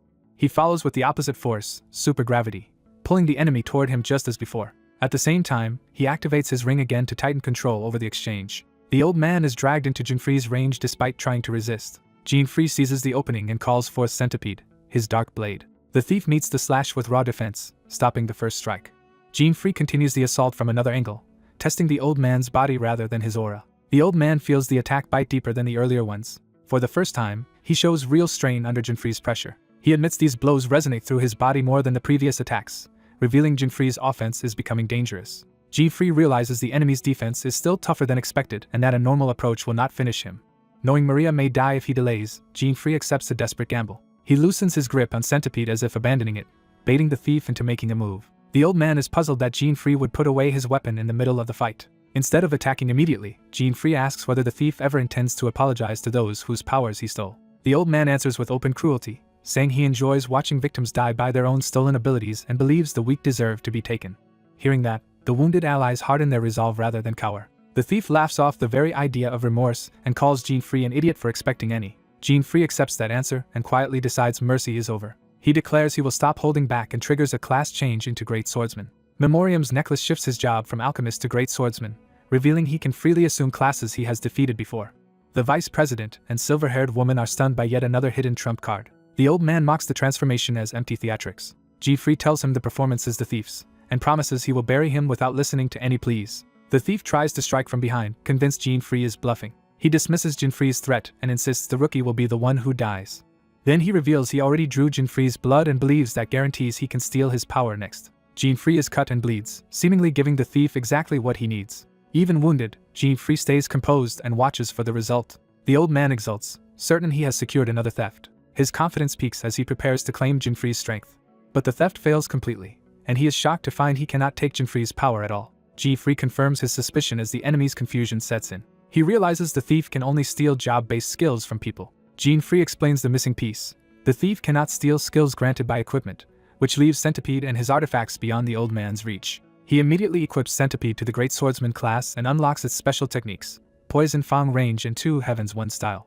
Now armed properly for this class, Jean-Free takes a true swordsman stance with twin dark blades. He notes that having 2 matching swords is exactly what he needed. The thief still tries to intimidate him, insisting more weapons will not change the outcome. Before he can act, poison begins spreading through his body. Jean-Free activates Poison Fang Range, paralyzing the thief, sealing skill use within the area, and reducing his own life to a razor-thin margin in exchange. With both of them now one hit from the end, Jean-Free commits to finishing it in a single strike. The old man realizes too late that if he cannot use skills, his stolen arsenal is worthless. As panic overtakes him, Jean-Free closes the distance. Jean-Free delivers judgment, telling the thief to die and apologize. 2 Heavens 1 style activates, granting dual wielding and, because Jean-Free is near death, perfect strikes to vital points. He unleashes the decisive twin sword technique in one seamless motion. The blades tear through the old man's vital point, ending the fight instantly. The thief Abak falls dead, and Jean-Free acquires the reward 4-leaf black leaf number 3. Back in his normal form, Jean-Free studies the card-like reward in surprise. The prize is identified as 4-leaf black leaf. Jean-Free barely has time to process it before remembering the others. He calls out to Maria, checking whether the stolen skill truly returned. The nun confirms the old man's defeat restored the stolen power to its rightful owner. She thanks Jean-Free warmly for saving them. Her gratitude triggers Jean-Free's memory of how forcefully she once declared him her partner and ordered him to do his job. Now lively again, she starts healing the group and even offers to restore Jean-Free and the vice president as if nothing unusual happened. The vice president politely insists Mira should be healed first. Mira protests that the vice president is in worse shape, and the three begin bickering over who should be treated first. Free stands over the suddenly cheerful group, relieved but slightly overwhelmed by their energy. That brief calm ends when Free senses another threat, and his expression sharpens. The vice president says he has many questions for Free, but postpones them and offers sincere thanks instead. Free awkwardly brushes off the praise, saying he only did what he could. Then he cuts himself off as a new danger approaches. He warns the others that the battle is not over yet. A presence even stronger than the old thief enters the hall. The newcomer greets them with amused approval for surviving the previous 3 enemies. He introduces himself as Eri, level 400, and says he came because the earlier fight was too slow and boring. He walks toward them casually, as if entering a game rather than a battlefield. The vice president first mistakes him for a child, then realizes the pressure around him is something far worse. As the group tenses, Eri passes by with complete confidence. The nun's expression hardens as she senses the danger too. The silver-haired woman is equally alarmed. Eri ignores everyone else and tells Free, the strongest one present, to play with him. Free is caught off guard by how casually the monster speaks. The vice president admits he could not even react to Eri's presence. Free asks what he means by play, and Eri cheerfully says he likes playing with strong people. He dismisses the others as weaklings who would break too quickly to be entertaining, which only irritates the nun. Maria snaps back, refusing to be treated as weak and warning the brat to watch his mouth. Eri's smile vanishes as her defiance annoys him. Dark power erupts around the group, instantly changing the atmosphere from playful to lethal. Eri turns away from Maria and says he is speaking to Free, making clear he sees everyone else as beneath notice. A second voice or presence answers through him, warning others not to interfere. A sinister barrier forms around Maria, Mira, and the vice president, trapping them apart from Free. The trap is identified as Barrier of Fear, a shaman skill that confines targets, drains their HP through fear, and blocks both skills and equipment skills inside. Free immediately recognizes how bad the situation is. He calls up an hourglass-like item, searching for a way to counter the barrier. Seeing their HP will keep dropping, he realizes he must free them before the barrier kills them. Eri smugly reveals that they fell for his setup exactly as he intended. He tells Free to stop worrying about the Trap 3 and play with him instead. Free refuses and attacks, trying to cut past Eri and reach the barrier. He makes it clear he has no interest in indulging Eri's whims and demands the others be released. Eri easily avoids the strike and becomes delighted that Free is fast enough to entertain him. While trading blows, Eri begs Free to stay here forever as his playmate, revealing how twisted his loneliness is. Inside the barrier, Maria grumbles that the other monsters are unbearable in their own ways, but Eri is the worst kind of child. Eri complains that his usual companions are all weaker than him, and therefore boring, which is why he wants Free. Free rejects the invitation outright and tells him to shut up. Eri casually relocates to the throne area, still treating the fight like a game while Free chases him. From the throne, he threatens that if Free refuses, he will keep playing until the human's limbs fall apart. He adds that if Free breaks, he can simply eat him afterward. Free answers with dark humor, promising to beat Eri down instead.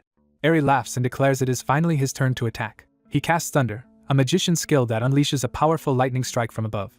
Free sees the spell forming and realizes he is in trouble. The lightning crashes down toward him, forcing an immediate evasive move. Eri watches with a grin and taunts Free to dodge, warning that a direct hit would disintegrate him. Free sprints through a storm of lightning, barely avoiding death as the enemy keeps pressing him. Watching from his throne, the pale green-haired foe admits Free is genuinely dangerous, even if dealing with him is irritating. Free realizes just how desperate the situation is, because Maria never healed him and his HP is still stuck at 1. With a single mistake meaning certain death, he keeps running under the rain of thunder. The enemy notices Free preparing something new and turns his attention to it. Free activates the left ring of the God of Destruction and forms Black Hole, betting everything on that power. The enemy excitedly recognizes the technique Free used before and demands to see more, making it clear he is toying with him. Inside the barrier, Maria regrets not healing Free first and desperately searches for a way to escape and help him. Nyx remembers that the barrier of fear cannot be broken from within unless the shaman is defeated or dismisses it. Maria can only call out to Free while he continues dodging for his life. The enemy suddenly closes the distance, refusing to let Free control the pace any longer. He switches to Twin Blade and challenges Free to absorb a direct melee assault instead. Free braces himself, realizing the fight is getting even worse. As the blades crash against him, Free sees that his opponent can keep attacking hard while still maintaining the barrier of fear. When weapons prove ineffective, the enemy instantly changes tactics and unleashes Quartet Fire Bullet. 4 flaming shots descend on Free, and he judges that he might be able to handle at least this much. But the enemy doubles the attack with Summoning Mirror, copying the fire skill and multiplying the threat. Free is caught off guard as the number of fire bullets suddenly surges. The enemy calmly watches the trap close, convinced Free is cornered. He grins, enjoying how thoroughly he has pushed Free into a crisis. Then he nullifies Free's counter with Divide, canceling a single attack just once and keeping control of the exchange. Free answers by using White Hole from the right ring of the God of Creation, revealing he had stored the earlier thunder instead of simply absorbing the fire. Rather than retreat, the enemy grows more thrilled and decides to try blowing G-Fry apart completely. He adds another attribute to his assault with attribute endowment, layering more power into the attack. G-Fry realizes his ring skills still lack the force for a finishing blow, and with only 1 HP left he is running out of options. He quickly rejects every alternative he has, because changing jobs would reset his skills, his movement skill is on cooldown, and the level gap ruins another possible trick. Even while searching for an answer, he sees the enemy charging in again with light and dark power in both hands. The enemy mocks G-Fry for slowing down and fires light and dark fist, a combined wave of opposing attributes. Their powers collide head-on in a blinding clash. In that instant, G-Fry realizes he has found the opening he needed.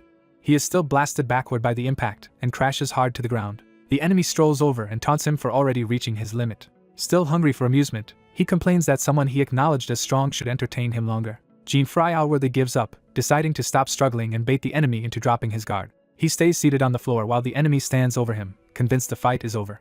The enemy sneers at G-Fry for quitting and calls the whole battle a disappointment. He goes further, insulting G-Fry's strength and mocking himself for ever taking him seriously. That insult finally makes the enemy pause, because G-Fry's calm reaction is not what he expected. G-Fry turns the taunt back on him, pointing out that the one being knocked around all fight is actually the enemy. The enemy angrily insists that he is strong and demands to know on what basis G-Fry could call him weak. G-Fry answers that true strength means wielding 6 attributes or more, exposing the enemy's childish understanding of power. He breaks it down bluntly. The enemy only knows lightning, fire, wind, light, and dark, which means he only has 5. The enemy thinks G-Fry is just bluffing and laughs off the sudden confidence. To prove his point, he summons Aqua Burst, adding water and trying to force G-Fry to eat his words. G-Fry finally smiles, because the enemy has taken the bait exactly as planned. He faces the water attack head-on instead of dodging, ready to complete his setup. The enemy is briefly unsettled by how calm G-Fry suddenly looks. G-Fry reveals that the provocation worked perfectly, and that the enemy swallowed it whole. He thanks the boy for falling for such a cheap trick. The enemy is stunned when G-Fry absorbs Aqua Burst, because a weaker earlier attack had not been fully taken in.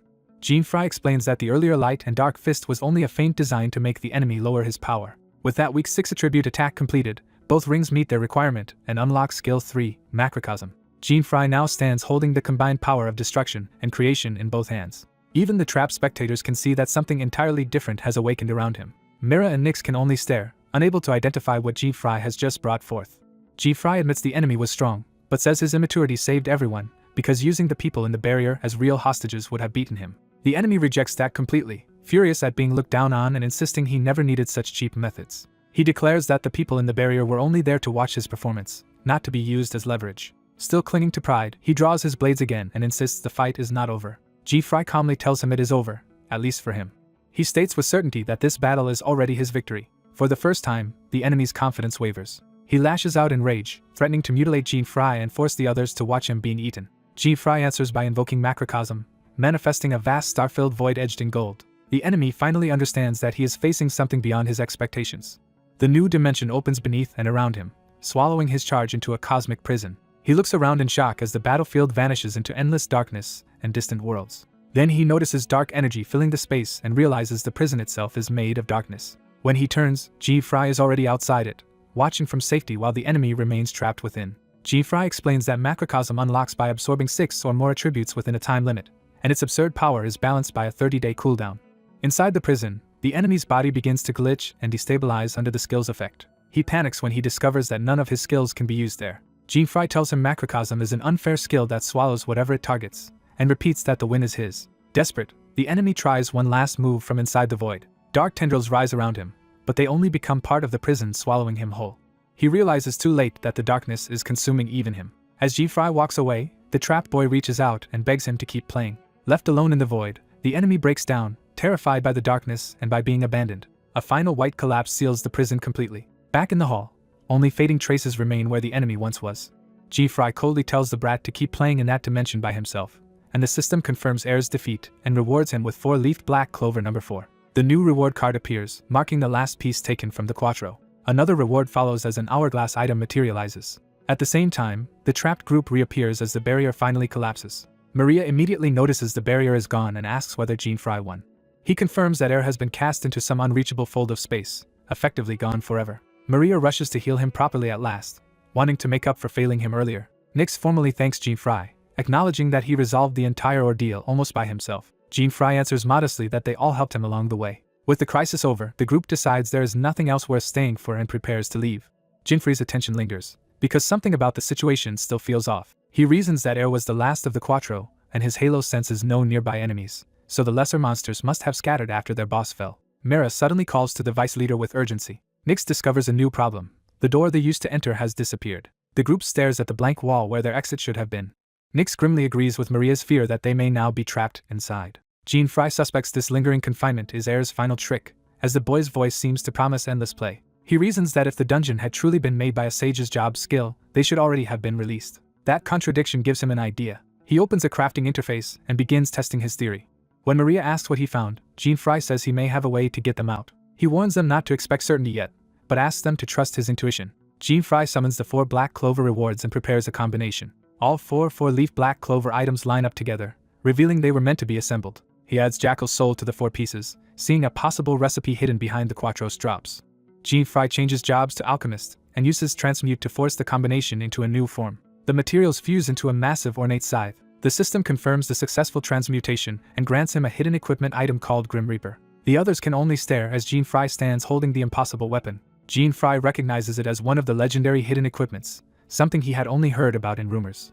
The scythe immediately speaks, ecstatic to taste fresh air after ages of confinement. It loudly revels in being free, stunning everyone around it. Maria and Mira complain about the weapon's volume, while the scythe indignantly insists it is not some toy with gimmicks. Then it realizes Jean Fry is its summoner and gleefully accepts him as its new master. Jean Fry confirms the rumor was true. Hidden equipment can actually talk, and this one is already causing trouble. He also learns the downside immediately, because despite its power the Grim Reaper is unbearably noisy. The weapon happily declares itself Jean Fry's partner from now on, and promises to get along with him. Using the new scythe, Jean Fry slashes open the sealed space itself. He leads the others through the cut as the weapon tears a path back to reality. Outside at last, Jean Fry checks the weapon's status and learns its first skill, Soul Reaping, can damage intangible things, explaining how it cut their way out.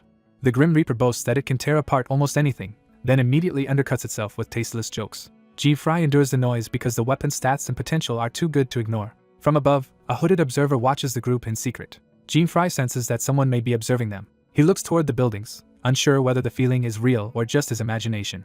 Before he can pursue it, Nyx calls him back. Nyx thanks him again and says the team is returning to the association to make their report. He then turns the conversation directly toward Jean Fry. Because Jean Fry also played a major role, Nyx asks him to come to the association as well, making clear he is now a person of interest. Jean Fry inwardly panics, realizing this could become troublesome. He immediately guesses the vice leader's questions will center on the hidden equipment. Jean Fry worries that if he goes along, they may detain and interrogate him, or even confiscate the Grim Reaper. He decides to slip away, only for Nyx to add that the chairman also wants to speak with him. Nyx explains that the chairman of the Adventurers Association personally requested a meeting because the Nobodies incident is being treated as serious, though Jean Fry is still free to refuse. Hearing that the chairman himself is involved, Jean Fry pauses to reconsider. A calculating smile appears as he decides there may be something to gain from this after all. Far away, the story shifts to another land under a darker sky. On the 8th continent, a cloaked subordinate reports to 4 shadowy rulers that the Quattro, including Air, were annihilated by a human counterattack. The rulers listen in silence as the failure sinks in. The report adds a more alarming detail. One of the humans was using divine gears. That name shocks them, because it evokes an ancient enemy they have not heard of in 1,000 years. Even so, they vow to continue carrying out Lord Abyss's will and promise death to anyone who interferes. Back in the city, Jean Fry walks with the others toward the association, now on much friendlier terms. They arrive at the chairman's building and announce themselves. Inside, an elderly man waits with quiet authority while the group enters. The chairman praises them for defeating the Nobodies and formally identifies himself as Zingsman Joe, a berserker. Nyx begins his report by lamenting what happened to Weird. A blonde armored man adds that Weird's death was a serious loss both personally and for the association. The chairman then turns to Jean Fry and personally thanks him on behalf of the association. Jean Fry finally understands who stands before him and senses at once that Chairman Zingsman Joe is far from ordinary and not someone to underestimate. The association chairman, Zingsman, formally introduces himself to Jean Fry Van Raid and reveals that he summoned him for an important reason. He makes it clear that Jean Fry is the person the association is most interested in right now. The chairman warns that the crisis tied to Jean Fry's recent mission is still ongoing. To explain, the association brings up a live display for Jean Fry and his companions. They brace themselves as the report begins. The screen reveals a large-scale outbreak of monsters rampaging inside a city. The group is stunned that monsters have somehow appeared within city walls at all. The situation feels so impossible that they initially reject it as absurd. They point out that every city is supposed to be protected by barriers that keep monsters out. That immediately raises suspicion that this new disaster may be connected to the mysterious Nobodies. Jean Fry silently focuses on that possibility. The idea of monsters inside a city and a possible link to the Nobodies keeps turning in their minds. The chairman confirms that the outbreak is real and says it began after Jean Fry defeated the Nobodies, with mass monster appearances reported in the 6th continent's city. The association responded at once by sending the other 8 guardians and special extermination forces to the 6 cities, while civilians and adventurers were evacuated for the time being. Nix quickly understands the implication and asks whether their team should head there as well. The chairman approves, and Nix says Maria's healing has restored them enough to deploy immediately. The chairman apologizes for sending them back out so soon, but admits the association is short on trustworthy, capable people. He asks Jinfrei's side to move to the site without delay, and Jean Fry accepts. Maria studies the evidence more carefully before drawing conclusions. She notes that although many monsters appeared, the Nobodies themselves do not seem to have shown up. The chairman confirms that current reports support that reading, which at least means the situation is not yet as hopeless as their last encounter. Maria cautions that it is still too early to relax. The chairman agrees, reminding them that the Nobodies have not appeared yet, not that they cannot appear. He warns that the outbreak could still be a trap laid by intelligent enemies. Nix reinforces that point by stressing that the Nobodies are thinking beings, not mindless monsters. He then asks how the other 8 guardians are faring in the 6th continent. The chairman reports that one of them, Luluka, cleared a C-rank dungeon boss earlier, and the monsters tied to that dungeon vanished from the city immediately afterward. That suggests that if the dungeon bosses across the 6th continent are defeated, the monsters flooding the cities may disappear as well. But the chairman warns that this is only a working theory, because they still do not understand why only dungeon monsters were able to breach the city defenses in the first place. Maria is left frustrated by how many unknowns remain. Nick sums it up: the link to the Nobodies is still unclear, but the immediate priority is to wipe out the monster wave in the cities. The others listen and accept that practical conclusion. For now, they commit to suppressing the outbreak first. The chairman explains that this is the current strategy, and that Luluka has already moved to clear a nearby A-rank dungeon. He adds that Leon is heading for a D-rank dungeon, Gigant for a B-rank dungeon, and Ryu is already clearing an E-rank one. That leaves the F-rank and the S-rank dungeons, so Nick urges everyone to move quickly. G. Fry notices the chairman never mentions the hidden equipment from the previous incident, and quietly realizes that omission protects him for now. Just as he starts to relax, the chairman calls him out directly for a private word. Nix and Maria immediately realize this is about to become troublesome for Jean Fry. The chairman first thanks Jean Fry for helping eliminate the Nobodies during the earlier crisis. Jean Fry answers politely, though he clearly expects a catch. The others can already tell the chairman is about to make a difficult demand. The chairman's mood suddenly sharpens as he shifts from gratitude to judgment. He unleashes his pressure and confronts Jean Fry directly. Jean Fry stays outwardly calm, but he immediately senses the danger in the chairman's intent. The chairman apologizes for the bluntness, then says he refuses to trust anyone's strength based on reports alone and must verify it with his own eyes. After measuring Jean Fry himself, he concludes that Jean Fry is the strongest person he has met, even beyond air, and that even with all his hidden equipment the outcome between them would be even. Jean Fry responds with a small, confident smile instead of fear. The chairman watches that reaction closely. Nix cuts in and protests that this is the worst possible time for a power struggle. The chairman's expression softens again. Laughing off his aggression as an old habit, he asks Jean Fry to lend the association his power once more because dependable people are desperately needed. Privately, he admits Jean Fry clearly has exceptional talent. He also recognizes that Jean Fry can kill monsters even Nix's party cannot handle, making him too valuable to ignore. Jean Fry answers that he owes the association nothing, but because he owes the vice leader a favor, he is willing to cooperate. Nix hurriedly tries to smooth over Jinfrei's blunt wording before it causes offense. Jean Fry goes further, promising he can produce better results than the 8 guardians if he is given the right hunting ground. To prove it, he volunteers for the hardest target of all, the S-rank dungeon. The chairman studies him with renewed interest. The two men face each other like rivals negotiating from equal footing. After a pause, the chairman accepts Jinfrei's terms. With the deal settled, Jean Fry immediately moves out. He departs at once with Mira, electricity crackling around him as they head for the S-rank dungeon. On the way, Jean Fry reminds himself that the Nobodies could return at any time, so gathering the next piece of hidden equipment must happen as fast as possible. Their mission begins inside the S-rank dungeon, where Jean Fry and Mira enter a cavern swarming with monsters. The creatures rush them in overwhelming numbers. Mira responds by summoning Ifrit and ordering it to burn everything down. A sea of fire engulfs the horde and wipes out the charging monsters in an instant. Mira takes a breath as the battlefield is reduced to ash and bones. Even so, she notes that the number of enemies is absurd and that killing them endlessly will not solve anything unless they reach the boss demon. She senses movement nearby before the next development arrives. Jean Fry suddenly cuts through another wave himself, carving a path with brutal speed. He continues the slaughter effortlessly, his dark blade tearing through monsters one after another. By the time Mira looks again, he has already advanced far ahead through the wreckage. Jean Fry casually remarks that she has been working hard. Mira asks whether his sudden enthusiasm is tied to the conditions he forced on the association president. Jean Fry admits that is part of it, but says those terms are really just a safety net, and Mira accuses him of scheming again. He brushes that off, claiming he is doing the association a favor and that the arrangement benefits both sides. Mira remains unconvinced, though she lets him continue. She then opens a communication line to report in. G-Fry reflects that the material needed for the next hidden gear has a terrible drop rate, but this mass outbreak and the activity of the 8 Guardians should improve his chances of obtaining it. The chairman contacts Mira and asks for a status update, and whether they are facing any problems. Mira reports that the only issue is the sheer number of enemies, and the chairman worries that just the 2 of them may be overextended compared with the other Guardian squads. G-Fry answers confidently that they need to perform at this level if they want to prove their real strength. The chairman accepts that answer and leaves the mission in their hands. Mira acknowledges the order and ends the exchange. Privately, she thinks G-Fry is every bit as strange as the president. Still, surrounded by the corpses he created, she admits his skill is undeniable and wonders when he became this strong. She then receives a broader update on the other dungeon fronts. Leon, Gigant, and Ryu are all advancing smoothly and are close to defeating their respective bosses. Nyx and Maria's squads are also performing well and rapidly catching up to the others. Mira is pleased to hear the overall operation is succeeding, but her expression changes when she remembers one person still unaccounted for. She asks the chairman about Luluka. He says there is still no change and that Luluka remains completely unreachable, as usual. Then he remembers another eccentric figure on the same level as G-Fry and the president. He explains that this person last checked in before entering the A-rank dungeon, requested no backup, and is probably handling things alone, which means there is likely nothing to worry about. The chairman concludes that Luluka Alvis, the strongest of the 8 Guardian stars, should be able to handle anything and asks to be contacted immediately if something changes. Mira confirms the instruction after the call ends. She turns back to G-Fry as the communication closes. G-Fry tells her it is time to move on to the boss demon's location. Elsewhere, the chairman checks in on Leon, Gigant, and Ryu to confirm their progress. Leon answers first with his usual bravado, saying everything is under control and mocking the monsters for lacking courage. Ryu's side also reports no serious trouble. Gigant confirms that his team is about to reach its boss as well. The chairman is relieved that every front appears stable. Then a new voice cuts into the communication unexpectedly. It is Luluka, finally contacting the chairman after being unreachable. He greets her with relief and mild reproach, saying he should be the one asking how she is doing. Luluka says she has only just arrived at the A-rank dungeon and is entering now.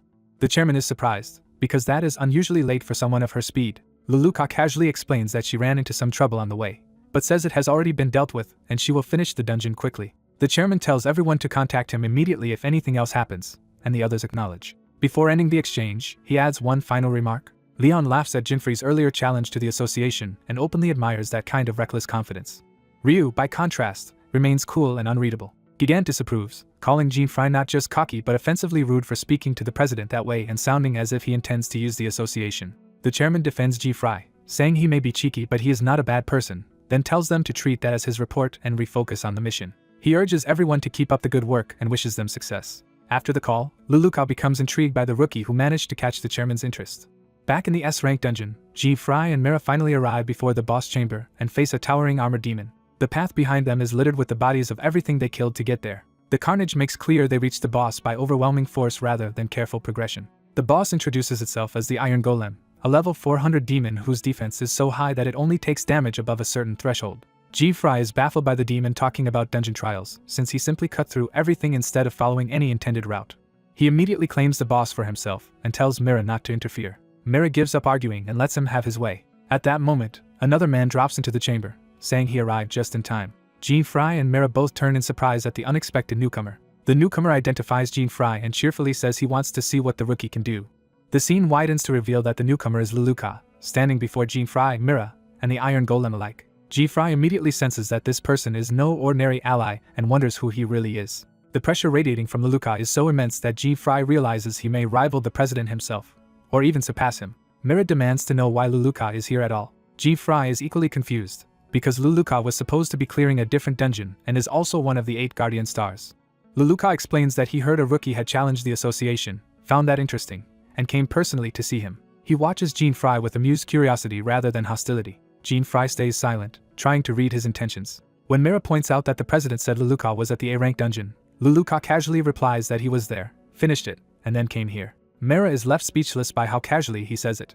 G-Fry realizes that Luluka cleared an entire A-rank dungeon and still reached the S-rank boss chamber almost immediately, confirming just how monstrous his ability is. Luluka notes that it has not been long since his last contact with the chairman, making his arrival even more absurd. Even though G-Fry recognizes Luluka as an ally, he cannot help thinking the man is ridiculous. Luluka suddenly drops a massive boulder into the chamber, as if to punctuate his entrance. The Iron Golem raises its arm and prepares to retaliate.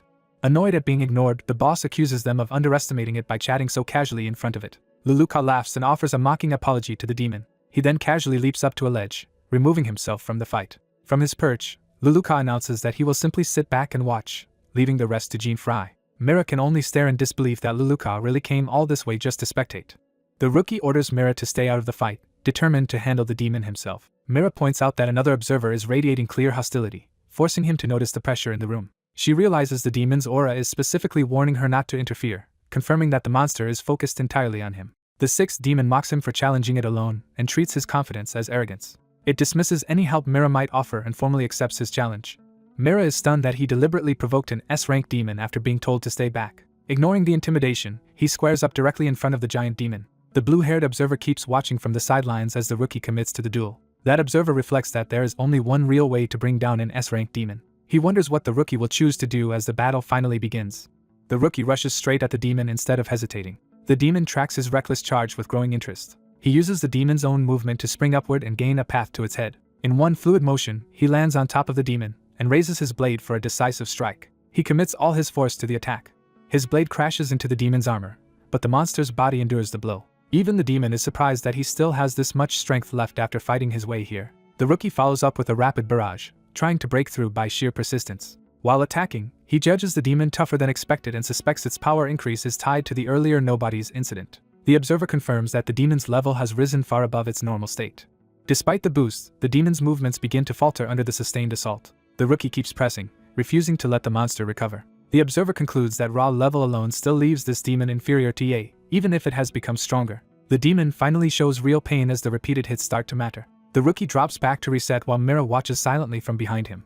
Mira admits that the demon's durability is as monstrous as ever. She explains that the sixth demon's defense far exceeds its attack power, making a clean finishing blow nearly impossible through armor alone. The blue-haired observer remains calm, still studying the rookie rather than helping. The rookie continues carving at the demon from close range, searching for something beyond brute force. The observer grows disappointed, thinking the rookie is relying on nothing but straightforward power despite all the hype around him.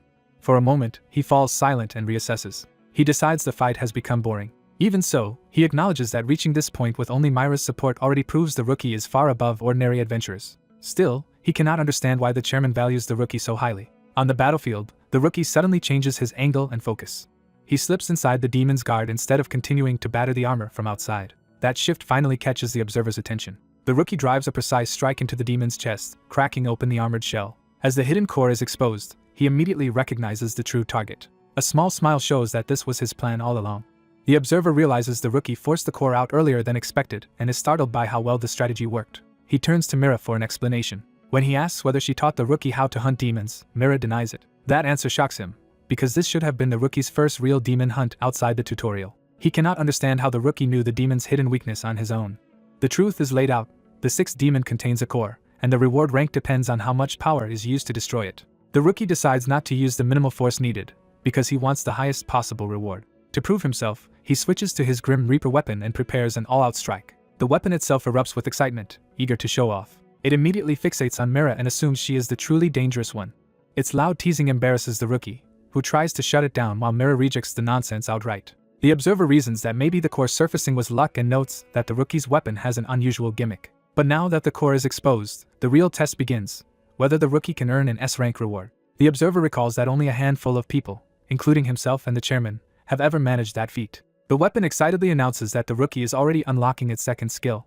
A system notice confirms that Grim Reaper Skill 2, Over Death, has unlocked because the level gap with the target exceeded 200. The observer is shaken that the rookie even met the exact unlock condition described in the records. He realizes the rookie intentionally turned the demon's abnormal level boost into an advantage. That realization finally knocks the observer out of his detached composure. Excitement replaces boredom as he understands the rookie's calculation.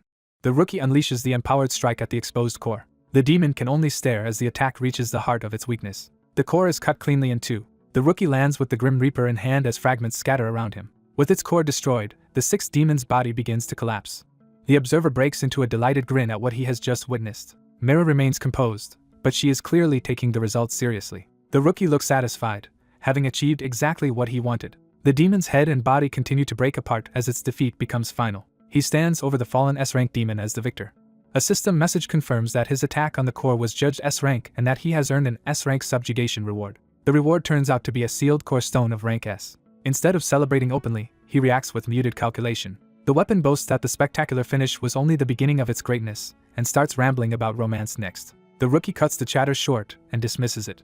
From above, the observer keeps studying him with renewed interest. He is now more intrigued by the bizarre weapon than amused by it. The rookie quietly addresses the weapon by name, Jinfree-chan, as if saving it for the right moment was part of the plan. The observer praises him for producing an S-rank power, and notes that he has broken the record for the youngest person to do it. Even while praising him, the observer is irritated that his own record has just been surpassed.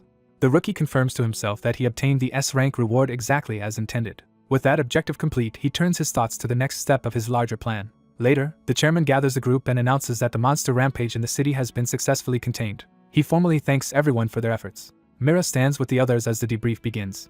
The blue-haired observer and the old man both attend, each carrying very different reactions to the rookie's performance. The red-haired fighter loudly claims he alone could have handled the crisis if he had been fired up enough. The chairman calls on his aide Nyx to present the rewards. Nyx brings out the total spoils obtained from the earlier subjugation. The others accept that the haul is reasonable given that it came from the full force of the 8 guardians, and they note that Jinfree's share should come next.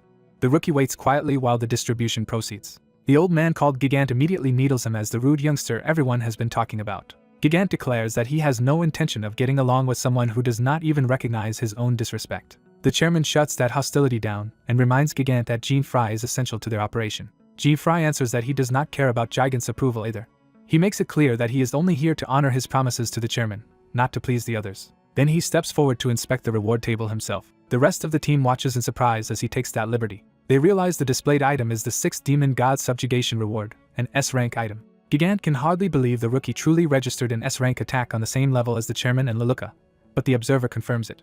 Leluca states that he and Mira both witnessed it personally. The red-haired fighter takes the result as proof that the rookie has real spirit after all. He enthusiastically congratulates him with a rough slap that the rookie can barely tolerate. The chairman laughs while Gigant fumes at being upstaged. The chairman praises Jinfree not only for the number of monsters he killed but for bringing back an S-rank subjugation reward as well. Honoring their agreement, the chairman tells him to choose whatever he wants from the rewards first. With several powerful people crowding behind him, Jinfree studies the options in silence. He decides to accept the offer and make his pick. Looking over the rewards, he becomes certain he has found what he really needs. His focus sharpens as he recognizes the key item. What catches his eye is not the S-rank treasure, but a lowly monster tail. The card identifies it as a worthless F-rank cord monkey's tail that cannot even be sold. Everyone around him is baffled by the choice. The red-haired fighter laughs at the useless material, while the nun protests that it is not even a treasure. The chairman gives him one chance to reconsider, but Jinfree does not hesitate. He insists that this insignificant item is exactly what he needs. Leluca notices that Jinfree looks like he is following some private scheme. The chairman accepts the decision and, instead of arguing, offers Jinfree a place among the 8 guardians. The others react with surprise at how extraordinary the offer is. Mira and the nun watch tensely, aware of how serious this invitation is. Jinfree politely refuses. He explains that he is not suited to moving as part of a group. Leluca is amused by the audacity of turning down such a proposal. The chairman takes the rejection in stride and remarks that Jinfree may be the first person ever to refuse him. Afterward, Jinfree returns alone to the ruined dungeon area. Holding the cord monkey's tail, he reflects that both the Nobody's incident and the recent monster rampage are still tied to unanswered mysteries. For now, he accepts that he will be contacted again when those mysteries resurface. Until then, he decides to pursue the next piece of hidden equipment on his own. Elsewhere, in the 7th Continent's S-rank dungeon, a darker plot is already moving. A subordinate reports that they needed more undead souls to resurrect Lord Abyss and had even lent power to the forces in the 6th Continent. The failure of those forces enrages him, and he condemns their destruction as disgraceful. He calls the subordinate pathetic for returning with excuses. The trembling servant begs forgiveness, and the superior orders full focus on the resurrection ritual while demanding more sacrifices. The servant swears obedience and vows to gather the required souls and personally kill the human who took their divine gear. A silent, ominous figure watches with inhuman calm. That superior coldly agrees that lesser races exist only to serve this purpose. He demonstrates overwhelming power with a casual gesture, terrifying the subordinate into submission. The servant is crushed under that pressure and screams as the warning is made unmistakable. The superior then orders the 7th not to repeat the 6th failure and demands absolute success. The subordinate drops to one knee in total obedience. He answers with complete submission, promising not to fail. Back in the ruins, Jinfree opens his item interface and begins preparing materials. He gathers the E and D rank dungeon drops from earlier as the first part of a crafting recipe. Then he adds the association reward he specifically chose for this purpose. The cord monkey's tail becomes the final ingredient. After confirming the recipe, he initiates transmutation. The process succeeds and produces a new hidden item, the 13th cat eye scope of rank A. He immediately equips the scope to test what it can do. Through the scope, a hidden path appears where there had seemed to be nothing. Realizing the scope reveals a secret route, he follows the glowing line toward the concealed door and the next stage of his plan. The next step of Jinfree's journey begins when a sealed chamber opens before him. The heavy doors start to give way, inviting him into the hidden trial. He forces the doors fully open and steps into a blindingly bright space. Jean-Fry emerges from the shrine-like entrance into an empty white chamber. He realizes the room looks vacant at first, but suspects something lies deeper inside. A system notice confirms his suspicion by detecting magical power and locating an item 10 meters away. Trusting the clue, he advances through the empty space toward the hidden reward. His halo reacts, confirming that the only item in the room is finally within reach. He reaches out and makes contact with the concealed object. The hidden treasure reveals itself as a new equipment set called Costume, Athena, split into top and bottom pieces. Jean-Fry inspects the strange outfit with cautious interest. Seeing that he has gained something valuable, he is quietly pleased. The item turns out to be an unknown rank costume with high defense and a powerful stealth skill that can erase his appearance and presence several times a day. Now armed with Athena, he decides he is ready to head for the 7th continent. His destination is revealed as the 7th continent, a new region filled with Eastern-style cities and dungeons. He arrives overlooking the continent, taking in the place he has worked toward reaching. Jean-Fry reflects that the journey felt both long and instantaneous before a call interrupts him. He recognizes the incoming call as Kakuru's and immediately remembers he has neglected her. Feeling a little guilty, he answers and asks what she needs. Kakuru excitedly reports that she has gathered all the materials he requested. But as she checks her haul, something unexpected catches her attention. Back at the inn, Kakuru is confused because another batch of materials has appeared even though she just returned. She notices the amount is nearly double the original request, while Jean-Fry casually admits he had needed them for the next dungeon. When he pretends that means her help is no longer necessary, Kakuru immediately reacts to the mention of the next dungeon. Realizing she still wants in, Jean-Fry drops the act and sends her off with a teasing farewell.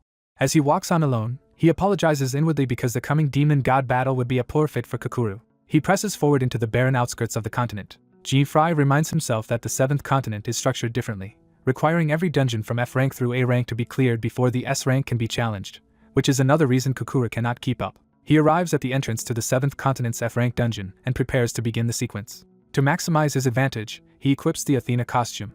Wearing Athena, he enters the dungeon in full stealth-ready gear. He sets himself a goal of beating his previous clear speed. The F rank boss falls almost instantly to his opening attack. He tears through the E rank dungeon just as easily, leaving its monsters no time to react. By the D rank dungeon, his momentum is still overwhelming as he cuts down another boss. The C rank boss is dispatched with the same ruthless efficiency. Jean-Fry stands amid the aftermath, barely slowed by the bloodshed. He concludes that Athena's stealth skill is carrying him, since the enemies cannot even perceive what is killing them. Confident, he plans to keep the streak going and clear the B rank dungeon next. Before he can move on, he overhears a group of beast-like adventurers being ordered to use the area as a base. The commanding voice feels familiar to him. He recognizes the speaker as Leon, one of the 8 guardians whom he met before. Leon, meanwhile, assumes Jean-Fry must be on some mission and orders his subordinates to investigate the disappearances in the area. Leon's personal guild, Ultimate Fam, accepts the order and spreads out to search for clues. Still hidden by Athena, Jean-Fry accidentally ends up standing right in their midst without being noticed.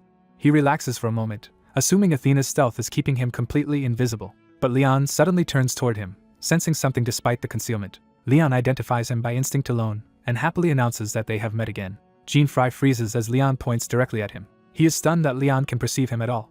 Leon laughs at Jean-Fry's embarrassment, proving he can detect him even while the stealth remains active. Jean-Fry realizes Leon is not using any obvious detection skill. Shaken by the idea that Leon found him through pure instinct, he drops the stealth effect. Jean-Fry reappears in front of Leon, no longer hidden. He worries about how to explain the stealth ability without revealing too much. Leon studies him closely and seems to understand more than he says. Instead of pressing the issue, Leon gets excited about Jean-Fry's gear and assumes he is here to challenge the 7th demon god too. Jean-Fry realizes he can avoid an awkward explanation because Leon has already filled in the blanks himself. Leon explains that he is investigating reports of adventurers going missing and searching for survivors or any clue behind the disappearances. That information makes Jean-Fry take the situation more seriously.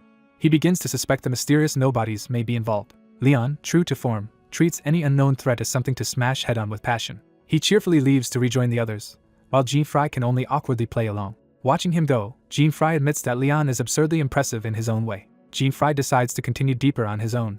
He reaches the B-rank dungeon boss, the acid werewolf, and prepares to finish the next required clear. He locks onto the target and moves in for a quick kill so he can proceed to the A rank. Before he can finish, another attack crashes in from the side and disrupts the fight. The werewolf recoils as a second, even stronger monster intrudes into the chamber. The intruder is revealed to be Hresvolger, the A-rank dungeon boss, somehow appearing inside the B-rank dungeon. Jean-Fry is alarmed that an A-rank boss has crossed into the wrong dungeon. Leon barges in behind it, mocking the fleeing enemy and then once again recognizing Jean-Fry by scent. Jean-Fry can only think that meeting Leon again this quickly is absurd. Now trapped in a room with Leon, the B-rank boss, and the A-rank boss, he is baffled by how chaotic the situation has become. Leon interrupts the confusion by casually apologizing for intruding. He explains that while investigating the disappearances, the A-rank boss suddenly attacked him, so he fought back and chased it here. G-Fry privately doubts Leon's claim that he only handled it a little. Seeing how terrified the A-rank boss looks, he concludes Leon must have beaten it far harder than he admits. The two bosses now face the two men together, cornered and desperate. Instead of cooperating, the B-rank and A-rank bosses turn on each other in panic and confusion. G-Fry realizes this is unprecedented evidence that bosses from different dungeons are joining forces, which strongly suggests outside interference. Leon ignores the mystery and charges in, eager to prove his strength. He confronts both bosses head-on without hesitation. The monsters lash out together, but Leon meets them with overwhelming force. He plants his foot and commits fully to a finishing strike. Launching himself above them, Leon lines up both bosses in a single attack path. He pours power into his spear technique. With complete confidence, he unleashes the blow. Leon's one blossom-piercing death drives straight through both bosses at once. The B-rank and A-rank bosses are killed together in a single devastating strike. Leon lands between their collapsing bodies as if the feat were routine. G-Fry is stunned that Leon erased two bosses with one move. He reassesses Leon and realizes the Guardian is far stronger than he first seemed. Then a worse thought hits him. Because Leon killed the A-rank and B-rank bosses before G-Fry officially cleared the sequence himself, G-Fry fears the condition for challenging the S-rank boss may now be invalid. While Leon laughs about having no competition, a message from the chairman arrives. The chairman praises Leon's work and asks whether he found any clues. Leon reports that the disappearances remain unexplained, but he did defeat an A-rank boss that should not have been there. The chairman is immediately disturbed by the idea of an A-rank boss appearing in a B-rank dungeon. As Leon shrugs at the mystery, the chairman notices someone standing behind him. He recognizes that person as G-Fry. The chairman asks if G-Fry has been accompanying Leon, and G-Fry awkwardly downplays it while the chairman notes that he seems unusually subdued. G-Fry brushes it off, though inwardly he is already resigning himself to redoing the A-rank and B-rank clears, until the chairman abruptly changes the subject. That sudden shift makes G-Fry pay close attention. The chairman orders Leon and G-Fry to leave the local investigation to the core and head straight to the S-rank area in their current state. When asked why, he admits the cause is not confirmed yet. He then reveals his suspicion that a phenomenon linked to the nobodies has occurred. Because the other guardians are away on missions, he assigns the task to Leon and G-Fry as the nearest available pair, and Leon accepts immediately. G-Fry agrees as well, partly because he has wanted to learn more about the nobodies. Leon enthusiastically decides that the two of them should form a party. A formal party request appears before G-Fry. G-Fry realizes that if he joins Leon now, all the earlier dungeon clears will count as cooperative progress, restoring his eligibility for the S-rank challenge. With that settled, the two arrive together at the 7th Continent's S-rank dungeon. Leon is delighted by the dangerous atmosphere, while G-Fry stays focused. G-Fry immediately notices that the number of creatures inside is abnormally high, just like the 6th incident. Leon welcomes the challenge with a grin. G-Fry concludes that the resemblance to the 6th case makes a connection to the nobodies even more likely, while Leon only grows more eager to test the enemy. The tower ahead trembles as the dungeon's threat fully awakens. The two plunge into the horde, cutting down monsters in a brutal opening rush. G-Fry confirms that the pattern matches the 6th incident exactly, except the creatures are both more numerous and individually stronger. Leon answers by unleashing a wide-area spear technique that tears through the swarm. Even with the monsters strengthened, Leon dismisses them as boring and beneath his level. He turns the mission into a contest and challenges G-Fry to see who can kill more. G-Fry is caught off guard by the sudden proposal. Leon grandly declares the contest's title. He names it the Which One Is Stronger battle. Leon even presents it like an official event, while G-Fry internally cringes at how ridiculous and theatrical it sounds. Leon explains the rules simply. The two of them will compete, and whoever defeats more creatures wins. Without waiting for agreement, Leon tells G-Fry to get ready. Then he starts the contest on his own. G-Fry immediately scores his first kill before Leon can get too far ahead. More powerful monsters surge in from every direction, escalating the battle. Leon dives straight into the thickest cluster, thrilled by the challenge. He begins counting his kills aloud as he tears through the enemies. His count rises as more monsters fall in rapid succession. G-Fry notices that even while Leon rampages wildly, his movements remain controlled and efficient. Remembering how Leon handled the earlier bosses, G-Fry starts seriously evaluating him instead of dismissing him as a reckless brute. He concludes that Leon's raw power is among the highest of the 8 guardians, and that his seemingly rough style actually wastes no motion. G-Fry compares Leon's combat level to Lelouch's, judging him to be on par with that exceptional mage. At that moment, a massive armored creature appears directly behind G-Fry. G-Fry senses the danger and turns with calm precision. He instantly cuts the giant monster down before it can strike. Leon notices the clean kill and recognizes that G-Fry is no ordinary partner. He reminds himself that this is the 7th Continent's S-rank dungeon, where even normal creatures can kill average adventurers. Watching G-Fry carve through these enhanced enemies so easily, Leon realizes G-Fry's skill is the real thing. The forest erupts with more movement as fresh enemies close in. Another monster is cut apart in the continuing slaughter. Leon glances back and sees G-Fry standing amid a field of corpses, matching his pace. When Leon announces he has killed 775 creatures, Jean Fry calmly reveals that his own total is exactly the same. Leon is thrilled to have a true rival, but Jean Fry no longer cares about the contest itself as much as what this battle is revealing. After his loss, Leon lightly needles Jean Fry and abruptly asks why he became an adventurer. Jean Fry is caught off guard by the sudden personal question. Leon presses past the awkwardness, and Jean Fry starts to explain that poverty drove him onto this path. Leon immediately turns the answer into exaggerated tragedy and starts crying for him. Jean Fry can only stare, unsure how to deal with Leon's bizarre sincerity. Leon invents an entire backstory of dead parents, illness, and family burdens before Jean Fry has even finished speaking. Jean Fry realizes Leon is somehow reading far too much from almost nothing and asks if this is a skill. Instead of answering, Leon breaks down even harder. He throws himself at Jean Fry, praising him for enduring so much and treating him like a heroic younger brother. Jean Fry shoves him off, but Leon casually reveals he also came from a harsh mountain upbringing. That confession finally gets Jean Fry's attention. Leon says he grew up poor in a family with 20 siblings, while Jean Fry is stunned by the scale of it. Leon reflects that the 10 years after leaving his village were brutal, but he has finally made it. He declares that he now earns enough to support everyone back home, so he understands Jean Fry's feelings better than anyone. Jean Fry starts to see that Leon is genuinely kind, even if he is exhausting to handle. Their emotional exchange is interrupted when a new enemy approaches, and Leon theatrically tells Jean Fry to wait before embracing him again. Both men turn serious as they sense the threat. The newcomer is identified as the Crimson Cow, the mid-boss of this S-rank dungeon. Its arrival snaps them fully back into battle mode. Leon drops the sentimental act at once and tells his new brother that the speech can wait because the fight is back on. The mid-boss speaks, warning that the humans will go no farther. Jean Fry and Leon are both struck by the fact that a mid-boss is talking at all. Leon immediately suspects this abnormality is connected to the mysterious nobodies. Jean Fry agrees that something is wrong, since mid-bosses should not normally be able to speak. Leon shrugs off the mystery for the moment and summons his spear again. He reframes the situation as a tiebreaker, declaring that whoever kills both the mid-boss and the demon god wins. Without hesitation, Leon launches the first attack from above. The mid-boss reveals it is acting under direct orders from demon god Orochi to kill them all. It counters with a stolen adventurer skill, Rock Bullet, trying to finish Leon immediately. Leon recognizes the attack as a magician's skill and realizes the enemy is using powers it should not possess. The barrage traps Leon in a deadly cage of conjured spears and stone projectiles. Jean Fry concludes that the entire dungeon has been altered by the nobodies, because this monster has their signature ability to use stolen adventurer skills. Leon confirms the suspicion aloud. This is unmistakably the power of the nobodies. The mid-boss's eyes flare as it prepares to crush him with that stolen power. It boasts that resistance is pointless and that they will never reach Orochi. Leon answers by forcing his way through the attack instead of retreating. He stands firm inside the storm of projectiles, refusing to be overwhelmed. Rather than fear the revelation, Leon is thrilled to have finally found direct evidence that the nobodies are stealing adventurer skills. Jean Fry notices Leon's aura changing and realizes he is about to use a Lancer technique. Leon activates Divine Might, a skill that boosts his overall stats.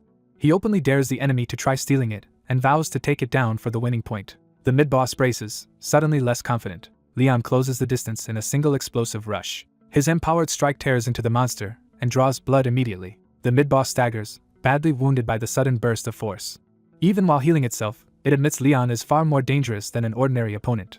Leon notices the recovery and realizes the enemy has a healing skill too. He angrily asks whether that ability was stolen from another adventurer as well. The monster smugly confirms it, treating stolen powers as spoils collected along the way. Jean Fry finally pieces together the truth behind the missing adventurers and warns Leon to be careful. He reveals the conditions for the nobody's theft ability: eye contact and consuming the victim's blood. Leon immediately understands the danger and mockingly invites the monster to try anyway. He charges again, deliberately forcing close combat on his own terms. Jean Fry shouts after him, worried that Leon is taking too much risk. Leon's next assault carves the mid-boss apart even more brutally. The monster is shaken by how completely Leon dominates it, and realizes it has no opening to counterattack. Leon taunts it mercilessly, demanding that it steal his skill if it can. Jean Fry watches from the side, unable to interfere with Leon's overwhelming momentum. He admits that even a mid-boss cannot touch Leon once Divine Might is fully drawn out. Leon proudly explains that his version of Divine Might is stronger than normal because he stacked it with his own absurd concept of guts. Jean Fry can only conclude that Leon's explanation makes no sense, and that the risk would be catastrophic if such a skill were ever stolen. The mid-boss tries to strike again, but Leon remains unfazed. Jean Fry warns that if Leon is already this worried about theft, the coming battles against demon gods will only be worse. Leon suddenly offers a solution by saying Jean Fry might be able to use his special version of Divine Might too. Jean Fry is baffled when Leon says he will simply share it with him. Leon reminds him that party members can share skills after meeting certain conditions, and they already qualified by defeating hundreds of creatures together. Treating Jean Fry as family now, Leon decides that is reason enough to share the skill. He assures Jean Fry that once shared, the power should be usable immediately. The mid-boss is horrified by the ridiculous strength Leon is displaying and by how casually he is empowering someone else mid-fight. Leon explains that Divine Might is a top-tier all-stat enhancement, then announces the start of their brotherly training. The system confirms that Leon's Divine Might has been shared with Jean Fry. Jean Fry instantly understands the problem. Receiving the skill is easy, but learning to use it in real combat is not. Leon brushes that aside and encourages him to start from zero without shame. Jean Fry insists he is not embarrassed, only realistic about how hard this should be. Then, to Leon's delight, Jean Fry unexpectedly begins to grasp the flow of the power almost at once. Leon stares, surprised by how quickly Jean Fry adapts. Jean Fry casually strikes a pose under the blazing aura, and Leon erupts in approval. Leon reveals that what Jean Fry is using is still only a tenth of his own full Divine Might. He keeps shouting useless advice about pushing harder and letting it out with guts. Jean Fry decides the teaching is sloppy, but the skill is too valuable not to master. He realizes this power cannot be controlled through theory alone and that he needs practical fundamentals. Leon demonstrates again in the vaguest possible way, leaving Jean Fry to conclude that mastery will take time. Leon responds by demanding that he simply learn faster. Jean Fry privately concludes that even guts cannot solve everything. He experiments awkwardly while Leon judges him more harshly than expected. Leon physically corrects his stance and posture. Jean Fry finally starts to understand the feeling Leon is trying to convey. Leon enthusiastically reframes the technique as adding guts to an already burning fighting spirit, which somehow helps. Jean Fry admits he still does not understand Leon's theory, but he is beginning to sense the right state. That intuition suddenly sharpens into a breakthrough. Jean Fry feels the power settle into his body more naturally. Leon immediately recognizes that Jean Fry has found the correct flow. Jean Fry is amazed by how intensely the heat-like surge boosts all his stats. Leon proudly claims Jean Fry has already reached a tiny fraction of his full power, while the narration warns that both of them have forgotten something important. Jean Fry notes that even half of Leon's Divine Might would be overwhelming, and that the shared version already feels immense. He reflects that skill sharing is powerful, but its real value depends entirely on the user's ability to wield what was shared. Only when the borrowed skill is fully mastered can skill sharing reveal its true worth. Leon abruptly moves on to Lesson 2. His next assignment is absurdly simple: use Divine Might in real combat against the enemy right now. Jean Fry turns back and realizes the mid-boss has been kneeling quietly in formal submission the whole time. He is baffled that the fight seems to have paused itself, but Leon immediately orders the mid-boss to spar with Jean Fry next. The battered monster curses Leon's recklessness but is forced back into the role of training partner. Leon tells Jean Fry to test the skill immediately while the mid-boss raises its sword again. From the sidelines, Leon calmly tells Jean Fry to show him his Divine Might. Jean Fry decides that if he can master this borrowed power, he can stop wasting his own skills carelessly.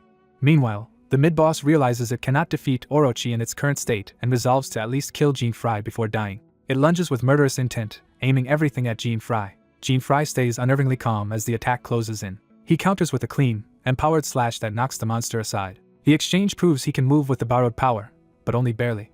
Jean Fry immediately realizes he has a new problem.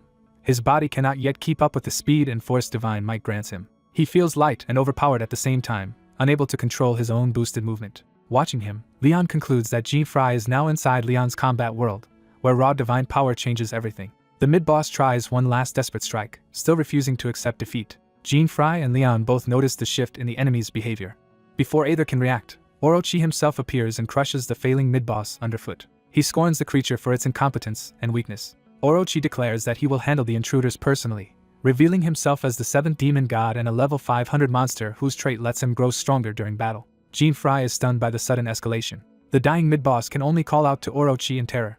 Orochi coldly states that there is no place for the weak under his command. He discards the mid-boss's corpse without a second thought. Leon bitterly notes that killing the mid-boss this way should have been their winning point. He immediately shifts focus and decides they will just have to beat Orochi instead. Jean Fry recognizes Orochi as an S-rank demon, but also realizes this version is different from the one he expected and likely influenced by the nobodies as well.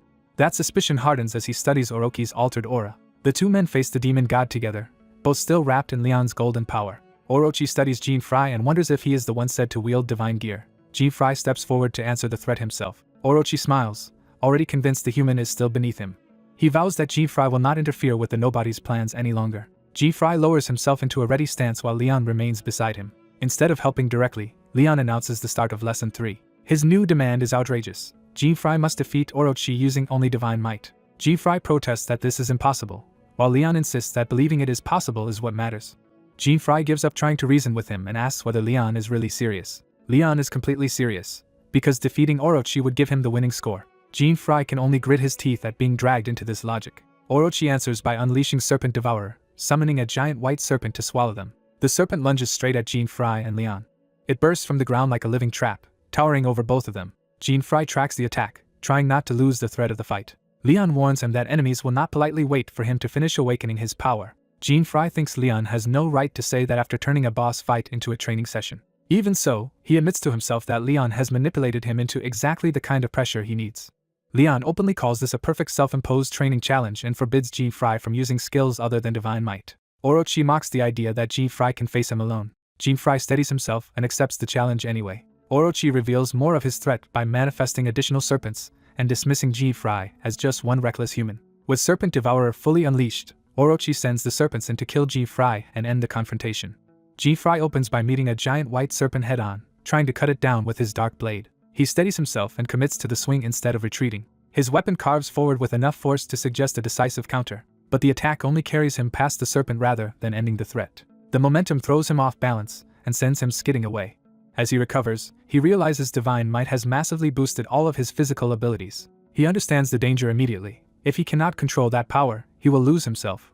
While Orochi dismisses his last attack as worthless, Orochi taunts that even stealing Jean-Fry's skill would be pointless because Jean-Fry is too weak to use it well. The serpent presses in again, forcing Jean-Fry to evade and slash while still adjusting to his new speed. He admits to himself that Divine Might is disrupting his focus more than helping. Instead of panicking, he forces himself to calm down. He decides the answer is not restraint but synchronizing his body to the boosted stats. He tightens his grip and commits fully to mastering the power in motion. Facing Orochi directly, he chooses to test that control in real combat. Jean-Fry launches a full-powered Divine Might assault from above. Yet the real target of that charge is not Orochi but Leon, who has been watching the lesson unfold. Leon judges the attack too slow before it can land. He stops Jean-Fry's blade effortlessly with one hand, proving the gap between them. Jean-Fry is stunned that even with the boost, Leon can still halt him so casually. Orochi immediately understands what happened. He points out that the truly strong one here is Leon, not Jean-Fry. Leon seems amused by Orochi finally noticing. He tells Jean-Fry that the spirit behind the attempt was enough for now. The training session is cut short, and Leon ends the lesson before Jean-Fry can push further. As a reward, Leon lifts the restriction and allows Jean-Fry to use skills again. Orochi remains confident, insisting that a few skills will not change the outcome because Jean-Fry is still fundamentally weak. Then Jean-Fry abruptly disappears from Orochi's sight. Orochi is caught off guard by the sudden vanishing act. He wonders whether Jean-Fry used invisibility or some other function of divine gear, and prepares to answer with a wide-area attack. Before he can act, a hidden strike tears across his chest and interrupts him. From concealment, Jean-Fry checks whether Orochi has some absurd survival trick like the super wild child man. He keeps attacking from Orochi's blind side instead of confronting him directly. Orochi is forced to defend against slashes he cannot properly track. Bleeding and irritated, he mocks the tactic as cowardly and demands Jean-Fry show himself. Jean-Fry answers by reminding him that Orochi was the one claiming skills would not matter.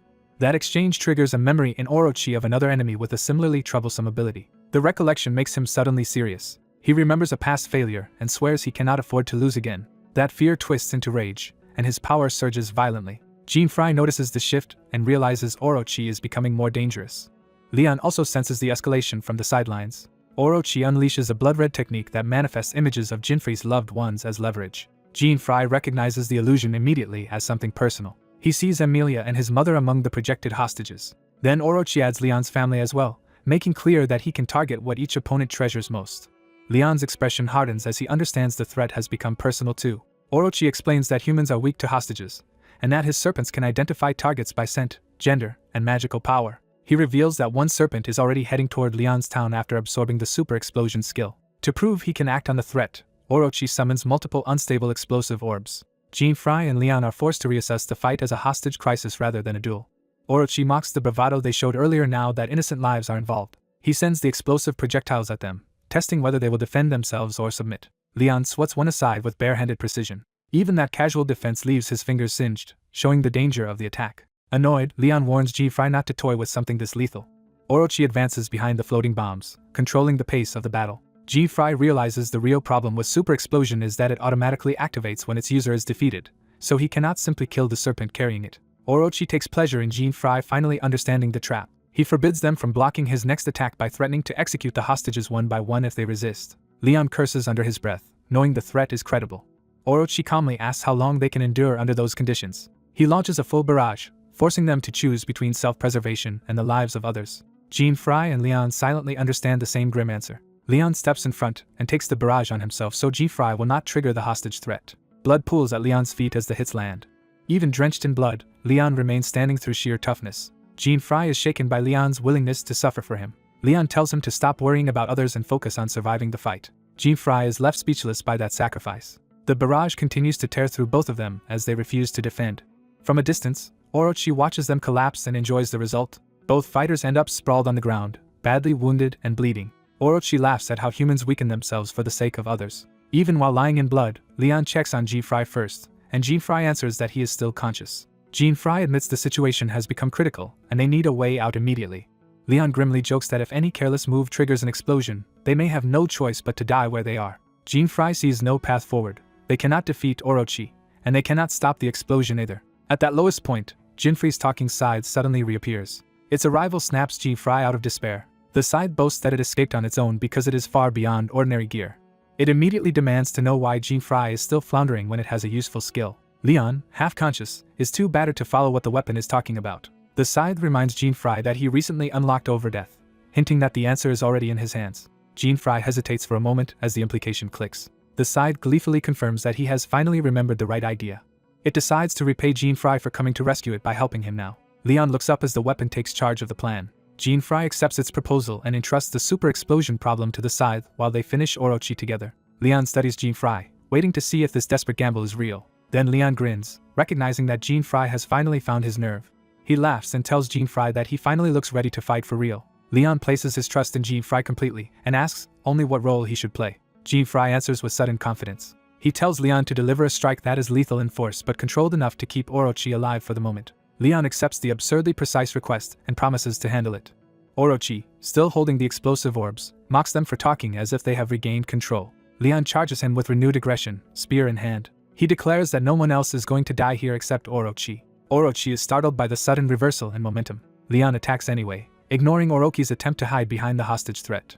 Orochi tries to warn that striking him will trigger the explosion.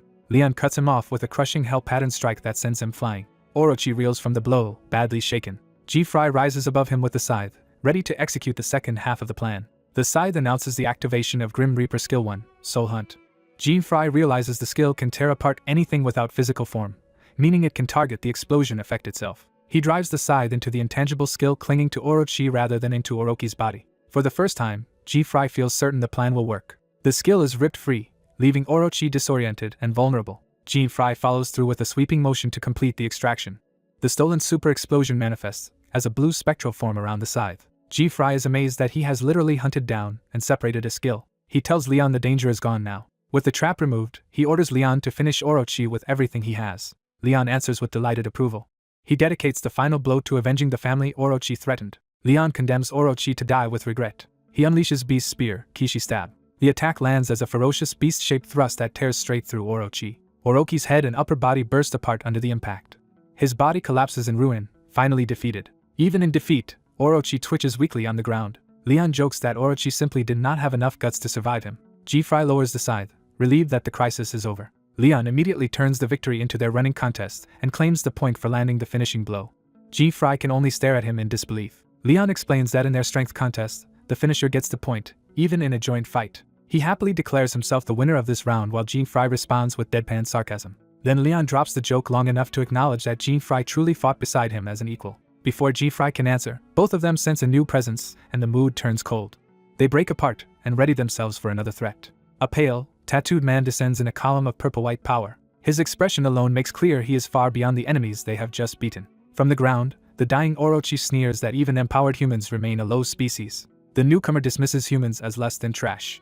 Leon asks who this new arrival is, and Jean-Fry admits he has no idea. Jean-Fry can only tell that the newcomer's aura is overwhelmingly bad. He feels crushing pressure and realizes yet another terrifying enemy has appeared. The newcomer calmly prepares to speak as if the battlefield already belongs to him. Jean-Fry and Leon brace themselves together for whatever comes next. The stranger lands before them, wrapped in unnatural power. He introduces himself as Grimoire, the Tome of Annihilation, and apologizes for interrupting their celebration. Then he states his real purpose. He wants them to die quietly. He adds with cold amusement that they obviously will not cooperate. Leon answers that the introduction was polite, but everything else was nonsense, and asks if Grimoire is another nobody. Grimoire recognizes the term as the name humans gave his kind. He confirms that if they insist on grouping them together, then yes, he is close enough to a nobody. Leon cuts to the important question and asks what Grimoire wants. Grimoire reveals his goal without hesitation, the resurrection of Lord Abyss. Neither Jean-Fry nor Leon has heard of that name, leaving them facing a new mystery just as a greater threat arrives. The tattooed enemy declares that Lord Abyss will soon be known and worshipped across the world, revealing the scale of the threat behind him. Jean-Fry faces the man in silence, measuring him as more than a lone fanatic. He studies his opponent carefully, and keeps his composure despite his injuries. From the man's words, Jean-Fry realizes this Lord Abyss is likely the true leader of the nobodies. Deciding that such a figure can never be allowed to return, Jean-Fry tightens his grip on his weapon. The enemy notices the change in intent and turns wary. Before Jean-Fry can rush in, the man calmly tells him there is no need to hurry. Jean-Fry steadies himself instead of taking the bait. The pendant at Jean-Fry's chest and the power tied to his equipment draw the enemy's attention. The strange blade in Jean-Fry's hand becomes the focus of the standoff. The enemy reveals he already knew the divine gear had resurfaced. He admits surprised that Jean-Fry can wield such a thing by himself. Jean-Fry realizes the divine gear may refer to his own equipment, but he gets no time to think further. Leon suddenly charges in from the side, cutting off the exchange and forcing the fight into motion. He plants himself between the enemy and his allies, openly taking the challenge. Leon decides that words are over and only battle will settle this. With reckless confidence, he launches straight at the enemy to prove it. His attack is met by the looming presence of demon god Orochi, whose appearance shocks Jean-Fry. Jean-Fry is stunned that such a being is involved at all. Leon pulls back just enough to reassess while Jean-Fry remains behind him. At first Leon thinks Orochi has somehow survived, then realizes something else is happening. The enemy raises a hand and begins using a different kind of power through Orochi's presence. Jean-Fry recognizes that the man is activating a special ability rather than relying on ordinary combat skills. The enemy remarks that a peaceful resolution would have been easier, but accepts that their conversation has become a fight to the death. He opens a dark portal behind himself and begins a summoning ritual. A horde of grotesque monsters pours out beside Orochi, instantly turning the duel into a battlefield. Leon and Jean-Fry are confronted with an entire swarm instead of a single opponent. Both are thrown off by the sheer scale of the summoning and struggle to understand what kind of power they are facing. The enemy boasts that this is not a human skill at all but a superior power reserved for Lord Abyss's chosen weapons. He looks down on human techniques as crude theft compared to his own authority. The monsters surge forward under his command, closing in on Jean-Fry and Leon from every side. Jean-Fry is nearly swallowed by the mob before he can reposition. He unleashes a repulsion blast that throws the nearest creatures away and buys a moment of space. Even that opening is short-lived as more monsters crowd in from all directions. Jean-Fry realizes there are simply too many enemies to handle cleanly. The swarm blocks every route, including the air, leaving him no easy escape. Forced into a corner, he resolves to cut through them all himself. Leon sees Jean-Fry getting overwhelmed and calls out to him. At the same time, the enemy calmly watches from behind the portal, still controlling the battlefield. Leon charges through the monsters in fury, condemning the nobodies for barging in and doing as they please. His insult lands harder than expected when he spits out the name Nobody with contempt. The enemy stops cold and demands that Leon repeat what he just said. Black shadows rise around him at once, showing that Leon has struck a nerve. Leon notices the sudden shift but keeps moving. The shadows sharpen into attacking tendrils across the ground. One lashes out fast enough to catch Leon off guard and knock him off balance. Jean-Fry turns toward the disturbance while still hemmed in by monsters. Leon crashes down and calls out in pain as the shadow attack disrupts his assault. The enemy coldly repeats that he will not be lumped together with those vulgar beings, making clear that the word nobody is a grave insult. He abruptly appears near Jean-Fry and acknowledges that Jean-Fry is stronger than expected. Leon grins through the pain and refuses to stay down, insisting it is now his turn again. He hurls himself back at the enemy before the man can fully capitalize on Jean-Fry's predicament. Leon slams his spear down in a heavy strike aimed directly at the enemy. The enemy slips away from the impact with unnerving ease, avoiding the blow at the last instant. He mocks Leon's spearwork as clumsy and uncontrolled. Leon snaps back that the problem is not his skill but the enemy's judgment. He even argues that the spear itself is proving his point by fighting with raw spirit. Jean-Fry can only think that Leon's logic makes no sense, even while he keeps battling the swarm. Leon presses harder, demanding that the enemy keep up with his speed. His spear technique multiplies into a storm of thrusts that forces the enemy to defend. For the first time, the enemy admits Leon's speed and power have increased. Leon answers that the improvement still will not save his opponent, and commits to a killing thrust. The enemy's confidence finally wavers as the attack bears down on him. Leon dives in with a blazing spear strike meant to finish the fight in one blow. Jean-Fry glances back from the monster swarm, sensing the clash reaching its peak. A huge explosion of force and smoke erupts from Leon's attack. Jean-Fry hears the blast but cannot see what happened through the chaos around him. When the smoke clears, Leon's spear is stopped short by a wall of black shadow standing between him and the enemy. The enemy smiles from behind the barrier, untouched. Leon immediately reads the situation and realizes the spear never actually reached its target. Rather than retreat, he laughs and decides to keep pushing the same attack further. The enemy watches the spear grind against the shadow with calm disdain. Leon recognizes that the man is forcing back his technique through sheer strength alone. He roars and drives even harder, refusing to yield. The shadows burst outward around the enemy, swallowing the line of attack and reversing the pressure. The enemy remains composed as Leon's spear is turned aside. Leon refuses to accept defeat and prepares another follow-up. He unleashes a spinning spear thrust to overwhelm the defense from multiple angles. A ring of rotating spear strikes closes in on the enemy from every direction. The enemy dismisses the move as savage and vulgar even while it threatens him. Then he notices something in Leon's assault that finally surprises him. He cuts off his mockery and activates Shadow Step, deciding to end the exchange seriously. A gigantic shadow foot materializes above Leon and crashes down before he can evade. Leon tries to hold it up with brute strength, but the weight is overwhelming. His confidence cracks as he realizes he cannot stop it.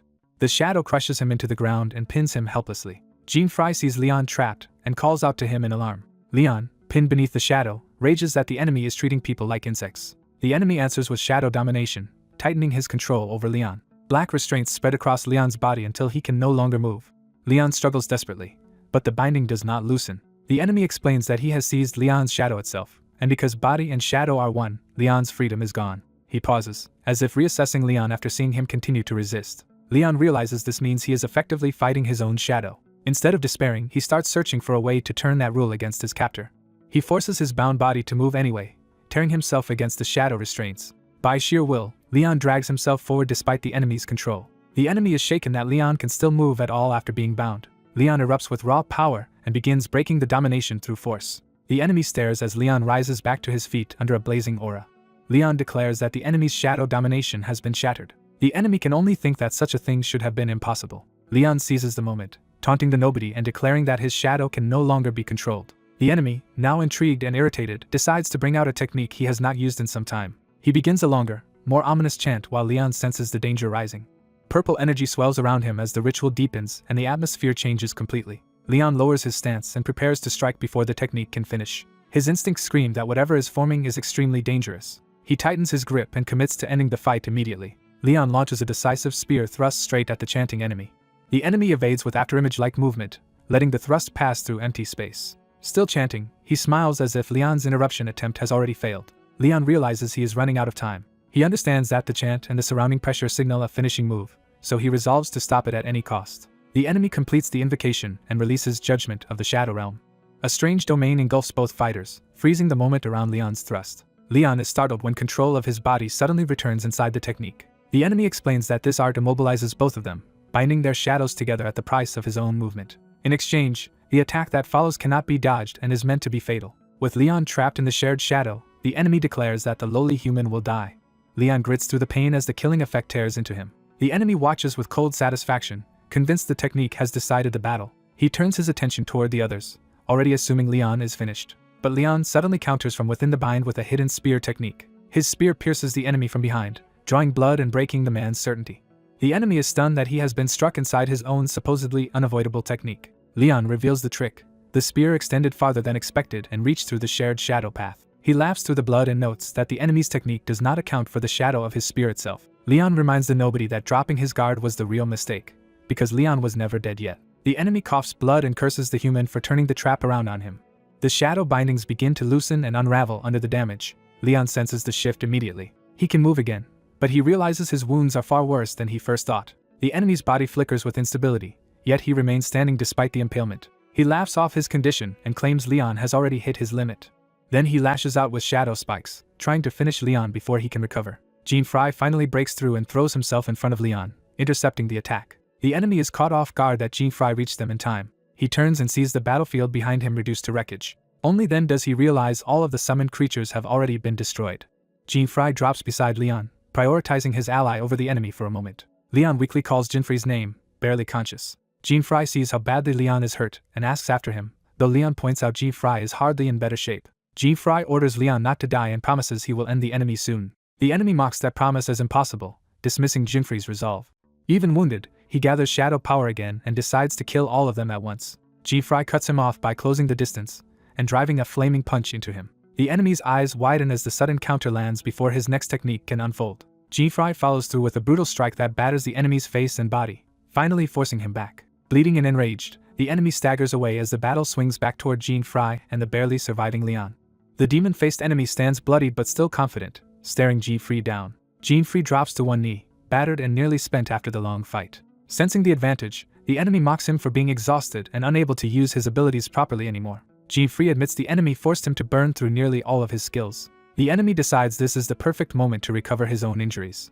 Instead of panicking, Jean Fry realizes he still has one move left. He equips Athena gear, triggering a new divine set. Golden restorative power begins flowing through him. He braces himself as the effect takes hold. The enemy notices the sudden change and is caught off guard. To his shock, Jinfree's wounds start closing in real time. Jinfree turns the moment around and dryly thanks his opponent for pushing him this far. He reveals that the pressure unlocked Athena gear's second skill and fully restored his health and mana. A system notice confirms he met the condition to unlock Blessing of the Goddess. The new skill is explained as a full heal that also resets or restores several skill uses. Among the restored resources are his weapon and leg gear, putting him back in fighting shape. His key cooldowns and several limited use abilities are refreshed as well. When divine equipment activates, the enemy realizes the battle has suddenly become dangerous again. Jinfree grips his blade and regains his resolve. He refuses to waste more time because Leon is still in danger. Using his renewed speed, Jinfree launches straight at the enemy. He closes the distance before the enemy can recover. The enemy is struck hard enough to scream in shock. Blood splashes to the ground as Jinfree's attack lands cleanly. Jinfree follows through with a decisive slash across the enemy's body.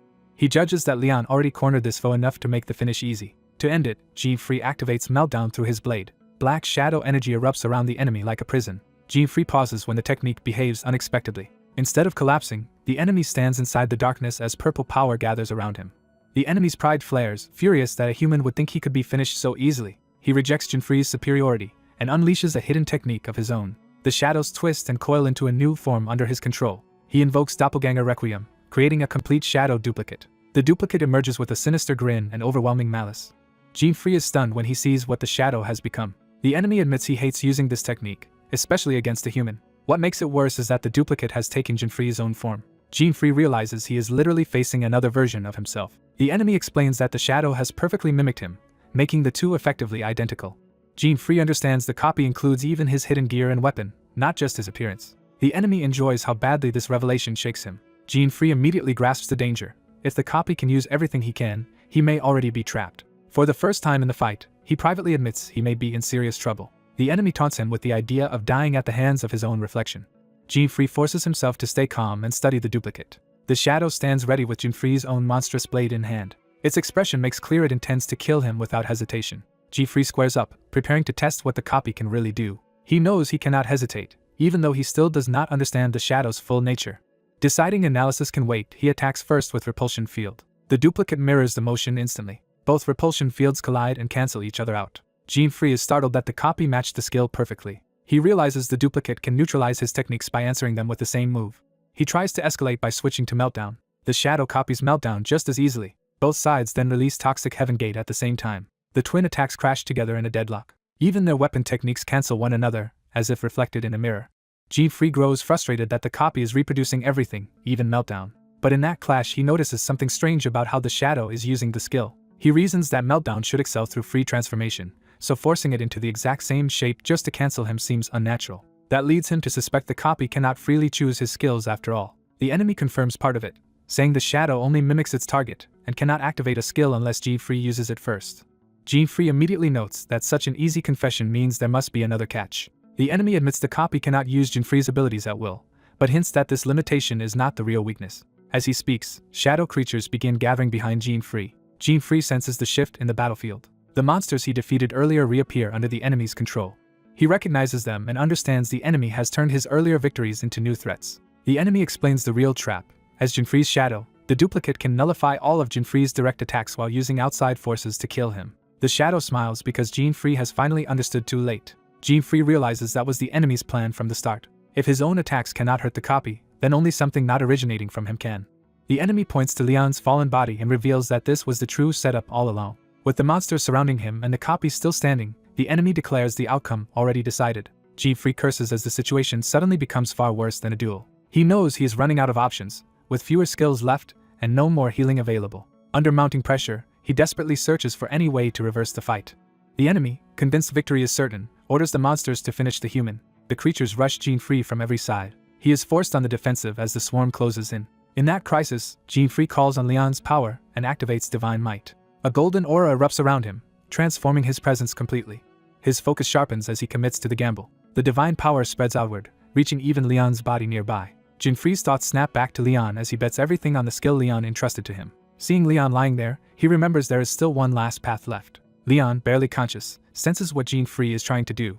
The enemy dismisses it and insists nothing Jinfree does now can change the result. Jinfree unleashes another repulsion field, blasting the monsters away in a wide shockwave. The shadow answers with Repulsion Field 2, expecting another perfect cancellation. This time the two forces do not simply erase each other, and Jinfree keeps pushing. The enemy is stunned when Jinfree's output starts driving the shadow back. He cannot understand why his perfect imitation is weaker despite copying the same skill. Jinfree stands radiant before the shadow, now clearly overpowering it. Leon, still down but aware, understands the difference immediately. He explains that copying a skill's form is meaningless without the training and experience needed to wield divine might properly. The shadow is left exposed as the battlefield fills with the remains of the monsters Jinfree just tore through. Leon drives the lesson home. Raw imitation cannot reproduce the resolve and instinct behind a true technique. Seizing that opening, Jinfree charges the shadow directly. He commits fully, pouring his will into the finishing blow. The shadow tries to defend, but Jinfree's empowered strike overwhelms its guard. The copied weapon cracks under the pressure. The shadow stares at the breaking blade in disbelief. Jinfree cuts through the duplicate and tears it apart. At the same moment, the original enemy is ripped open by the backlash of the broken shadow link. The enemy screams as the damage transfers to his real body. Jinfree decides the fight is over and turns his attention back to Leon. With Leon's encouragement, he invokes the Wind of the Dragon God through divine might. The system identifies it as Athena Gear's third skill, a high-speed wind element attack. A violent storm of divine wind engulfs the enemy. The shadow form is shredded apart inside the torrent. Jinfree remains standing in the golden aura after the attack clears. Leon, still on the ground, praises Jinfree for finishing it. The battlefield finally quiets as the light begins to fade. The storm disperses into the open sky, signaling the end of the battle. Leon's hand twitches, proving he is still alive. The scene shifts to the Adventurers Association's exclusive medical center. A white-haired woman waits outside as if expecting urgent news. She notices someone arriving at speed. Jinfree rushes in carrying Leon while Maria races beside him. Maria clings to Jinfree as they hurry, and he recognizes her immediately. They land and keep moving without slowing down.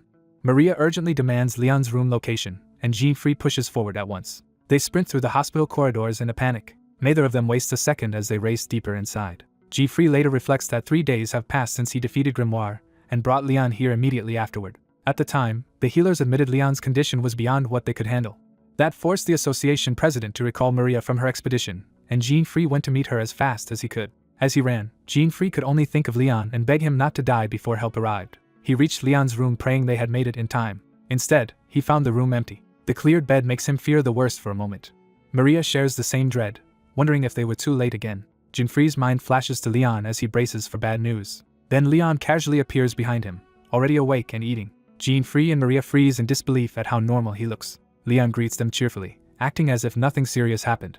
Jinfree can only stare, unable to process how the man who was dying is now joking around. Mira arrives and dryly points out that Leon woke up and immediately started causing trouble. The staff reveal his recovery is the fastest they have ever seen, while Leon treats it like a good nap. Leon laughs off the treatment and claims sheer guts were enough to recover. Jinfree can only conclude Leon's wild resilience goes beyond common sense.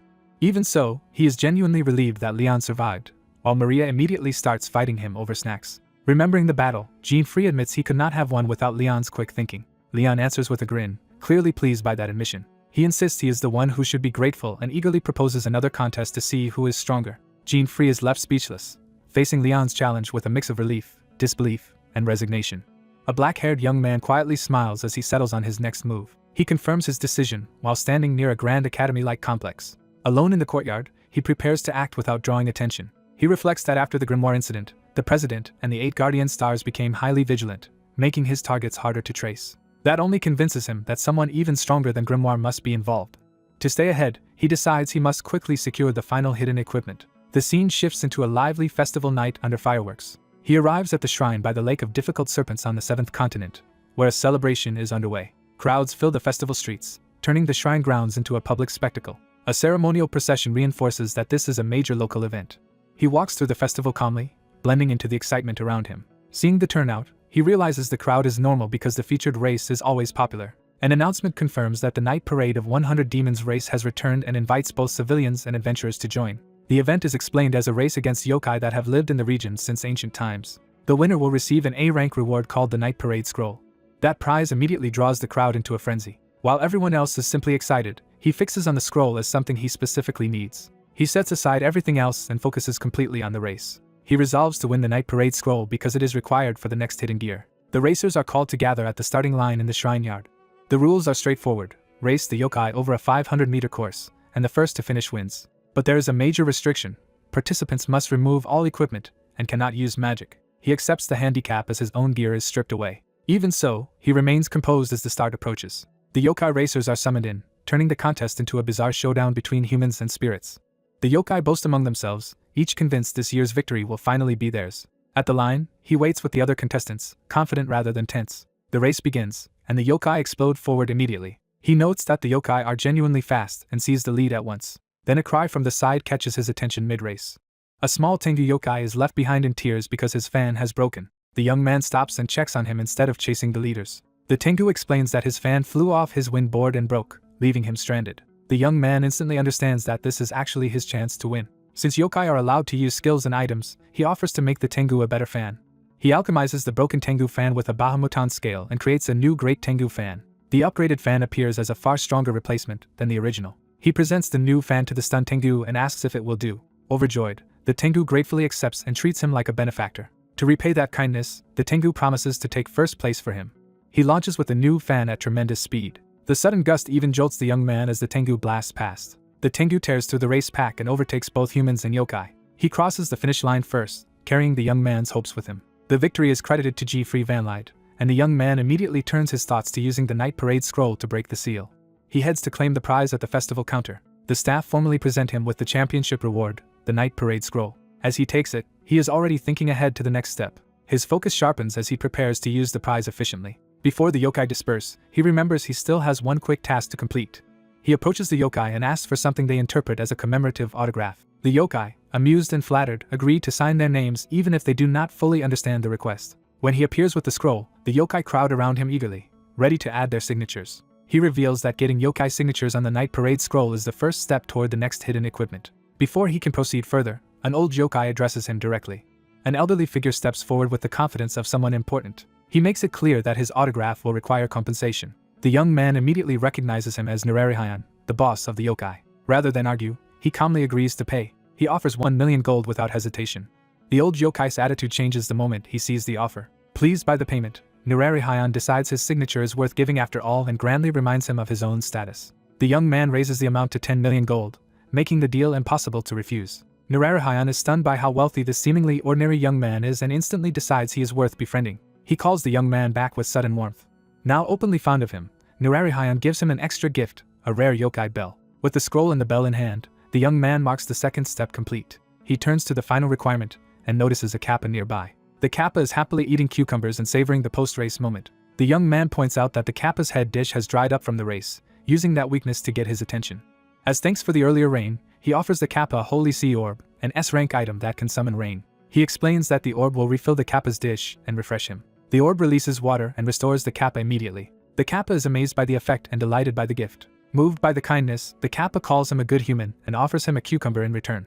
With that simple exchange, the young man realizes every requirement has finally been met. He withdraws to a quiet place away from the festival to complete the process. He reviews the 3 ingredients he gathered: the signed Night Parade scroll, the yokai bell from Nerarihayan, and the kappa's cucumber. He combines all 3 through alchemy. The result is unexpectedly underwhelming, a low-rank curse talisman. Still trusting the hidden process, he prepares to use the talisman. He activates it in an open area and readies a flame in his hand. He channels Fire Fist to ignite the talisman. Following the hidden condition exactly, he burns the cursed talisman. The seal reacts and begins to open in a burst of light. He remembers that burning the talisman should reveal the hidden equipment. The burned talisman releases the sealed object, and skeletal hands emerge from the darkness. He recognizes the final hidden equipment as the cursed guardian hand. The skeletal hands circle him and bind themselves to him as a new piece of gear. Satisfied, he confirms that he has finally obtained the cursed guardian hand. But his attention quickly shifts to its locked abilities. He recalls that even in his previous life he never managed to unlock skills 2 and 3, despite trying everything. Determined not to repeat that failure, he vows to uncover them this time, though he still has no clue how. As he struggles with the problem, an all-too-familiar voice interrupts him. A talking side suddenly appears again, cheerfully calling him brother and barging into his thoughts. He complains that the real shock is the side's habit of appearing without warning. The side brushes it off by pointing out that even the hand appeared unexpectedly. The story abruptly cuts to a dark lakeside and then to another location. In a hidden chamber, 3 ominous figures prepare for action. One of them addresses the Archer of Annihilation, Archie. Archie complains that Grimoire has only created more trouble and irritation. She leaves the rest of that problem to Hexen. Hexen, wielder of the Staff of Ruin, accepts with a sinister confidence and talks as if eliminating obstacles will be easy. Another subordinate, Nightmare, stands by as the blade of extermination. Nightmare reports that only a few more dead souls are needed for Lord Abyss's full revival, and he intends to slaughter humans to gather them quickly. Hexen adds one crucial order: They must make sure to kill the person carrying the divine gear. Once that person is eliminated, their larger plan can proceed. Their vision of victory centers on seizing the world for Lord Abyss. The scene jumps again to a C-rank dungeon on the 7th continent. Inside, the young man attacks with sudden ferocity. Using the talking scythe, he cuts through monsters in a single sweeping strike. The scythe cheers him on as if enjoying the slaughter. He keeps carving through the dungeon creatures with brutal efficiency. Surrounded by corpses, the scythe marvels at how easily he handles the fight. The scythe assumes this should be enough to unlock the second skill of the cursed guardian hand. The young man points out that he is impressed the scythe even knew the supposed condition, but he also reminds it that bragging about its own superiority is tiresome. He admits the scythe has been useful, though its non-stop chatter remains a problem. The scythe insists that things will be different this time. It calls over the last remaining monster, as if setting up a grand finale. The young man finishes the final target in dramatic fashion, expecting the kill count to trigger the unlock. He confidently declares that this should have unlocked skill 2. Later, back in town, he sits on a bench and broods over the result. Nothing changed, and he can only call the whole effort unbelievable in the worst way. The scythe tries to cheer him up, but he snaps that it has no right to talk after misleading him. Reviewing the failed attempt, he notes that he did defeat 100 creatures in order from B to C rank, just as the scythe claimed. The scythe sheepishly admits it must have remembered the condition wrong. It apologizes and vanishes, leaving him even more irritated. He slumps back and concludes that all that work accomplished nothing. With no real clue about the true unlock condition, he decides to stop for now and head back into town. Before he can leave, hurried footsteps approach. 2 children call out to him urgently and beg him to come with them because people are in trouble. He turns, surprised by the interruption. A boy and girl in simple clothes rush up, desperate and out of breath. The boy struggles to explain through panic. The young man kneels his attention toward them instead of brushing them off. He is startled to realize the plea is coming from children, not adventurers or officials. When they recognize him as an adventurer, they beg for help if he is strong enough. He confirms that he is an adventurer and asks what happened. When the boy says their parents disappeared, he first wonders if they simply got lost. The children correct him immediately. Their parents were kidnapped by a red-eyed monster that suddenly appeared in their home. That detail makes him go still. He repeats the phrase red-eyed and instantly connects it to a known type of enemy. If it is one of the monsters capable of nullifying city walls, then the threat is far more serious than a simple kidnapping. The children break down again and beg him to save their mother and father. He accepts the request without hesitation. He promises to find their parents and tells them to lead him to the house. The children thank him and quickly guide him onward. They arrive at a gloomy, isolated house that feels wrong the moment it comes into view. The boy points to the inner room and says the black monster is inside. The young man tells the children to stay where they are while he goes in alone to investigate. A haloed young man enters an abandoned house with 2 younger companions trailing behind him. Inside, he surveys the place and immediately senses that something about it is wrong. The neglect confirms no one has lived here for a long time, so the house itself must be bait. He sets the siblings aside and decides the real danger is the red-eyed beings he came to investigate. Knowing he may already be inside a trap, he tests the house anyway to see what it will trigger. The moment he acts, a hidden spell activates beneath the building and engulfs the area. He realizes the house stands at the edge of nothingness and that the entire property is part of a magical construct. From above, the house is revealed to be sitting inside a giant magic circle in a dead forest. Recognizing it as a summoning spell, he tries to escape with a wind transfer technique before it finishes. The spell overpowers his attempt and drags the whole house elsewhere. He arrives in a vast stone chamber where the summoning circle has been recreated indoors. A hidden enemy greets him with satisfaction, pleased that the trap has caught its prey. The transported house settles into place as the summoner completes the setup. He stumbles out coughing, disoriented by the sudden relocation. Still recovering, he tries to understand where he has been brought.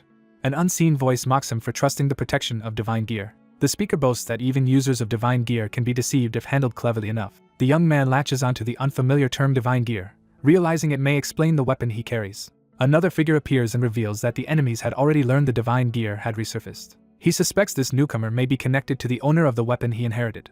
The 2 siblings he brought along suddenly reveal themselves as willing accomplices and mock his lack of caution. They drop the act, making it clear the little family drama was only part of the setup. The old witch-like enemy sneers that humans are just as underhanded as demons and even more twisted than Grimo. When the young man exposes the deception, the witch decides that is exactly why divine gear users are troublesome. The witch demands the divine gear and casually orders him to die afterward. He admits he still does not fully understand what divine gear means, but he refuses to hand anything over. Instead, he summons the dark blade and turns the death sentence back on the witch. The witch stays calm, showing no intention of fighting him head-on. Rather than confront him directly, the witch unleashes the red-eyed siblings as disposable attackers. The witch reveals the larger trick. He was not merely summoned, but reverse summoned into the so-called 8th land. Leaving him trapped with the children, the witch withdraws and tells them to take their time killing him. He is stunned to hear the name 8th land and starts to grasp that this place may be far more important than he thought. As he demands answers, the departing witch treats his confusion like a joke. The witch finally states the real objective. Once free, they intend to slaughter humanity. The threat escalates further with the declaration that Lord Abyss is about to be resurrected. The conflict is framed as a coming upheaval in which enemies and allies alike will be forced into open war. He tries to stop the witch from leaving, desperate for answers before the enemy escapes. His frustration grows because the witch is leaving him with more questions than information. Before he can pursue, the siblings attack and force him to stay in the chamber. Now fully hostile, the two red-eyed children arm themselves and block his path. One of them coldly orders him to stay out of Hexen's business. The witch accepts their offer to handle the fight and entrusts the rest to them. He makes one last attempt to stop Hexen, but the witch slips away. Realizing Hexen has escaped, he turns his attention back to the immediate threat. He sharpens his focus as the siblings press in from both sides.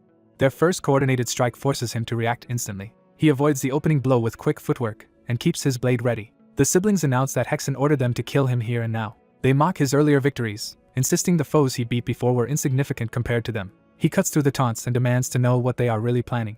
All they can repeat is Hexen's slogan about turning the world upside down. He ridicules them for parroting a phrase they clearly do not understand. Even while talking, he tracks the timing of their next attack. He counters with a lightning-fast leap that breaks their offensive rhythm. The girl lashes out in anger, furious that he remains so composed. He slips through the whip and polearm strike before they can pin him down. Using speed rather than force, he runs straight through the gap in their formation. The siblings answer with a crisscrossing barrage meant to trap him in midair. They reposition together, showing disciplined teamwork despite their rage. He calmly centers himself as both attackers circle in for a synchronized kill. The boy gives in to bloodlust and charges with murderous intent. The girl mirrors him, equally consumed by the urge to tear him apart. Their combined assault crashes down with enough force to shatter the floor. When the dust clears, he is already above them, untouched and crackling with power. He judges them stronger and faster than the earlier enemies, but notices their fighting style depends too much on their weapons. They mistake his evasiveness for cowardice, and scream at him to stop running. He answers by dropping through them in a blur and striking both at once. After cutting them down, he declares that he learned endurance the hard way and will not be underestimated. Both siblings are badly wounded and finally forced to respect his strength. He adds that fighters who rely only on brute force and weapons have no right to belittle the enemies he already defeated. Elsewhere, Hexen and several other sinister figures react with irritation as his resistance exceeds expectations. He tells the distant schemers to stop posturing, no longer impressed by their theatrics. The siblings are shaken by the sudden shift in his presence and confidence. They conclude that if even Hexen is paying attention, this human must be far more dangerous than he first seemed. He reflects that his long streak of easy victories has left him bored and unfocused. Thinking of the many people around him lately, he realizes he has drifted away from the way he used to fight. When the wounded siblings fail to follow his train of thought, he dismisses their assumptions about human teamwork. He admits groups have their place, but says that style was never truly his own. Facing these enemies has reminded him of the reason he started fighting in the first place. The unknown eighth continent and the hidden existence of the nobodies reignite his old obsession with unexplored challenges. That realization unlocks a new skill, hardcore returns, as he embraces solo play as his true strength. Grinning like a player who has found a new game, he prepares to end the fight on his own terms. He unleashes a sweeping slash that tears through the space around him and overwhelms the siblings. The two collapse, barely conscious after the sudden surge in power. Even the enemy side is forced to admit that, whatever else he is, this human is undeniably strong. The wounded siblings can only curse him, now hating him as much as they fear him. One of them still clings to the idea of killing him quickly if given another chance. He invites them to come closer, confident they can no longer threaten him. Though curious about the eighth, he decides his priority is returning and stopping Hexen. The phrase "turn the world upside down" keeps bothering him, and his instincts tell him it signals something catastrophic. He searches for a way back and wonders if Grimm's abilities can help him escape this place. He raises the dark blade as he tests that possibility. At that moment, the talking scythe bursts in excitedly, claiming it has finally remembered something important. The weapon reveals it has recalled the condition for unlocking a second skill tied to his hand. The siblings are baffled as he starts arguing with his own weapon in the middle of battle. He snaps at the scythe to stop interrupting and explain itself properly. The scythe states the condition plainly: level up 100 times on the 8th continent. He doubts the claim, but the scythe insists that suddenly remembering it is proof enough. The scythe then points out the obvious timing: he is already on the 8th continent now. That revelation catches him completely off guard. He demands to know how the scythe can be so sure this place is the 8th continent. The scythe casually answers that it has been here before, then immediately forgets why it came. Even so, the scythe realizes his recovered memories may be the key to understanding what the nobodies are after. Far away, the story shifts to the first continent in the sky. Hexen appears there before two powerful allies, joining them above the continent. One ally asks whether Hexen has successfully captured the target, and Hexen confidently claims success is certain. When asked whether losing Grimoire has made the burden heavier, Hexen insists the plan remains on track. The three begin a large-scale ritual in the sky. People below notice a dark point forming overhead and look up in alarm. That point rapidly spreads into a massive black stain swallowing the continent from above. At the guild headquarters, an urgent report is rushed to the president. The messenger bursts into the office without ceremony, showing the crisis cannot wait. The president asks what happened, and the aide struggles to get the words out. He reports that the entire first continent has vanished, leaving the president stunned. The impossible news hangs in the air as everyone tries to process it. One guild member reacts with immediate disbelief and concern. Another falls silent, recognizing the scale of the disaster. A third studies the report with cold focus rather than panic. The strategist among them begins analyzing the implications at once. Others across the guild's network receive the same emergency feed and turn serious. A blue-haired member watches from afar, already thinking beyond the shock. The president confirms the report is real, not a misunderstanding. A hot-headed member tries to break the tension with a joke, but the mood is too grim for that. The president shuts that down and makes clear this is no time for levity. The others agree that a continent disappearing is too absurd and too grave to joke about. Asked for details, the president decides showing them the evidence will be faster than explaining. He displays an image of the first continent now reduced to a featureless black void. The sight shocks the guild members more than the report itself. They realize the darkness has consumed the entire landmass, not just a region. The president confirms this blackened void is the continent's current state. Worse, all local guild members and even the radar have gone silent, as if the continent has been erased from the world. The blue-haired member reasons that only the hidden faction called the Nobodies could be behind something on this scale. He repeats the name with interest, as if a long-expected enemy has finally stepped into the open. The president agrees that the Nobodies are the most likely culprits. Another member concludes that the enemy has finally made its move. A nun-like member wonders what could possibly motivate such an extreme action. The strategist answers that the Nobodies' goal has always been the hunting of humans. That means they are no longer targeting individuals but whole continents at once. The blue-haired member calls the move audacious, but far beyond any acceptable line. The guild reaffirms its duty to protect civilians and agrees the Nobodies must be stopped. The president orders everyone to stay alert until more information is gathered, but one question still troubles him. He asks whether the Nobodies are capable of flight. Ryu remembers Leon mentioning something like that before and says he may have found them. Looking into the sky, he identifies the distant lights as the Nobodies themselves. When he confirms there are 3 of them, the others realize the enemy has truly appeared overhead. The president orders Ryu not to look away, and Ryu reveals he is already mounted on a dragon and in position. He says the enemy is beginning something in the sky and that waiting for reinforcements will be too slow. Ryu decides he has to move immediately and stop them himself. Ignoring the warning, he launches toward the ritual, convinced that if these Nobodies are as strong as the one Leon fought, delay will be fatal. As Ryu flies straight at the 3 figures in the sky, the others can only call after him and hope he survives the first clash. A young fighter riding a dragon finally catches up to the 3 invaders in the sky. The white-haired leader calmly admits they were found sooner than expected, showing no concern. The dragon rider confronts the trio directly while they hover over the continent beneath a dark ritual circle. Perched on the dragon, the boy steadies himself and prepares to resist them. He vows that he will not let the invaders act freely any longer. The enemy leader remains relaxed, treating the boy's resolve as meaningless. He reveals that resistance changes nothing because he intends to erase everything anyway. Elsewhere, G-Free presses his talking weapon for answers about the mysterious 8th continent, and why it led him here. The weapon can only insist that it still cannot remember, frustrating him further. Jinfree's irritation boils over as he realizes the weapon is useless for explanations. 2 wounded shrine maidens loom behind him, ready to strike while he is distracted. He senses the danger at the last moment and glances back. His expression hardens as he decides to stop holding back. A sudden blast erupts, breaking the tension and throwing the attackers off balance. The 2 women are knocked down but remain alive and stunned. One of them mocks Jinfree for exposing his back, but admits his hit was enough to pin them down. Jinfree activates a new combat skill called Title Match. The women realize too late that he has triggered something dangerous. Their confidence falters as they sense the shift in power. Jinfree clasps his hands and formally enters the skill's battle state.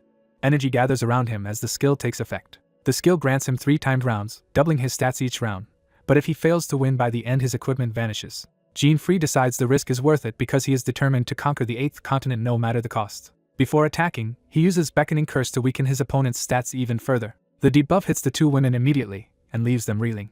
Jinfree lunges in while they are still suppressed. In the middle of the charge, he unlocks a second skill tied to Jinfree himself. With his fist ignited, he explodes upward in fury and attacks with lethal force. The strike tears through both women at once, leaving them catastrophically wounded. He finishes the assault by slamming one of them into the ground. Relieved to vent his frustration, Jinfree blames the talking weapon for provoking this outburst and gains several levels from the kills. He notes that he still needs many more levels, but now suspects the Cursed Hand's second skill unlocks through slaughtering enemies. A tremor interrupts his thoughts and makes him look up. He senses an earthquake-like disturbance spreading through the area. The shaking intensifies around the ruined hall. Strange blue lights begin drifting into the air around him. Jinfree is baffled by the phenomenon and tries to understand what he is seeing. More and more lights gather until the entire space is filled with them. Far away, a massive burst of blue light erupts over the sea and mountains. Back in the hall, Jinfree wonders what just happened. One of the dying women praises Lord Hexen for accomplishing something extraordinary. With her last strength, she declares that Jinfree will be the next sacrifice. She dies, and Jean-Free gains more levels from her death as well. The cursed hand responds by summoning a crowd of monstrous soldiers around Jean-Free. Jean-Free realizes the enemy leader must have done something major, but decides that at least he no longer needs to search for targets. He eagerly resolves to turn every monster in sight into experience points. Outside, the sky still roars with the aftermath of the distant catastrophe. Jean-Free charges into the horde with savage enthusiasm. His flaming blow cuts through a giant monster, pushing him to level 300. One armored creature attacks, but the swarm is no match for him anymore. Jean-Free crushes another enemy with a brutal kick. Even as monsters call out, he keeps cutting them down without slowing. Armed enemies rush him from the front, trying to overwhelm him with numbers. He tears through their formation in a single blazing charge. After crossing level 300, Jean-Free starts analyzing what repeated kills are teaching him. He notices that unlike earlier enemies who granted stolen skills, these monsters all carry actual weapons. He proves the point by smashing another armed foe apart. A system notice confirms that defeated enemies can drop equipment, and he acquires an ordinary spear. The dropped spear becomes tangible proof of the new pattern. Jean-Free concludes that farming these enemies can provide both levels and items. He immediately connects that to his alchemist ability, realizing he can dismantle weapons into materials for coatings and cooldown recovery items. That discovery sharpens his focus even more. Surrounded by armed monsters, he welcomes the situation as exactly the kind of dungeon he wanted. A monster tries to ambush him from behind, but he remains completely calm. The attacker dies before it can land a blow, adding to the growing pile of corpses. Meanwhile in the sky, the white-haired invader effortlessly kills the dragon rider with a single contemptuous strike. He dismisses the boy as weak even in death. The dragon and rider fall away from the three invaders as if they were nothing. The leader watches them drop without a trace of emotion. He coldly wonders whether all humans are this disappointing. The trio decides to proceed with their plan regardless. Their ritual circle condenses into a black sphere charged with destructive power. The dying boy can only stare helplessly as the attack forms above him. The black sphere expands over the continent like a void swallowing the land. Elsewhere, the human president moves urgently as the disaster unfolds. He receives word that Ryu has fallen and the second continent is already lost, making the third continent the likely next target. He orders every available force to the third continent at once while he personally handles civilian evacuation. The defenders confirm that 3 enemies are visible over the third continent, just as Ryu predicted. They report that the second continent vanished into a black void the moment the invaders gained enough power, and they fear the same will happen again. Attention shifts to the threatened third continent. The 3 invaders arrive above it and hover in formation. The white-haired leader invites the next round of slaughter to begin. He immediately notices movement from the human side. A sudden attack flashes toward him, forcing a rare moment of surprise. His female ally observes that the humans have finally started swarming like insects. The 8 guardian stars assemble in the sky to confront the invaders directly. The red-haired fighter and the bespectacled strategist stand ready among the defenders. The nun and the elder also join the formation, grimly prepared for battle. The silver-haired woman, the blue-haired man, and another ally complete the human lineup. The invader leader remarks that humans keep finding them, implying the defenders have an excellent scouting network. The red-haired fighter reveals that his enhanced eyesight is what tracked them down. The elder says they still need to verify how accurate the giant's earlier intelligence was. He explains their working theory that the invaders erased the continent through the combined power of all 3, so splitting them up may stop that attack. The blue-haired guardian reacts with interest, already eager to exploit that weakness. The enemy leader notices the humans have figured something out. The blue-haired guardian steps forward, his aura flaring as he volunteers to test the theory himself. He smiles, clearly excited by the challenge. The invader leader recognizes at once that this man is genuinely strong. He revises his earlier judgment and admits one human among them is no small fry. Claiming the strongest opponent for himself, he decides to handle that man personally. The blue-haired guardian accepts, taking the leader in the middle and leaving the others to choose their own fights. He confronts the white-haired invader head-on, making their duel official. The silver-haired woman realizes that if Reluca volunteered for such a fight, their enemy must be formidable. The nun reaches the same conclusion and braces for a difficult battle. The red-haired fighter bluntly tests the theory by asking whether the invaders can erase a continent only when all 3 are together. The elder and nun can only sweat as he blurts out their entire strategy to the enemy. The quieter members of the team share the same pained disbelief at his lack of subtlety. The strategist salvages the moment by explaining that confirming the theory matters, but buying time for civilian evacuation matters more. He states their real objective clearly: if the continent is emptied, the enemy's mass erasure attack loses its purpose, so they must stall at all costs. The invader leader understands immediately and openly confirms the key point that all 3 of them are required to flip a continent. The human side absorbs the confirmation and adjusts around it. The silver-haired woman suspects such easy disclosure means the enemies are either overwhelmingly confident or hiding something else. The leader dismisses mind games and agrees to the human's wish for separation. He orders Archie to move. The witch-like ally answers Hexen without hesitation. Hexen tells him to choose any target among the weaker humans, while leaving the blue-haired guardian to him alone. He makes it clear that the strongest human is his personal prey. The blue-haired guardian jokes that being popular means everyone keeps choosing him whether he wants it or not. Back in the dungeon, Jean-Free continues massacring monsters and surges far higher in level. After gaining a full 100 levels on the 8th continent, he finally unlocks the Cursed Hand's second skill, Soul Grasp. At the Adventurers Guild basement, the president entrusts the remaining operation to a subordinate and receives his acknowledgement. Left alone, the president steels himself for the next step. He stands before a hidden emergency teleportation circle prepared for a catastrophe like this. He recalls that the former 8 Guardian Stars created it for the worst possible scenario, though he never expected to use it. The circle can evacuate everyone on a continent at once, but only if activated secretly so the enemy cannot trace the destination. He begins the activation ritual. As the circle flares to life, he admits the task will be difficult and places his hope in the current 8 Guardian Stars. Archie's power suddenly relocates the combatants to a desert battlefield. The nun is stunned to realize they have been moved to the 3rd continent's S-rank field after being in the sky moments earlier. The elder concludes that the witch's power scattered everyone to different locations. Archie appears alone before the elder and nun, ready to deal with them himself. On the 4th continent, the female invader faces the red-haired fighter and the strategist. The red-haired fighter eagerly challenges her, dragging the vice president into the fight with him. She welcomes the matchup with confidence. On the 5th continent, Hexen confronts the blue-haired guardian and the silver-haired woman. The woman notes uneasily that she was teleported together with Reluca for some reason. She recognizes Reluca's overwhelming strength, but warns that Hexen is just as dangerous. Reluca smiles, clearly thrilled by the coming duel. Hexen answers with the same predatory confidence. Back in the desert, Archie promises to kill the 2 defenders quickly and then celebrate Lord Abyss's resurrection. The elder and nun tense at the mention of that greater threat. On the 4th continent, the human pair remain composed and ready to engage their own opponent. On the 5th continent, Reluca and his allies stand firm against Hexen. In the dungeon, the Cursed Hand excitedly announces that the new skill is finally here. The system explains that Soul Grasp seizes the soul of a defeated enemy and turns it into a soldier, with the army limit increasing as Gene-Free levels. Gene-Free lights up at the implication of what he has just gained. He repeats the description to himself, realizing it means fallen enemies can become his troops. Still, he pauses to ask what the skill actually entails in practice. The talking weapon proudly says it finally remembered the condition and confirms Gene-Free is asking the right question. It explains the essence of Soul Grasp. Gene-Free can build his own army by turning the souls of defeated enemies into subordinates. The haloed young man learns that his new power can seize defeated enemy souls and turn them into absolutely obedient allies. He immediately recognizes how valuable that ability could become. He compares it to high-level necromancy, imagining an army of enslaved warriors under his command. Even so, he notes the current limit is how many souls he can control at once. He quickly reassures himself that leveling on the 8th continent is fast and that the place is overflowing with experience and weapons.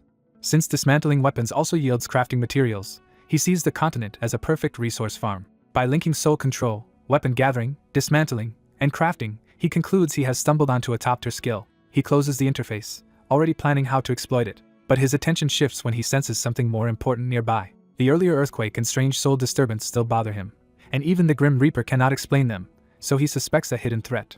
That suspicion is confirmed when a familiar, mocking voice suddenly addresses him. He turns serious at once, recognizing the danger.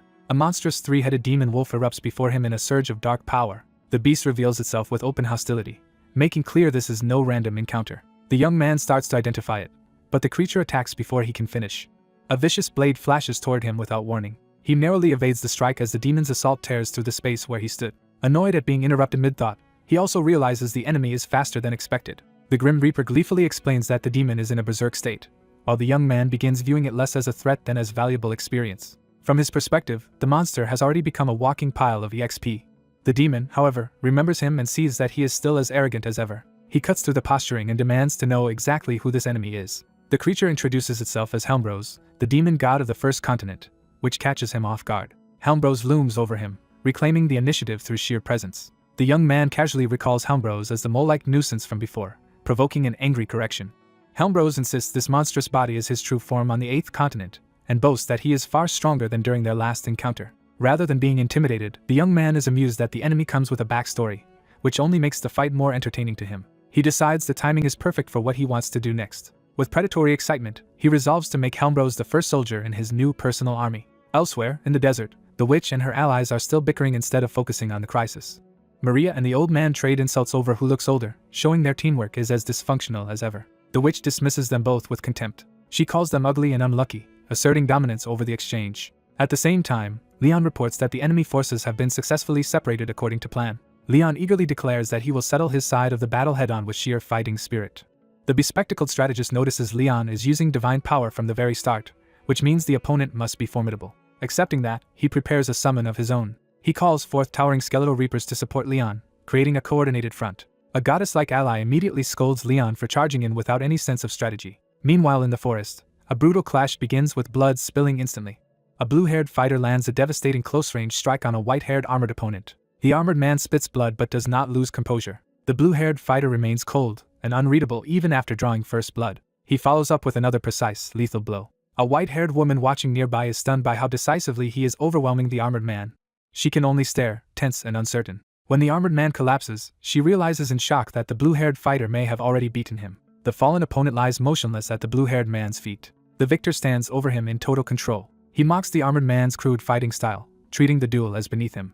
The armored man rises again, cloaked in purple energy, refusing to accept defeat. The white-haired woman is startled as the fight resumes before she can process what happened. The armored man admits inwardly that his opponent is even faster than expected. The blue-haired fighter closes the distance again with blinding speed. He reveals that the armored man saw through his illusion immediately, confirming this enemy is not a fool. Still, he taunts him for acting stoic, suggesting the man is lonelier than he pretends. To the observer, the exchange is over almost before it begins. She cannot follow the fighter's movements and realizes they are operating on a level where she cannot intervene. Back in the desert, the witch raises her staff and summons a blazing celestial attack called Stardust Meteor. The old man and Maria are alarmed by the scale of the spell. A gigantic burning meteor forms overhead and begins to descend. Maria identifies the threat immediately as a giant meteor. The witch floats above them, fully confident in her superiority. She declares that they will be crushed together, and insists they have no hope of blocking her attack. Maria orders the old man to cover her while she prepares a counter. Ignoring his panic, she begins her own summon. She calls forth the Valkyrie's great axe, a massive divine weapon. Bracing herself, she swings the enormous axe into position. With fierce resolve, she commits everything to the counterattack. Her strike detonates against the descending meteor. The witch watches the clash, suddenly less certain. She is shocked that Maria shattered the meteor with a single blow. Even while insulting Maria as violent, the witch is forced to acknowledge her strength. But the witch then notices the old man has been preparing something beneath the chaos. He calmly reveals that their attack was only the opening move. He casts Mirroring Wall, surrounding himself with a reflective barrier. The remaining meteor fragments rain down toward the barrier instead of him. The witch realizes too late that her attack has been reflected perfectly, and assumes her own technique should still not be able to harm her. That confidence falters as the reflected force turns back on her. Maria adds a vicious curse, condemning the old witch to wither under divine punishment. Her holy technique manifests as a giant cross that pins the witch in place. Maria exults that the witch will die by her own technique. The reflected meteors converge on the immobilized witch. A chain of explosions engulfs her. When the smoke clears, the witch is battered but still alive, grudgingly praising their cleverness. She immediately answers by summoning another power called Arkesha of Ruin. The Valkyrie axe suddenly turns against Maria, forcing the witch's counter into motion. The witch bats the divine weapon aside and snarls at Maria's interference. Maria declares that old monsters who have outlived their time deserve divine judgment. While the old man praises her effort and prepares another spell, he focuses, refusing to let the witch regain momentum. He unleashes Glory Ray, a pillar of holy light that crashes down on the witch. The witch screams as the divine beam consumes her. Even under the blast, she begins laughing again. She reveals that her attack was not finished either, as a demonic beast rises behind the old man. The old man senses the danger too late and turns in alarm. The summoned monster slams down toward him with crushing force. Maria can only watch in horror. The old man is smashed into the ground in a burst of blood. Back in the hall, Helmrose roars and surges with dark energy, preparing to unveil more of his power. He commands the young man to witness his true strength. The young man remains calm beneath the towering demon, already treating the fight like a crafting problem. He begins cycling through dismantling and synthesis options on his interface. He dismantles more weapons, gathering still more materials mid-battle. He changes class and equips a different weapon set while Helmrose watches in confusion. Then he starts synthesizing the parts into something new.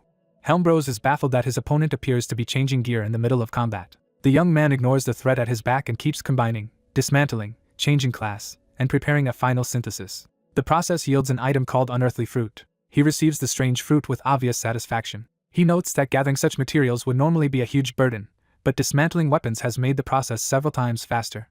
Without hesitation, he decides to use the fruit immediately and cheerfully bites into it.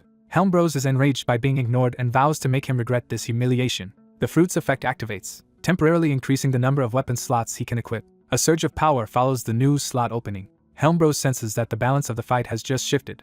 The young man casually catches the demon's massive blow with one hand. Smirking, he addresses Helmrose like an unruly pet. He promises that after this he will teach the beast to sit. Helmrose is horrified that even in his claimed perfect form he is being overpowered so effortlessly. The young man grins as two new abilities, Centipede and Soul Vantage, are equipped.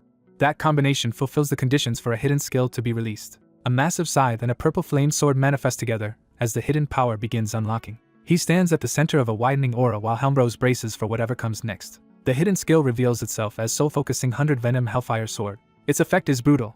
Anyone within range suffers extreme poison and extreme burns, reducing strength and defense to nothing while their life drains rapidly.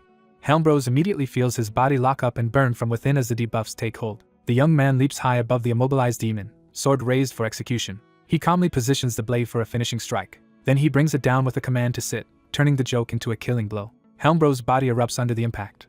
The demon collapses in a ruined heap at the young man's feet. Pleased, the young man remarks that the weapon still performs flawlessly even after a long time and begins gathering elemental data from the result. He wonders whether the demon's weakness to fire means the 8th demon god lacks a natural element. Deciding speculation can wait, he moves on to the real prize and activates another tool, the Cursed Guardian Hand. Skeletal hands appear around him as the interface offers soul grasp on the first demon god.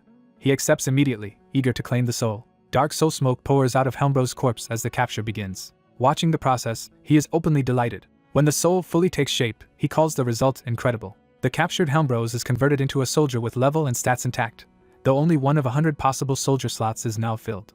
The young man judges the new servant physically impressive despite its abysmal intelligence and luck, confirming it is exactly the kind of brute force he wanted. Before he can enjoy the victory for long, another familiar voice calls him livestock from behind. The demon god of the second continent, Ormer, appears and announces that this time he will devour him for sure. Rather than being alarmed, the young man greets the arrival as perfect timing and says he wanted to see Ormer too. With predatory excitement, he demands Ormer hand over his soul as well.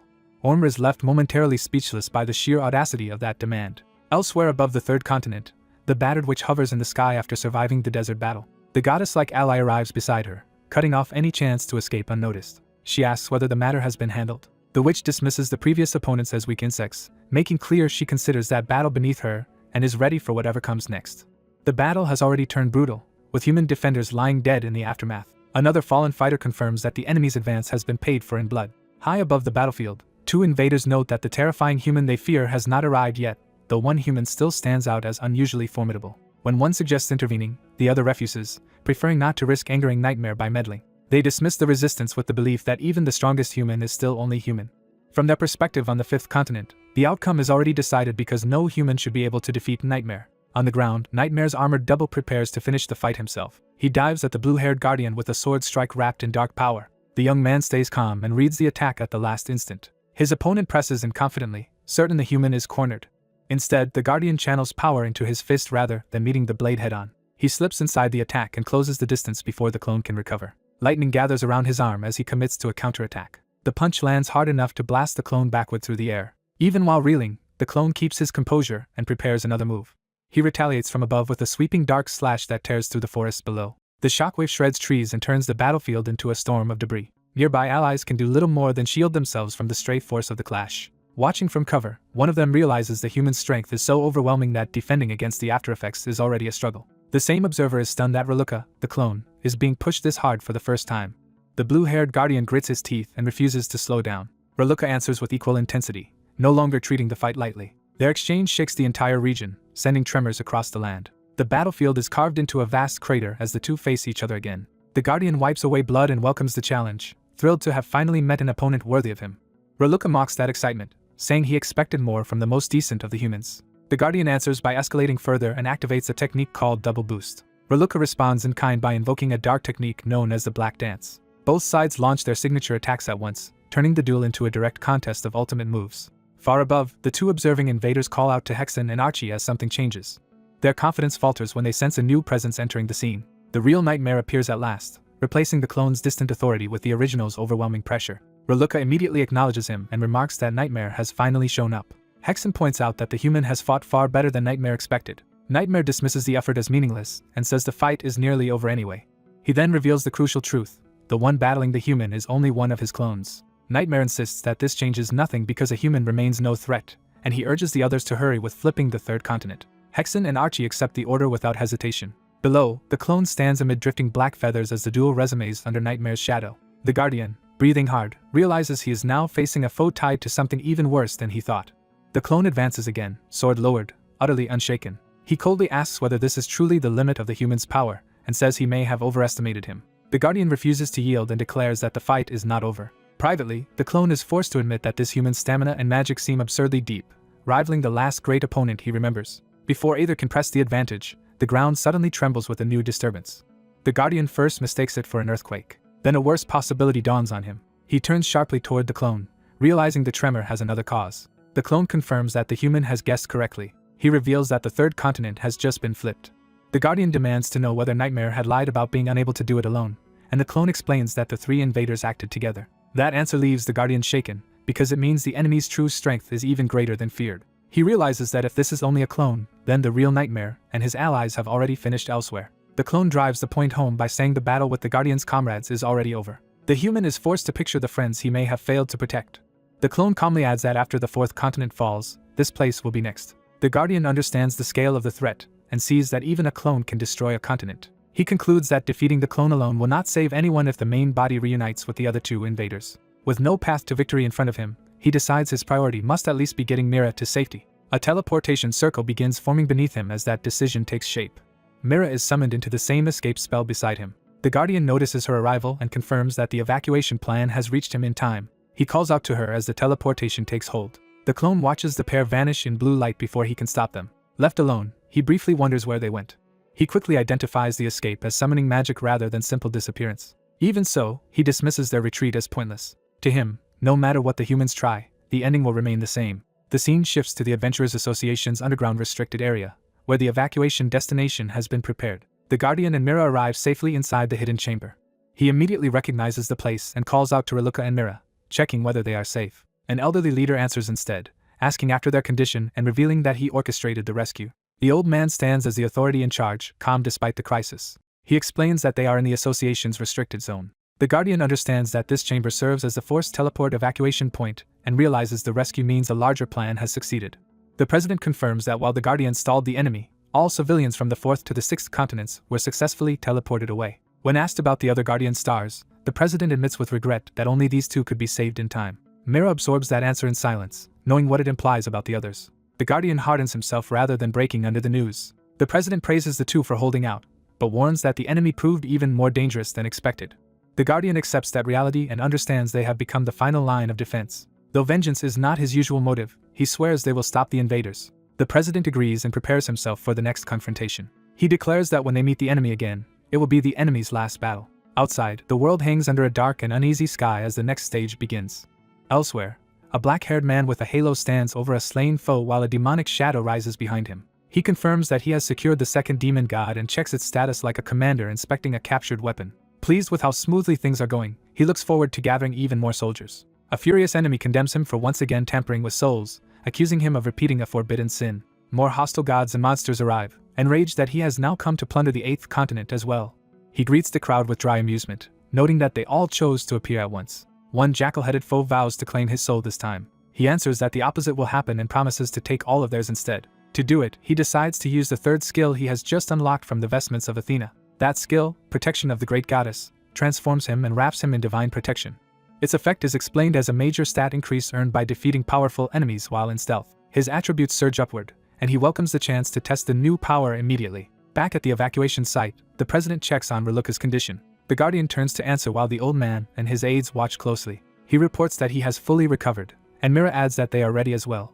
The President reveals the broader defense plan. Adventurers skilled at dispelling attack magic and raising anti-magic barriers have been assembled. Along with volunteers supplying mana, they are now shielding the entire continent. From above, the barrier appears as a vast dome covering the land. The President reflects that even weak individual mages can resist a great force when united, and that gives him some reassurance. Among the volunteers, Kakura confirms that they only need to keep feeding mana into the magic circle as Mira instructed. Someone recognizes Kakuru and greets her after a long separation. Riven steps forward, and the reunion briefly softens the tension. Kakura quickly asks whether Jean-Free is with her. Instead, Kakura blurts out that Jean-Free dragged her around gathering materials and then ran off on his own. When Riven learns the materials were for a hot pot from Jean-Free's homeland, she is stunned that he prioritized cooking in the middle of a crisis. Kakuru indignantly explains that she would never feed her master stolen food, then admits she lost contact with Jean-Free afterward and fears something terrible is happening. The Guardian listens in silence, already sensing the enemy's approach. He announces that the invaders have arrived. The three enemy leaders appear above the barrier, confronting the last defended continent directly. Nightmare hovers at the center, radiating the same oppressive calm as before. Hexen mocks the humans, saying he expected clever tricks but sees only a final desperate stand. The invaders declare that only the 7th continent remains and that Lord Abyss's revival is close at hand. Nightmare promises that all resistance will be erased regardless of what the humans do. Below, the President stands alone at the front, facing them without flinching. He acknowledges their power, but his calm suggests he has prepared something of his own. At that same moment, the black-haired man praises his allies elsewhere for holding the line against their enemies. Then the president suddenly moves, and in a single unseen strike he cuts through the two observing invaders in the sky. Hexen and Archie are decapitated before they can even understand what hit them. Their final thoughts are confusion, unable to comprehend how their heads were taken so instantly. Nightmare realizes too late that he never saw the attack at all. The severed bodies crash down as proof that the president's technique bypassed even their awareness. The old man names what he used as a secret technique. That technique, Frenzied Hunt, is revealed as a killing art capable of instantly slaying foes the 8 guardian stars together could not defeat. The 2 invaders lie dead before the horrified crowd, leaving only Nightmare alive. The president remarks wearily that age has made his movements slower, as if this impossible feat still fell short of his prime. The guardian reflects that his grandfather's berserker class is monstrous even by their standards. He recognizes that the old man just killed, in an instant, enemies the guardian stars could not overcome together. The president turns his attention to Nightmare and states that only one enemy remains. He challenges Nightmare directly, asking what he can do now that his allies are gone and hinting that he cannot flip continents alone. Nightmare remains outwardly composed despite the loss. He answers that he needs no one else because his own existence is enough. He reveals the true horror behind that claim. Their physical bodies were never essential to begin with. As long as their souls survive, he can continue acting, and he begins drawing those souls into himself. The crowd below recoils as the danger shifts from a battle in the sky to a threat aimed at everyone present. Reluca orders the defenders to attack immediately before Nightmare can finish whatever he is doing. A storm of arrows and spells crashes into Nightmare from every direction. The barrage detonates around him in a massive explosion. The blast rolls toward the gathered civilians, threatening to consume them as collateral. Mira looks up in alarm, realizing the attack may have made the situation worse. Nightmare emerges untouched and redirects the explosion downward with a casual gesture. The defenders can only stare as they understand they are facing something beyond ordinary reason. Nightmare dismisses them as insects unworthy of his attention. Still, he admits their interference is irritating and begins to unleash darker power. Seeing the danger escalate beyond control, Mira orders everyone to retreat at once. As civilians flee, the Guardian and the President rush forward together to confront Nightmare before the continent's last defense collapses. The blue-haired fighter is directed toward his true target and immediately closes in. He unleashes triple boost, Thunder God's Flash as the opening strike against the white-haired enemy. The Old Master joins the assault, and the 2 humans converge on their opponent from both sides. The Elder follows with Mad Bone Crusher, trying to crush the enemy before he can react. Their target remains calm inside a dark aura, showing no sign of being pressured. He blocks both attacks at once with effortless control, stopping their momentum cold. The Elder realizes at once that their combined attack barely challenged him. The enemy reveals his contempt, saying he is tired of fighting humans at all. The blue-haired fighter snaps back that if he hates this world so much, he should simply leave it. The enemy rejects that idea outright and prepares something far worse. Both humans sense the sudden shift and understand a dangerous move is coming. With chilling finality, the enemy decides to reduce everything to dust. A massive annihilation wave erupts from him and engulfs the 2 humans. The world outside is left eerily empty, hinting that the destruction has reached a global scale. Elsewhere, a black-haired man with a halo calmly begins a count as if queuing an arrival. At his call, the first 3 members of his soul core manifest as towering red spectral warriors. He continues the count until 6 monstrous spirits stand assembled before him. He notes with satisfaction that his soul core has grown into a formidable force. He says only one piece is missing now, the 7th demon god, just as a disturbance announces itself. Recognizing the pattern, he realizes someone important is about to appear. The blue-haired fighter and the Elder crash into the hall, battered but alive. The black-haired man is startled to see the President and Reluca survive and asks why they are here. An unseen voice mocks humanity for refusing to give up even at the end. The white-haired enemy steps into the hall as the source of that taunt. The black-haired man studies him and immediately senses something is off. The Elder recognizes the newcomer as G-Free and urgently asks why he has come. G-Free answers grimly that the continents have been erased because he was too weak to stop it. He identifies the armored enemy as an ally of the being Leon fought and says that being intends to wipe out humanity. The black-haired man pieces it together and learns that only the few protected by special powers survive the erasure. Elsewhere, a witch-like observer realizes this catastrophe is exactly what had been foretold. The armored enemy notices that the bearer of divine raiment is still alive and takes interest. The black-haired man answers with open hatred, no longer hiding his hostility. He demands to know what was done to his homeland. The enemy tells him there is no homeland left because all continents and all humanity have been erased. He explains without remorse that slaughtering the world was simply the fastest way to gather souls. The black-haired man can only think of his family as the truth sinks in. The survivors ask in disbelief whether everyone was really sacrificed for convenience alone. The enemy proudly confirms it, declaring that the world belongs to Lord Abyss and humans are merely offerings. He adds that those souls are fuel for Abyss's revival, turning the massacre into a ritual. The black-haired man remembers his mother and Amelia, and grief hardens into rage. The enemy coldly reminds him that only the 3 survivors remain. Unable to endure anymore, the black-haired man attacks first with his weapon raised. His opening blow lands hard on the armored enemy's torso. At point-blank range, he demands that everyone be returned. He orders the enemy to restore the world exactly as it was. The enemy refuses, saying that reversal is beyond what he will grant. The black-haired man rejects the refusal and turns his demand into force. He makes it clear this is no plea but a command. Their clash escalates immediately into a close-quarters duel of blades and energy. The black-haired man presses forward through the exchange instead of backing off. He fights with clenched fury, driven more by loss than caution. The enemy realizes he is facing someone far more dangerous than expected. The black-haired man breaks through his guard and drives a brutal strike into him. Blood spills, and the enemy is genuinely shaken for the first time. Even while wounded, he acknowledges the terrifying strength of a divine raiment user. He concludes that this human could someday threaten Lord Abyss himself. Deciding that risk is unacceptable, he resolves to kill him immediately. Still calm, the black-haired man repeats his demand one last time and tells him to restore everything. The enemy only sneers at that ultimatum. He challenges the human to take the world back by force if he truly can. The black-haired man accepts that answer and realizes the only path forward is to defeat him. He activates Protection of the Great Goddess, sharply boosting his already monstrous stats. The enemy recognizes the move but is now facing a transformed opponent. The pressure from the empowered human freezes him in place and even shuts down his escape options. A towering surge of purple power gathers around the black-haired man's weapon.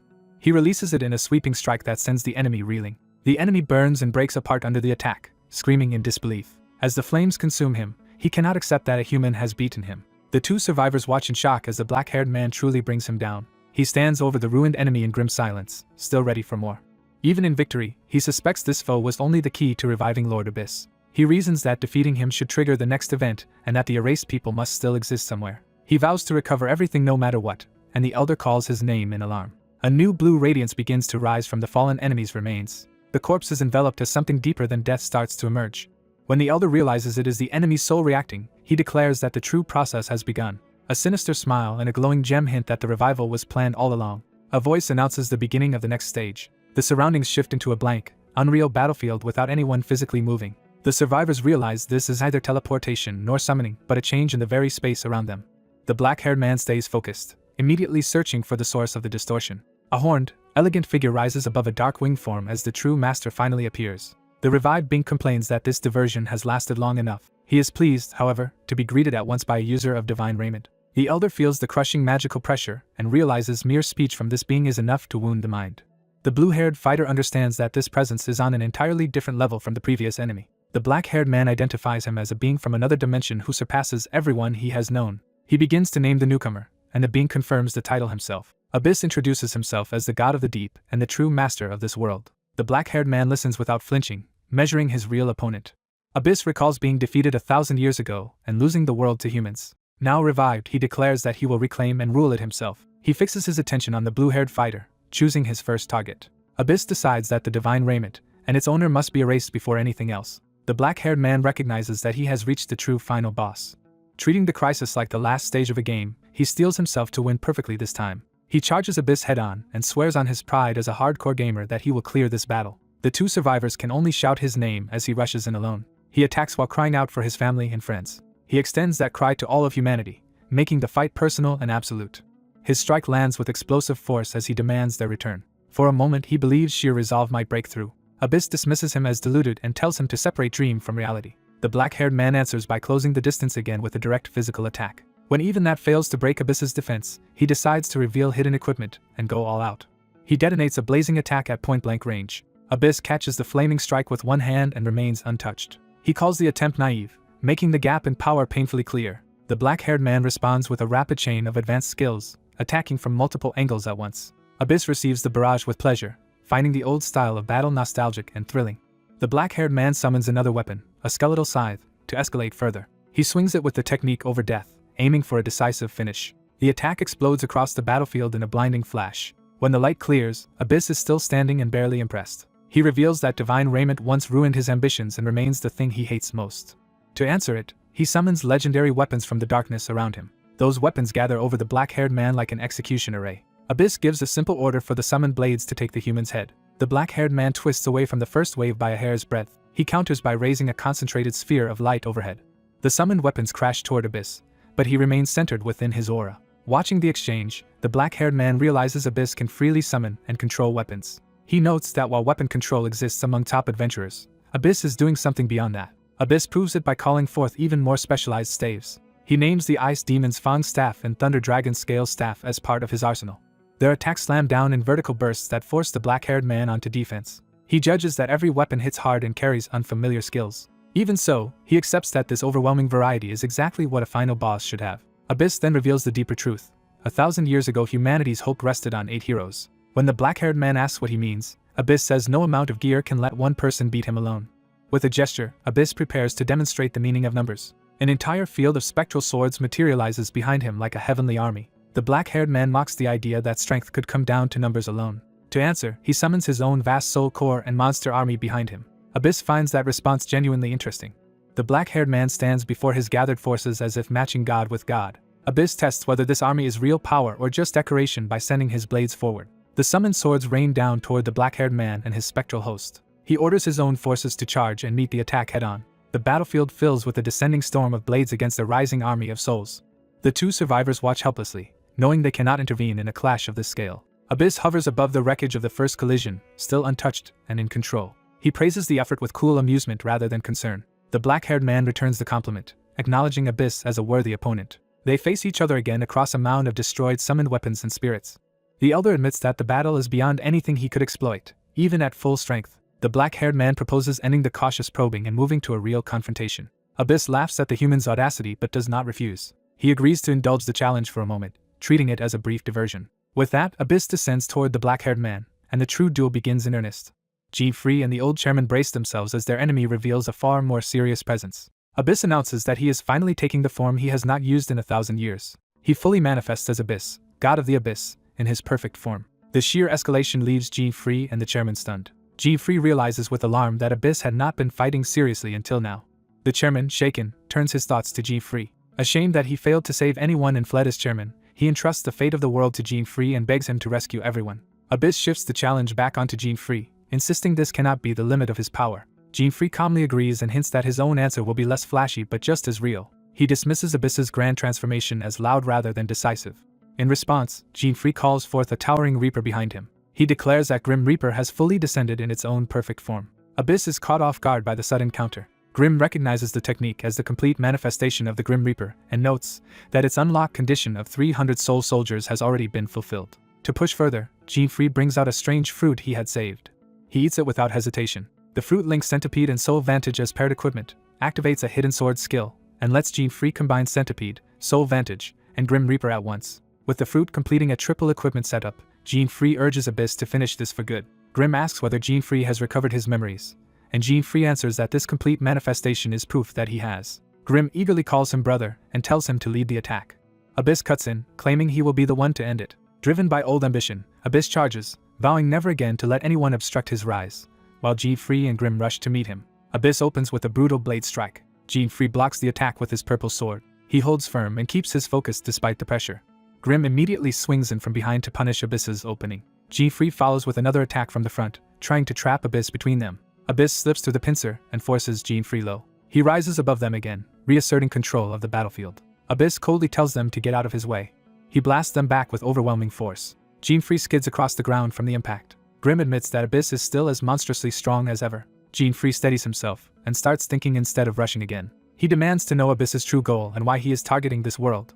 Abyss answers that this was always his story and that he is the abyssal god meant to swallow and rule everything. He insists that no world can be allowed to exist outside his control. For Abyss, domination itself is the only proof that he exists. G-Free mocks him as a selfish final boss, but also accepts that such simplicity leaves no room for hesitation. He decides that fighting an enemy without sentiment makes things easier.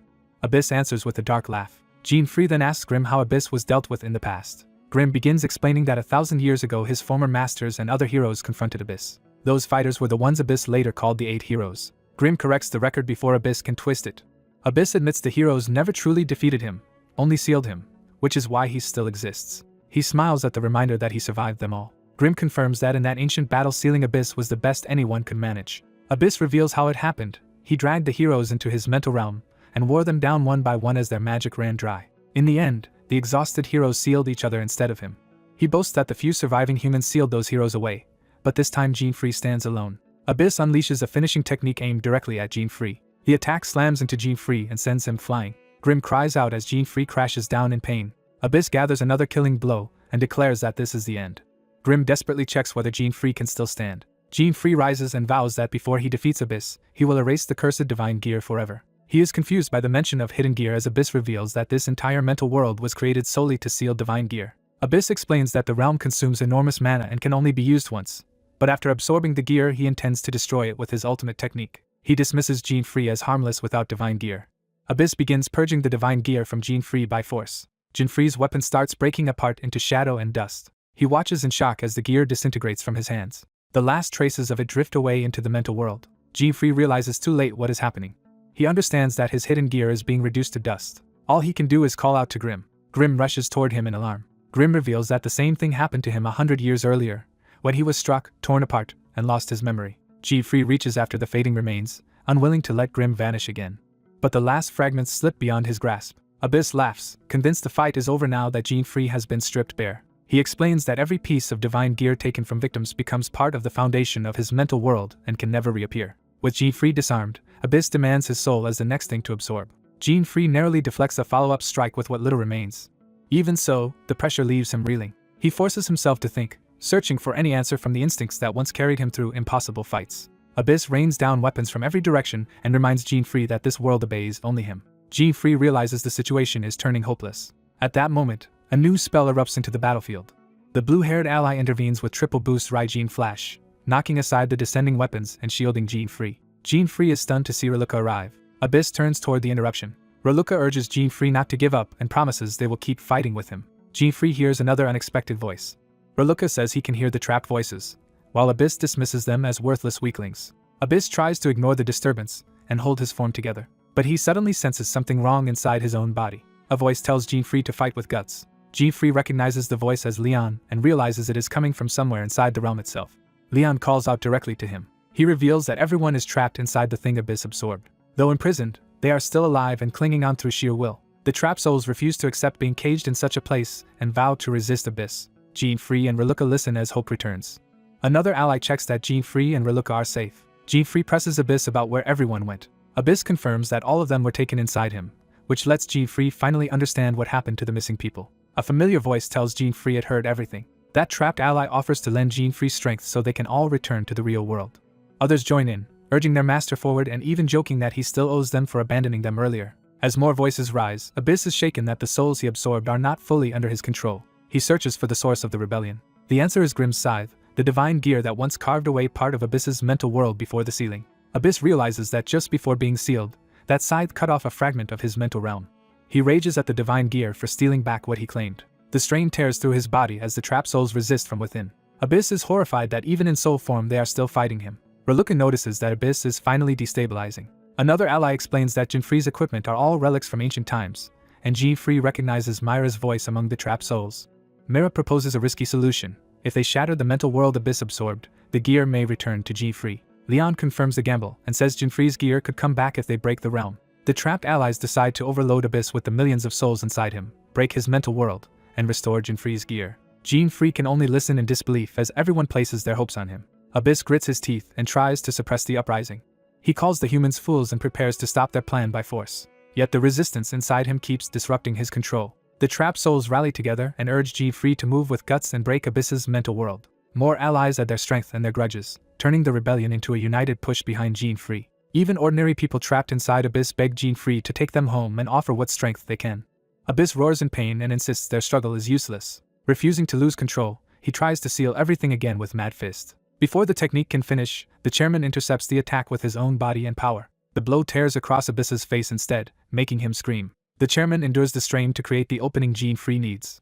Gene-Free and Reluca stare as the chance finally appears. Gene-Free hesitates for only a moment. The chairman shouts for him to act now. The mental world shatters like glass under the combined assault. As the illusion breaks apart, the battle space collapses back into the real world around them. Reluca realizes they have returned and that Abyss's barrier has truly been destroyed. Gene-Free is stunned that the impossible plan worked. A bright sphere and magic circle descend toward him from above. He reaches out as the returning power gathers in front of his hands. The light pours into him. Gene-Free stands still and accepts the restoration. Even his halo brightens as the change deepens. The pendant at his chest responds and begins to glow. He plants himself firmly in the restored world. Gene-Free realizes with relief that his gear has returned.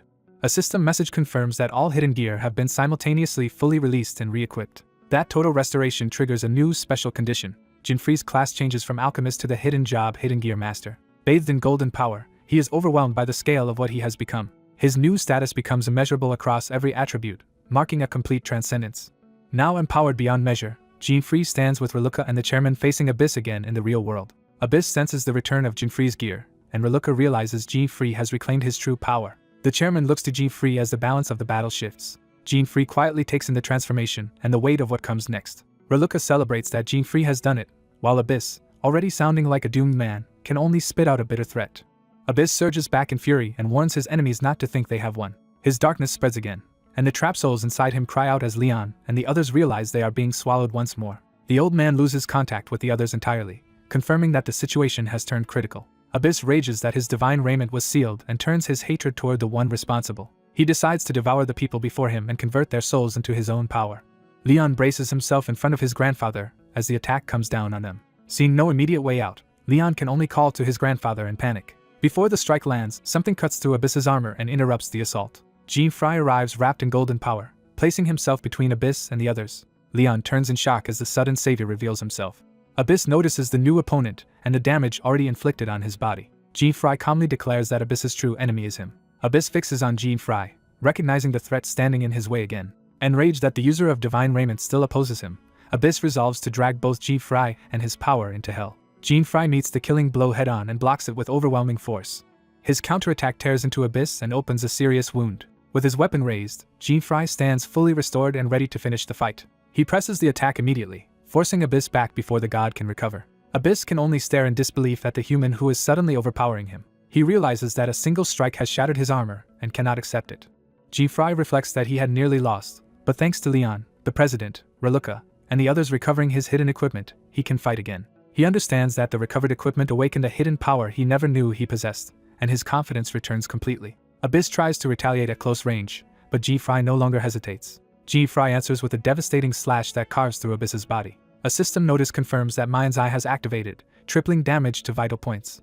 Jinfrei drives forward, chaining his momentum into another attack. He batters Abyss with a relentless combination, keeping the god pinned under golden strikes. As he attacks, Jinfrei demands that Abyss release everyone he has taken. He goes further and orders Abyss to restore the world to what it was before this disaster. Each blow lands deeper, cutting through Abyss's resistance.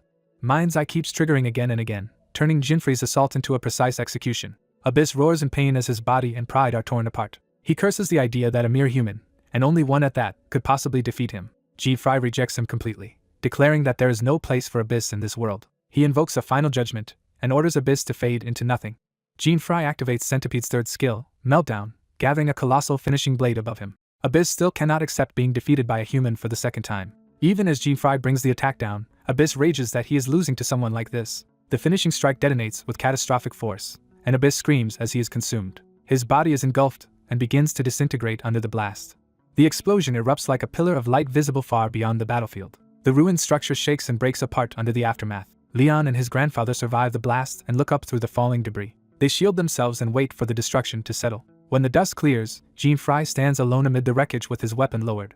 Leon finally dares to believe Abyss is dead and that they have won. Jinfrei exhales, exhausted but still alert. A system window appears before him as the battle truly ends. The system confirms Abyss's defeat, the acquisition of all hidden equipment, the unlocking of all skills, and Jinfrei's class change to Hidden Equipment Master, along with a final unknown skill. Jinfrei focuses on the notice about the mysterious new ability.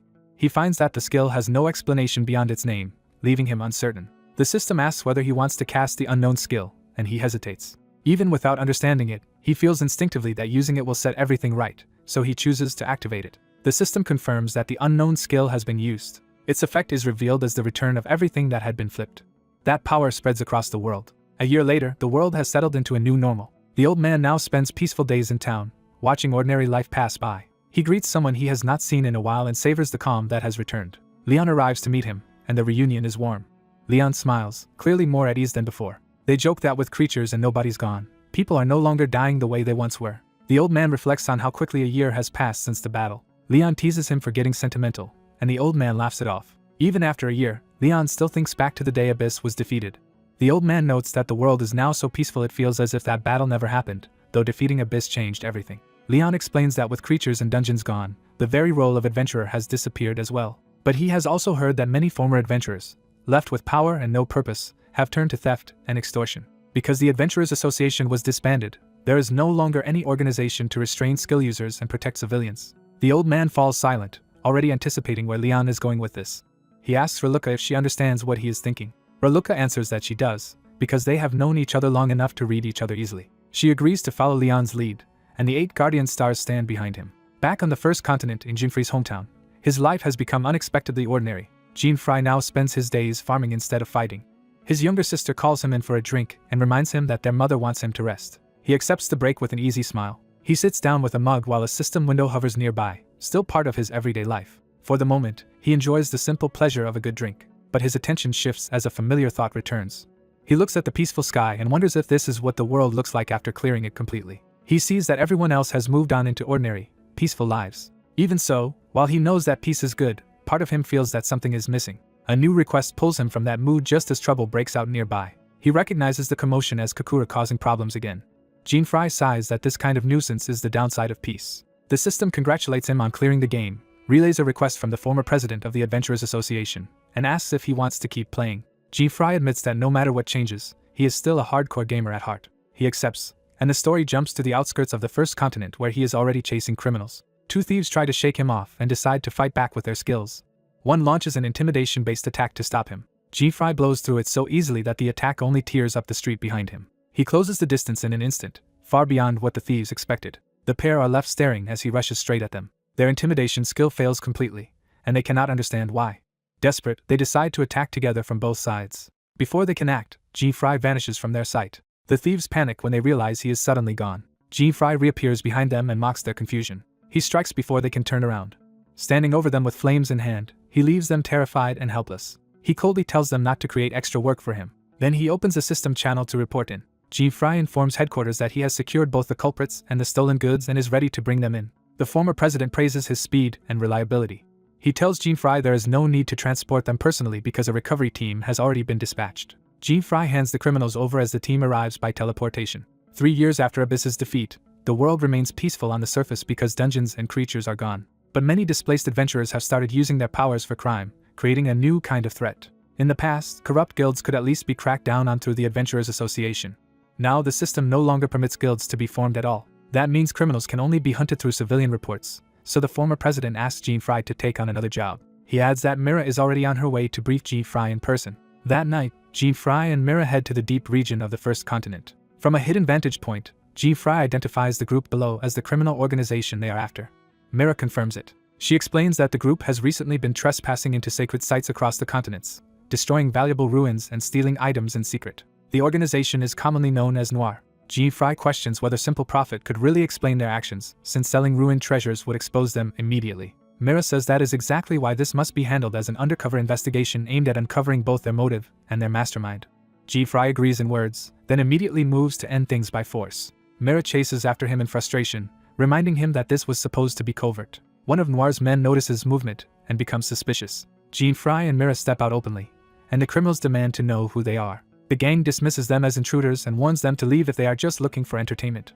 Mira tries to retreat and preserve the cover, clinging to Jinfrei in embarrassment. Jinfrei only notices that she has called him by the wrong name and scolds her for it, making the situation even more absurd. She explodes at him and tells him to learn what undercover investigation actually means. The criminals decide the pair are too suspicious to ignore and move to surround them. Since they are already exposed, Jinfrei decides they may as well question the gang directly. Mira traps the area in a magical prison so none of the criminals can escape. Jinfrei names the spell mage's black prison and warns that no one is leaving until they talk. When one man tries to resist, Jinfrei casually breaks the prison wall himself and points out that with a level gap that large, the barrier is as fragile as paper. He puts his blade to the man's throat and turns the interrogation around. Jinfrei demands to know why they have been destroying ruins. To force an answer, he threatens the man with death if he keeps hiding the truth. Terrified, the criminal claims they were only following orders from above and collecting items from a prepared list. Mira steps in and refuses to let him get away with half-truths. She threatens a grotesquely excessive spirit-based punishment, shocking even Jinfrei with how far she is willing to go over damaged antiquities. Jinfrei can only react in speechless disbelief at her intensity. He pauses, realizing just how serious she is. The frightened man finally reveals the name Wind Serpent Guild. That name shocks Mira because guilds were supposed to be impossible now. The criminal adds that their boss is on the first continent, and that the ruin, destruction, and thefts are all being directed by him. When asked how he knows that much, Jinfrei refuses to explain his own source. Mira concludes that they now know there is a mastermind behind Noir, and she vows that the destruction of precious ruins will not be forgiven. She prepares to execute the criminal with her full spirit combo before he can say anything more. Fry stops her, warning the man that once she loses control over antiques, even top-tier monsters would not survive her wrath. The criminal collapses from sheer terror before the punishment can even begin. Seeing him unconscious, they are left with a lead to pursue and a mastermind still waiting somewhere on the first continent. As the aftermath settles, the woman condemns the man's hypocrisy for calling someone monstrous while he is still desecrating a corpse. A dropped storage device from the dead man becomes the only clue worth taking. When they inspect it, they realize the Wind Serpent Guild is tied to Noir, which makes the situation far more serious. The name finally clicks for him when she reminds him this is the same guild he clashed with on another continent. He casually recalls that old conflict, showing how little that earlier victory meant to him. She explains that although their guild master was arrested and exiled, the organization should have collapsed with him. Instead, they now understand a higher-ranking Grand Master existed above the man they captured, so they decide to alert their chairman at once. When she checks the item list they recovered, it looks harmless at first glance, and she questions why it matters. He warns that if someone intentionally gathered those items, it means they are assembling dark equipment. The term immediately hooks her attention because she recognizes it as a dangerous class of gear. He explains that dark equipment is created by combining specific items and could threaten an entire continent if completed. Worse, since the Abyss battle disabled his old hidden gear master job, he is no longer sure he could counter it directly. Even so, he decides to move immediately and confront the Wind Serpent Guild's true boss on this continent. At the Eldora ruins, the guild's people report to their leader. The man in charge is revealed as Zhao Servand, the former Wind Serpent Guild Grand Master. His subordinates proudly announce that all 90 required items have finally been collected. Zhao confirms the collection is complete and prepares for the next stage of his plan. He senses the decisive moment has arrived. Before he can proceed, an intruder appears and coldly orders him aside. The hero and his companion step into the ruins openly, armed and unafraid. Zhao quickly realizes the black-haired man is the real authority among the intruders. He mocks their manners and demands their identities, threatening to kill them if the answer displeases him. The hero begins to identify himself as part of the only force still capable of arresting criminals across continents. That description shocks Zhao because it points to the organization that replaced the Fallen Adventurers Association. The hero confirms it with a taunting half-answer, making sure Zhao understands exactly who has come for him. At the same time, the hero's gear evolves, unlocking Melt, Heaven and Phantasmal Playground Silver. The confrontation sharpens as both sides measure the other's strength. Zhao dismisses them as idealists from the old Guardian Star tradition who squander their power helping ordinary people. His companion stays calm, letting the insult pass. The hero answers that criminals like Zhao are exactly why his work never ends. He makes it clear he has no patience for a long exchange and intends to finish this quickly. Zhao's confidence wavers when something about the hero's face starts to feel familiar. The woman confirms that Zhao has indeed seen him before. Zhao suddenly identifies him as the hero of the Abyss. The recognition briefly catches the hero off guard. One of Zhao's men remembers the old title Blue-Eyed Jean Free, tying the legend to the man standing before them. The hero shrugs off the name, treating it as irrelevant to the arrest. Zhao shifts instantly from contempt to delighted respect and thanks him for past help. He also recognizes the woman as one of the former 8 Guardian Stars who once commanded adventurers on the 7th continent. Seeing their reputations, Zhao tries to buy them over with wealth and comfort. Both reject him without hesitation. The woman formally declares that they are there to arrest him for illegal entry and theft. Zhao laughs off the charge and claims he will apologize by killing them. He launches his attack with murderous intent, promising them eternal rest. A giant summoned serpent surges toward the pair as Zhao opens the battle. The serpent crashes down in a violent first strike aimed at crushing them. Zhao's followers panic and rush to support him, treating the intruders as enemies to be captured immediately. The hero drops one of the charging men instantly, showing the gap in power before the mob can close in. He assigns Zhao to himself, and leaves the lesser enemies to his companion. She accepts the split with dry sarcasm and turns to handle the underlings. She summons Ifrit, unleashing a wall of fire that tears through the attackers. While she controls the crowd, the hero leaps straight at Zhao. Midair, he decides this is the perfect chance to test the new illusion skill he just unlocked. Phantasmal Playground Silver activates. Zhao is pulled into the skill's false world before he can stop it. He immediately senses something is wrong with the battlefield around him. Zhao correctly identifies it as an illusion-type ability. Confident in his willpower, he forces himself through what he thinks is the deception. The hero waits calmly, already expecting that reaction. Zhao boasts that illusions cannot affect him. The hero notes that Zhao broke the illusion through sheer mental force, reminding him of another man named Leon. Zhao answers by summoning twin wind serpents to overwhelm him physically instead. The two serpents close in from both sides, trying to trap the hero in a pincer attack. The hero judges the pattern simple and easy to evade. Zhao reveals that the twin attack was only bait, and that more serpents were hidden behind it. A whole ring of serpents surrounds the hero at once, turning the trap into a full encirclement. Zhao takes that as proof that victory is his. The hero remains unnervingly composed instead of panicking. The serpents loom over him, while Zhao presses the attack, certain the hero is cornered. Then Zhao suddenly feels something is off. Blood appears at his mouth even though the hero has not visibly struck him. The damage worsens at once, and Zhao starts coughing up blood in shock. He cannot understand why he is bleeding at all. The hero calmly tells him his turn is over. A status display appears, exposing the hero's unreadable, absurdly boosted stats. He announces that now he will attack in earnest. Zhao is stunned that the hero can project a status screen in the middle of combat. The display confirms the hero's numbers are effectively unreadable and enhanced beyond normal limits. Zhao's own status is then revealed, showing his health has crashed and that he is suffering extreme deadly poison. Seeing the comparison, Zhao is shaken by how impossible the hero's data looks. He realizes his HP has been gutted before he even understood the attack. He also grasps that he has been poisoned with a lethal status effect. Fear finally breaks through his arrogance. Zhao understands too late that even his belief that he had broken the illusion was itself part of the illusion. Back in the real battlefield, he stares helplessly at the hero, no longer sure what is real. The hero explains that phantasmal playground, silver is an illusion that always lands. He adds that the false impression of escaping it was deliberately planted as part of the trap. And while Zhao was deceived, Melt, Heaven marked every designated enemy nearby with extreme lethal poison, dropping their HP to 1 and paralyzing them. With the trap complete, the hero calls out to another piece of equipment. A skeletal weapon spirit answers, manifesting as a towering red-black reaper-like presence behind him. Zhao tries to bluff that the display is empty intimidation and prepares one last strike. The hero remains motionless and tells him the fight is already over. The summoned weapon moves before Zhao can finish his attack. Its gleeful arrival makes clear that the hero's arsenal has a will of its own. The spirit grandly announces its return, turning the moment into a theatrical entrance.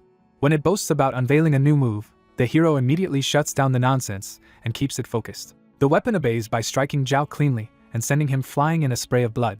The woman observes that the underlings collapse one after another because of the hero's automatic poison effect. She calls his equipment absurd, while the weapon flirts shamelessly until the hero dismisses it. With Zhao defeated, the pair decide to report back to their chairman first.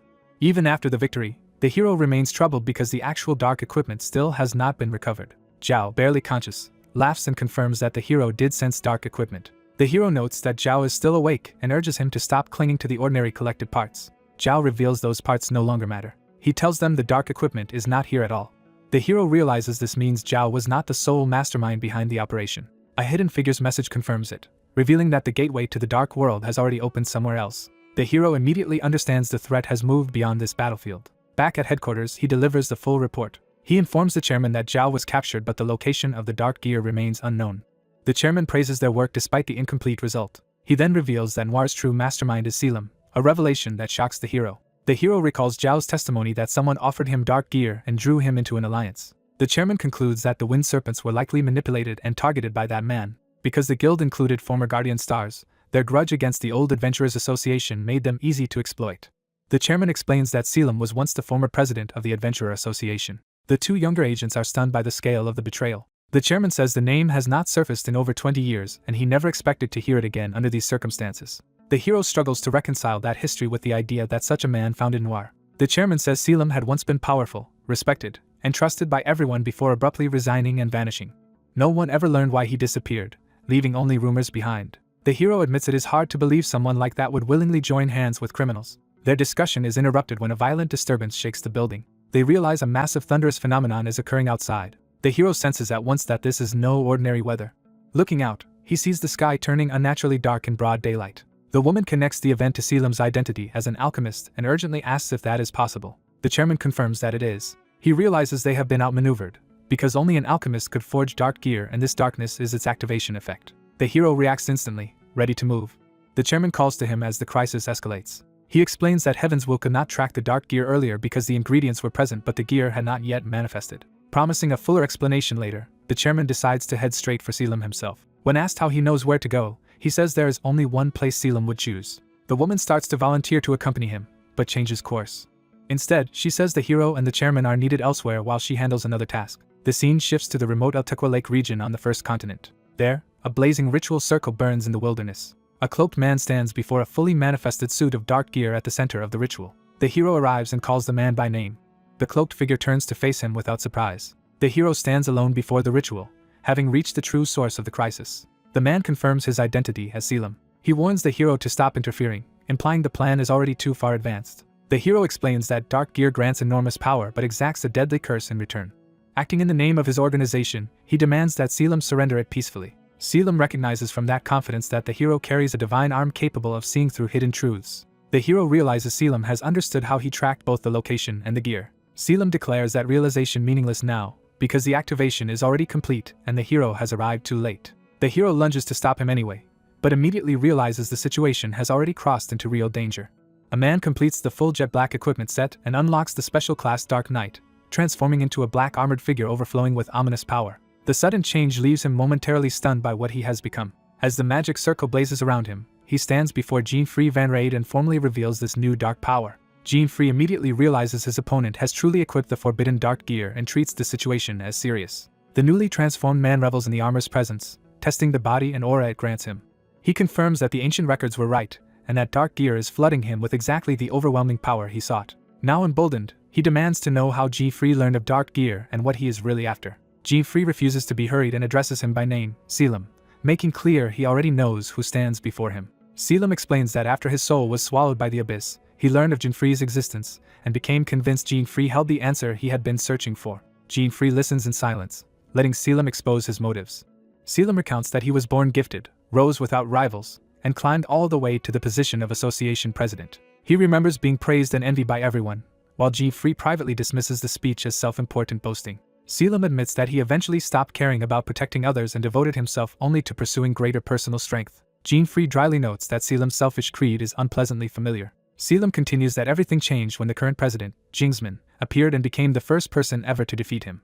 That humiliation poisoned everything for him, because he found defeat completely intolerable. So he abandoned his official responsibilities and resigned, choosing to live only for the pursuit of strength. After years of training he finally surpassed Jingsman, but that triumph was immediately overshadowed by something else. During the Abyss incident he encountered Jean-Free, and Jean-Free's overwhelming power made all of Selim's achievements feel meaningless. Selim confesses that he could not accept a level of strength that still lay beyond him even after dedicating his life to reaching the top.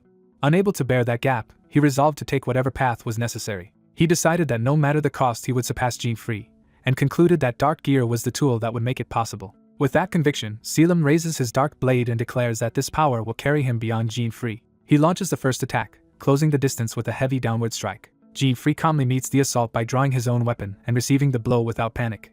Watching Selim fight, Jean-Free concludes that all of this is nothing more than pointless resentment. As their blades clash, Jean-Free condemns him for treating Zhao and the others as disposable pawns in his obsession. Selim presses harder, trying to overwhelm Jean-Free through brute force. Yet even with dark gear massively boosting his stats, Selim cannot understand why Jean-Free still stands above him. He realizes in frustration that power meant to rival divine arms is still failing to close the distance between them. Jean-Free, however, is already thinking past the duel and notes that someone else's preparations should be finishing right about now. A sudden sign confirms his suspicion, and he recognizes that the next phase has arrived. An unknown incoming call appears, interrupting the flow of battle. Even as the alert appears, the clash of weapons continues for a beat. Jean-Free seizes control of the exchange and reveals that dark gear's advantages do not work on him at all. Holding the upper hand, he offers Selim a chance to surrender quietly and face a lighter punishment. Selim refuses to yield, still gripping his weapon with stubborn pride. He cannot accept that the dark gear he devoted his life to is losing to Jean-Free's divine arm. His disbelief turns into desperation as he demands to know why the gulf between them remains so vast. Jean-Free only watches, almost amused by how little the answer has changed.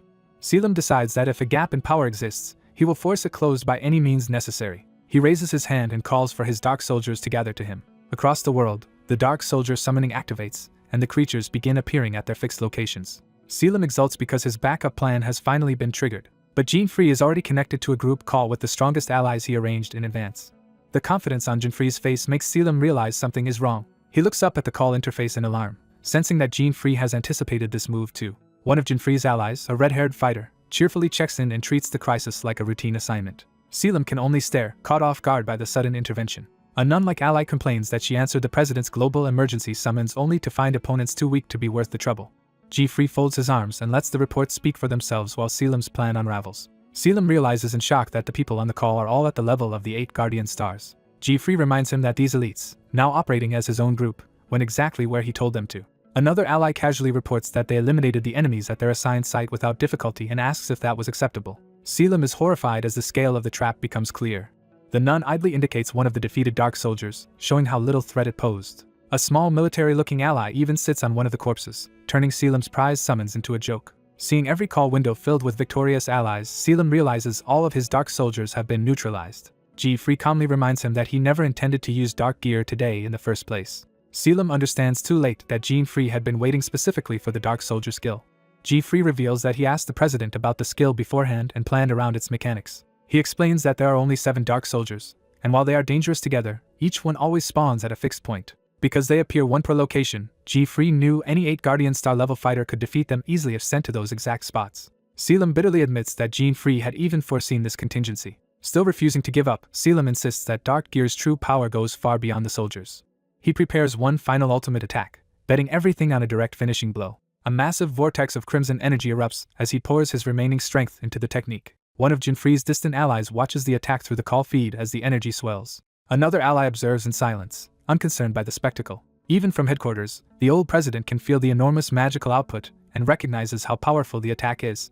Jinfree remains relaxed amid the storm and lightly asks whether they should head over too, as if the outcome is already decided. Selim declares that this strike will end Jinfree and finally let him surpass the man he hates. Jinfree answers that threat with a faint, untroubled smile. One blue-haired ally is ready to leave, assuming the matter is finished, until another warns that the fight is not over yet. The group's attention returns to the battlefield as the final exchange begins.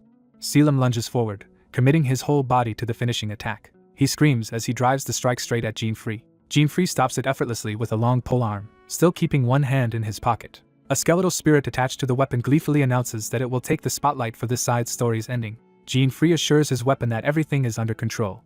The blue-haired ally begins to explain the real reason Selim never had a chance. Jinfree sweeps his divine arm through the attack and demonstrates that, as the hero of the Abyss, he simply has no enemies left on Selim's level. Selim is blasted down and left sprawled helplessly on the ground. Back at headquarters, the president praises everyone for their work. The assembled group reports that Noir has been dismantled cleanly, and the crisis ended without complications. Some members mock how weak Noir turned out to be, while the president turns to the final unresolved matter. That last issue is Selim himself, now reduced to a broken prisoner before them. Someone asks for confirmation that they are really going to dispose of the Dark Gear rather than preserve it. Another suggests it could be kept under strict containment at headquarters instead of destroyed outright. Jinfree thinks Selim's fixation on the armor was so extreme that it made the artifact itself seem less frightening by comparison. The president agrees containment was possible, but argues that leaving it in existence invites future misuse. The others accept that it is safer to erase the source of trouble completely. Meanwhile, the more emotional members comfort the white-haired girl who is still shaken by everything. When asked whether they can count on him going forward, Jinfree agrees without hesitation and immediately asks Mira to bring out the Spirit All-Stars. He takes charge of supplying the missing elements needed for the next task, while the others leave it to him. Jinfree activates All Creation, a technique that requires absorbing all 6 elements, and forms a dark golden sphere of power. The group watches closely as he prepares to erase the dangerous remains once and for all. Even the strongest among them are impressed by the scale and precision of what he is doing. Jinfree casually feeds Selim and the Dark Gear into the sphere, and the onlookers complain only that his disposal method is too rough. The president declares the matter settled. He immediately moves on, saying new requests are already arriving from across the continent, and that the group will be needed again. Jinfree answers with easy confidence, ready to continue after safely defeating Selim. Life soon returns to its usual busy rhythm as the group resumes missions, training, and everyday chaos. Much later, decades pass, and the story shifts to the Jinfree residence. Inside a cluttered study, glowing screens and notes reveal a long private project nearing completion. An older man sits alone at the center of that room, surrounded by years of work. He saves his data into an AI system, rewrites the final section, and runs one last test. When the process succeeds, he realizes at last that the project is complete. He celebrates because the game he decided to create for his retirement 10 years earlier is finally finished. Satisfied, he reflects that he has already done everything he could in that world and retired from the group he once served.